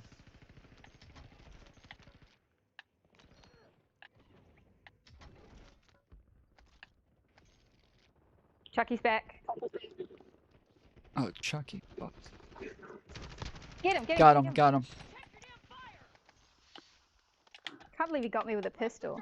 Although, I only have a shotgun. Oh, I killed 2 with a pistol. Oh, I guess, yeah, if you Okay. have a gun already. That's good to know. Sorry, I didn't realize you meant, like, because you have a gun. My bad. Yes.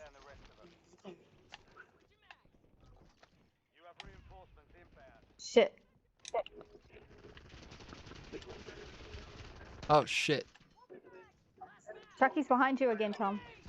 Fuck. Fuck. They just hit me with the fucking nade.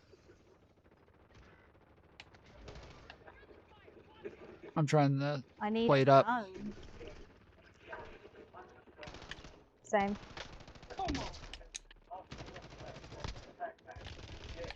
Fuck.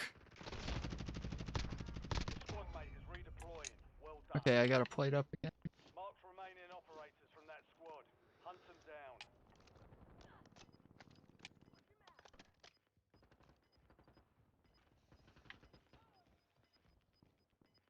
Courtyard.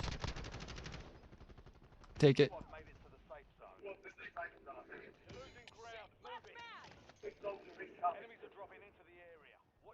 Okay. I need some. Yeah, weapons. I'm just gonna grab some guns. Yeah, I'm trading my key card now. Oh, I didn't get the fucking key card. Shit. Okay, I'm going back to get the key card. Hang on, there's a guy over here. Chucky in this building. Got him. No, I didn't. I did. Did you get him? Yeah. Okay. I was shooting at him, and then all of a sudden he was just gone, so... Okay. Alright, I got the key card now. In the courtyard, near the buy station. Okay, heading that way. Yep. We need a loadout. 2 of them here. Loadouts? Oh, 2 guys. Oh, sorry. Maybe one more away, maybe okay. one more. Somebody want this LC-10? Yes. Right here. Where? Also. Sorry, I stole it. I'm trying to murder these No, guys. you have it, you have it. Up You over have it, you here, have up it. over here, up over here. Got him. Nice. Maybe one more. Here, you can have it, Mantis. Here you go. Here. Guys, there's people No, shooting this me. isn't Why even do you the guys keep running off? Oh my Well, god. because we're shooting people. Okay, well I'm leaving that Keeping place then. 'Cause everyone I can't. alive. Keeping everyone. Well, no, I'm back over here. Okay, did everybody get their key cards and traded in?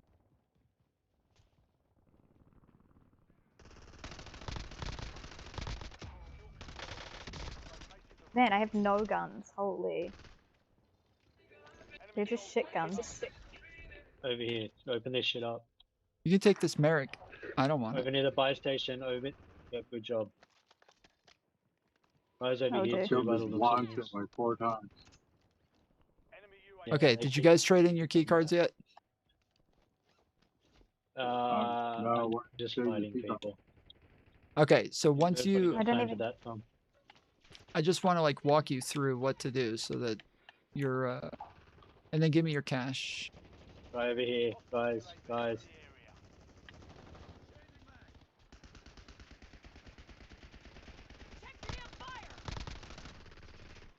Get him? Yep. More coming in. Oh, Buy there's station. another one to your, what? Yeah. Oh, fuck. Over here. There's Chucky again Where? inside. All wrapped up. Eat more and spend less with our value set. I'm dead. Plate up. Ah, fuck, they got me. They're hiding in the bathroom in the building. I just died in there. Yeah, through the door right there. Rebel, go back. Rebel, go back. Turn right. Turn right. It's through. Keep going straight. Right there. Okay, there's another one to your left inside that room. In the bathroom. Yeah. They're hiding behind the door. You got him? Yeah. Nice. Oh, wow. Okay, I'm Yeah. coming in. There might be more. To, Just go to that building, everyone. I'm Well, in this building. I need to get like a loadout or Yeah, some cool. shit, so. There's a satchel here if anybody wants I'm gonna it. go to the building next to you. Well, yeah, I still need everybody's cash. Chucky finally got me. I got Chucky like 5 or 6 times. I don't even There's think two out front. I can't get them. I don't even think I got a key card. I've been too busy. Sorry, it's just Yeah, it's okay. today. Yeah. Just It's okay. drop it. Chucky's out the front. Someone's on the roof.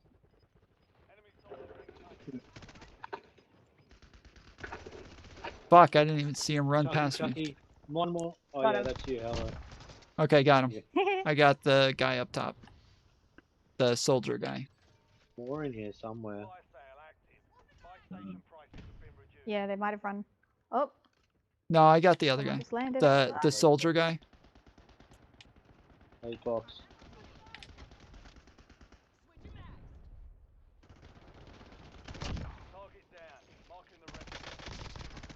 Fuck, out in the courtyard to the right. I got him. Boys. More I'm Chucky. going out. Over there. 2 of them. Oh, fuck. Damn it, I'm dead. I'm down. Stay safe. They're sitting here waiting for somebody to come in, throw a grenade in. Oh, I'm dead. Okay, that's game.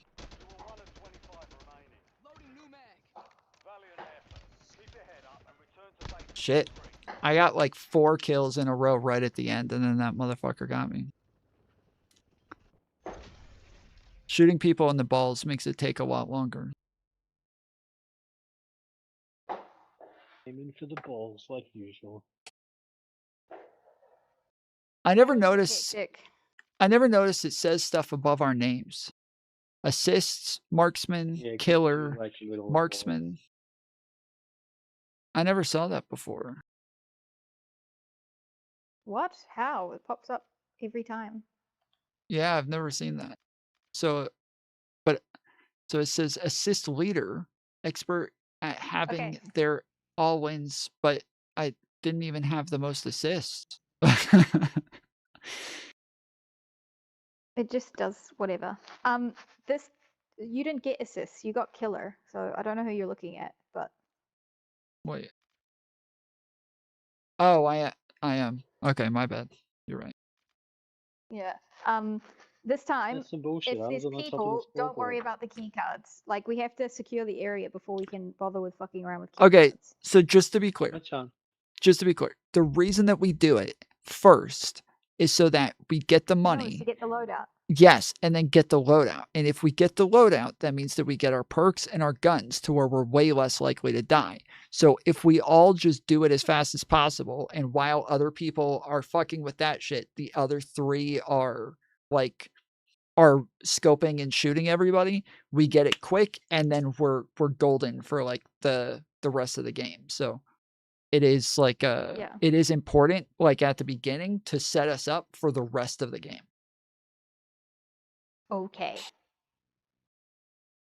So yeah, I when don't know. I'm kind of like Fandred. I don't really like doing all the fancy stuff. I just run around and kill things.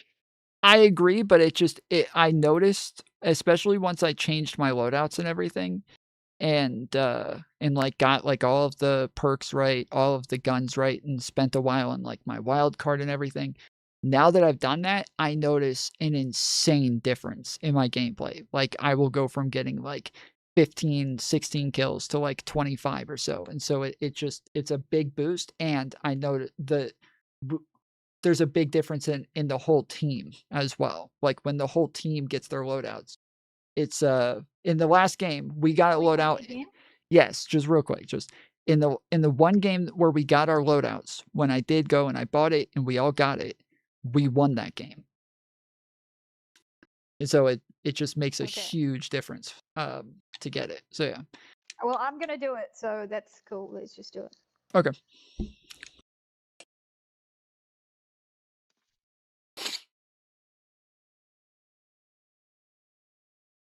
But yeah, just to explain it. Last time we immediately had like everyone, including all the Chuckies. There was like so Yeah. many people on us. So Yeah. but, like the reckon first let's go to priority is the getting a gun. headquarters. Correct. Get the car Yeah. And do that. Yeah, Less out in the open.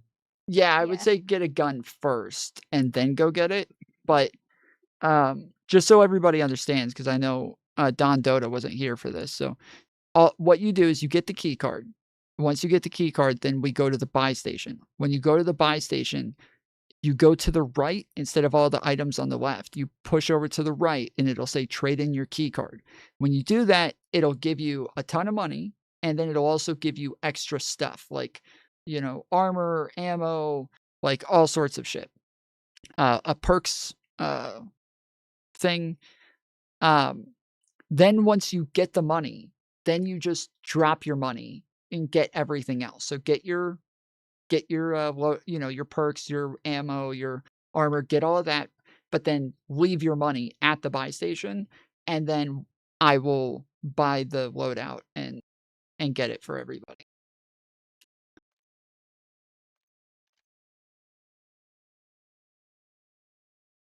Yeah, just remember, I will communicate like I'm doing this so that everybody else is staying close to me. Do you want to go to the headquarters key card? Because it's a bit easier, I think. It is. Headquarters key card is easier. Yeah, we can go there. Oi, cat fight. Fuck you. All right, I'm hit. Another cat fight. I'm hitting play on the video. Have the societies that exist.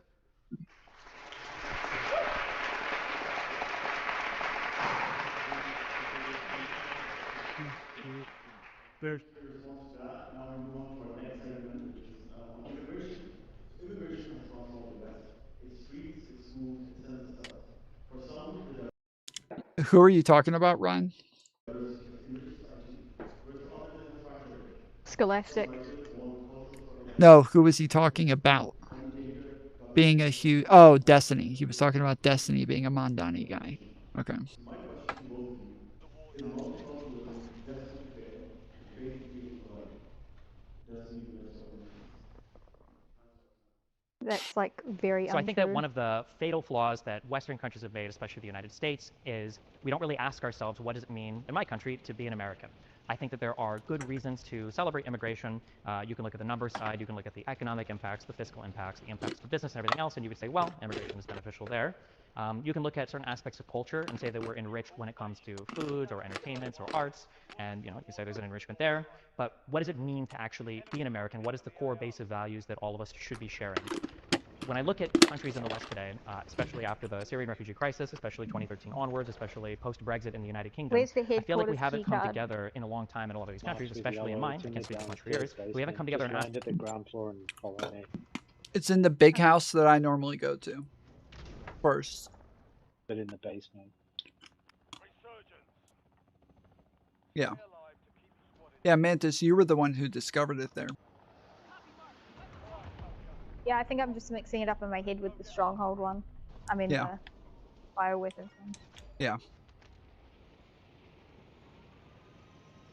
Ask ourselves, what does it mean to be a member of our nation, and what kind of values should we be looking for from people that are... There's someone right below you, Mantis. Again, I will, harkening back to the last subject, I like the concept of liberalism I got in him. the government because as long as we share some core values that we're all working and building... We're coming. I got him. You don't fucking come to my girlfriend. Okay. Let's go down to the basement. Whoa, that's phrasing. Basement. How do you know? True. True. Alright, it's down here. Where are you? Alright, I got mine. Come in. Come in here. Come in. Come in, Rebel. Come in, Mantis. Over here. I've done it. Oh, you were... Oh, you've done it, okay. Wait, you did it? Down here, Rebel. Where's it at? Over here. Yeah, I just did Down it. here, downstairs. Weird, okay. I just got there and did it. Okay, yoinked mine. Just push your button I on was that. right get behind the you. card. Oh, okay. Okay. I never saw you. And then- Alright, follow me. Let's go to the... Go out the window. There's somebody coming up the stairs. Oh, shooting guy here. I got him. There's I someone got on the him. roof. Someone behind us. Ah, fuck, I'm getting shot. I'm dead. Yeah, come back down, Rebel. They say. Do you know what? I'm going to ignore you for now, your directions, because I need a gun. Like, I'm like following you around and I don't have a fucking gun. We told you to get a gun first. Yeah, I know. And then you told me to go downstairs, go to this. Fuck off. Yeah, Just fuck you off should from have it. just said I don't have a gun. There's guns here now. I did. Oh, okay. I didn't hear you say. I didn't say anything. To be clear, I did not say. You're talking to Don Whatever. Dodo. But... You don't have to like save yourself. It's fine. Oh my goodness! What the fuck, dude? Ah shit. Fuck. Thank you. Fuck, I'm down. There's a guy in here. Oh fuck, I'm dead. This guy is following us around. He's inside the houses. I don't know where the fuck they're shooting me from though. Okay, I'm back up. Yeah, I don't know where they're shooting me from. Roof. As soon as I got up, Roof. he's shooting me again. They're on the goddamn prison roof. Prison Okay. roof.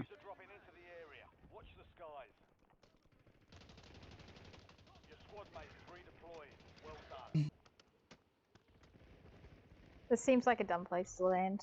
I'm going down to the dock, to the boat. Okay.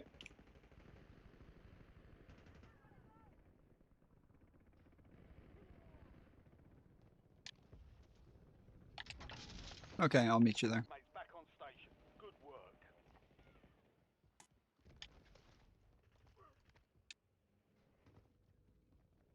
All right.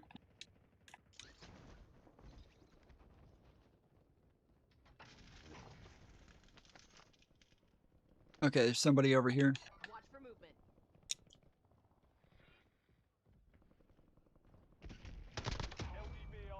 Let's go down. Cluster strike coming.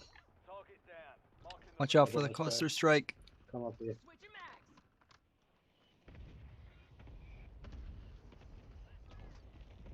There's 3 people on me, so I don't really Okay. get to it.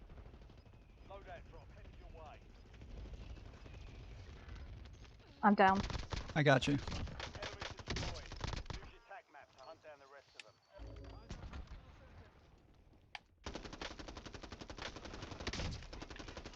I can't see them.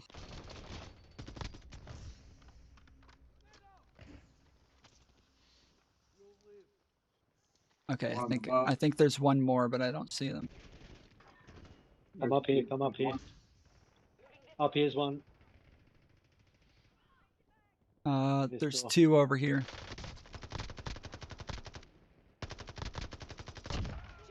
I'm dead again.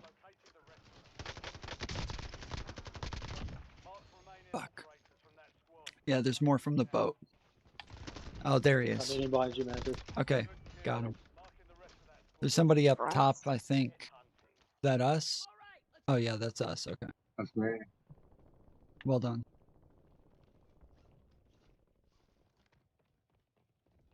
Sheesh. Okay, if anybody needs a good gun, I got Yo, Mantis, come check. there's a loadout over here too. Where are you? Who are you? Oh, it's over. Yellow. I'm yellow. Yeah, yeah. I was just gonna, let's go back to them. Let's go back to them. No, I'm yellow. You're blue, Tom. Oh. Okay, I got him. Yeah. Over here. Someone else on the roof. There's people who keep landing here Watching me. that I keep getting while they're trying to get the loadout. So Parachute over here.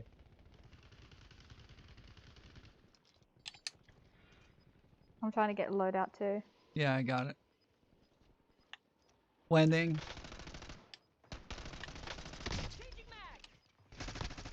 All squad mates are in the safe zone. Mark remaining operators from that squad. Hunt them down. You okay? Yeah. Where's Don Dota?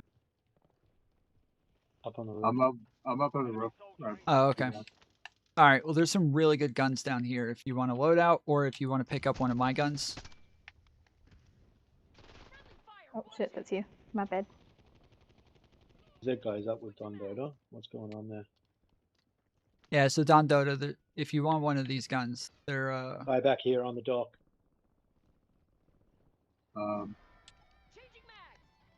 Up on the thing below you, Mantis. One level below. Up here.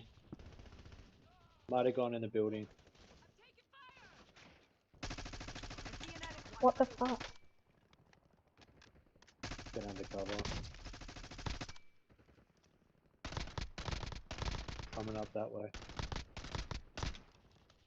okay. I got the guy that was on top. Ah, fuck! I'm getting shot again. I'm getting shot from where you guys are, or from the loadout. I thought you guys were there. Fuck. We're not here.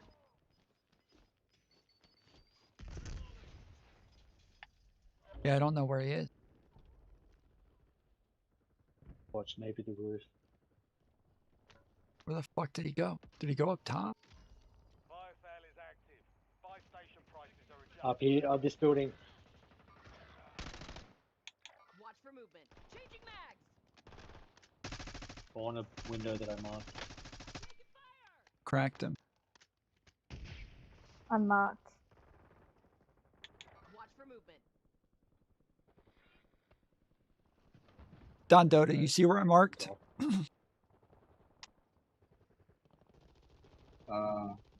You're the only one who will be able to shoot him, so. Let's go this way then. We'll wait for Wasted to get his shit. Alright, well, Don Dota, do you want any of these guns or anything? Yeah, but I'm chilling on this roof. Over there, behind the house, behind the house. Yeah, I see him. I got him. There's another one at the ship. Where? What I the- don't know. I don't Oh, see there he him. Oh, there he is on the crane. He's up on it. Okay. Somebody just. Oh, that was you. Okay. So I just bought a UAV. Right here. Oh, there he is. I was about to say, where the fuck is he? Over near the loadout. Yep. Two. Another one, another one.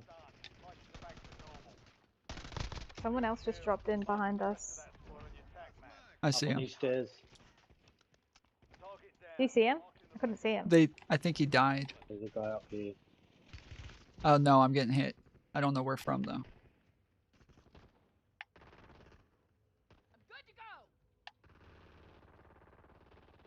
Oh. Shit. Guys up here. Up with you. Fuck, Hit I them. can't get the guy up there, sorry. I got someone. Oh, is there anybody who can pick you up? You can. Okay, I'm coming to pick you up. There's somebody around here though. Okay, Yeah, right, I saw there's a guy up top that just killed Don Dota, but I couldn't hit him. He's quick. Yeah, Guys up there, man. Just be careful. Guys up there. Guys up there. Should we go around? That's where I got. Yeah. Let's go I'm around. okay. I just be careful. We're in the zone where the gas is coming. So there's up okay. top. Maybe we should just... Up top. Two up top. One sniping. Nice. Ah, fuck. Another I'm one in down. areas. I'm down. I'm dead. I got him, but I didn't crack him or anything. There's two. There's one on the very top, and then there's one on the you get what I'm saying.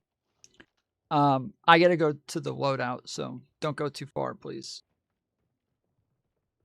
We gotta buy you back. Oh yeah, you have to buy me back. Shit. Well, go to where all my cash is. I just dropped all the fucking cash. Watch out, there's a sniper. Okay, I think you picked it up. Well done. Can you press redeploy so we know where the buy station is? Oh, he knows where it is. I got him. Okay, I'm going to the fucking loadout, so just keep an eye over here. I don't see anybody on the roof. Oh, they're over here. He's going up top. He's right above you guys. Shit. And so is the sniper. How do we get up there? Fuck. Fuck, I'm down. Fuck! How do we get up there? You can't. Well, you have to go back to the other side, and there's a ladder up. There's no easy way. But you gotta... Have gas masks. You gotta buy... Buy one. Buy He one. dropped down. He's Someone at me. dropped down. He's at me. He's at me where I died. Up above you. Fuck. Ah. Good game.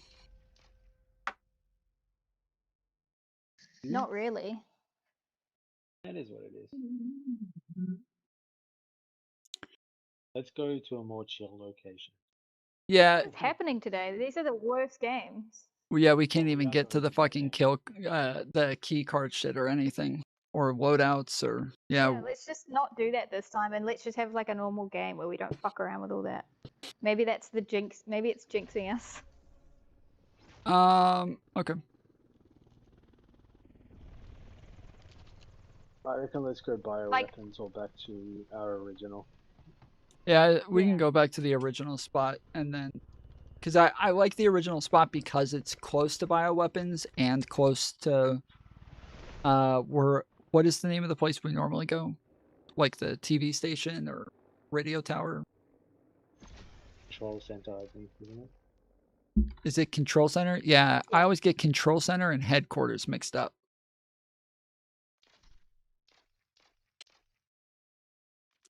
I feel like every time all three games, I've just ended up with like shit weapons and like I'm totally lost on where everyone is running around to.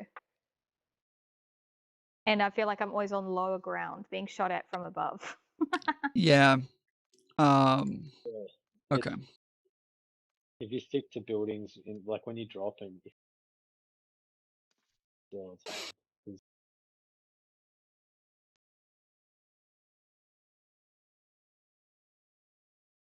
I mean, I got my larger last, I got the last couple games, there's actually been a loadout anyway to get.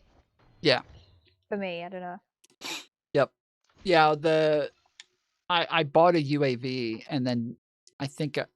oh, no, I didn't. I was about to say I died right after, but I didn't. No, I should have. I totally forgot that I bought it. Yeah, just use it any time, straight away. Okay. Well, you can use it and buy another thing then. That's the... Yeah. Well, the last time I had it, and then as soon as I bought it, the second I bought it, I was getting shot and I got downed. So I brought myself back up, and then I got hit. I bought a self revive kit, and then it got downed again. So then I revived myself, and then when I tried leaving, they were immediately shooting me again, and I couldn't. That was when the guy up on the prison was shooting me. So then Mantis said she was going to the other side, so I just sat there for like maybe 2 minutes, just waiting, hoping they wouldn't wait, and then took off the Mantis. And that by that time, just totally forgot that I had the UAV. Vandroid is actually hilarious. Yeah. Look at chat. Yep. All right, I'm hitting play on the video. Towards some concept of a nation that we're working and building towards. Liberalism provides a lot of different paths All right, to this get is there. going to be the one. 20 a Muslim kills, like boys. Mamdani in New York. Let's go. New York City, which is a wonderful thing. We have evangelical Christians in the United States. I would say that they're less wonderful things, but I'm glad that they have the right to exist. We have secular atheists. We've got Zionists and non-Zionist Jews. We've got all sorts of different types of people that can exist under this umbrella, all working towards a common goal. I think that when you have people that are proponents of immigration, I think that it's good to take a step back sometimes. So yeah, just so you know, it'll tell you when something's you're down, when it pops up in yellow, and it says like plus 100 downed or something like that. If you didn't down them, it won't say that to you. Okay.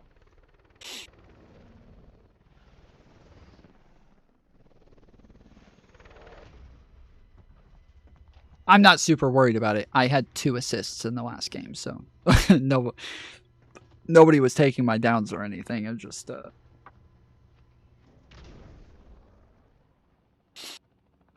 all right, bio or the spot.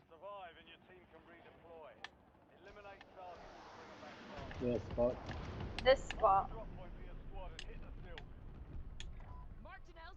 Oh fuck! I marked the wrong spot. Yeah, there we go. Close enough. Times and think, well, what do we want our country to look like? What kind of people should we want Ooh, to come there's a here? thing And that here doesn't for just any mean people that loadout. look or think like us. It means people that are building You know, towards some I kind of watched common that goal. first. And I think for people that are harshly critical of immigration, I think it's good for them to ask the same question. Do I want nobody coming here because they don't look like me or because they don't think exactly like me? And what kind of restrictions would I draw on immigrants coming here that I wouldn't also restrict? There's a satchel here. I already got one. Sometimes in the United States, for instance, that a lot of conservatives Ooh, loadout talk about box. how we want to restrict immigration from people that have A, B, and C or X, Y, and Z thoughts that they feel like. Okay, well, there's a Ladra here if anybody wants it. Somebody just landed there.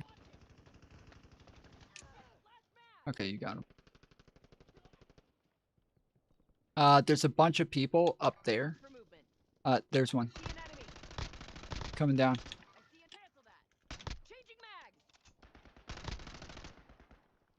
So yeah, that's your down. Okay, there's someone. Another on the stairs. These stairs. Yeah, that's you wasted. Shit. More. Nice. Mantis. Good job.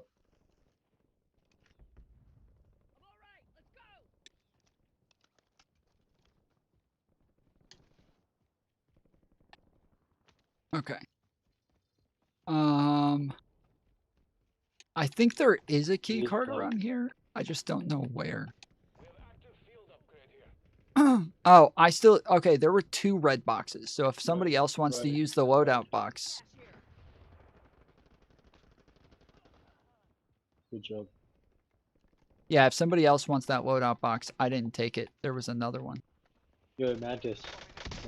Yeah. Come over here and check this thing out. This thing here is freaking handy. They're like Yeah, what is that? It's a sensor that beeps when someone walks over it. So you put it at a door of a place you're camping, and it'll give you an alert on your screen and make a sound so you know someone's there. It's so handy if you're camping, like if you're holding down a building. Okay, I sweet. just thought I've I'd always wondered what it's that so is. handy for that purpose. It's handy, but it doesn't do anything but just make a noise and alert you. Like it doesn't wound them or it doesn't flash them or anything. Where are you guys? Okay, you're I'm going just down? All right. opening up boxes right now, and then I'm coming back to the buy station. I'm just gonna go inside control center. Yeah. Looks like someone. Oh, there's people in here. Yep. Someone outside this window. Oh. Nice, got him. Oh, it was that guy, I think. Okay, I got a mask. Enemy soldier incoming. Someone's parachuting in here.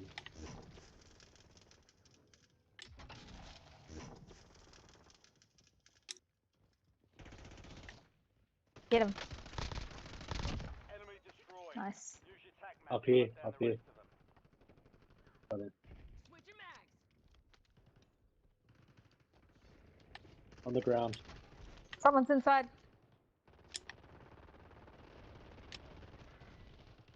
Shit, I got. Up top. Yeah. I tried to frag him, but Friendly loadout drops on the way. Located the rest And cost him. I got him. Good kill. Marking the rest of Fuck, there's more shooting. Might be one on the roof. No, down there as well. He's up Outside. top from by the prison. You're in the tower. Oh, I at the think, door there. maybe. Yep, there he is. He's on the stairs. Got him. He's dead. Dead. Okay, one more, I think. Oh, yep. Inside. Got him. There's some coming from the Oh. other side. Another one. Oh, Don Dota got him.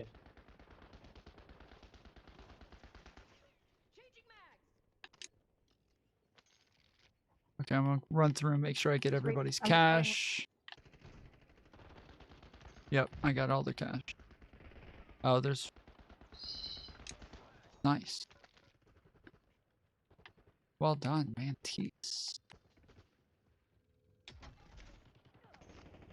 They're gonna keep dropping in. Yeah, they're coming from our spot. There's 3 over here. Okay. One to your left, Tom. Yeah, I saw him. Well done. Watch out behind us, because they're gonna try and go back in and get their shit. Yep, they're landing behind the control center.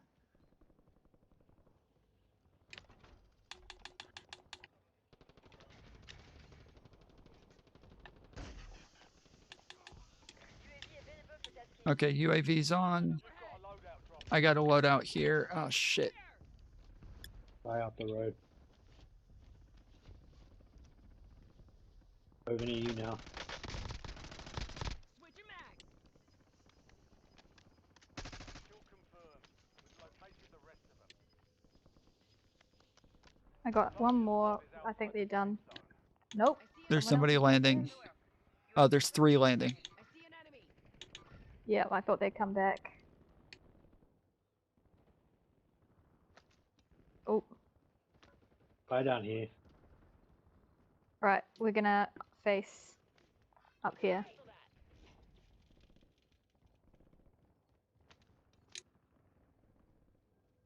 Gas is coming. Be careful, Mantis.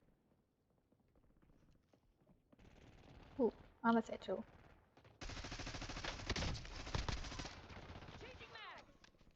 You can have it. Okay, I got the loadout over there if you guys want it. Enemies are dropping into the area. Watch the skies. Yeah, they're landing at the loadout. Oh, he's dropping over here. There's one more over there. From that squad. Hunt them down.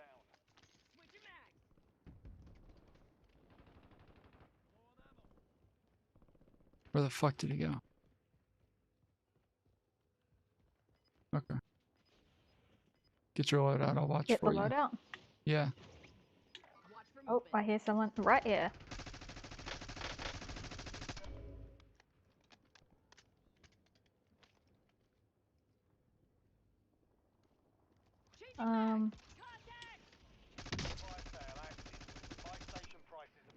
Nice, that's yours.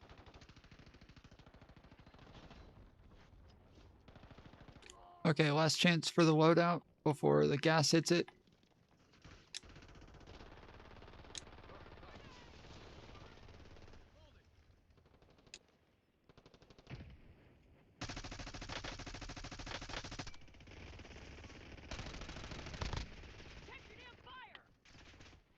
Up the road, up the road.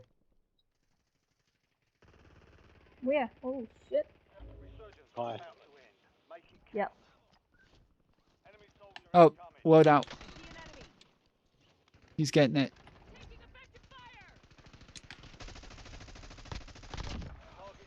Well done. There's another box here, guys. Yeah, it's a loadout box. As I was telling you guys Someone before else you is ran over coming. to the building.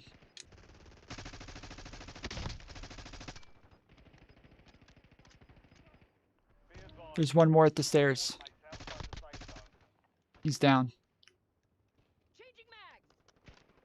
Oh, sniper, watch out. Coming from the, I don't know what to call it. The thing. Guys, there's people dropping in. Yeah, I see him.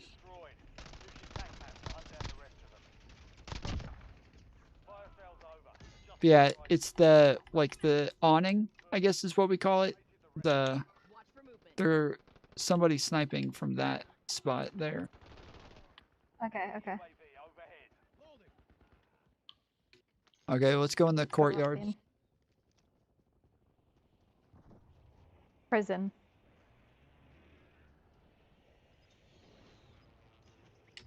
Oh shit, there's a lot of people here.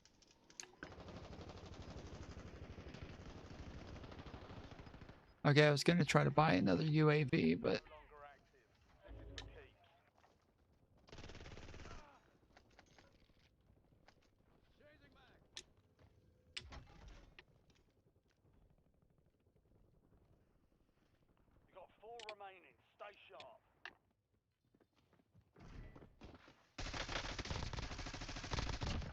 got him.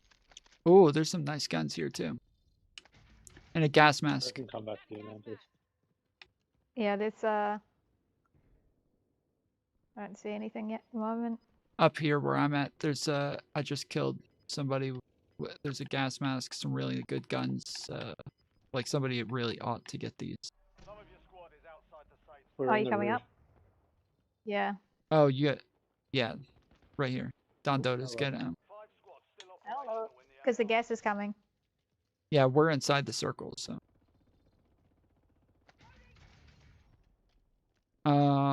Okay. Don Dota, there's do you have your shields and everything?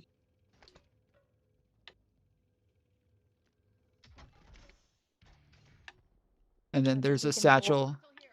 Don Dota, there's a satchel here as well. Let's go in, Mantis. Yeah, I think I'd rather be inside.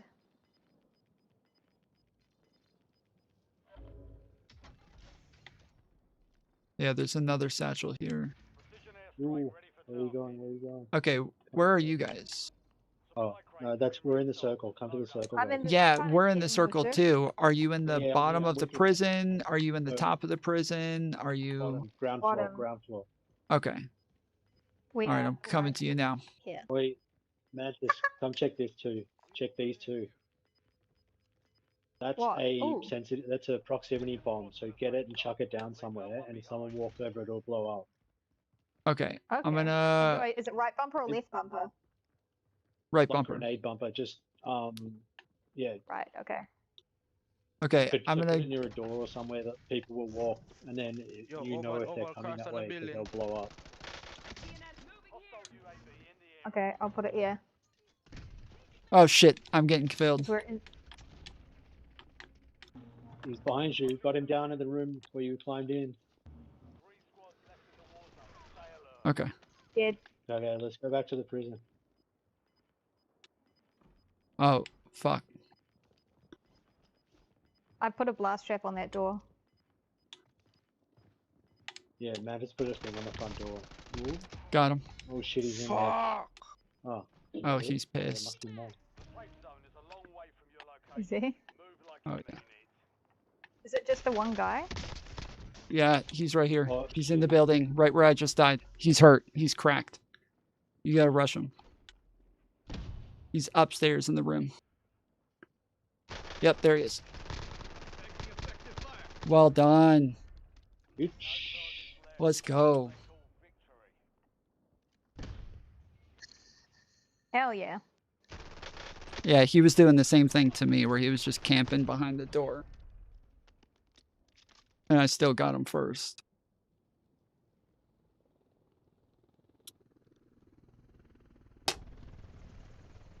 Bandit,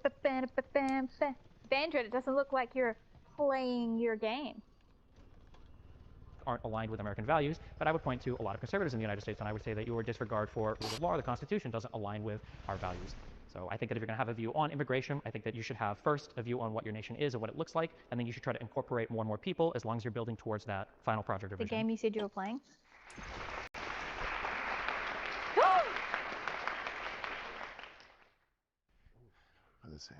Mantis with 17 kills. Holy shit. And 24 fucking eliminations. Sheesh. And 7. You had the most kills and the most assists and the most eliminations. Holy moly. Yeah.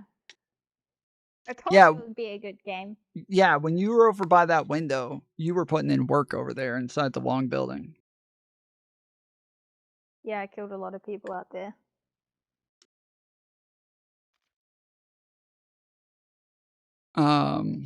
Let's see. Don Dota got sniper. Okay, this time I did get assists. Okay, I'm not crazy this time. Yeah, I went 12-1. Did you say? I don't. It's fuck. They can't hear me. Did you say you got 1 death? None. None. Holy moly. Yeah, I think I had 1 or 2. I can't remember, but I know I at least had 1. Yeah, I had 1. One more. Oh, hang on. I can put overkill on now. Finally. Let me do my shit. Okay. Oh, I gotta cancel it. Okay. All right, go ahead. I'm hitting play on the video, so just let me listen to this. That much as we did in the previous one. But what I will say is that when we think about it, when we talk about immigration and what's happening now in the media, especially vis-a-vis Muslim immigration, Muslim immigrants, the sons of immigrants. I mean, he asked me, you came to this country. I didn't come to this country. I was born in this country. You're the one who came, sorry to say, to this country as a visitor. You don't have to be white to be actually somebody who belongs to this country. And that's the point. Look, people are talking about grooming gangs, unemployment, criminality, and these kind of things vis-a-vis the Muslim population. Oh, Don Dota crashed. Okay, Vandred, your turn, baby girl. Your step up game, but brother. But when was the last time you heard that despite a 6% population? Yeah, I'm sorry. I know this is going to piss you guys off, especially Mantis. Okay, but why? I do want to try to access my loadout 3 times. So it is the only thing I have left. And when we looked it up last time, it says that I had to do it 3 times in one game. I know I did it 3 times in one game before, but it didn't work for some reason. I don't know why. Maybe it has to be 3 times in one life. But yeah, so whatever it is, I want to try and get this finally, so.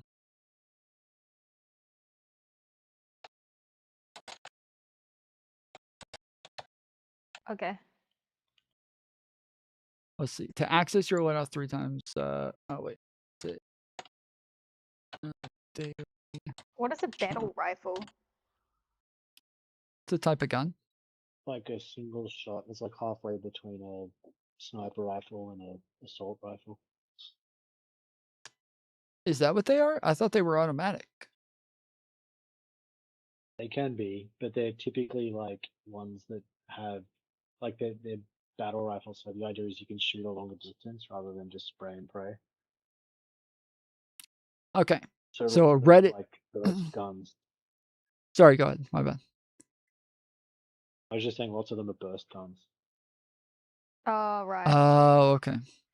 All right, so it's a Reddit post. How to complete access your loadout 3 times daily challenge on Warzone. Help, I've accessed my loadout multiple times across multiple sessions of Warzone, and the challenge is still there. Do I need to buy it 3 times or what? Top comment, same.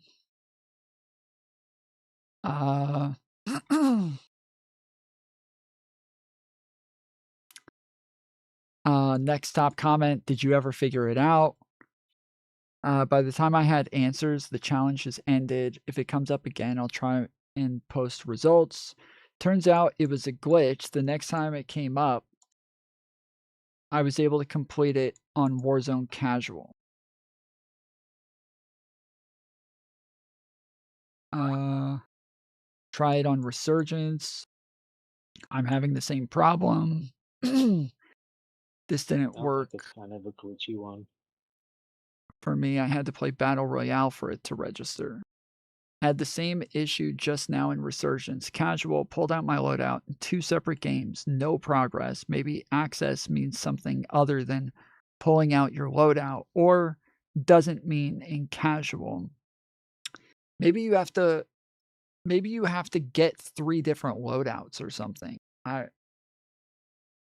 It works in Battle Royale or Battle Royale Casual. They should, okay, so all right, so that's what it is. You just have to do it in Battle Royale, not in Resurgence. Even though the original poster said that he was able to do it in, he wasn't able to do it in Battle Royale, but he was able to do it in Resurgence. Weird as fuck. Invite Vandred. I did. Oh. He's just lazy as fuck. Kyle would have accepted the fucking invite without asking me to do it. No. Kyle Or would not Gary accept the the Snail. invite. Don't. He, garbage Kyle is what he is. Kyle would have accepted that invite Oh. way quick. Kyle is a hanging piece of snot on someone's nose. That's what that is. That's what Well, Kyle I like it when I have hanging pieces of snot on my nose because that means I'm eating something spicy, and I like spicy food. Tom, your nose leaks whenever you eat anything, not just spicy food. There's one thing in there. All right. Oh Y'all my ready? God. Damn, Tom. Y'all ready? Yeah, ready. It's my birthday, so I'm going to be nice. I was going to say it doesn't leak when I eat Vandred's mom, but decided You know what? not going to do that because his mom is spicy. You don't know my mom. My mom's maybe dead. How do you know? She's Mexican. She died last week. We're really making those wrong. That's actually true, though. Actually, that's not true. I'm Mexican, but I was adopted. Okay. She's not Mexican. I'm hitting play Unless on the my video. real mom, and then she is Mexican, but I don't consider her my real mom. Tom, did you see that your jacket? What's up, Slim Shady? Yes, Mantis, I told you this earlier. Well, I got the email when you're on stream, so. Oh, okay. Okay. Yeah, you said it in chat, and I was like, yeah, I told you that. So I was very confused. Okay, that makes sense. Hi, Just to be Slim. clear, she purchased your merchandise? Yeah, it would have been a lot cheaper if she had told me, which is, I guess, a good surprise. But yeah, I could have gotten it for a much. It was a surprise. Yeah. Okay? And I don't care about spending money. It's not a big Oh, difference. it's not that you spend money. It's just hilarious that you have to buy your own merch. Well, I do have to buy my own merch. Guess me. Yeah, I do have I to guess buy my someone own has merch. to make it though, so. Yeah, exactly. So I was still planning on like getting a hat at some point, and yeah, I would have to pay for the hat as well. I just get it. So there's like a small price added on top, so that I make money off it as well. And so that's the only difference, is that she paid the price that I would make, whereas I'm allowed to order samples, and if I order samples, I get it for a cheap price. It was a good present because I not only give him the jacket, but he also gets some money out of it. You do realize you have to wear that jacket every stream now, right? I'm supposed to be going and doing an in-person debate soon in Tennessee, and the hope is that wait, guys, we marked over here. The hope is that I will have the jacket by the time I come in. I think somebody just landed behind me, but I don't see them. Oh, that was Van Dread falling off. Okay. Or is it? No, wait. I'm yellow. Bro. Wait. So then who was that? Why? Oh, it was a bad guy? Did you kill him? Kill two. I just killed them. Well done. See, she's a fucking pro now, dude. Wait, what the fuck? Oh, I have a SWAT. It's not easy to carry everybody all the time, you know. Yep. Thank you. Damn, she's carrying other guys. That's not She's even shooting me. Like she's gone fucking crazy, dude. Well, that's There's not someone new. in the water. There's a whole fucking team over here.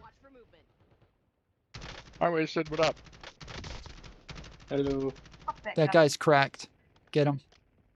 He's Yeah, hurt. Wasted does suck. You're right. Wasted, turn around. My bad. Okay, there's 3 more over there. Oh, nice. There should be 1 more here Alright, somewhere. refill. Ew, I need a better gun. I've got a Marine SP. Ugh. Okay, let's go back. I like it.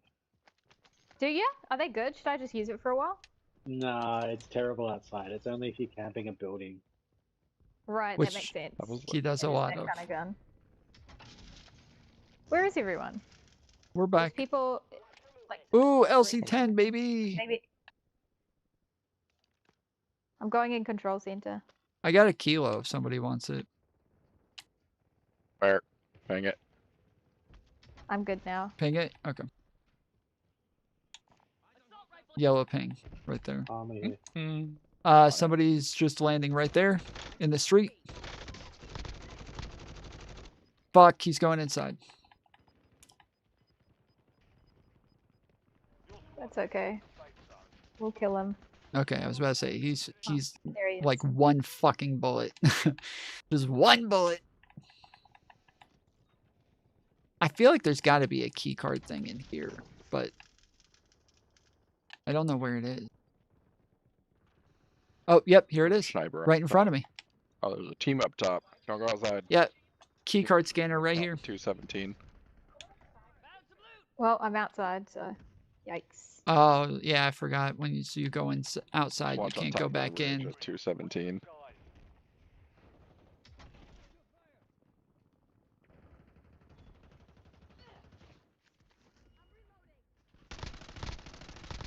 Alright, I'm coming over to control center. There's a Well, sniper over here.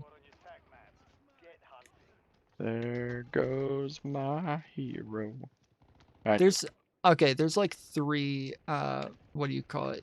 Kill each other. There's like 3 fucking LC10s that I've the run side of into the now. building.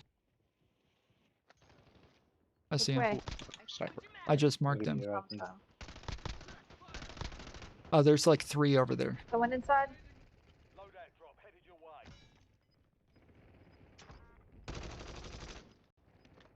Got him. Under you guys. Oh, Yeah. okay, never mind. I just downed them both, and he got them both. At this door. Okay, I'm going to the buy center. Trading in my Out key card. there. Got it. Does anyone have ammo? There's a loadout here. Have ammo? No. Shit, there's someone out here.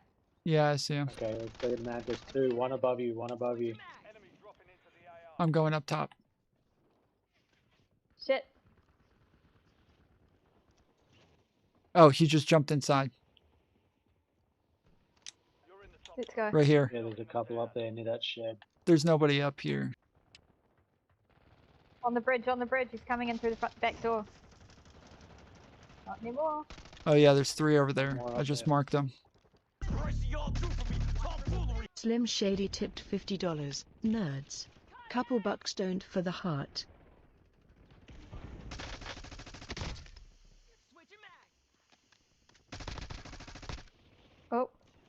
Thank you, Slim Shady, for the There's two. $50. Let's fucking go, boy. God damn. That's a I real don't Slim even Shady ammo? fool. What the fuck? Yeah, I Really? was really hoping that was ammo. That's armor plates, though. Got some ammo now. Oh, fuck. Behind us. Where the fuck is he?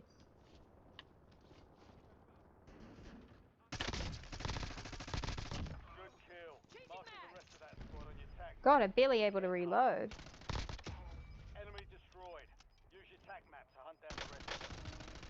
Be advised, you still have squad mates You got control of that loadout? Oh, it's going in the red Wait, zone. out the back. Out the back of the control center. This.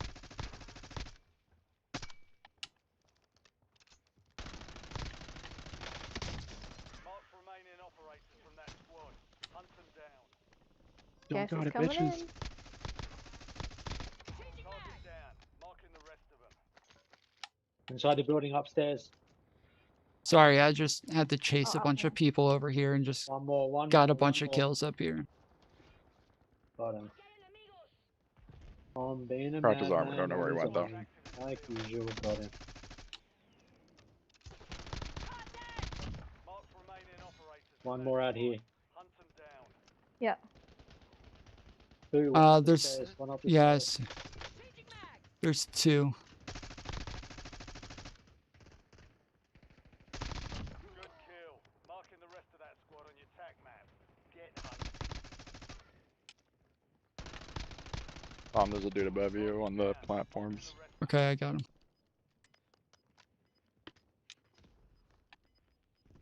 Jump down. Might just jump down. Oh, no. No, Jumping in. he's dead. Oh, he did. Nice. Yeah. What, did you take the down or something? There's another LC-10 here. Holy moly. I've run into like 5 of them. Yeah, there's two in this room right here. Okay, yeah, let's go up to the yard.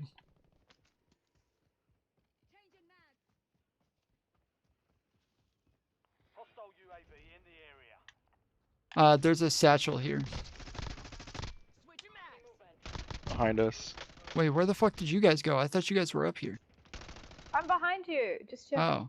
Yeah, I was getting shot. Okay, I just didn't see you guys. You just like decide to go places and you don't wait for anybody. Wait, no. Where I are thought I just said I thought you guys were already up here. That's why I said to come up here, is because that's where I thought you guys were. Enemy destroyed. Use your tac map to hunt down the rest of them. Mark remaining operators from that squad. Oh, yard. There's 2 up top on the roof. Do we go in the prison? Gas coming. They're both dead. You right, Tom? Roof. No, They're on the roof. he's coming in. No? Oh yeah, I see him. You got him? There's another one. Nice.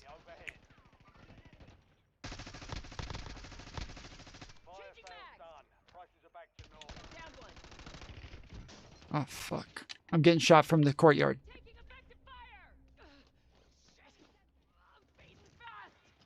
Shit. What the hell?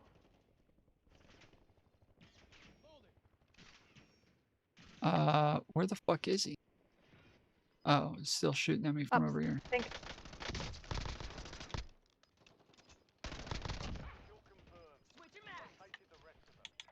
Oh, there's somebody sniping. Watch the sniper. Yeah, I see him.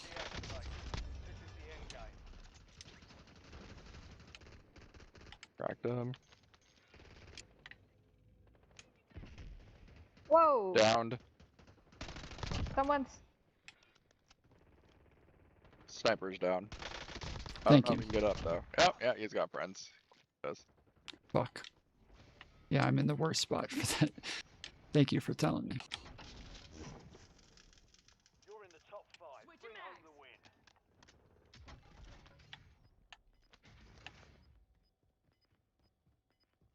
Okay, let's go in the prison. Armoring up. Enemy UAV You got plates, Van Dread? Nope. You got box? There's a gas mask here if you guys want it. Yeah. Someone shooting? No, I said there's a gas mask there if you guys want it. Self-revive too. What the hell? I think I need the self-revive. Where is it? Keep an eye on that sniper. I'm fairly sure he's still up there. It's in the gas now. Oh. Munitions box. Wait, where? I was, I have a gas mask. Just like down here. Oh. Slightly out, sorry. Yeah.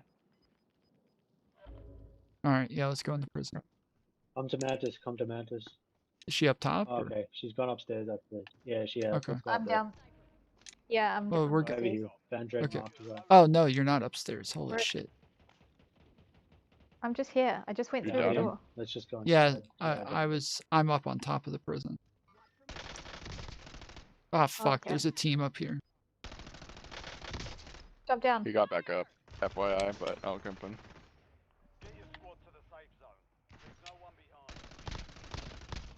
Fuck, I'm dead. Yeah, I couldn't have jumped down. There were two of them.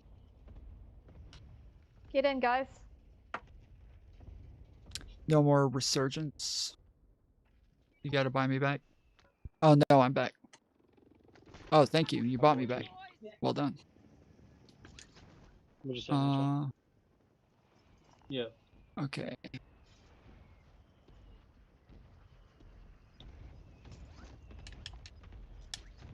Are we ready for them?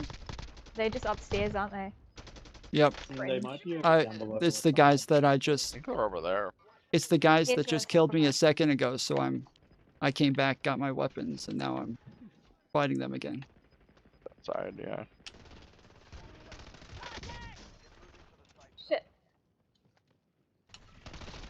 Fuck, he got me again. Motherfucker. Over here. That guy's aim is so on point. To the right, to the right, to the right, to the right. He's up top, up top. Randos, you got Up top on top of the prison. Where? Right the corner. Oh, you guys. I'm dead, I can't do anything. Van Dread can mark him. Okay, can I just... I tried to. It wasn't doing it for some reason until I had to scroll down a bit, I guess, because I couldn't see it through the smoke. Yeah, I saw. Mm-hmm.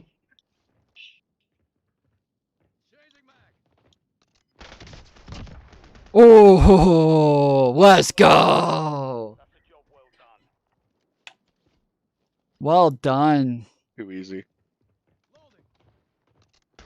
That was, I was about to say, that was really unlucky. I think he was just looking for him. Because he had already cracked Wasted, so he was doing the right thing by rushing him. It's usually the wrong thing. Based. That was so good. Yeah, but it depends on the kill, actually. Yeah, I was about to say, if Oh, you're... you can get away with it. Yeah, you're right. Yeah. Yeah, and this, once you crack them, you definitely want to rush them. Especially if they haven't touched you. Like, you got full life, they got nothing. You just want to hit them a couple times, but he couldn't even shoot Wasted before Wasted got him.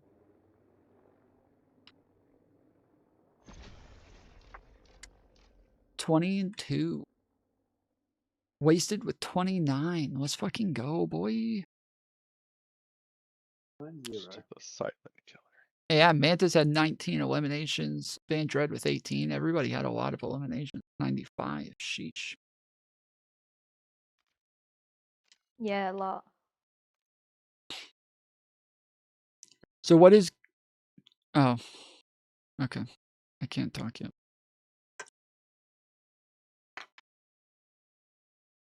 What does ghost mean? That's what I had as my thing. Instead of like assists Ghost. or... The same, the UAV and a few other things. Ghost is what happened with Kyle's girlfriend.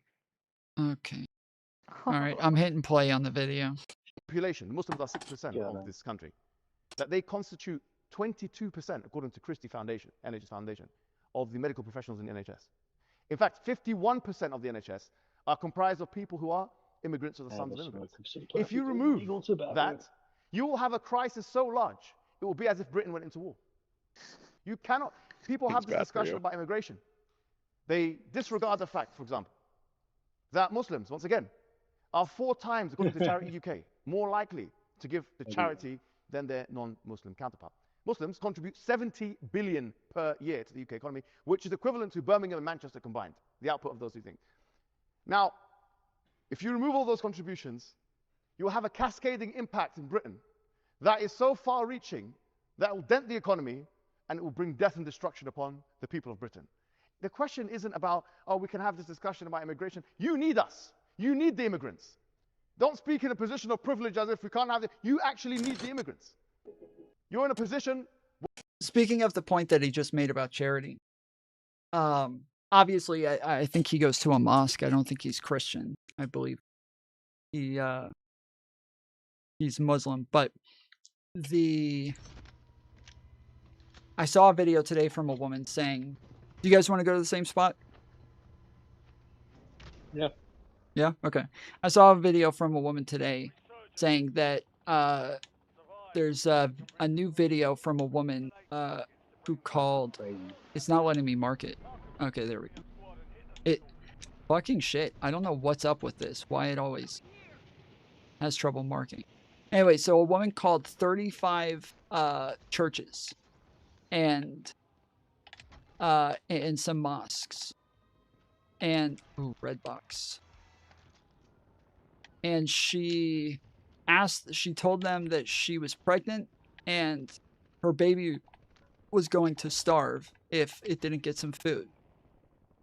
And only 2 churches and 1 mosque actually gave her the money for food. One over near blue. What? Okay, I understood what you said, but I don't food banks just kind of hand out food. What do you mean?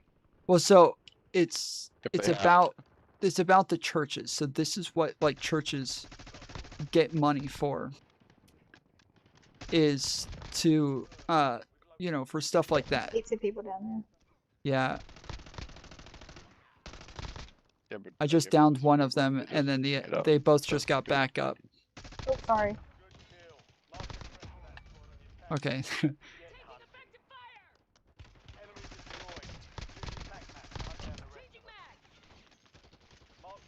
Who the fuck is shooting? I don't Damn. know. Oh, no, there he is. Yeah. So there, just a second. Oh, fuck, there's another one. There were like 4 on top of each other just a second ago, and I was just, oh, here comes another one. They're probably going to respawn here then. This is Bot City. Yeah. Yeah, there were 4 on top of each other, all shooting each other, and I downed all of them. And then they by the time I would down one, move to the next one, and he'd pick himself up before I could fucking get the next one. All right, here's some armor. You guys here? Yeah, you guys are here. Someone's shooting us from over there. I see him. You see Chucky? Oh no, that's not Chucky. I just killed him. Okay, oh, and you took my fucking down. You motherfucker.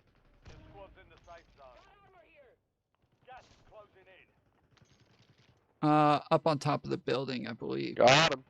Either on top or inside. Thank you. We've got like 3 people over here, Tom. Okay.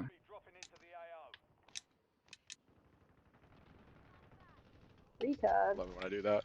It's the best. Wall bang.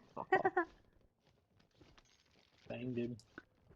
Yeah, the point is that that's what they give the money to the churches for. So, like, they're supposed to be helping people with it, and so if they end up not helping people, then Someone else down here somewhere. landing on top of you guys.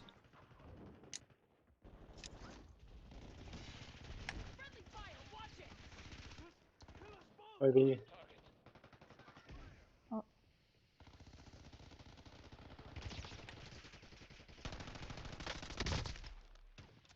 Damn, this is fun as fuck. Yep. Inside. I got him. Someone's throwing some shit. Enemies are dropping into the area. Watch the skies. You've got a loadout drop in. Damn it, I'm down. Use your tac map to hunt down the rest of them. Yeah, That time nice. to tell you I'm out of ammo. Mark remaining operators from that It's okay, you can kill him. hunt them down. Nice. One up here. Do you have ammo? Oh, there's 4 over here. Holy shit. Oh, you did. There's another one inside the window. Where the fuck did he go? Yeah. 16 scope. Where's that loadout? I'm like desperate for ammo here. This is fun. What a good area. Road murder. Yeah. This is a there's a massacre. satchel here. People up ahead. Got him. Yep, more.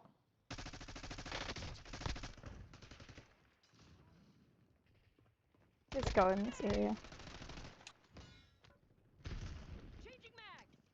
Down below. Turn around. There's 2 here. I'm flashed. I can't see anything.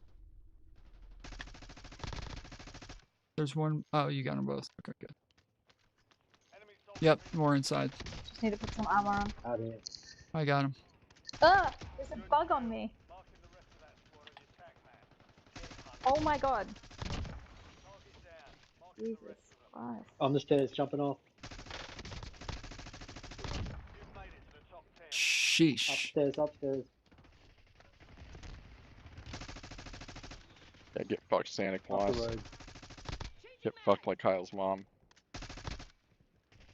Behind you, behind you. What the fuck?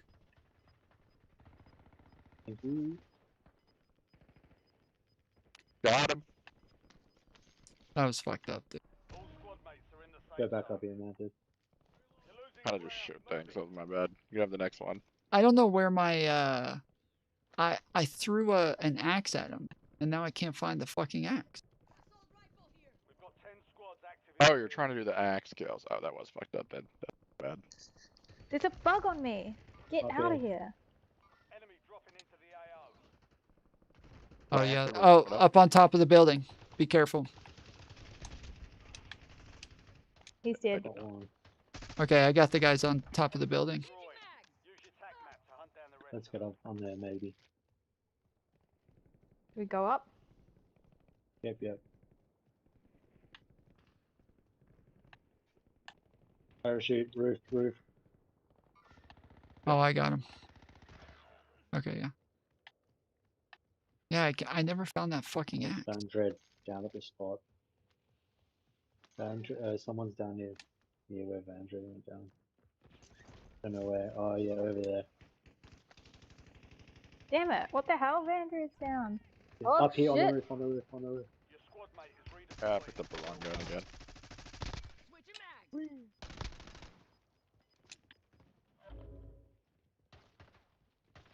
I hate being on the roof. It's so dodgy. Okay, let's go down.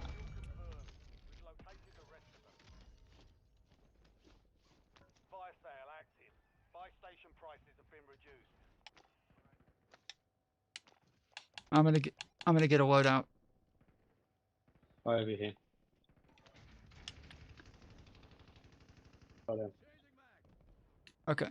All right, we're inside the gas, so I'm gonna go ahead and throw it here.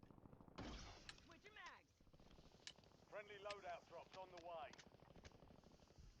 Back at the building. Go back to our spot. There's a mask here. I just had to kill that guy. Someone parachuting. You, Mantis. Yep.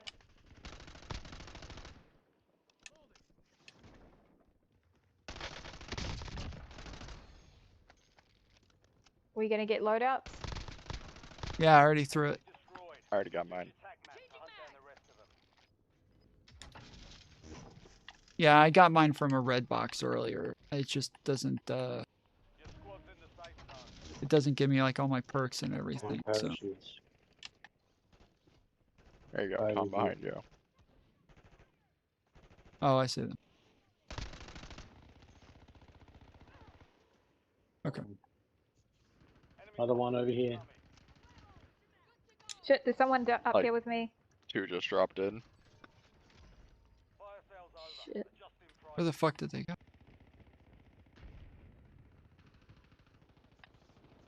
Right Got there. one. No, I just saw people drop up here. Oh fuck, now they're shooting me. Okay, you got him. Got him. That guy? Nah, it wasn't that guy. It was I got it was the white. It was the girl in white. I didn't take that. I got her. Oh, yeah. oh, there. Okay, never mind. There was the axe. It's, somebody else just picked it up. Dropping over near this fire station. Another retard. Loser. Oh, the axe came back to me. Up here on the road. Whoa, Oh, yeah, who I the got him. fuck just shot me? And higher. And up higher. There's more up here. One up higher. I see. That guy? Only 4 left. Sheesh. 4 teams.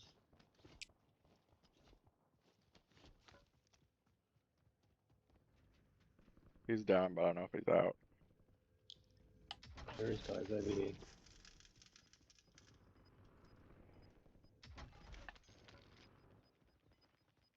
Do we go murder these cunts? Yeah, let's go. Yeah, fucking A. We're all here, so let's do it. Here to murder cunts.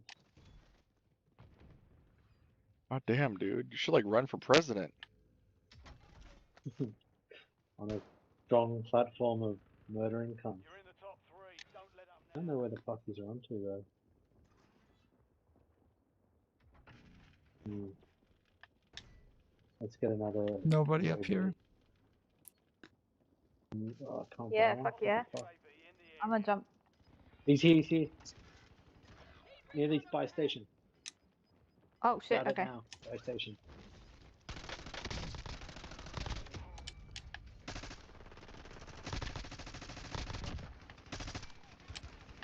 One's down, Fuck. one's pinged. Woo! Boys, I just got all 3 of them. Buy us back if you can. Get Vandred. Get Vandred. Buy us back if you can. Who's got a Mantis gas up mask? I do. I'll go. Thanks. There's got to be one around here somewhere. I pointed one out right before we got here. It's up here. By the tunnel. Coming straight there. Okay. Oh, that was Good you. job. Okay. Yeah, it's over here. Ruined their day. I just feel it. That was like It's okay. circle. Alright, we ready?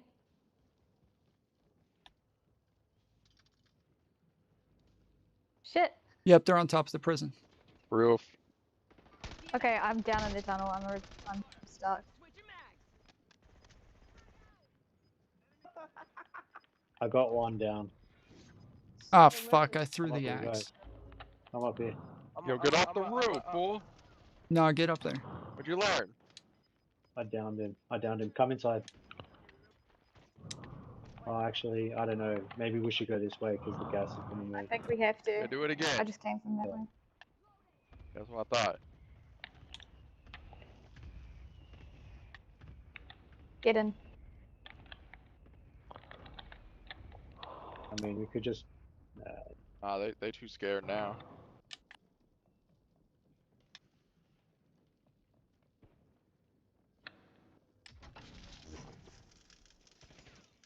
Circle is moving.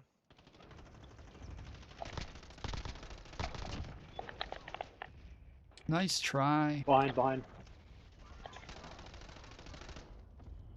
Now who's scared, bitch? Quick. There's 2 of them left. There's 2 teams.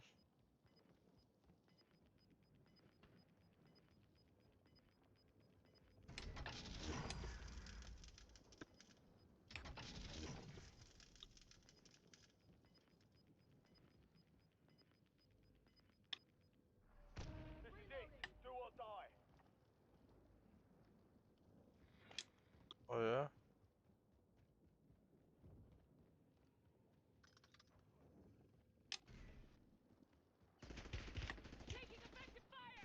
I'm up top.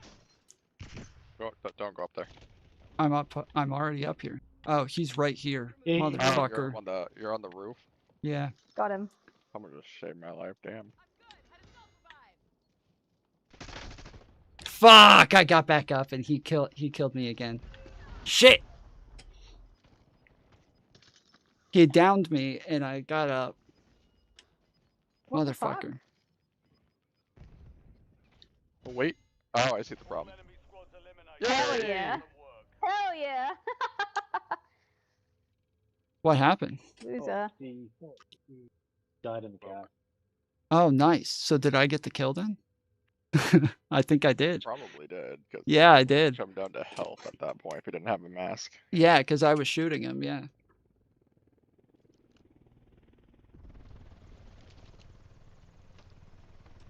Yep, I got it.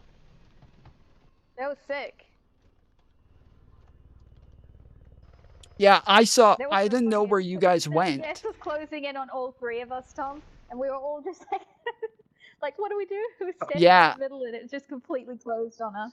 I didn't know where you guys went, and so where I was, I just saw this. You guys were by the stairs, and so I was thinking, yeah, we should go up the stairs. Good idea. So I thought I was following you guys up, but by the time I got halfway up, I'm running through the gas, and then realized you guys weren't up there, and I was like, okay, well, I've got the fucking gas mask, so I might as well be doing this anyways. Wasted with another 29. Holy moly, dude. Yeah, this time though. We had 109 eliminations. Yep. Sheesh. Where you are dependent on immigrants. This country is dependent on immigrants and the sons of immigrants. And then he talks about the Syrian refugee crisis. I don't even know what point he made, frankly. Sorry, I wasn't listening very clearly. And the microphone is not that clear to me. But, exactly, Syrian refugee crisis. If you support a genocide in Palestine, you support it, and people then run away from Palestine to try to come to the West, then you are the architects of your own complaints. You are creating the conditions of your own complaints. Can I show you guys what happened at the end of the game? Never mind, it's fine. I was gonna say it's the I can show you on the stream if you want. It was kind of fucking backwards, dude. It was weird as fuck. Like I'm blown away that he fucking died. Like that makes no sense, dude. That makes absolutely no sense that he just fucking died. Why isn't it showing my stream? This is so weird. It's supposed to be here. It's supposed to be here. Okay, you guys looking at the stream? I was gonna say, is the I can. Yeah.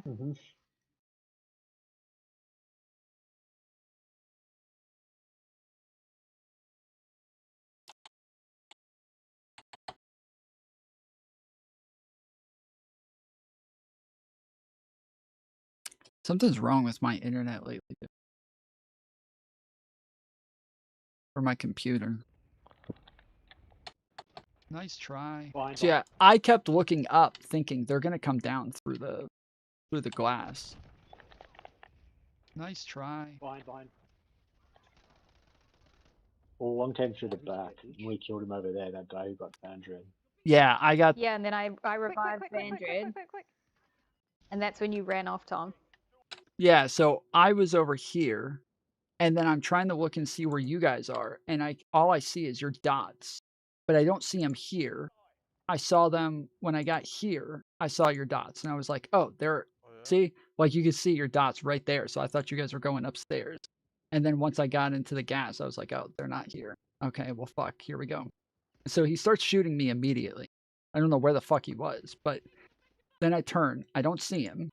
So I just back into the corner, Don't go up there. and he's behind me. I'm already up here. Oh, he's right here. I don't know how the fuck he got there. Like, he's not there. He's up there. Oh, my fucking map was in the way. I'm up top. Don't go up there. I'm already up here. Oh, he's right here, motherfucker. You're on the So he left me. I'm reviving myself. Damn. and then I'm looking for him again, shoot him Fuck, I got back again, up and he killed me again. and he just now backed up into the gas. He downed me, and I got up. Motherfucker. And then I'm watching you guys. Game over. I saw him drop outside the window. Maybe he tried to jump off and he fucked himself. Oh, did he? That's what I thought I saw. Oh, okay. Somebody Probably said, him being wounded by a shot on the gas. And yeah, so, yeah, okay. He was probably stuck in the gas for too long and died. Okay, that makes sense. So yeah, he was in the gas, started to jump, and was still, and the gas killed him. That makes sense. Okay. I was so confused. Like, how the fuck did he kill himself like that? Okay. That's funny.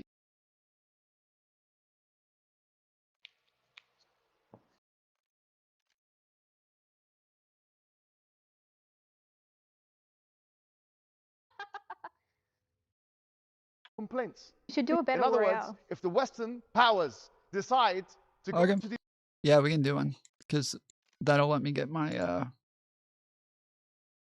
my loadout thing. So Yes, and I'll be back. My loadouts don't have snipers though. Can I? Oh, I've got one with a sniper, I guess. Should I set one up just quickly? yeah, I'll set one up too because I don't have one either.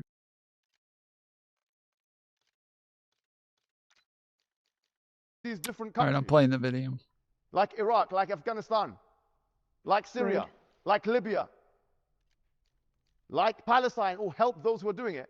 And then those people that start fleeing and coming to Europe, you created this issue. So what do you want to do with these people? You either bomb them when they're there, when they try and run away, you say no to them as well. Sorry to say, what kind of a situation is this? What kind of situation is it? Let's talk about integration and assimilation, unemployment. According to the BBC, if you have a Muslim name, you're 3 times less likely to be employed by the same job for the same position. So I would say, yes, it's true, there are some legitimate concerns with immigration. There are legitimate concerns with minority groups. I'm not going to deny that. And there has to be some concession made. There are things we have to work on, as every community in Britain. But at the same time, the way forward is there to be a reciprocity between the government or the dominant population and these minority groups. And there needs to be a reduction to the barriers of discrimination.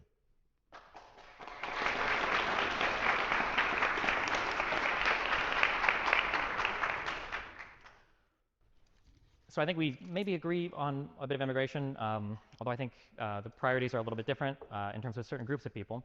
When I'm having conversations or debates on immigration, one of the things I tend to look for is how much people mix up groups of people or how wide of a net people cast when they talk about certain groups of people. So I can't speak to the particular numbers on immigration in the United Kingdom, but I do think it was interesting that it seemed like simultaneously Okay, a give high me a percentage of second. immigrants, maybe Muslims in particular, were doctors, but also a very high percentage of people, or a much higher percentage of people than named Muhammad, are unemployed. So clearly we're talking about different groups of immigrants here, but I think it's probably worth it to pay attention to different groups of immigrants. I think that one of the big mistakes that people have made is in allowing immigrants to come up and improve your economy. The economy improving is not the same thing as life for an individual improving. And sometimes there are ways to bring in immigrants to a country where the overall economy improves, but the improvement is What's slight better, over the the entire frost economy, line but or the the destruction to MCPR? parts of the economy are very concentrated and are very noticed. And especially in the United States, we have issues. Either? What? Well, they're the only snipers I have available because I'm still shit level. Which ones were they? You can't scroll over? I got Yeah. the LR 7.62. But the very top, LR7.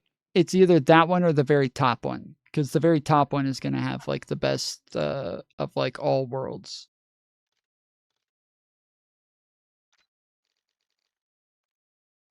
Okay.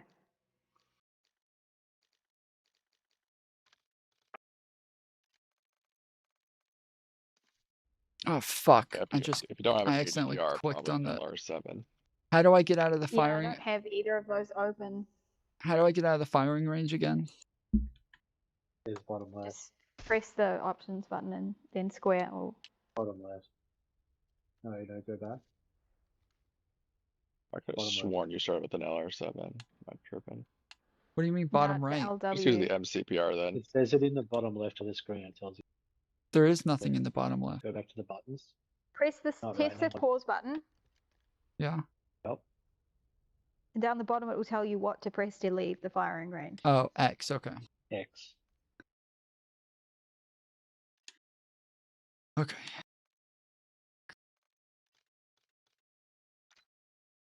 Are you talking about the SVD? Or the MCPR? The MCPR. I've Yeah, just they're got the both frost. about on the same level. I got the frost line because I think it's fine. It's just simple. That'll do the job. I don't have anything unlocked because I don't really use snipers in Resurgence, and all the guns I've been unlocking are just the basic SMGs and shit for now.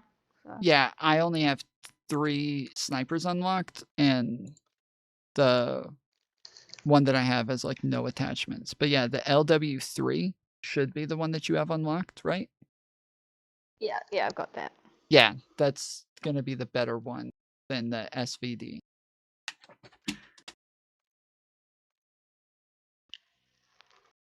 SVD's alright. It fires way faster than other snipers. Yeah, I was gonna say the only thing is it's gonna be fire faster, but the LW3 is gonna kill people a lot faster. Okay. All right, y'all ready? Mantis? Yeah, I'm ready. Okay. All right, remember, I got to get a bunch of loadouts. So. Good, because I need them all. Okay, cool. All right, I'm hitting play. Is along our manufacturing sector where you can see concentrated damage that different types People of immigration probably have caused. overthink While the snipers too entire much. country might benefit, Snipers the don't people mean that are shit in if you those can't damaged hit your sectors target, will so. obviously feel like they've been abandoned by their nation, by their country, and I think there's a legitimate grievance that should be addressed. So as long as you are And that's, balancing like, out immigration, probably the I country really that wants to enjoy come in, people it's that important play. to distinguish different types of immigrants from other Yeah, types of I immigrants. enjoy it, A but that's why I doctor who wants to want to come play to Battle the Royale. UK or the 'cause United States I from like Syria using is going to be a snipers, lot but different than an asylum in seeker coming from. Resurgence, it's kind of a bit janky for me. Are way more valuable in Battle Royale. That is accurate. North Africa is going to be a lot different than a PhD researcher coming from Kenya. Is going to be a lot different than a supposed asylum seeker from South Africa. All of these people are different, and you have to look at them in kind of their disparate groups and, you know, assess which ones you want in your country and how you want them to contribute. And Oh my goodness. That's the new cat's name that keeps making fights. Sorry, He's like Tom. 1 year old, and the others are like 12 years old. So he wants to play, which means fighting, and the others want to just sleep. Cute. He's slowly getting better though. He was out for like 5 hours without making a fight.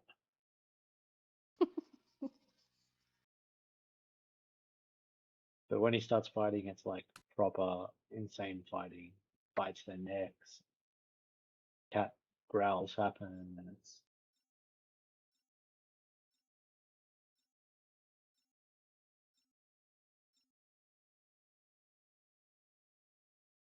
All right, I'm hitting play again. And I'm very hesitant to take advice or critique from somebody talking about immigration who's very quick We're to loading the lump all of game. these groups together and imply that we should treat all of them somewhat equally. On the video. I'm hitting play on the video. So I'm letting you guys know I'm hitting play on the video so that you guys don't talk while I'm hitting play on the video. But then when you guys talk, then I pause I want it. everyone to know that first you got to loot, then you got to upgrade, and then you got to survive. Okay. Stop talking. Tom's playing the video.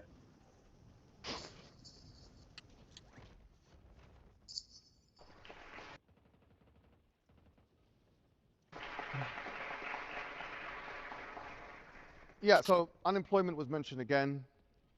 And as I mentioned, look, when it comes to criminality and unemployment, this is the main argument that people make against immigrants or migrants or ethnic minorities, right?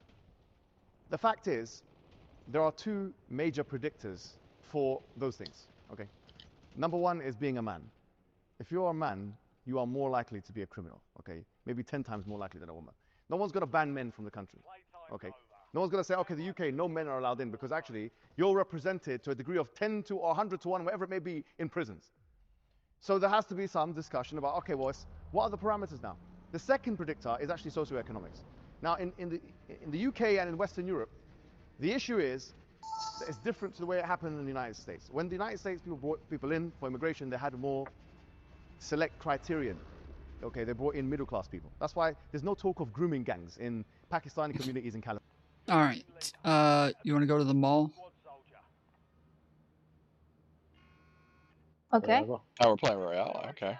Oh, okay. Where's the mall? It's it's okay. My blue thing won't mark, but yeah, it's in that direction. The superstore? No, the mall. Nah, it's further past. We can't see it.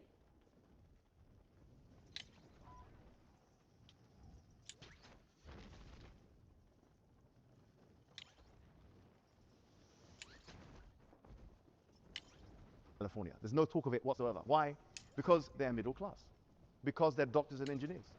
In other words, when you're poorer, you're more likely to commit more crimes in certain areas, regardless of race, religion, or whatever it may be. Wealth is for now. It's socioeconomics. So it's not, oh, these black people are coming in and they're doing this. These Mexican people, no. When you get a black man and a white man who have the same money, they're likely to commit the same crimes and be unemployed at the same level, etc., etc. That one So the dude point right is, there. the immigration thing has missed the colonial aspect.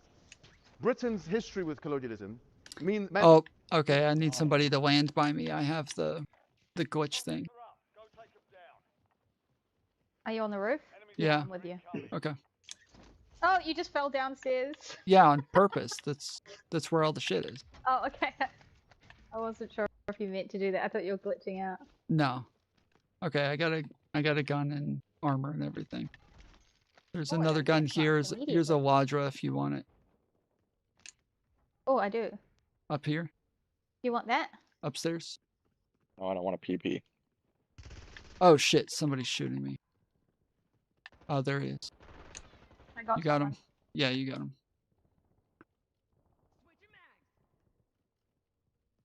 Where's that gun?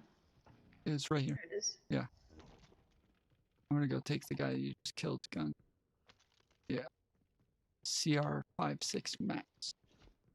Here's another Wadra.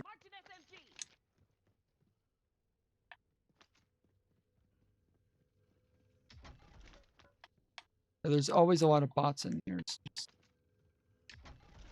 keep an eye out. FFAR. Oh, I love that gun. I marked it if you want it. No, have it. Have it. No, it's Mantis, alright. here you go. It's fine. It's fine. Oh my god. I didn't even realize they had Oh, a better Tom rail just found an casual epic. mode. I thought you were Tom. No, I'm blue. There's a gas mask here if anyone wants it. Oh yes, I will definitely take. Wait, I don't know. I don't know where you are. Are you downstairs? Yeah, you're downstairs. Downstairs, yeah. You marked the mask. Yeah. That's what I'm coming for.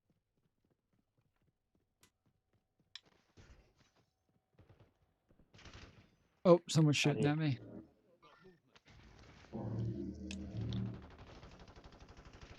Nice. Did you hear that? Oh! Another one. Oh, shit. Nice. I thought there was somebody there and I wasn't sure. I ran right past them. Dropping in here. Damn, this fucking kilo is... Up here, up where we came from. Fuck.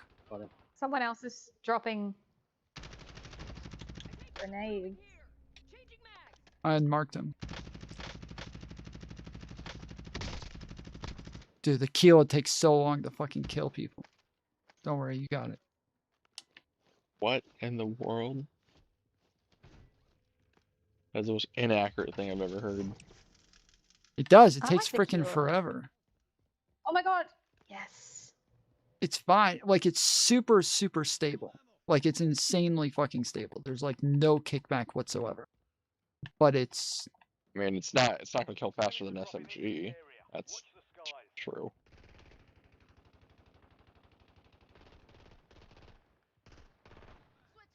Did. Oh, there's another one.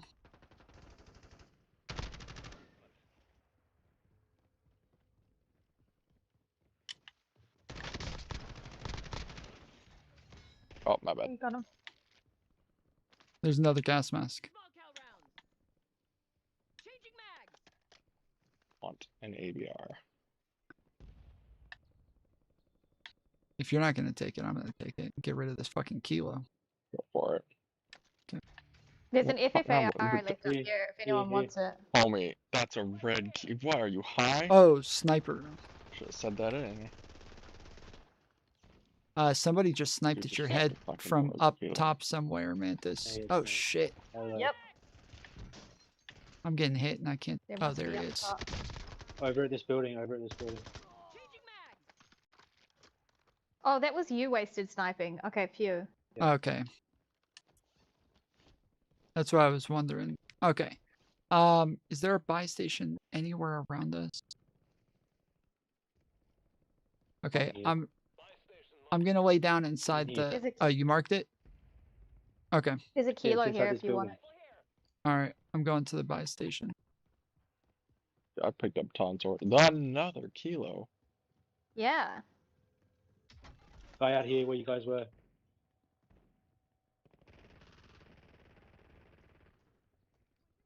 Nice. I got an HDR. Yes. Oh, there's a SWAT here too. And an aim. That's a good weapon. Okay, yeah, I'm switching for both of these Oh, fucking that's a guns. great Yeah. weapon. Yeah, I like the aims Right, and the SWAT. we load it. Yeah, I'm at the buy station. I don't have enough money. I need money. Do you want mine? Yep. Whoa, that was a weird glitch. Thank you. Okay. Use money now, Tom. Oh, he's already got it. Well, I was gonna say I'm gonna. Pick it up. No, I know. Just for next time. For next. I was gonna say I'm gonna drop Okay. probably some of this so that I don't have all the money, just in case I die. I don't want us to lose True. everything. So here, I'll drop some of it to you, or not. Okay. Okay, yeah, I'm just gonna get my loadout. Yeah, if we stick together, it'll be fine. Just make sure you collect it. Okay, I just dropped a bunch right there. I think I want this. Oh, somebody just flashed us. Oh shit! Take all Good that. stairs. What a retard. Oh, wait. Did you just snipe again? Me, yeah. Okay. You got the Inside the cash. Yeah, I see him. Where's the cash? You already got it. I think I walked through it. Yeah. Yeah. Is that a, what? Who's? Oh, there's a. Here, car. hold on. There's Oh, yeah. shit. Well, it's us, but there's people out here still. Oh, yep, Oh, behind where? us. Someone's outside on this side. Oh, There's another one. Did you get him?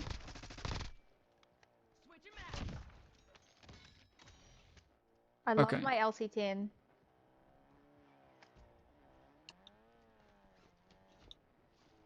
Come and On the get me, top? Bandrit. Oh, that's wasted.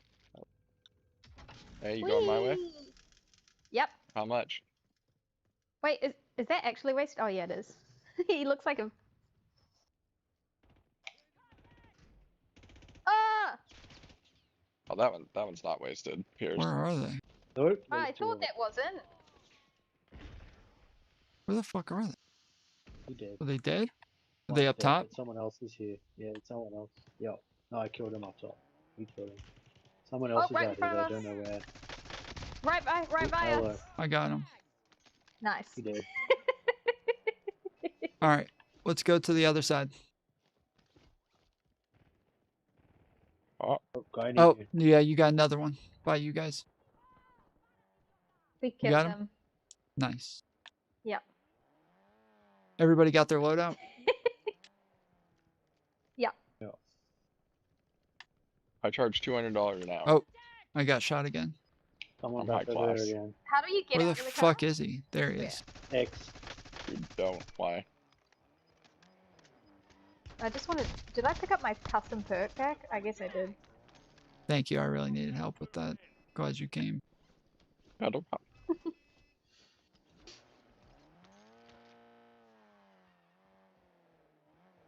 Do you need your much you loadout charging? wasted?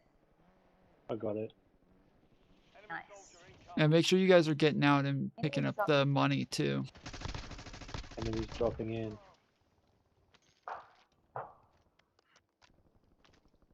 We're in a good bot area, I guess. Yeah. Stupid dumb bots.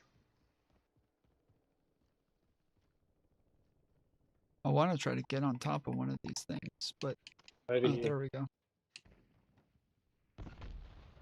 I see him. That one might be a guy. I see him. Yeah, that's a real person. Headshot him.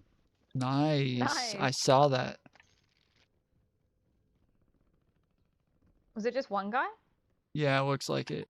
That's why I was thinking. I was like, if he was there, he's probably got a team near. But There's another gas mask here.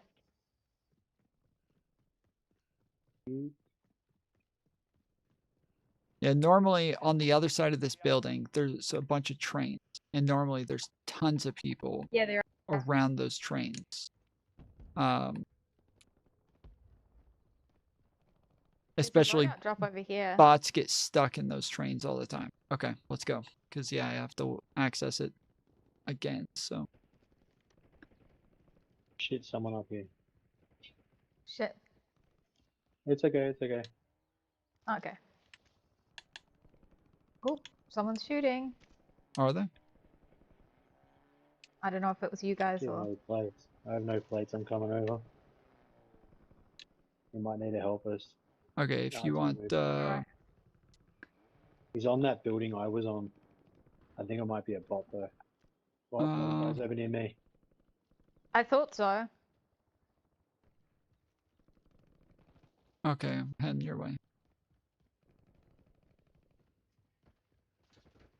Where are they? Oh, there. Oh, there's two. There's three. Got one. Oh, somebody's down. Over there where I marked. Marked him.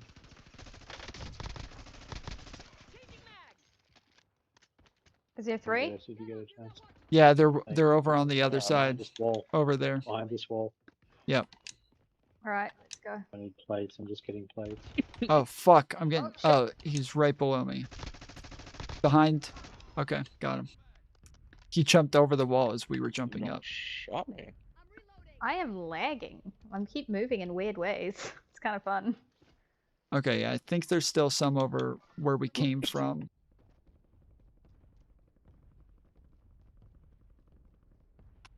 Unless that... On that roof. I don't know what happened to him.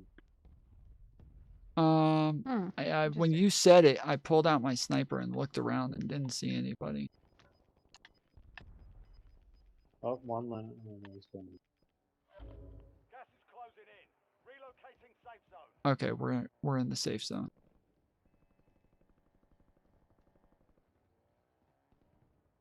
Yeah, I don't see anybody.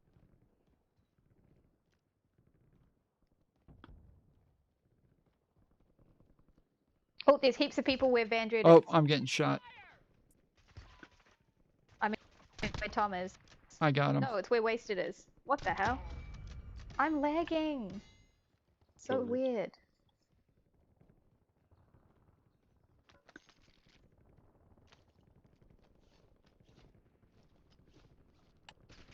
Oh, getting shot again.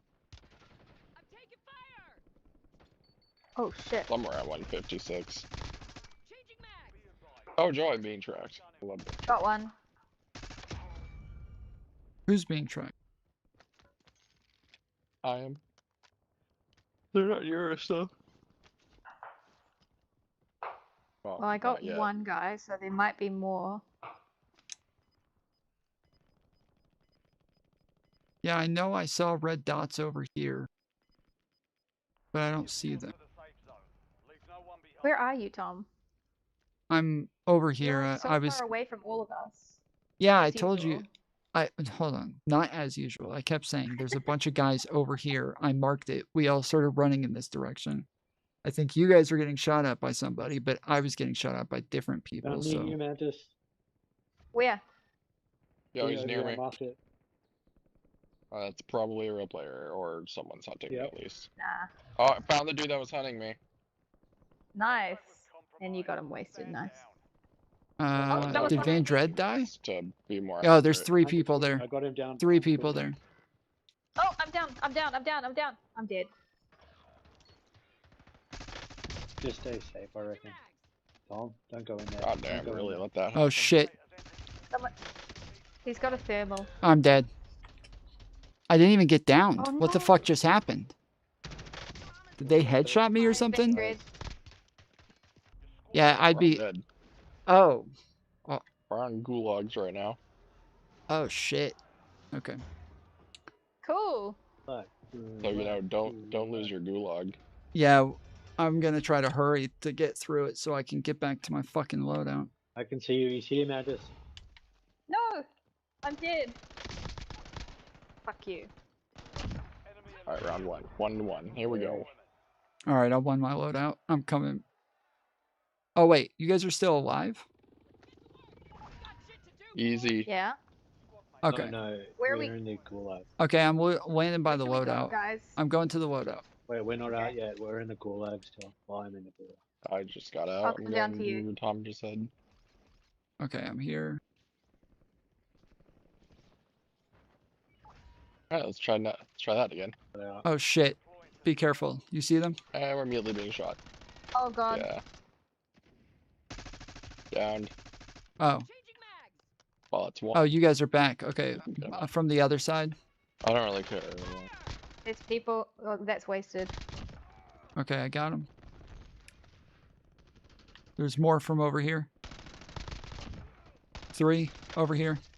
Also, hella gunshots coming from the supermarket, too. Haha! Suck it. There's somebody else though. Threw a grenade? No? I threw it. Okay, good. Oh, Hit. oh, that's Van Dread. Okay. Well, I just saw you on top of the building, so I'm gonna try to get back to where I died at. I wasn't on top of a building, by the way, so I was. keep that in mind. Okay. Yeah, wasted was, sorry.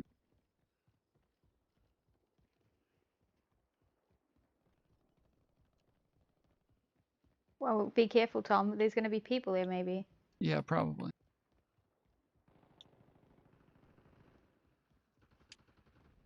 Okay. So this is where I died. Right here. There they are. Watch for movement. They're going to the buy station. Oh, what the hell? Yep, they're all here. I'm dead. There's 2 there. Burning them. There's just 2. Maybe a 3rd. One's cracked. Nice. I killed someone, but it wasn't. There's bot. one laying on the ground right there. Oh, yeah. Oh! Oh, he got me. He got me. There's the 2, 3. There's 3 all next to each other where Mantis just died. 4. Okay, yeah. Don't. You need to run. Yep. Just run. Yeah. They're chasing you. Maybe they're chasing you. They're chasing you. Just switch to a weapon that you can run with. Anyway, just run. Run. Take the gun out of your hand. Yeah, see? Or not. I'm reloading.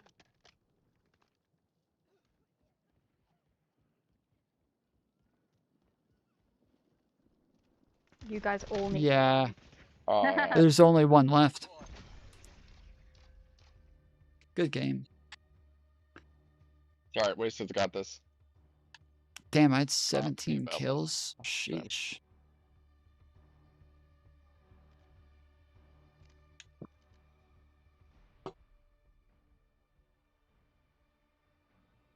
Meant that it called the people from ex-colonies to come into Britain as unskilled labor after the World War in order to fix the country. All right, I'm playing the You can't video. just do that and then tell Oh, us they to do can't hear me. afterwards.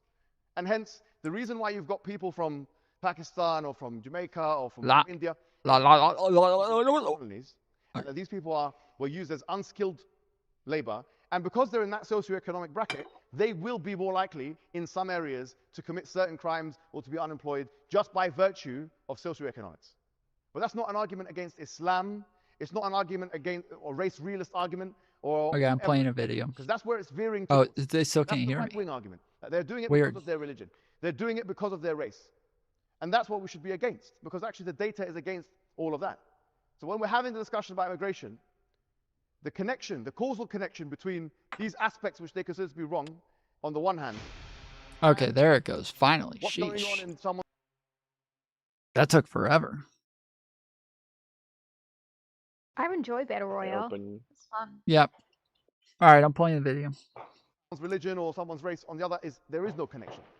And the connection is actually a socioeconomic one.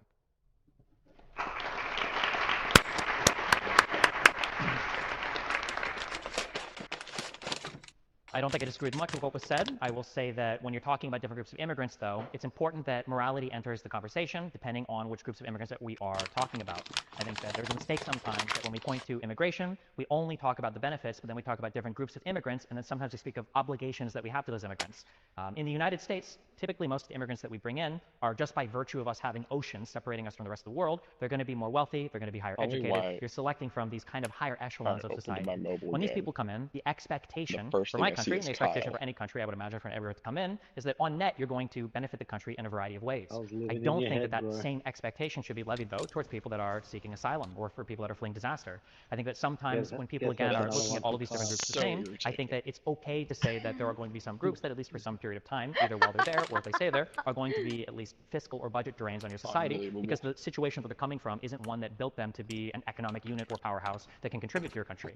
The obligations that we have towards different groups of immigrants, the obligations that we have towards asylum seekers should be as successful and relatively speaking wealthy countries that we can take some amount of people in. It's our goodwill for the world. You can even argue to, I would argue to a much smaller extent, because I don't buy into the colonialism as much, but you can argue that because of the West's impact on other parts of the world, that we have some obligation as well to take care of people that might be fleeing disaster from there, especially places in the Middle East. But that being said, we have to be able to talk about all of these different groups, the different expectations that we have of these groups, and then the different ways morally that we would approach these groups in terms of how we would allow them into our society, and then how we would incorporate them into our society, what our expectations of them would be, and what our expectations of our own country would be. It says 4 Lords of Old Carl Coupon is here. All right, do you want to go back to the same place, or you want to go airport? Ooh, yep. Airport's gonna be crowded, but it'll be fun. Where is it? Right there. Oh, okay, yeah, let's go there then. All right, go straight down to the big building where it's blown out.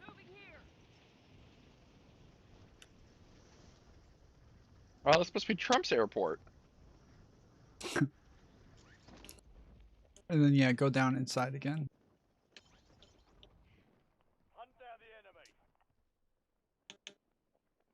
You can tell by the blown up airline. East wing. Nice. Sniper. Sniper. Sniper. Sniper it.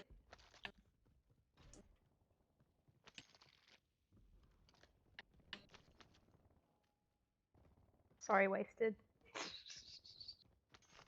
No, I'm just sitting here going, is that actually what they say? I don't know. I don't think there's an eru on the end. I just made it up because it's what they do to lots of I things. think they do say sniper. I'm pretty sure they do. Sniper. Yeah, maybe. I got a kill. He's in here. How'd I end up down in the car park? I don't want to be down here. Fuck this. It's dark and scary. Okay, there is a buy station here.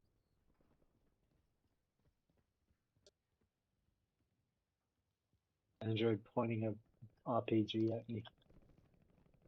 Oh, someone's gonna get it. The safety RPG. I haven't found another weapon, so this is it. I've got a LC-10 over here. That's not I love RPG that. though. You just pick up a fucking RPG. That's crazy. You never know when you're gonna They are need kind one. of funny. Yeah. It's a jackal if you care about them. There's a Merrick 5.56 here. I've already got one in my hand. So. Estoy bien. Who's speaking Spanish? You're close to an enemy. Remember, he's Mexican. Yeah, my character speaks Spanish. It was What Gamebot Vandred. is speaking. Vandred she speaking speaks Spanish Spanish. to us. That's part of the reason why I like this skin. Because she speaks in Spanish. That's sick. Oh shit! Yeah. Someone. Oh, someone's in Someone's his shooting field. me. Prick. Oh, you went down to the car park. Okay. I see all these doors opened, and I was like, I didn't actually. I turned around. well, I saw Yeah. all the doors open the whole way through, and I was like, okay, so there's somebody here that I'm chasing. Where the fuck are they? And then once I got there, I was like, oh wait, Mantis said the car park is creepy. It's just making sure. Not a Kyle moment, sorry. That was a lot of shooting. That poor guy. Violating his corpse. All squad mates are in the safe zone. Watch for movement. Right there. See an enemy. Switching mag. He's a get him. Nice. Got him. Okay. Totally unrelated. Does anybody have a munitions box? No. Ooh, No. Not yet. Okay, cash, Oh, in money. here, in here. Where we came from. What a whore. Another one Oh, there's upstairs. more. Another one upstairs. Okay, money. Probably one more somewhere. Just don't get too distracted. I'll go Probably check. one more here. Oh, yep. There he is. What an idiot. They. Okay, yeah, that's it. Okay. Wait, was that a... Okay, where are you going? Yeah, Want it our is. money? Cluster strike. Yes, I want you.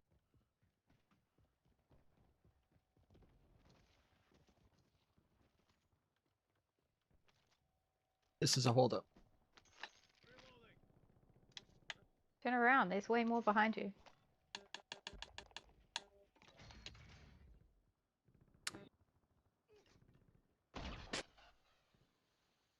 You've got a loadout drop inbound.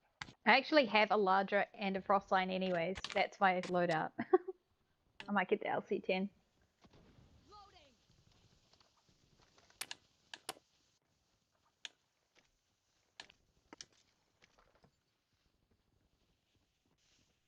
Nice. Good deal. All right. Ooh, a stim shot?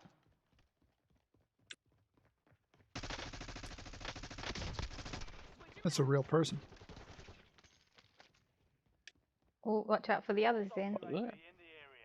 Yeah, here. I think they're right here. Oh, a UAV. Oh, I should have gotten the UAV Played before we ran off. Played up. Played up. Yeah, I don't see them. They're not here. Okay, I'm gonna go back and get a UAV. Well, someone sent Someone a just UAV popped over. a shot at us. Someone just popped a shot at us over there. Come over here. Yeah. Matthew. Oh, they're from. It looks like they're shooting from the. Inside? Yeah, up top. I can't get a UAV. Did you take all my money? Yeah, there's a way up right over here. I'm gonna try going up real quick. Yes, you can go up a rope here. Yep.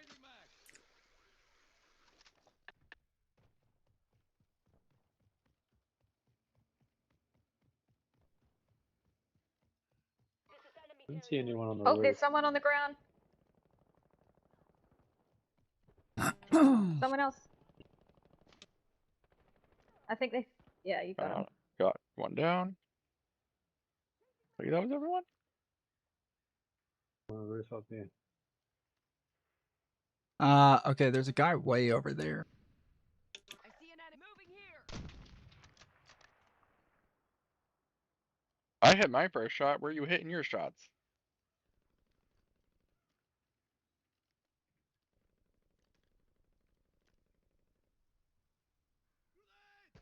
Guy here. Oh shit. So Where did he go? That's hilarious. Now you shot him. Oh, okay. there's a red marker still. Hold up. probably below You us. want money? Ooh. Yeah, you want money to get the UAV, Tom? Yeah, sure. Much are they? 6. Drop your money, Vandred. Another one, another one. Tell me what to do. Where the fuck are they coming from? Dropped my gun, and I have no idea. Are they where. coming up the thing? I don't know how. I don't They're know. parachuting Maybe, you. yeah. They're parachuting Oh, you. it's this right here. Yep, there they are. Here's money. Ooh, I got them. Or not. more out here. Nice. I'm gonna go get that money. Here's money, Tom. Here's money. Oh, Ooh, someone just shot me. There they are. bye-bye. There's someone down there. I got him. Headshot. Did you get him? No. Yeah. Here's money, Tom. Here, here. Thank you. Hold on. Back. I'm Tom. collecting all of their money real quick. Thank you. Shit. What? the hell was that? Oh, Money thief. we gotta get back up. There's a road. What Nice. the fuck? You got red? There's a cluster strike right there. I just picked them up. Where? I got it, sorry. You got it. Nice. No, that's good. I'll take this recon. Okay. All right, jumping back down. There's still a guy over there in that field near the runway. Shit, he's coming over. Okay. Who's I was shooting? only able to get one. I was. No, they're over there. They're both Where? down. One over here too. Can you guys go finish those Marking. dudes out there? Let's just walk I got 'em. over there. There we go. There you go. Oh, and there's a loadout over there. Wait, that. Wait, that. Someone was getting Vandred up top. Are you good? Oh, I thought Wasted was with me. I was bamboozled. No, He left me sorry. to die. Do we go back Oh, I was then? like, 'Cause I lost there's my only a next team. thing. Yeah, I'm going back. I'm going back. Damn. You ready? No, I'll remember that. Don't worry, Waste. Yeah, let's go. Let's get up there. Which- If they survive, they redeploy. He's over there. Where? Oh, yeah. Where I marked. Yep, there's 2 real. of them. Yep. Oh, there- shit. I'm down. I'm down. I'm dead. Shit. Someone else came out. There's one over here. One over there, Tom. I got Chucky. He's dead. Chucky. Oh yeah, Chucky was the only other one I saw. Sweet. I got him. Oh, hello. Sniped him. Ooh. Tell us if you lose the juke. They got some good guns over here Shit, too. back in this thing over here, Tom. Guys, back over here. Yep. Okay, I'm coming. Your squad mate won the fight. Yeah. Redeploying now. Oh, I think I got them all. Oh no, there's one more. Got him. Nice. Did you get his money? My shit's No, on he's the down roof. in that courtyard. Oh, there's one up top. Oh, yeah, Oh, there's still a dude up here. Got him. Suck. Hello. Make sure you get the money. I'm gonna go get Chucky's money from across the way. My HDR. Their money's down here. I'm just getting it. Oh, I they died. had $2,000. I'm dead in the gulag. Where? You have to buy me Oh, back. okay, yeah, we'll get you. We'll get you. I'll buy you now. Did I got the fall money down for it. there or some shit? That's my first gulag I went defeat. to get the money. Oh, it did. Okay. I thought I saw somebody here for a second. Enemies are dropping into the area. There is a guy on the runway. I can't buy her back. Okay, I'll try. Oh, there's a cluster Is it? strike here. 4,000. Tom, there's a guy coming towards you. Where from, Mandus? From where you were shooting. Over You here. didn't.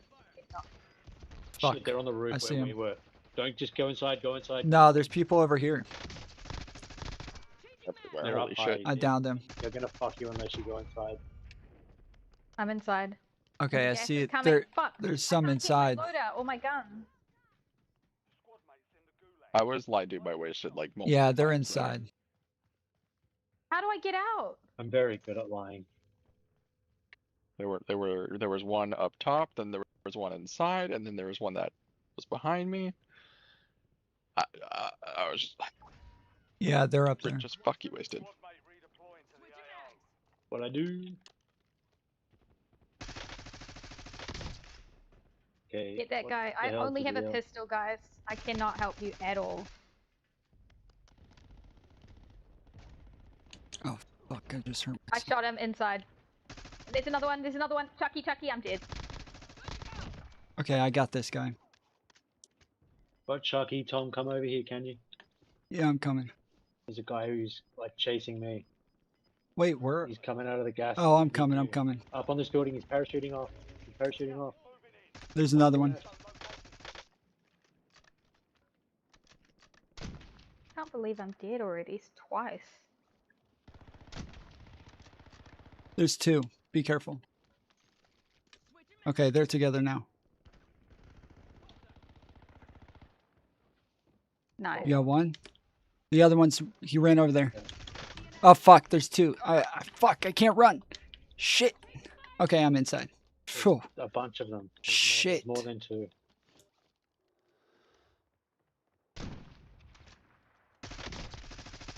Okay, he's dead. Over here near me in this trench. Oh no, he's on the ground. He's on the ground. He's dead. Thanks. Okay, let's get the money from these guys who died. Wait up.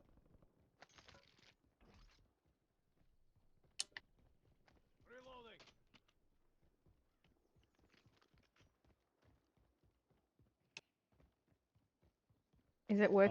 Can do you you run have it? a gas mask? Nah. Where's the buy station? Mark one. There's one just in the gas here, but Literally Yeah. just busted in the No, gas it's where you coming in. were. I'm wearing a mask, but yeah, it's too far. Okay, there's another loadout, so I gotta access my loadout. Okay. There. Oh, there's your buy station, and you can see it. Okay, yes. Okay, I see it. Vehicle. Yeah, just be careful. I think there might be people in that building, so.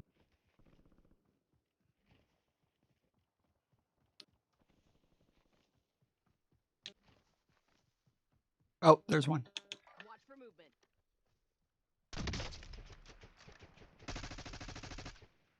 I cracked him with the sniper. He's down. He's down. Okay. Guy running over to the buy station. Okay, I see him. And a car there. Shit. I don't know if there's a better buy station. There's one right here, Tom. Let's go to this one. Yeah, run that way. Yeah. Tom. The gas Come is this way, coming. bro. Oh shit, car coming, car coming, car coming. Tom, Yes.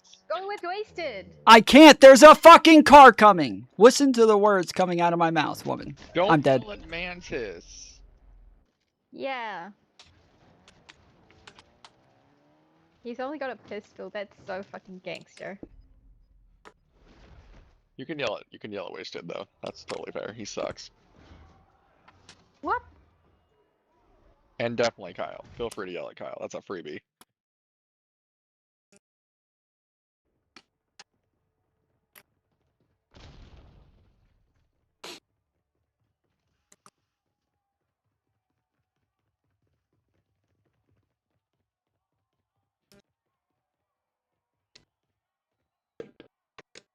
Hate how they yell out reloading. I'm in the gulag, but I'm like 2 fights away from getting in. Oh, Run shit, without you your saw the gun. gulag? Nice, dog. Yep.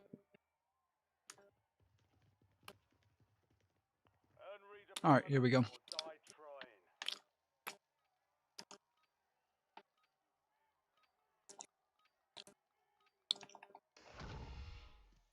Lols. Run him over. Are you serious, Wasted? Who cares? tried No. to. Got it. I wanted to get out of there alive. Just get out of there. I got the gulag. It's important to run people over. I'm coming back. Okay, I agree, meet but I got Vandred no plates. where he's driving. Yeah, just I'm dead. can you, oh wait, the buy station's back there. Yeah, come to Wait, the car.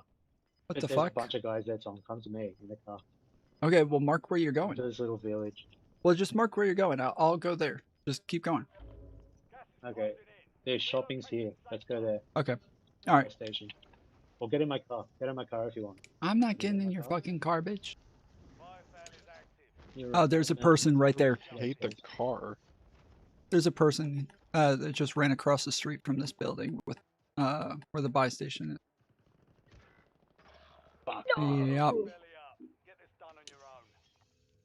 That's okay. Tom's at the buy station. But he's probably broke. Oh, he's got 10k. You'll have to murder some bastards first. Oh, there might be 2 teams there.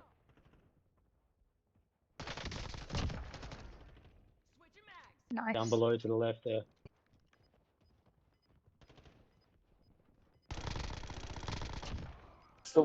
He's got money. Another one, I think.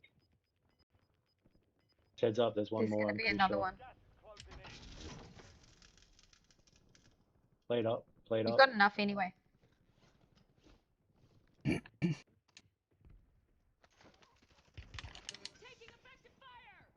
Where is the goddamn buy station? It fucking went away. You gotta get in the car. Or is that it? No, I Yeah, bought you sorry, guys my back. bad. Thanks, dude. Come in there.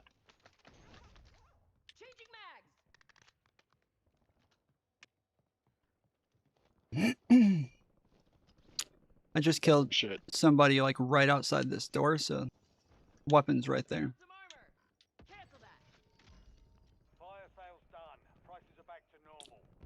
On this road back here. Coming up the hill. Oh yeah, there's people right there. Oh no, I'm getting This shot. dude had Wait, where? no ammo on him? You're getting shot? Really? Yeah, I'm Down inside below, a house. down There's people below. coming up. Down below. Okay. Yeah, I see them. They're running away.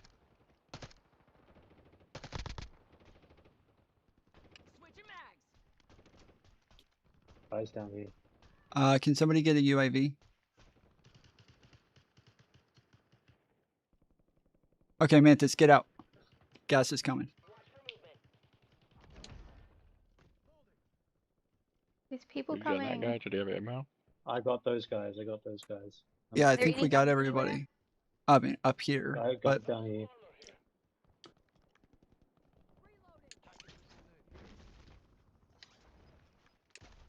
Guys are up the hill. I reckon we go up this way. okay, let's get in these houses. Because no, yeah, let's there's go up still a there. bunch of people down there. Well, it's coming in. It's coming in. Oh god. Well, I need better weapons than what I have. Okay, here's Yeah, a I just got shot sniper. getting in here. I'll take anything. Oh yeah, there he is. Watch our back. Okay, I got him. Fuck him if you can. I don't know where he is. Okay, no. I got him. There's another one here. He shot out again in the front. Another one here. The east. Got him. Down. Sniped him. There's another one over there.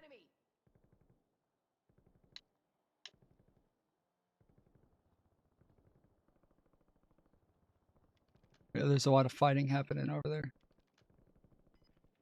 Gotta move. Gas is about to come in. Alright, Shit. let's move. Hold on. Have we gone upstairs yet? I still am not happy with my fucking guns. Oh, XMG. Neither. I Really believe. gotta go. Okay, this is close There's a enough. loadout up top, but it's probably heavily contested. It's a dude way over there. What is this? KSV. There's a KSV there. There's snipers in here if anybody wants them. Oh yeah, I'll take that. Oh, SWAT. What? It's your Base SWAT. as fuck. Yeah, that's your fave. Shit. Up where Vandred and shit is. Let's go. Be careful. There's people Yeah, right Carl, around that's to our Up left. here. No, yeah. Okay. I think the car's busy up there. Let's just stick it together. Well, the gas is coming this way anyway, so. Bro, there's a loadout up here. Hurry up. Oh, shit. Okay. Okay, let's go. Hell yeah. Shit. Shit, is that a fucking at us? Probably. Okay. Fuck, it wasn't. Hell yeah. Free loadout. Fucking A. There's somebody up Okay, there's a helicopter. Helicopter.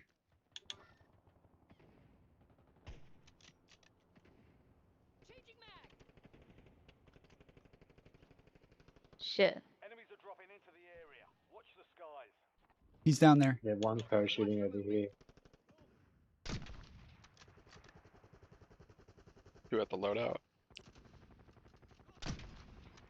Fuck. Where is he? He's down at the loadout. Down there at the loadout. So Anakin, we have the high ground. Oh shit. They're buying themselves in, so be careful people parachuting. Fuck, I'm down. He's right here. Guy up top as well. I got him. Down. He's Guys are above us. Flag yeah, guys pick down me up. there. I am. One's down. He's gonna revive or some shit though. Oh, flag guy's down. The guy that you said, yeah. Yeah, He's he got a needs. sniper, Tom. There was a guy up here somewhere. Yeah, I don't know where the fuck flag guy He's went. over here. He's over here. Oh, he's dead. I Danger's shot him got in the face. Oh, okay. He's up there.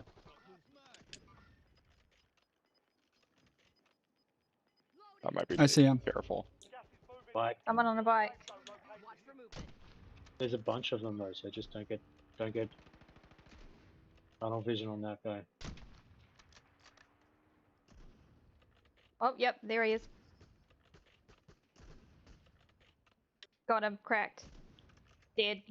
Or down. Nice. Nice.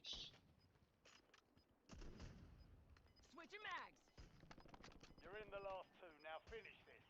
Dead. Get to the safe zone. Well done. Gas is closing in. Oh.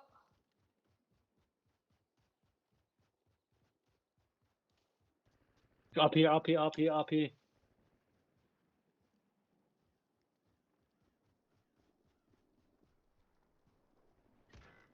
Shit, I'm down. He's over here. I'm coming.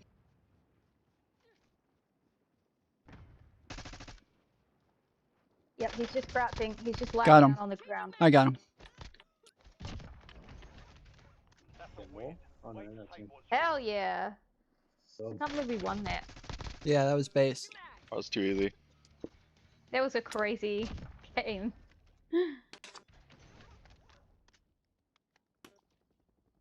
I got to the last loadout. That was my third, so it should have unlocked.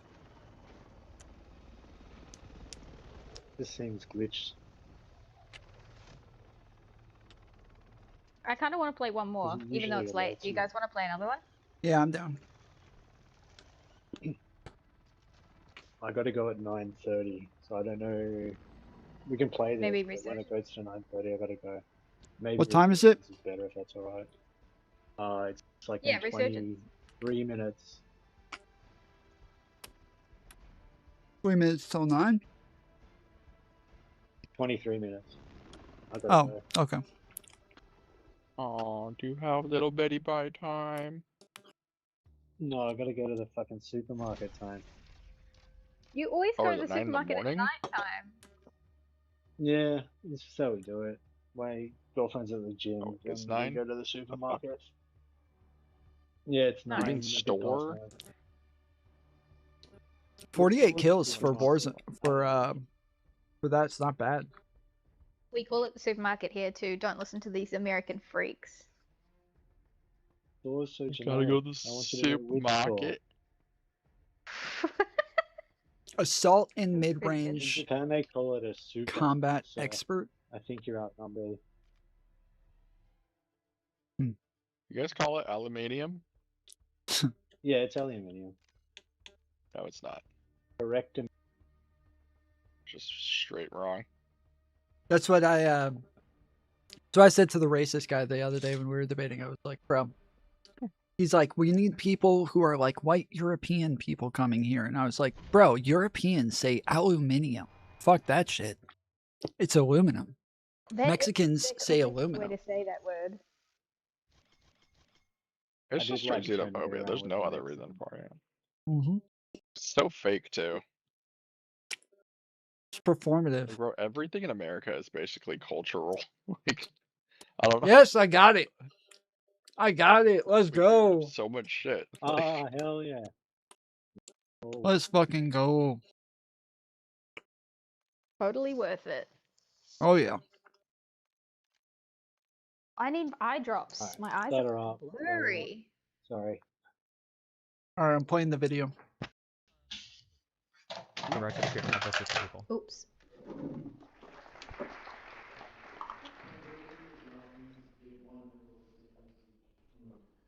Sure.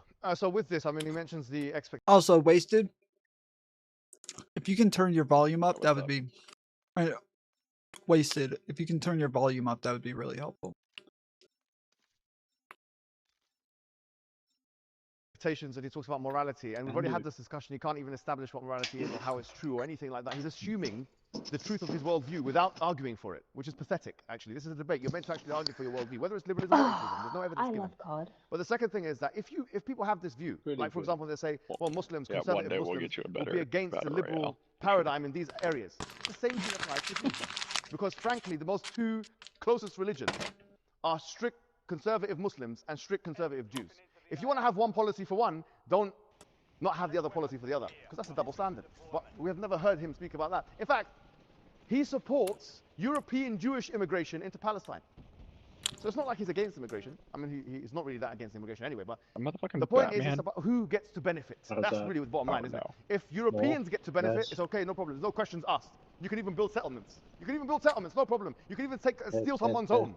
If you're a European Jewish immigrant going into Palestine, immigration is fine. But if you're someone coming into the UK, no, there's a discussion about expectations now, actually. You're seeking asylum, are you? Okay, Well, you sit here. You created these wars. You bombed these people. They're running for their life. And now, before you come in, tell us what you're going to bring to the table. Yeah, I'm here. Can you hear me? Is this a joke? Yeah. Is this some kind of is this Is satire? it way too loud now? Is it way too loud? No, Okay, that's fucking weird. it's not done. No, yeah, you could. Yeah, you could go louder if you wanted to. Yeah, I'll turn it way up. I had Too Mantis turn hers to 100%. No. Perfect. Okay, that's 100. Okay, cool. Yeah, it sounds like in this debate, you guys want to go to the spot Where to? or headquarters? No, somewhere else. Headquarters. Headquarters, yeah. All right. Okay, Let's get our key cards too. It sounds like in this debate, the guy that Destiny's debating is like open borders, and Destiny is pro like immigration laws. Guys at his greenhouse. Guys at the greenhouse.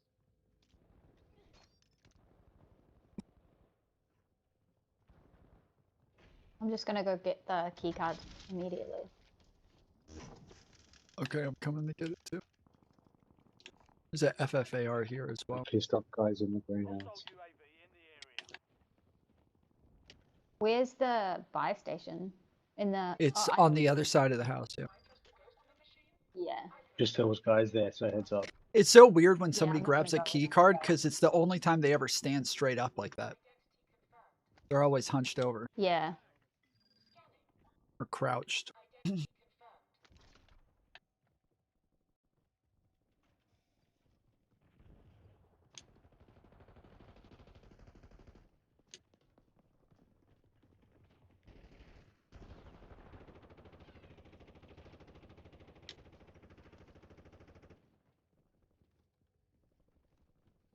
Okay. Buy station. Yeah, I just murdered guys here though, so they'll be. Oh, nice. Oh.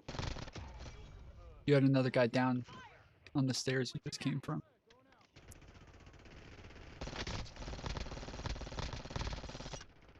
Get that down. Thank you. The one down here. Okay.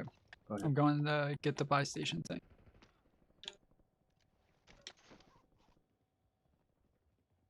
I've just got to do the key card. Okay, got it. Want someone here? Oh. Nice. Alright, I'm leaving my parachuted money here over if you here. want. One's near the. Yeah, station. I'll get it. I'm here Come with get you. our money. I'm coming. Someone here.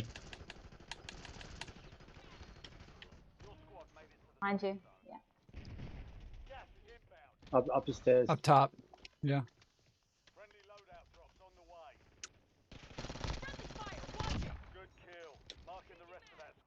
Dude, that was so weird, Van Dred. You just like face Down below planted as well. into the wall. Yeah, I do that a lot. There's a compact. Oh, here you if mean in the anybody wants. game? Yes, it like Oh. when you try jumping up to the Oh. stairs, you just face planted into the wall at first. It was wild. Gotcha. Probably some glitch. All right, got my loadout. Oh, there's shit.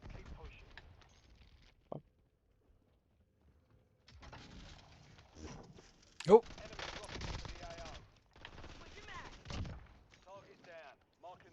No, he's just sneaking up behind you. Yeah. Watch for movement. Oh, coming upstairs next to you. I got him.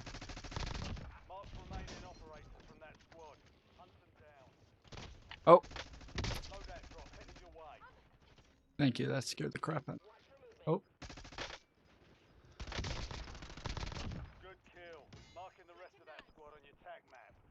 There's people landing in the courtyard up here. Okay, I'm coming back up.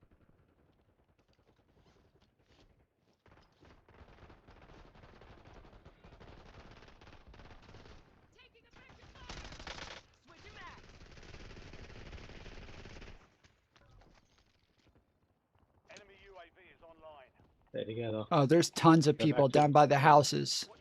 I don't There's. reckon go over there. I reckon stay here. Yeah, we'll just stick around here. We'll just. Well, I'm not going down there. I'm just shooting the motherfuckers from In front of here. this courtyard. There's two, there's three. Yeah, there's another on top of the house. Another one in front of the house, in front of the prison. Right.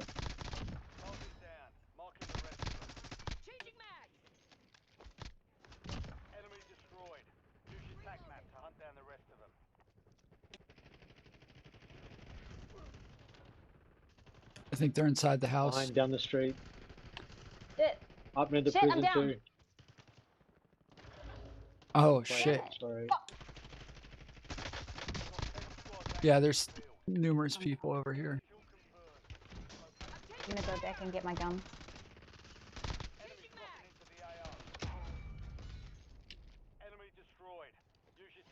There's a red box here as Coming down well. to you.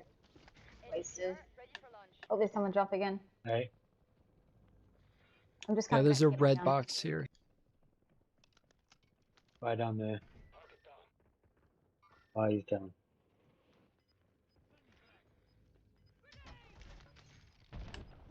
Oh, there's a napalm strike right there. Blade up, very good. Courtyard. I don't have blades. Oh, there's. Oh, okay, here, I'll give you some. I'll give you some. Oh. Fine.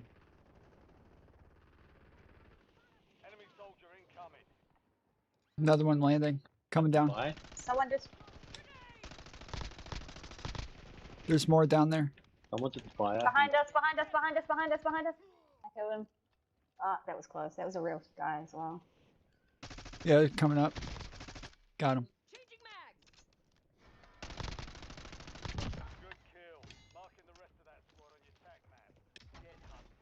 There's two over here. I think I killed them both. Yeah. Boys. Oh shit, there you are, motherfucker. I was looking for you, bitch.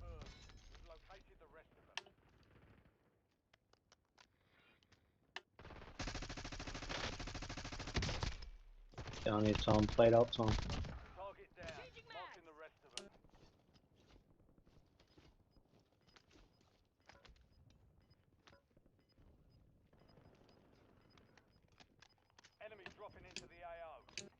Outside the prison.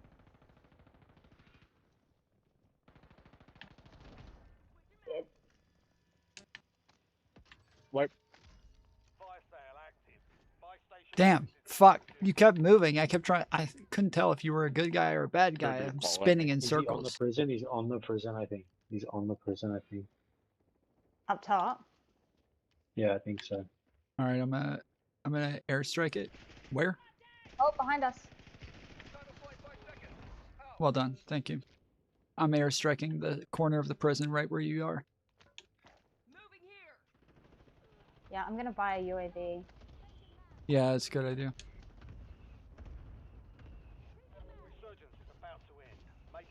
At the front of the prison. There's another key card here. It was just sitting on the corner. Yeah, I'm gonna. Someone might have died with it. No, no, it was just sitting there. Special. Wait. Oh shit! I'm getting shot. Oh, thank you. I'm dead. There's someone inside the prison.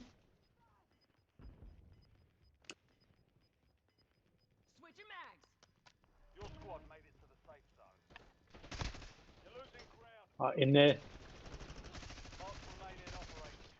Haha, shock the motherfucker. Near this house? Out near this house, I think. I know they're down below. Coming down. There's a self revive here. And there's still this napalm strike. Nobody got it. Oh, I guess I can get it now that I. Stefan's over here. Did someone steal my gun? None of us. Okay, I got 2 UAVs. Somebody's got to grab one of them. Is there any loadout left? I'm gonna get 9 loadout again. There's a UAV and a napalm strike sitting here. Sorry, I was blind.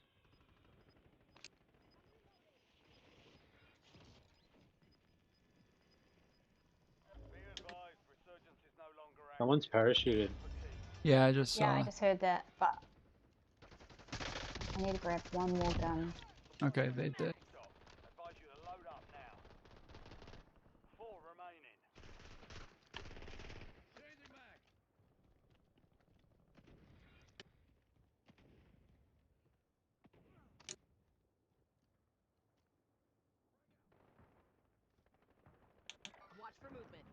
There's some down there by the on the other end.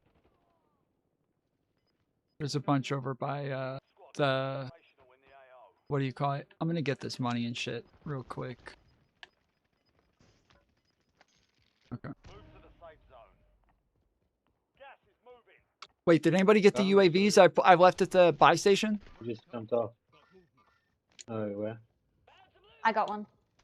Oh no. Okay, I'm using the UAV now. I'm gonna grab the other one before it's gone. Wait, there's loot here. Did you guys know this? Yeah, I had to run into the gas to get that shit before it disappeared. There's some dude running up that hill somewhere. I don't know where he went. Oh shit, there's one. Yeah, fuck. I'm dead. I'm dead. There's like 3 right at the Squad's over there. buy station. Shit. Yeah, they're real people. I'm dead.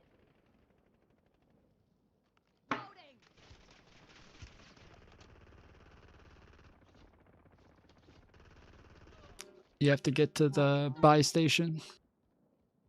Yeah, it's right there. I got no fucking plates. No, right to your right. Yeah, that one. Turn around. The buy station behind you, Van Dred. Turn around, turn around. Behind you, behind you. What the fuck? What? Okay. No, just go get it. Oh, I see what you were trying to do. Yeah. Die. Thank you. Go, go, go, go, go. Oh, I ran bro. Oh, wait, maybe I was looking at Wasted instead of Van Dred. Bias. On the plus Bias side, Tom. I got the other 2. Oh no, Mantis. Okay, I'm down. He's right here at the top of this building. So Yeah, I died. He's about to jump off. Oh, never mind. He's still up there.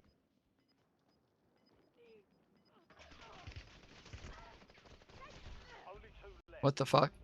Fuck. God, I was so discombobulated. Yeah, that was wild.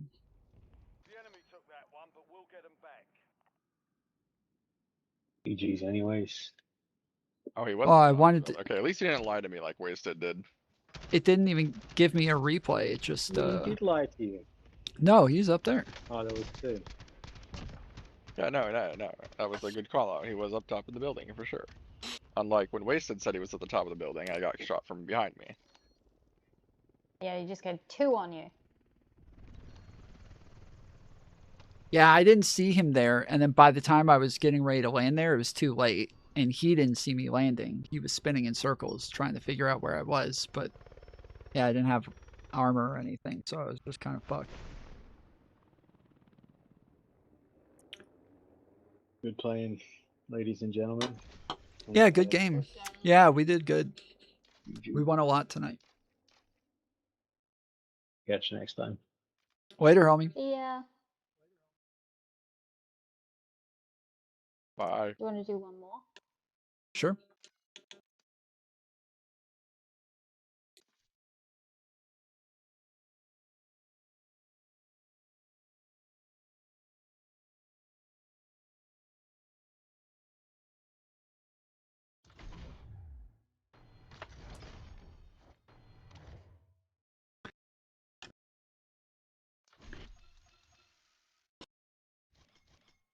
Almost at level 30. I'm just gonna change my loadouts again, just really quickly. Oh, actually, I should check my thing. I'll play the video while we go. This is pathetic, frankly. No argument has been given. If you don't want asylum seekers and refugees in these European countries, then don't create wars in those countries. We are here because they were there. That's the reality of the situation. Prevention is better than cure. Don't create a disaster and then ask, why is it happening? You created it with your own hands.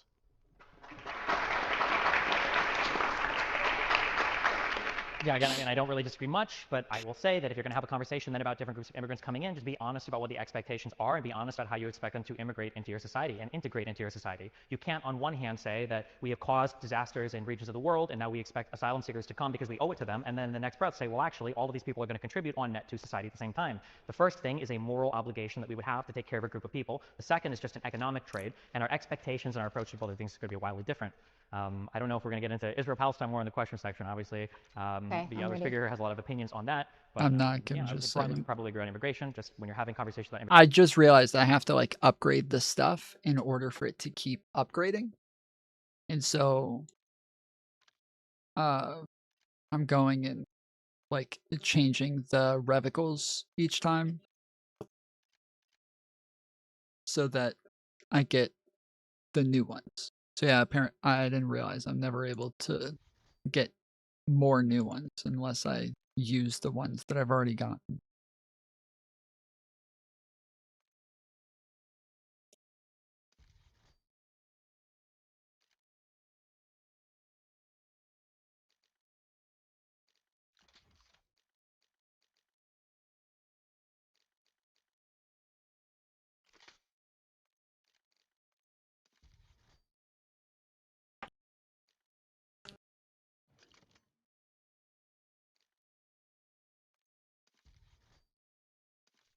Okay, got fast mag on both my guns. And I got some cool blue revocals. Immigration, make sure that you're treating every group differently. Make sure that you're having an honest conversation about what your expectations are of each group and what your expectations are for those groups once they're in your country and how your country should treat those groups. One last game.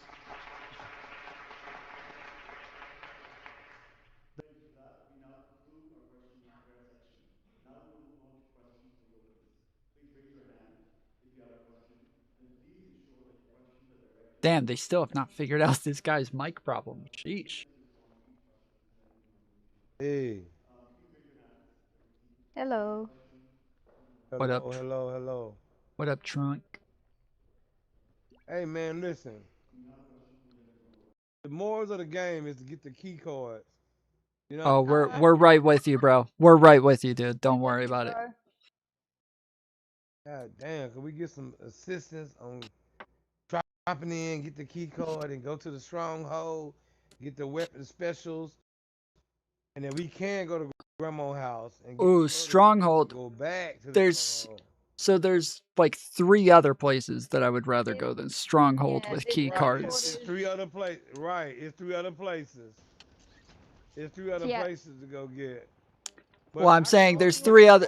I'm saying there's three other places that I would rather go. Like there's like the long building that I just marked there in blue. You got one for the 2 million.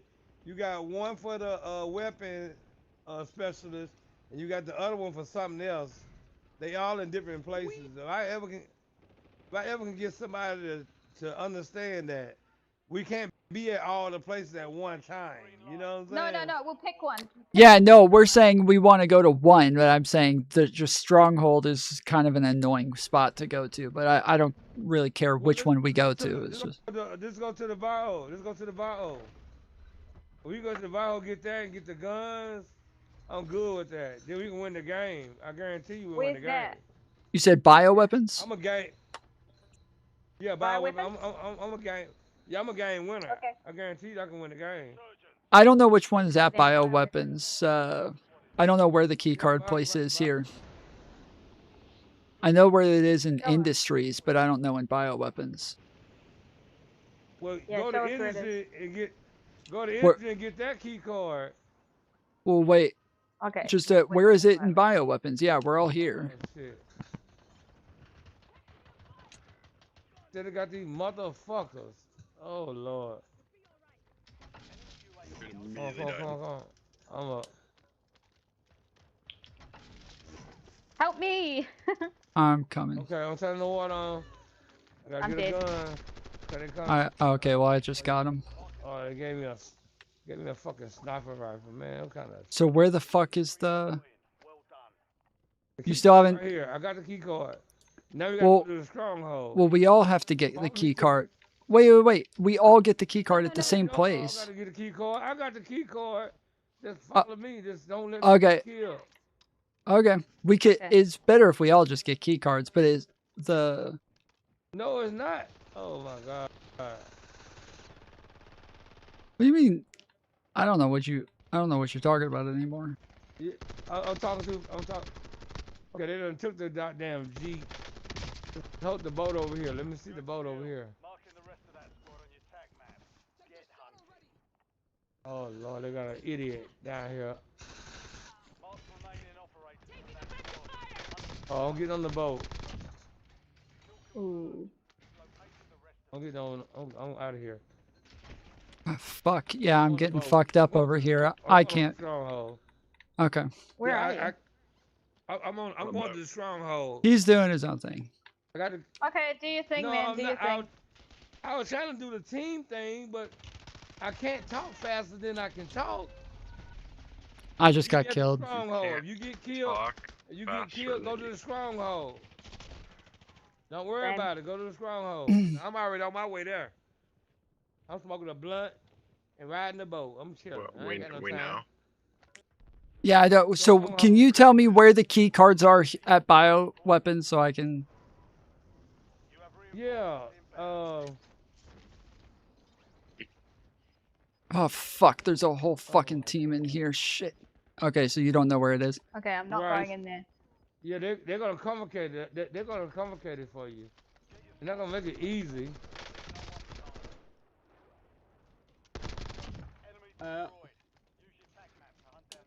Okay, fuck this.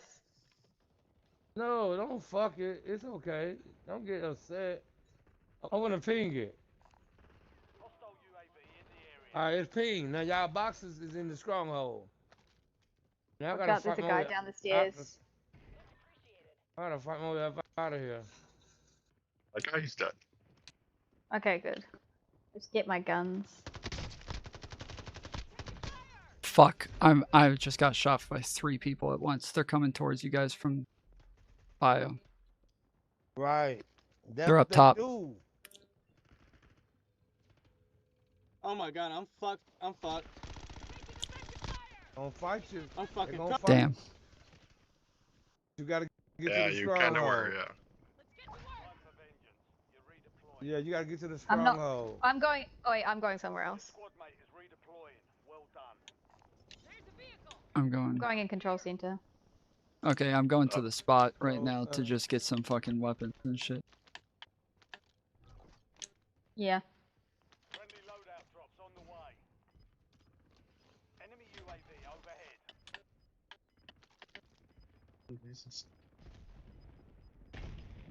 Oh shit! Scared the fuck out.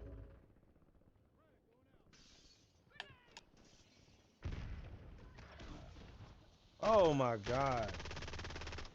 Oh. You're on the train team. Okay, there's. I need some weapons. Oh, nigga just took my box. Watch your mouth. No potty words. Oh, kiss my ass, guy. You just stole my. You Let's just stole. There's a weapon stole here, from me, Mantis. man. You stole from me, man. Give me my box back. Where you? What's your name? Talk so I can hear your name. You stole from me, and I'm offended. Shit. I'm Y'all coming are for my dicks. Someone box outside. back. There's someone outside. I'm They coming for my see, box he back. said y'all are dick suckers. You know that? I don't give no fuck what he said. I'm going for my box. Fuck him. Don't judge. Oh, hey, the box. I'm pinging the Better box. than his Like, girlfriend. watch out! Watch out! Watch out! In the gas! In the gas! In the gas! These Okay. guys don't know what they're doing. They don't know what they're doing. They are lame to the matter. There's 2 more boxes Quick, over we here. I'm gotta move. pinging them. Yeah, I know. Oh Wait. shit. Yeah, you got me. Okay, thank you. Our I'm teammate pinging talking the to us. boxes. I'm pinging the special boxes. Oh, that's Okay, yeah, we're nowhere close to you, homie. Hey, can you I'm ping it pinging again? the I'm not boxes. sure where to go. Yeah. He's over here. Just follow me. I know where he's at. Ah, they on me. They on me. No, I'll be there. Don't worry. Oh, they got me again. Oh shit. Oh my god. God damn. Can't fight 4-5 motherfuckers. Oh, dude, Yeah. yeah. Well, you probably should have got specialists. It would have helped out. Yeah. I got the specialist to help out. If I get my team there on time, it'll be all right. We were trying to get specialist. Who's shooting? Up top. On the awning.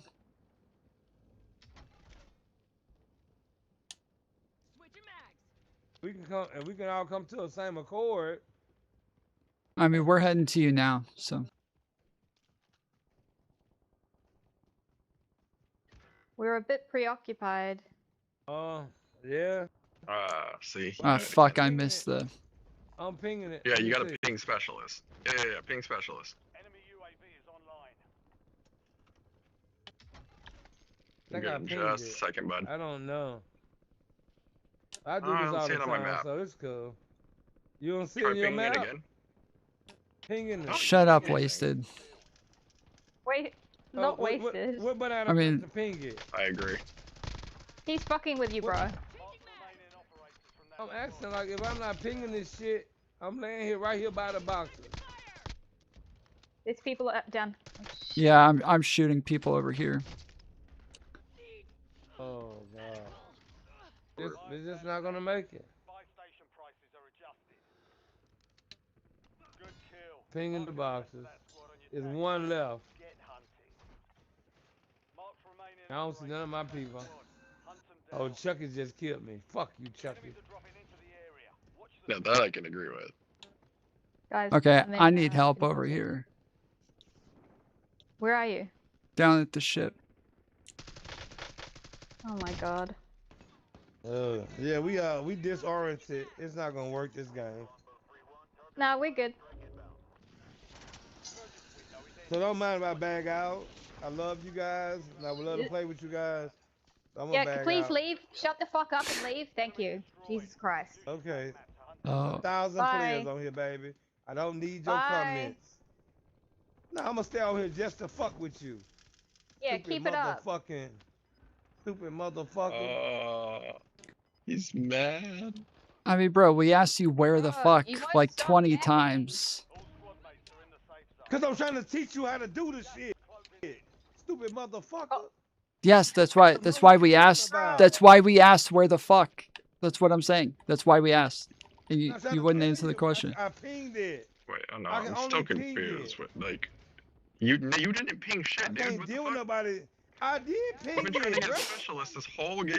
Like, what the hell are you talking about, dude? Bruh, We're right there. I pinged it 10 No, fucking times. you did not. You You didn't couldn't pay get there. anything, my guy. They said you couldn't get there. Oh, you're talking about when you died? Like, that doesn't really count as a ping. You gotta hit up on the D-pad. If you're on keyboard, it's a different button. Bro, y'all trash. Y'all trash. Man, Y'all trash. You're I don't dead. ever want to play with you guys again. that's a fair trash. point. You are the only one dead. I am. I mean, I'm coming back. have you tried I'll getting be a at the end. kill? I'll be That at the does end of the help if match. you can. I bet you I'll be at the end of the match. Bro, we were trying to get you to get specialist and you wouldn't do it. Bro, I pinged the specialist and I got the specialist. Fuck. Look. Respect from me. Damn, I did We all the have work. proof. Fuck, I'm dead. What do you mean? We got the key cards. We went to go to the vault, and then you weren't there, so we died. Like, we came back. Oh man. We waited Let's forever. try to do it again. Let's do it again. It's better communications. Yeah, no, for Where sure. the sniper at? Go Where the over sniper there. at? We'll meet you there. We'll meet you there. This time, ping it though. All right, I gotta get bought back. All right. Well, there's a sniper up here, so I'm fucked really. In terms of getting a. For sure, just got killed by a bot. That's upsetting. 5 squads still operational in the AO. Alright, I'm on my way to specialist. I'm done. You didn't get specialist. See, you said you were gonna go get it, and you didn't do that. I already had the specialist, bruh. No. You said you were gonna go get it though. Like, I got it and we had might it have, and done we it. might have won that had you actually gone and got specialist, which you didn't do, even though you said you were gonna do it. I don't know what you on, bruh. When I say something, I mean it. I done it. I did it. I promise you, I am on less than you. That's for sure. Boy, look at my rank. I'm 1,000. Boy, I don't need your opinion. I'm 1,000. I don't need your opinion. You just asked him for his opinion. I have a life. Why did you ask him for his opinion then? No motherfucking updates or nothing, nigga. Fuck.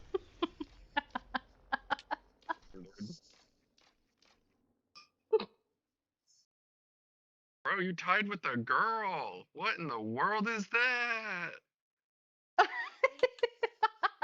It's not even good, bro. I got more eliminations than him. Bro, you know what? And more assists, yeah. He rank 1 on my team too. Oh shit. Can we do one more, please? Yeah, I can't. I was just about to say, I really do not want that to be the last fucking game. That was so fucking annoying, dude. Holy shit. It was like, bro, it was like he came in and then the very first thing he's like, all right, y'all, I'm all about the key cards. We're like, yes, thank God. Okay, dude, we're on the same fucking page. We're all about the fucking key cards. Let's do this. And then he's like, all right, I got the key card. I'm gone. I was like, what? Why? Where's the fucking key card? He's like, nah, fuck that. I'm gone. So, but why? Why not just tell us where the fucking key cards are? And then even later, I was like, all right. Annoying. What? He because the keycard things can be used in so many ways. He just really wanted the specialist one. That's why he's went all the way to Stronghold. He went from one end of the fucking map to the other. Right, correct. Just the specialist. It's not even Correct. worth it.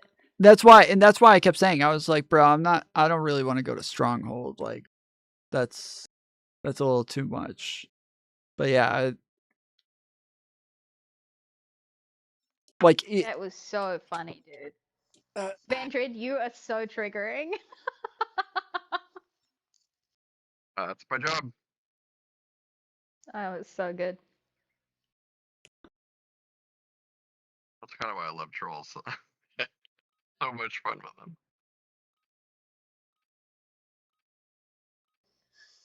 that dude gave me a fucking headache. What specials even fucking do? Is it even? I think it like nothing. No, I think it does It make you highlights like. players and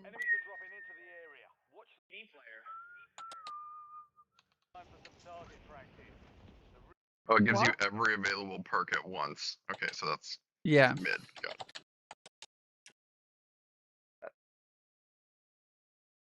So yeah, aren't it that grants the fantastic. player all available perks like, at okay. once. A powerful advantage to be. Yeah, like that is huge. Like that is a big difference to have all perks at once. That's because I didn't know why, but every time I got specialist, I knew that like I played way better. And I felt faster as fuck.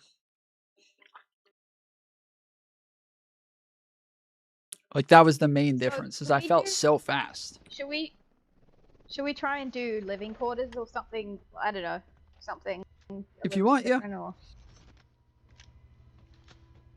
I mean, I think that's the first time we've gone to bioweapons today. If you want to go back to bioweapons and actually do it ourselves and actually play properly. Yeah. Yeah. Okay, let's do submarine. And then from there we can go into the long building and get key cards if we want afterwards. I don't know where the key card is in bioweapons because he wouldn't fucking tell me. So Yeah. Don't worry. Hi, Deadshot. Are you annoying, high, and or a Trump supporter? I don't think they have Good, a he mic. doesn't talk. That's the best. Stay that way. That's the perfect. Actually true.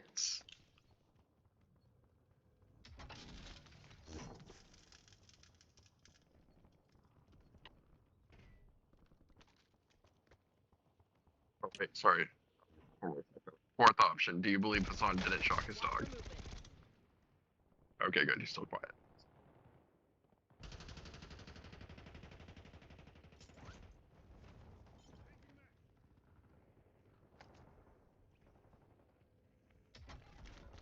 Where you at, dog? You at, beanbag?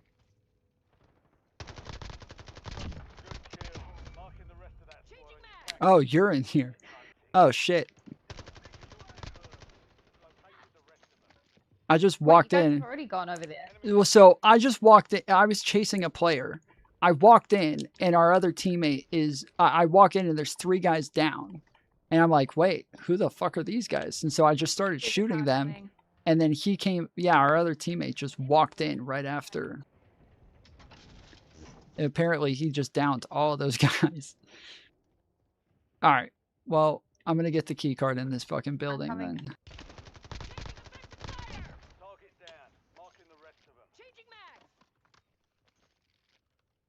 Okay, I got mine.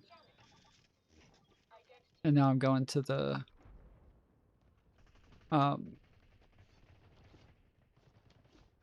There's people outside. Not anymore.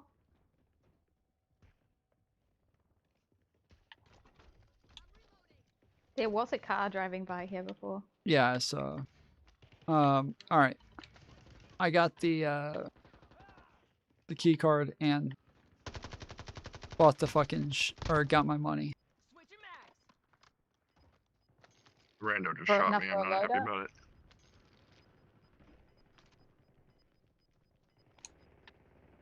Your squad made it to the safe zone. You're losing ground. Move it.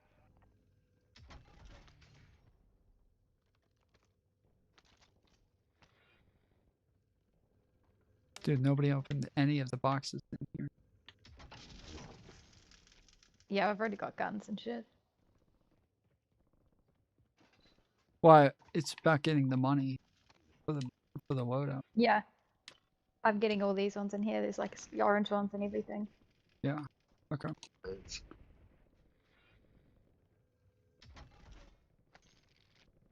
Well, I'm gonna run through this whole building then. Good kill. Marking the rest of that squad on your tac map. Get hunting. I've got a cluster strike.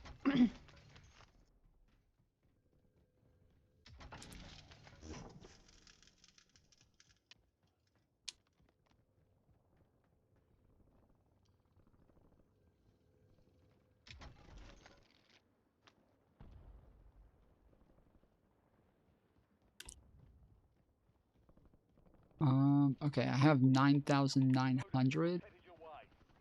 Oh, wait. Okay, loadouts just dropped by me.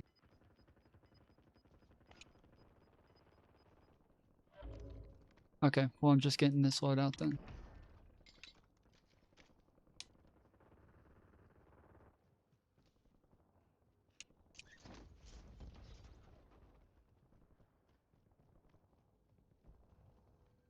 It's quiet.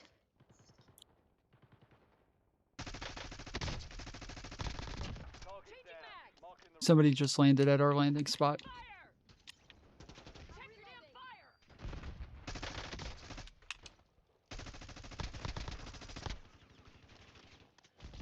Enemy destroyed. Use your tac map to hunt down the rest of them.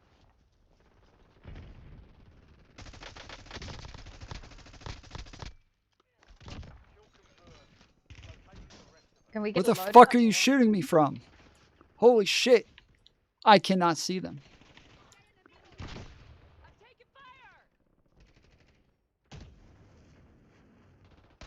Oh shit! Sorry, guys. Sorry, my bad. Mark remaining operators from that No? squad. Hunt them down. Gas mask here.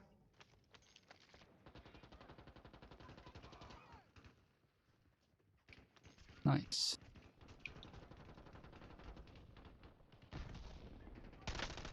I see an enemy. He went up. He went up. Enemy destroyed. Use your tac map to hunt down the rest of them.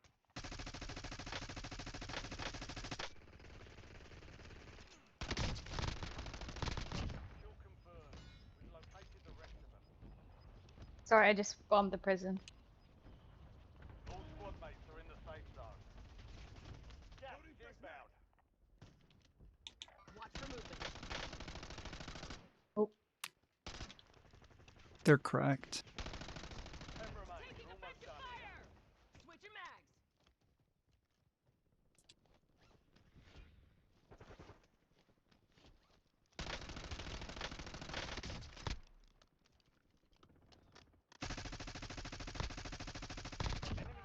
All right, where are we going?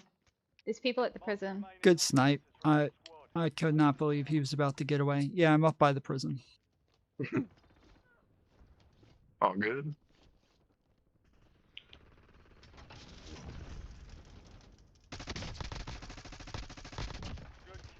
Oh, fuck. We've got 10 squads active in the field. Target Okay, this down. gun Marking the rest. sucks. Say it's a kilo. We're gonna have problems. Nah, XM4. We're wrong. Ooh, he got lots of money. You can fight with Tom on the XM4 though. That's his precious one. Yeah, I like the XM4. Very stable. Sucks. Fire sale active. Buy station prices have been reduced. You've got a loadout drop inbound. Switching mags.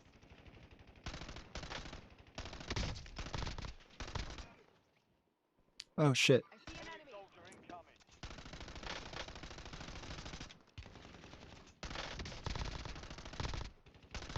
Target down. Marking the rest of them. Someone else just landed over here. Yeah, I Who cares? don't Let's see where the let's fuck not they go too went. far. Get ready. Resurgence window. Oh, All right, there I'm he getting a is. loadout.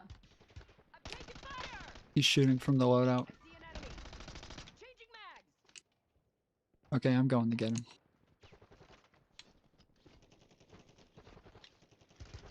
Wait. I want this. Last mag. Good kill. Marking the rest of that squad on your tac map. Oh, there's a bunch back here. Be advised. You still have squad mates outside the safe zone. Shit. Last Mark mag. remaining operators from that squad. Hunt them down. Down. Target down. Marking the rest of them. Self res like that shit. Good Like, kill. Marking the rest of that squad on your tac map. Get hunting. There's one more over here. Oh no, you gone? Okay.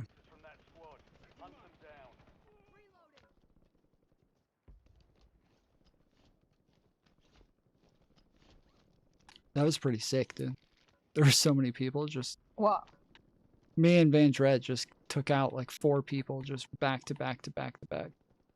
There's a satchel here. Oh yeah, you were there. Yeah. Oh shit.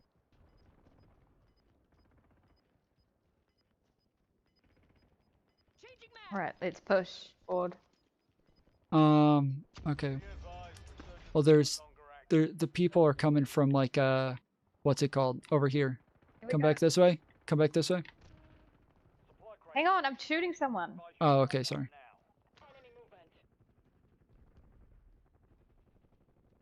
Yeah.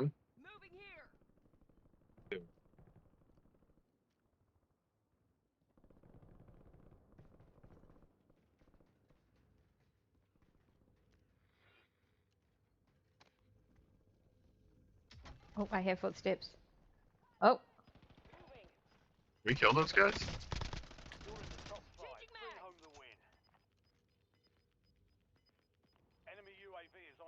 Who's shooting me? I was shooting with you. But I don't know who's shooting you.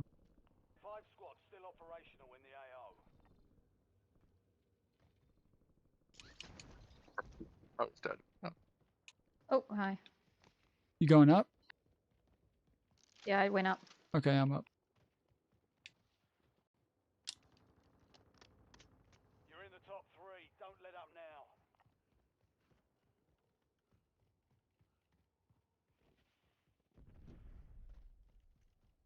So I know that they're coming from over this way.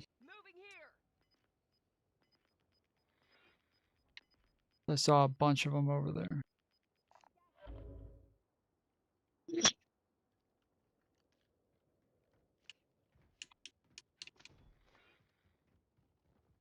Oh, in the house. Watch for movement.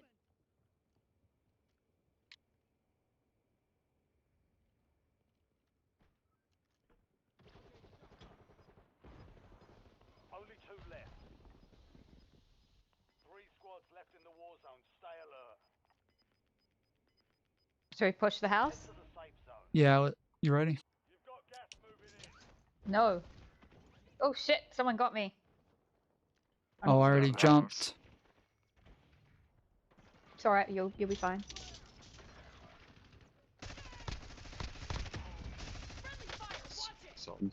Fuck, they got me down. I'm dead. Van Dred's dead. Oh yeah. Want me to buy you? Yeah, if you're still alive, I thought you died. It's up there in the corner. Now I'm dead. Wow, well done. Okay. Yeah, he's in the top in the corner. Okay, I'm coming from the bottom. Yeah, I'm down here too.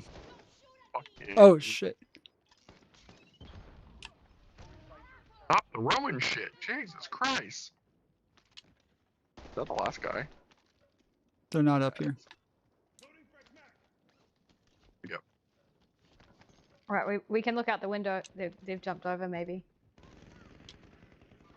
In the room, in the room, in the room, in the room. Upstairs or what? Dead. He's grabbing shit. Downstairs, sorry. Downstairs in the two little rooms.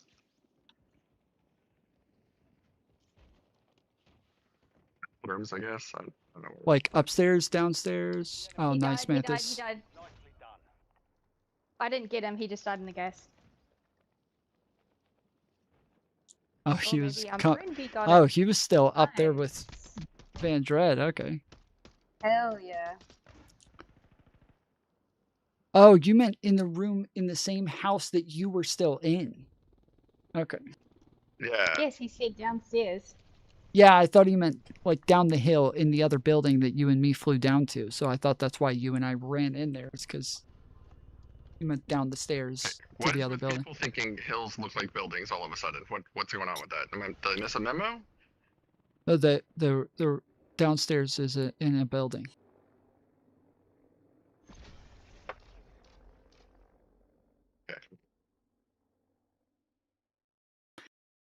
Okay. Good game. Good game. That was fun. Right. GG's. Van Dread gets 15 kills, but has the least amount of points because he steals everybody's down. That's what it is. I don't make the rules, I'm just saying. I didn't hear what you said. Kills again? What? I couldn't hear what you said. It cut out. I said Van Dread has 15 kills, but has the least amount of points because he steals everybody's downs. He does it with a sniper too. So he'll like, it's like I'll be the only person fighting somebody, and then out of nowhere, right after I get them down, I'm like, all right, well, nobody else is around. So I'll take a second, reload, like, you know, put my armor back on, and fuck it. Like the second I start reloading, he snipes them every time. You gotta finish him off, my guy. Fair enough. Send him back. I don't know what to tell you. Damn, we had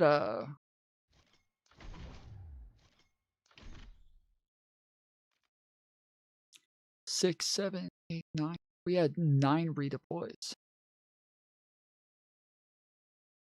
I'm so glad I could get everyone back at the end. I was like, fuck, I bet I'm broke.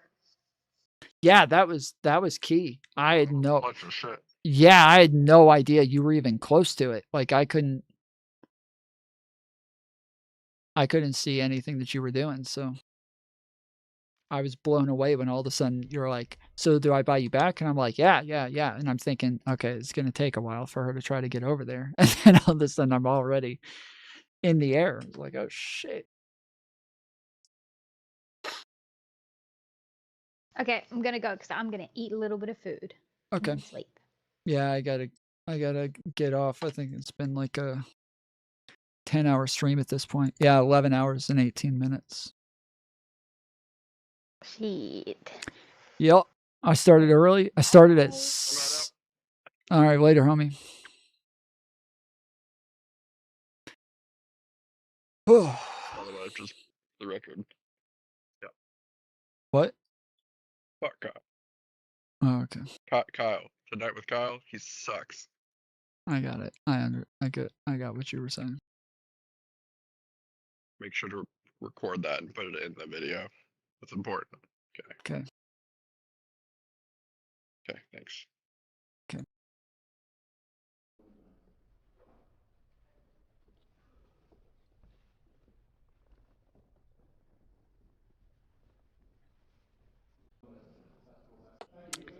You can't hear any of the fucking question.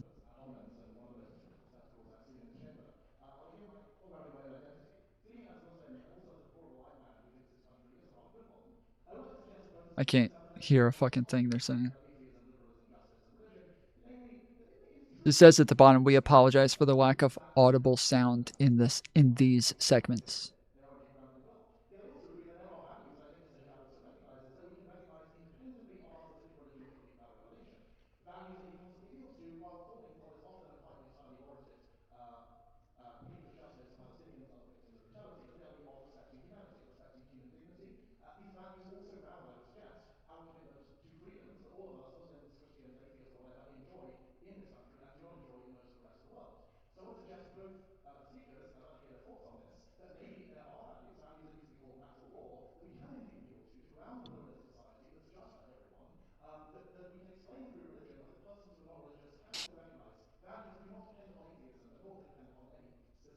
Damn, this guy's talking forever and we can't even get, like, did they upload a transcriptor for it or anything?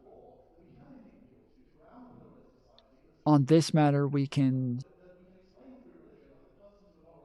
blank, blank, blank, blank, explain. XX Van Dredx tipped $10. Happy birthday. Thank you. I appreciate it. Though today is not my birthday stream. That'll be tomorrow, so I will be expecting way more donations tomorrow. But thank you, everybody. I appreciate it. Thank you very much. Later, Frost. Well, I mean, that's where that's. Sorry? Sure. I mean, look, in the Western ethical tradition, you'll be aware of this. There's three main schools of thought, right? There is. This guy's got a nice suit.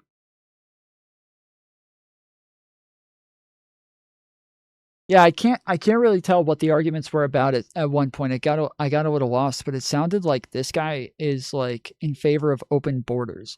So like at one point, Destiny was talking about the fact that when it comes to asylum seekers or refugees, these are people that like they just need help, and so we just need to give them a safe place to stay so that they're capable of staying alive until a war is over, and then they can go back home.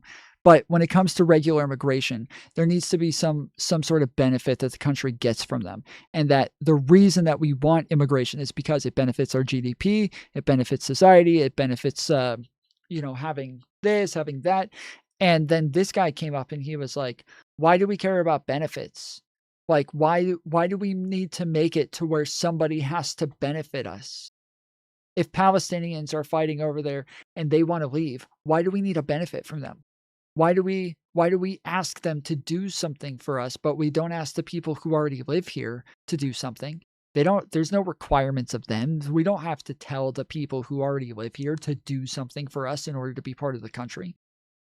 So the debate is supposed to be about religion. It says Oxford Union debate, Muhammad, hijab, and destiny on Islam and atheism. He's got 1.3 million subscribers. But yeah, I just can't. Muhammad. I'm a little lost on where the debate is. So That was in fact exactly what Kant tried to do through his categorical imperative, his hypothetical imperative, the universality of his laws, etc. The issue is this. The issue is with those three systems that are not religious systems, whether it's Kantian or deontological, whether it's consequentialist, utilitarian, which is a sub-branch of that, or whether it's virtue ethics, none of them have a way of proving themselves as objective moralities. This is the problem. There is no way of, and they don't even, some of them don't claim that. Some of them don't even claim that they're objective moralities. I was about to say almost all of them don't claim that they're objective moralities, because you're making the claim that the morality has to be objective, and that even by it being objective, that this somehow makes it better. I think that this is something that they presuppose walking in is, well, our morality is objective morality, so ours is better. But why? Why do you think yours is better just because it's objective morality? How does that make it better?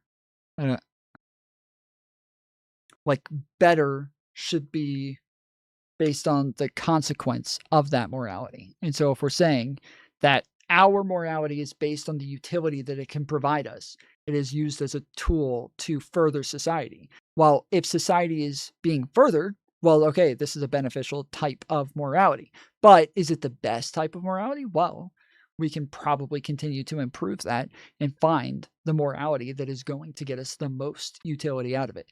And so that is what we're doing, is we're constantly trying to find better and better ways so that we can move forward in more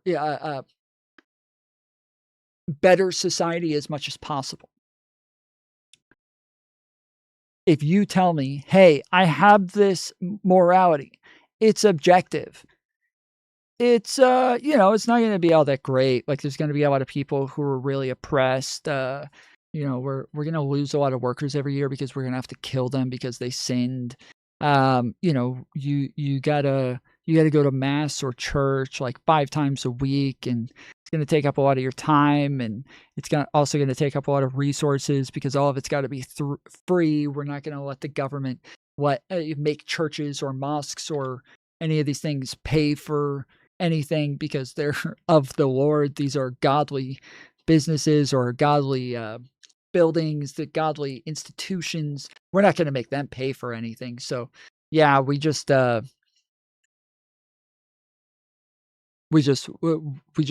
end up having like all of these issues, but we think the morality is objective. So okay, fine. How about this? You believe that that is moral. You believe that is the right thing to do. You believe that that is the best thing to do. We're going to call this other thing like ethics or something like that. Has nothing to do with morality. Not morality at all. No, this is just ethics. This is just totally different thing. This is how we're going to structure society, and this is how we're going to decide what the best thing to do is within society. That's what we're going to use over here. It's not morality, okay? We don't really care about morality. Morality is a useless tool.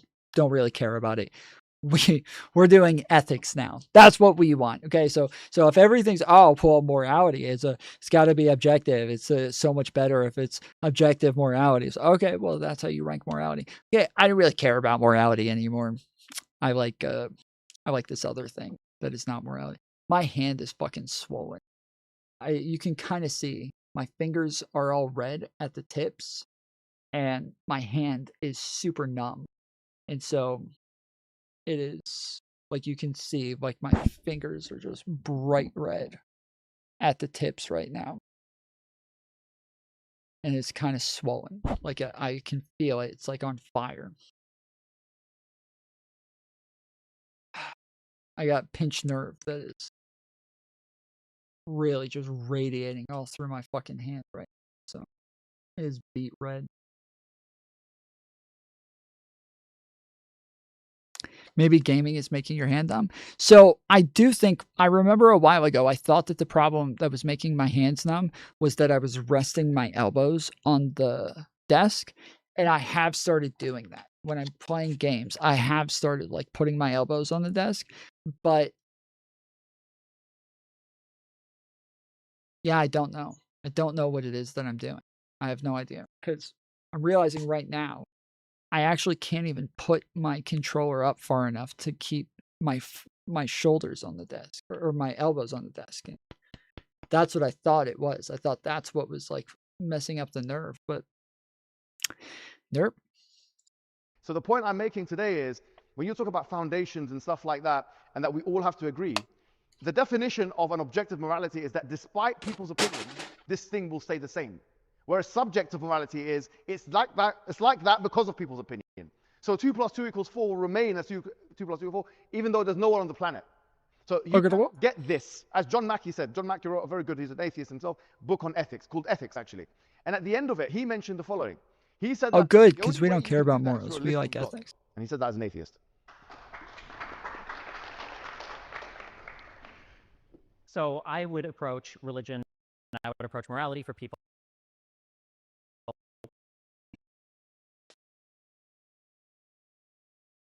view of it. I don't think it's a coincidence that almost every religion, almost every culture seems to arrive at these similar values, these similar understandings of what's good and what's not good. There are issues around the edges, around how we live our lives, especially around, say, LGBT issues, or maybe the particular ways that we engage with each other, but there seem to be a core set of principles that emerge. As a boring materialist, I would say, from the human biology.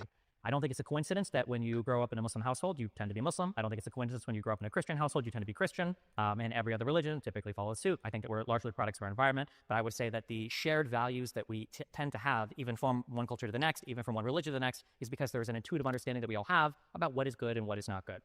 The systems that the other speaker brought up, these kind of like normative ethical models, are different ways that you can try to apply a meta-ethical understanding of the world into how you can live a better life. And, you know, we Holy moly, bro.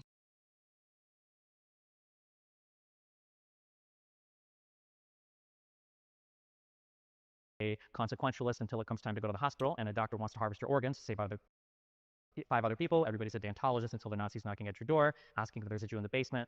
The reality is I think we all use intuition much more than we're willing to admit. And to center back on one of the first things I said in this conversation, religious people find themselves standing, or they believe they're standing on much firmer ground than they ever actually are. In the world of Christianity, even I as a Catholic, my own archdiocese, my own churches, my own city would have disagreements on what it meant to be a moral follower of Christ. What kind of people do we allow to be allowed to have in different parts of our church? When it comes to Islam, there are different understandings of whether or not you Islam. Or descendants from, I guess, Muhammad or whatever, or you have different types of Shia Sunni.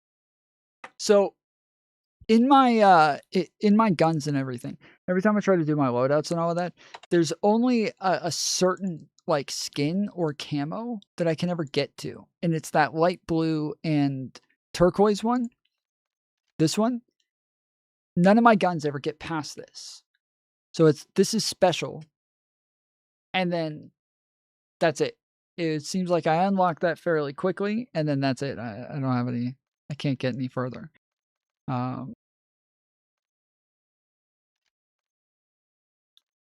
Oh, that's kind of cool.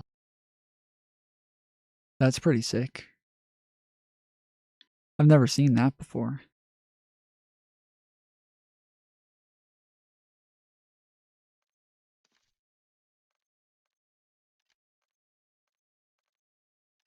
I like this one. This one's really cool, but I can't get it.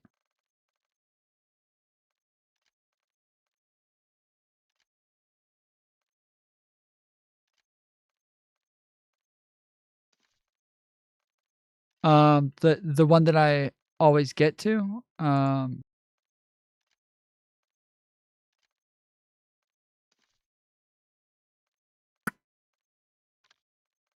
this one.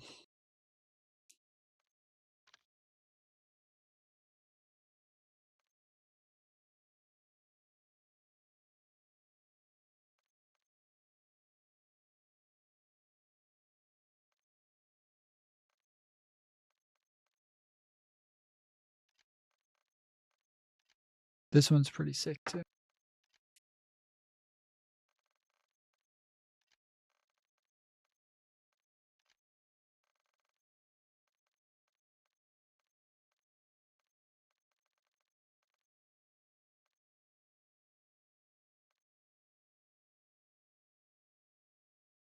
Yeah, the others are masters. So like I'm just saying that I unlock specials pretty quickly. And then once I unlock the specials, it just always kind of stops there. It doesn't move any further. So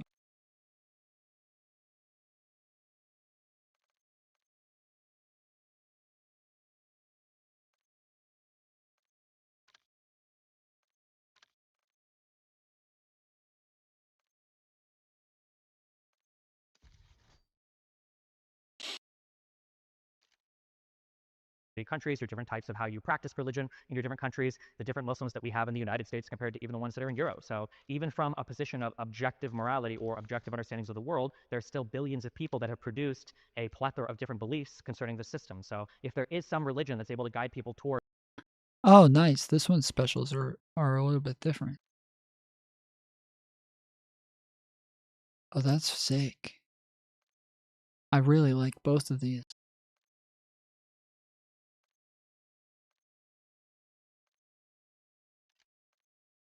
towards some consistent moral belief, that religion must just have a member of one, or I haven't seen it yet.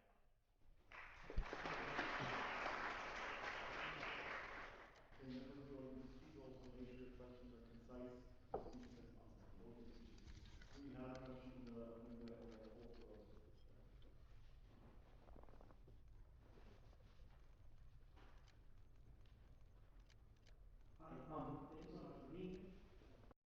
Hi, thank you so much for being here. Hi, thank you so much for being here. Mr. Kazanov, you mentioned Destiny's Defense of Child Porn, which is indeed disturbing, but you yourself have said things like you kind of feel like it's relative. So would you both be able to speak about the circumstances in which it's okay to sexualize children and what consent is 16 was relative.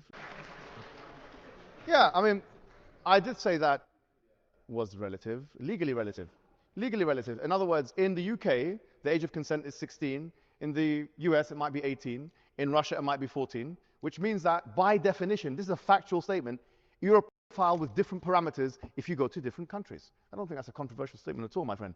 As for what he said, defending child through consequentialism, one of your favorite ethical systems, that is not something about whether or not something is objectively the case or a factual statement. That is a moral prescriptive thing. He's saying you can watch child, and it actually could reduce the amount of actual instances of pedophilia, and therefore you can make a pragmatic case for it. That's number one. Number two, when he was giving his answer, he committed two fallacies. One of them was called the category mistake fallacy. So he says we intuit morals. That's epistemology. We're not talking about the epistemological state. I agree with that, by the way. We do intuit some morality. We're talking about the ontological status of morality. How morality, qua morality, can actually be given objectivity. From what source is it given objectivity? That's the first thing. The second fallacy that he committed was if you want to call it, the genetic fallacy, actually. Because of something's origin, it must be wrong. Or because Muslims are born into, Muslim families are born, born like this, or Christian families. So same thing with atheism and liberalism. It doesn't mean it's wrong. Therefore, it's wrong. It's a weak argument. Really weak. Very weak. Very weak. Do you think it's weak, though? And then furthermore, he's mentioned interpretations. There's so many interpretations of how many people killed JFK. Was it this guy, that guy? It doesn't mean no one killed him. Just because there's so many interpretations of story doesn't mean it doesn't exist.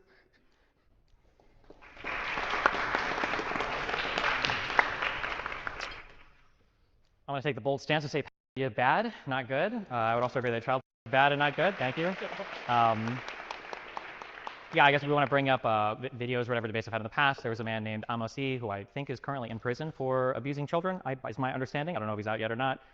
We had a conversation on whether or not pedophilia was acceptable. Again, I took the brave stance that I don't think it's acceptable, and the one hypothesis that he proposed to me was something along the lines of, if there was older, material of children and it could help not abuse children or whatever, is this an okay thing? And I said, maybe, I don't know, but I don't even know if you could do the research for that. But the idea of having some pro-pedophilia stance that I have when, again, the opposing speaker is saying that pedophilia is relative, I think is an interesting line of argumentation to go down. If you want to look at explicit videos of mine or whatever, apparently I should open OnlyFans. There seems to be a lot of interest around that. I have not had any sexual relations with Nick Fuentes yet, so who knows, maybe in the future we'll see how that goes, but thank you, I appreciate the fandom.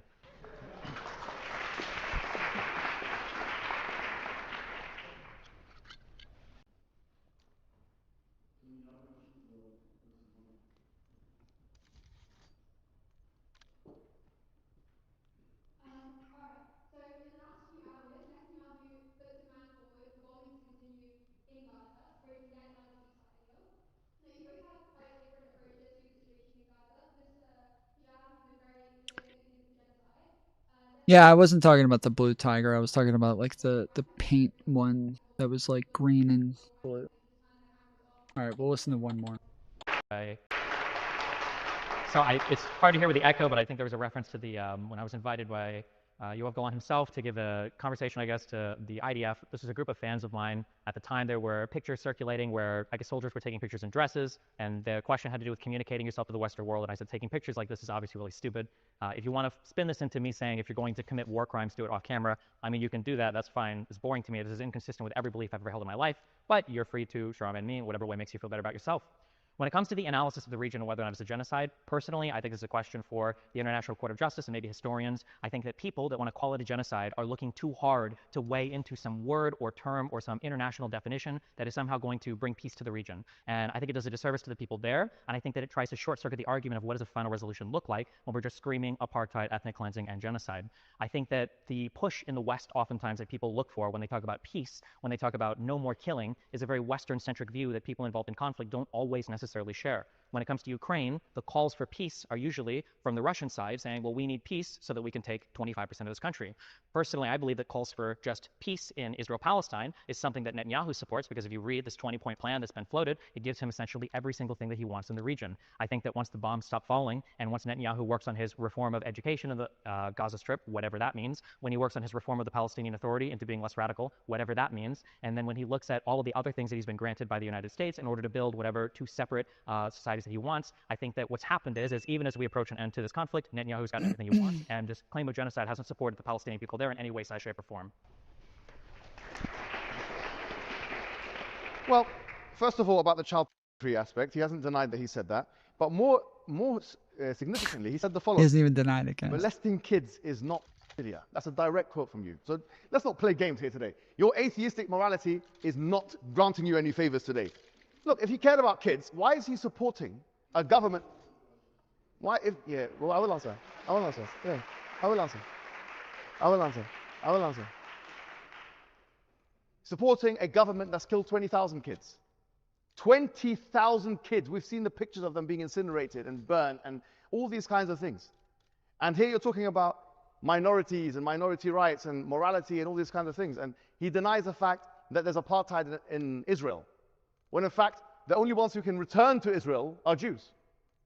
How do you explain that there's no apartheid in Israel when there are laws that discriminate on the basis of ethnicity? Isn't that what you were just lecturing us about?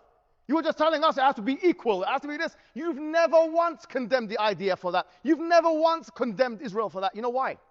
Because you're selective in your use of rights and minority rights. It's the people that you want to have those rights. But 20,000 children being incinerated, people being displaced, not a word of condemnation, pin drop silence. And that's why no one can ever take you seriously again. Never again. That's it. He's done. You're done. Sorry. You're done.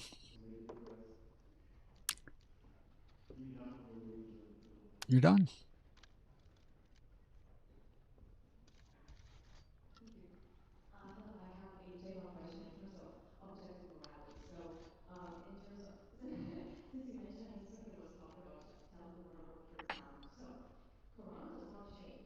Oh, wait.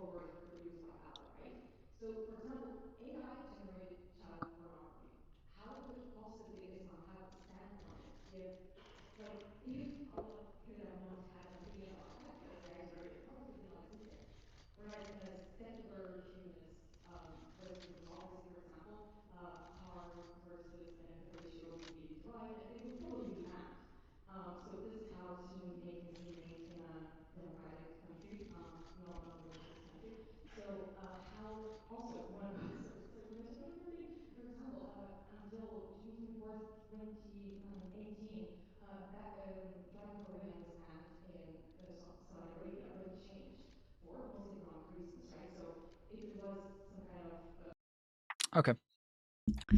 All right. I will be back on tomorrow for birthday stream. And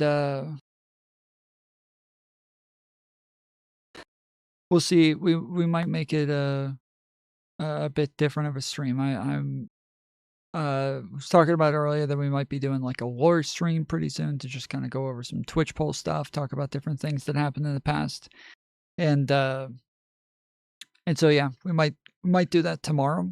So yeah, make sure you tune in tomorrow for the possible lore stream. Oh wait, I fucked up. It was 70, 120, 130. Let's go. But all right. Till then, appreciate you. Oh, and then we have Modern Day Debates debate coming up on Monday. And then we have sorry, PF Young debate on Monday, Modern Day Debates on Tuesday. And then on the 13th, I'm leaving to go to Nashville to do an in-person debate with Rob Knorr at DebateCon. And then I might stream my drive there. We'll probably just have like Mantis hop on with me and talk to me while I drive.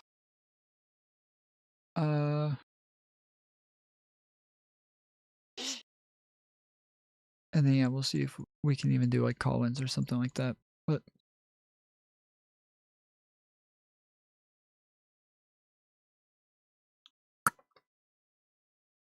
yeah, I think that's it.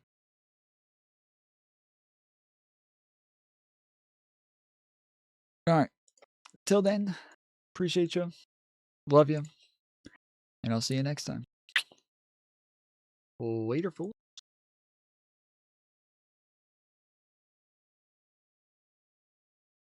I met Hassan once. I met him in like a grocery store. I told him it was cool to meet him. I didn't want to be a douche and bother him and ask him for You photos. guys hear that? Hassan does his own grocery shopping. I said, I don't want to be a douche to him. And he's like, oh, like you're doing now? I walked away. I continued my shopping. A little later, I came up to pay for my stuff. And he was trying to walk out the door with like 15 Milky Ways in his hands without paying at all. So the girl at the counter, she was like insisting, hey, you need to pay for those first. But eventually, he did turn back around and brought them to the counter. And so what he did later, it was so crazy. When she took one of the bars and started scanning it multiple times, he stopped. He told her to scan each one individually to prevent any electrical interference.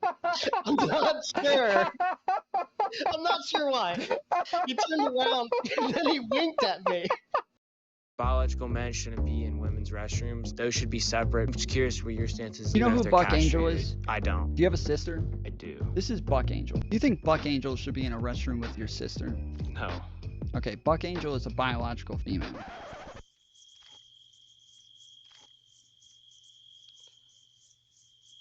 Really? You know who Does he Blair have- White so is? it's- No. This is Blair White. It's a trans woman. They are a biological male. They have the same genitalia, then I guess, yeah. There's at least a little bit of like a movement there. When it comes to somebody who's gonna pee standing up, it makes sense that they might go into the bathroom and use a urinal, especially when they look like Buck Angel. That would be a lot more uncomfortable. Do you have a sister? Yeah. Do you think if she saw that man walk into her area, do you think she might feel uncomfortable? Yeah, probably. That's all I'm saying. But that's what the other side is saying. Just because this is a biological female, he should still go into the women's bathroom. People like me are saying, I don't think females want Buck Angel walking into their bathroom. A day later,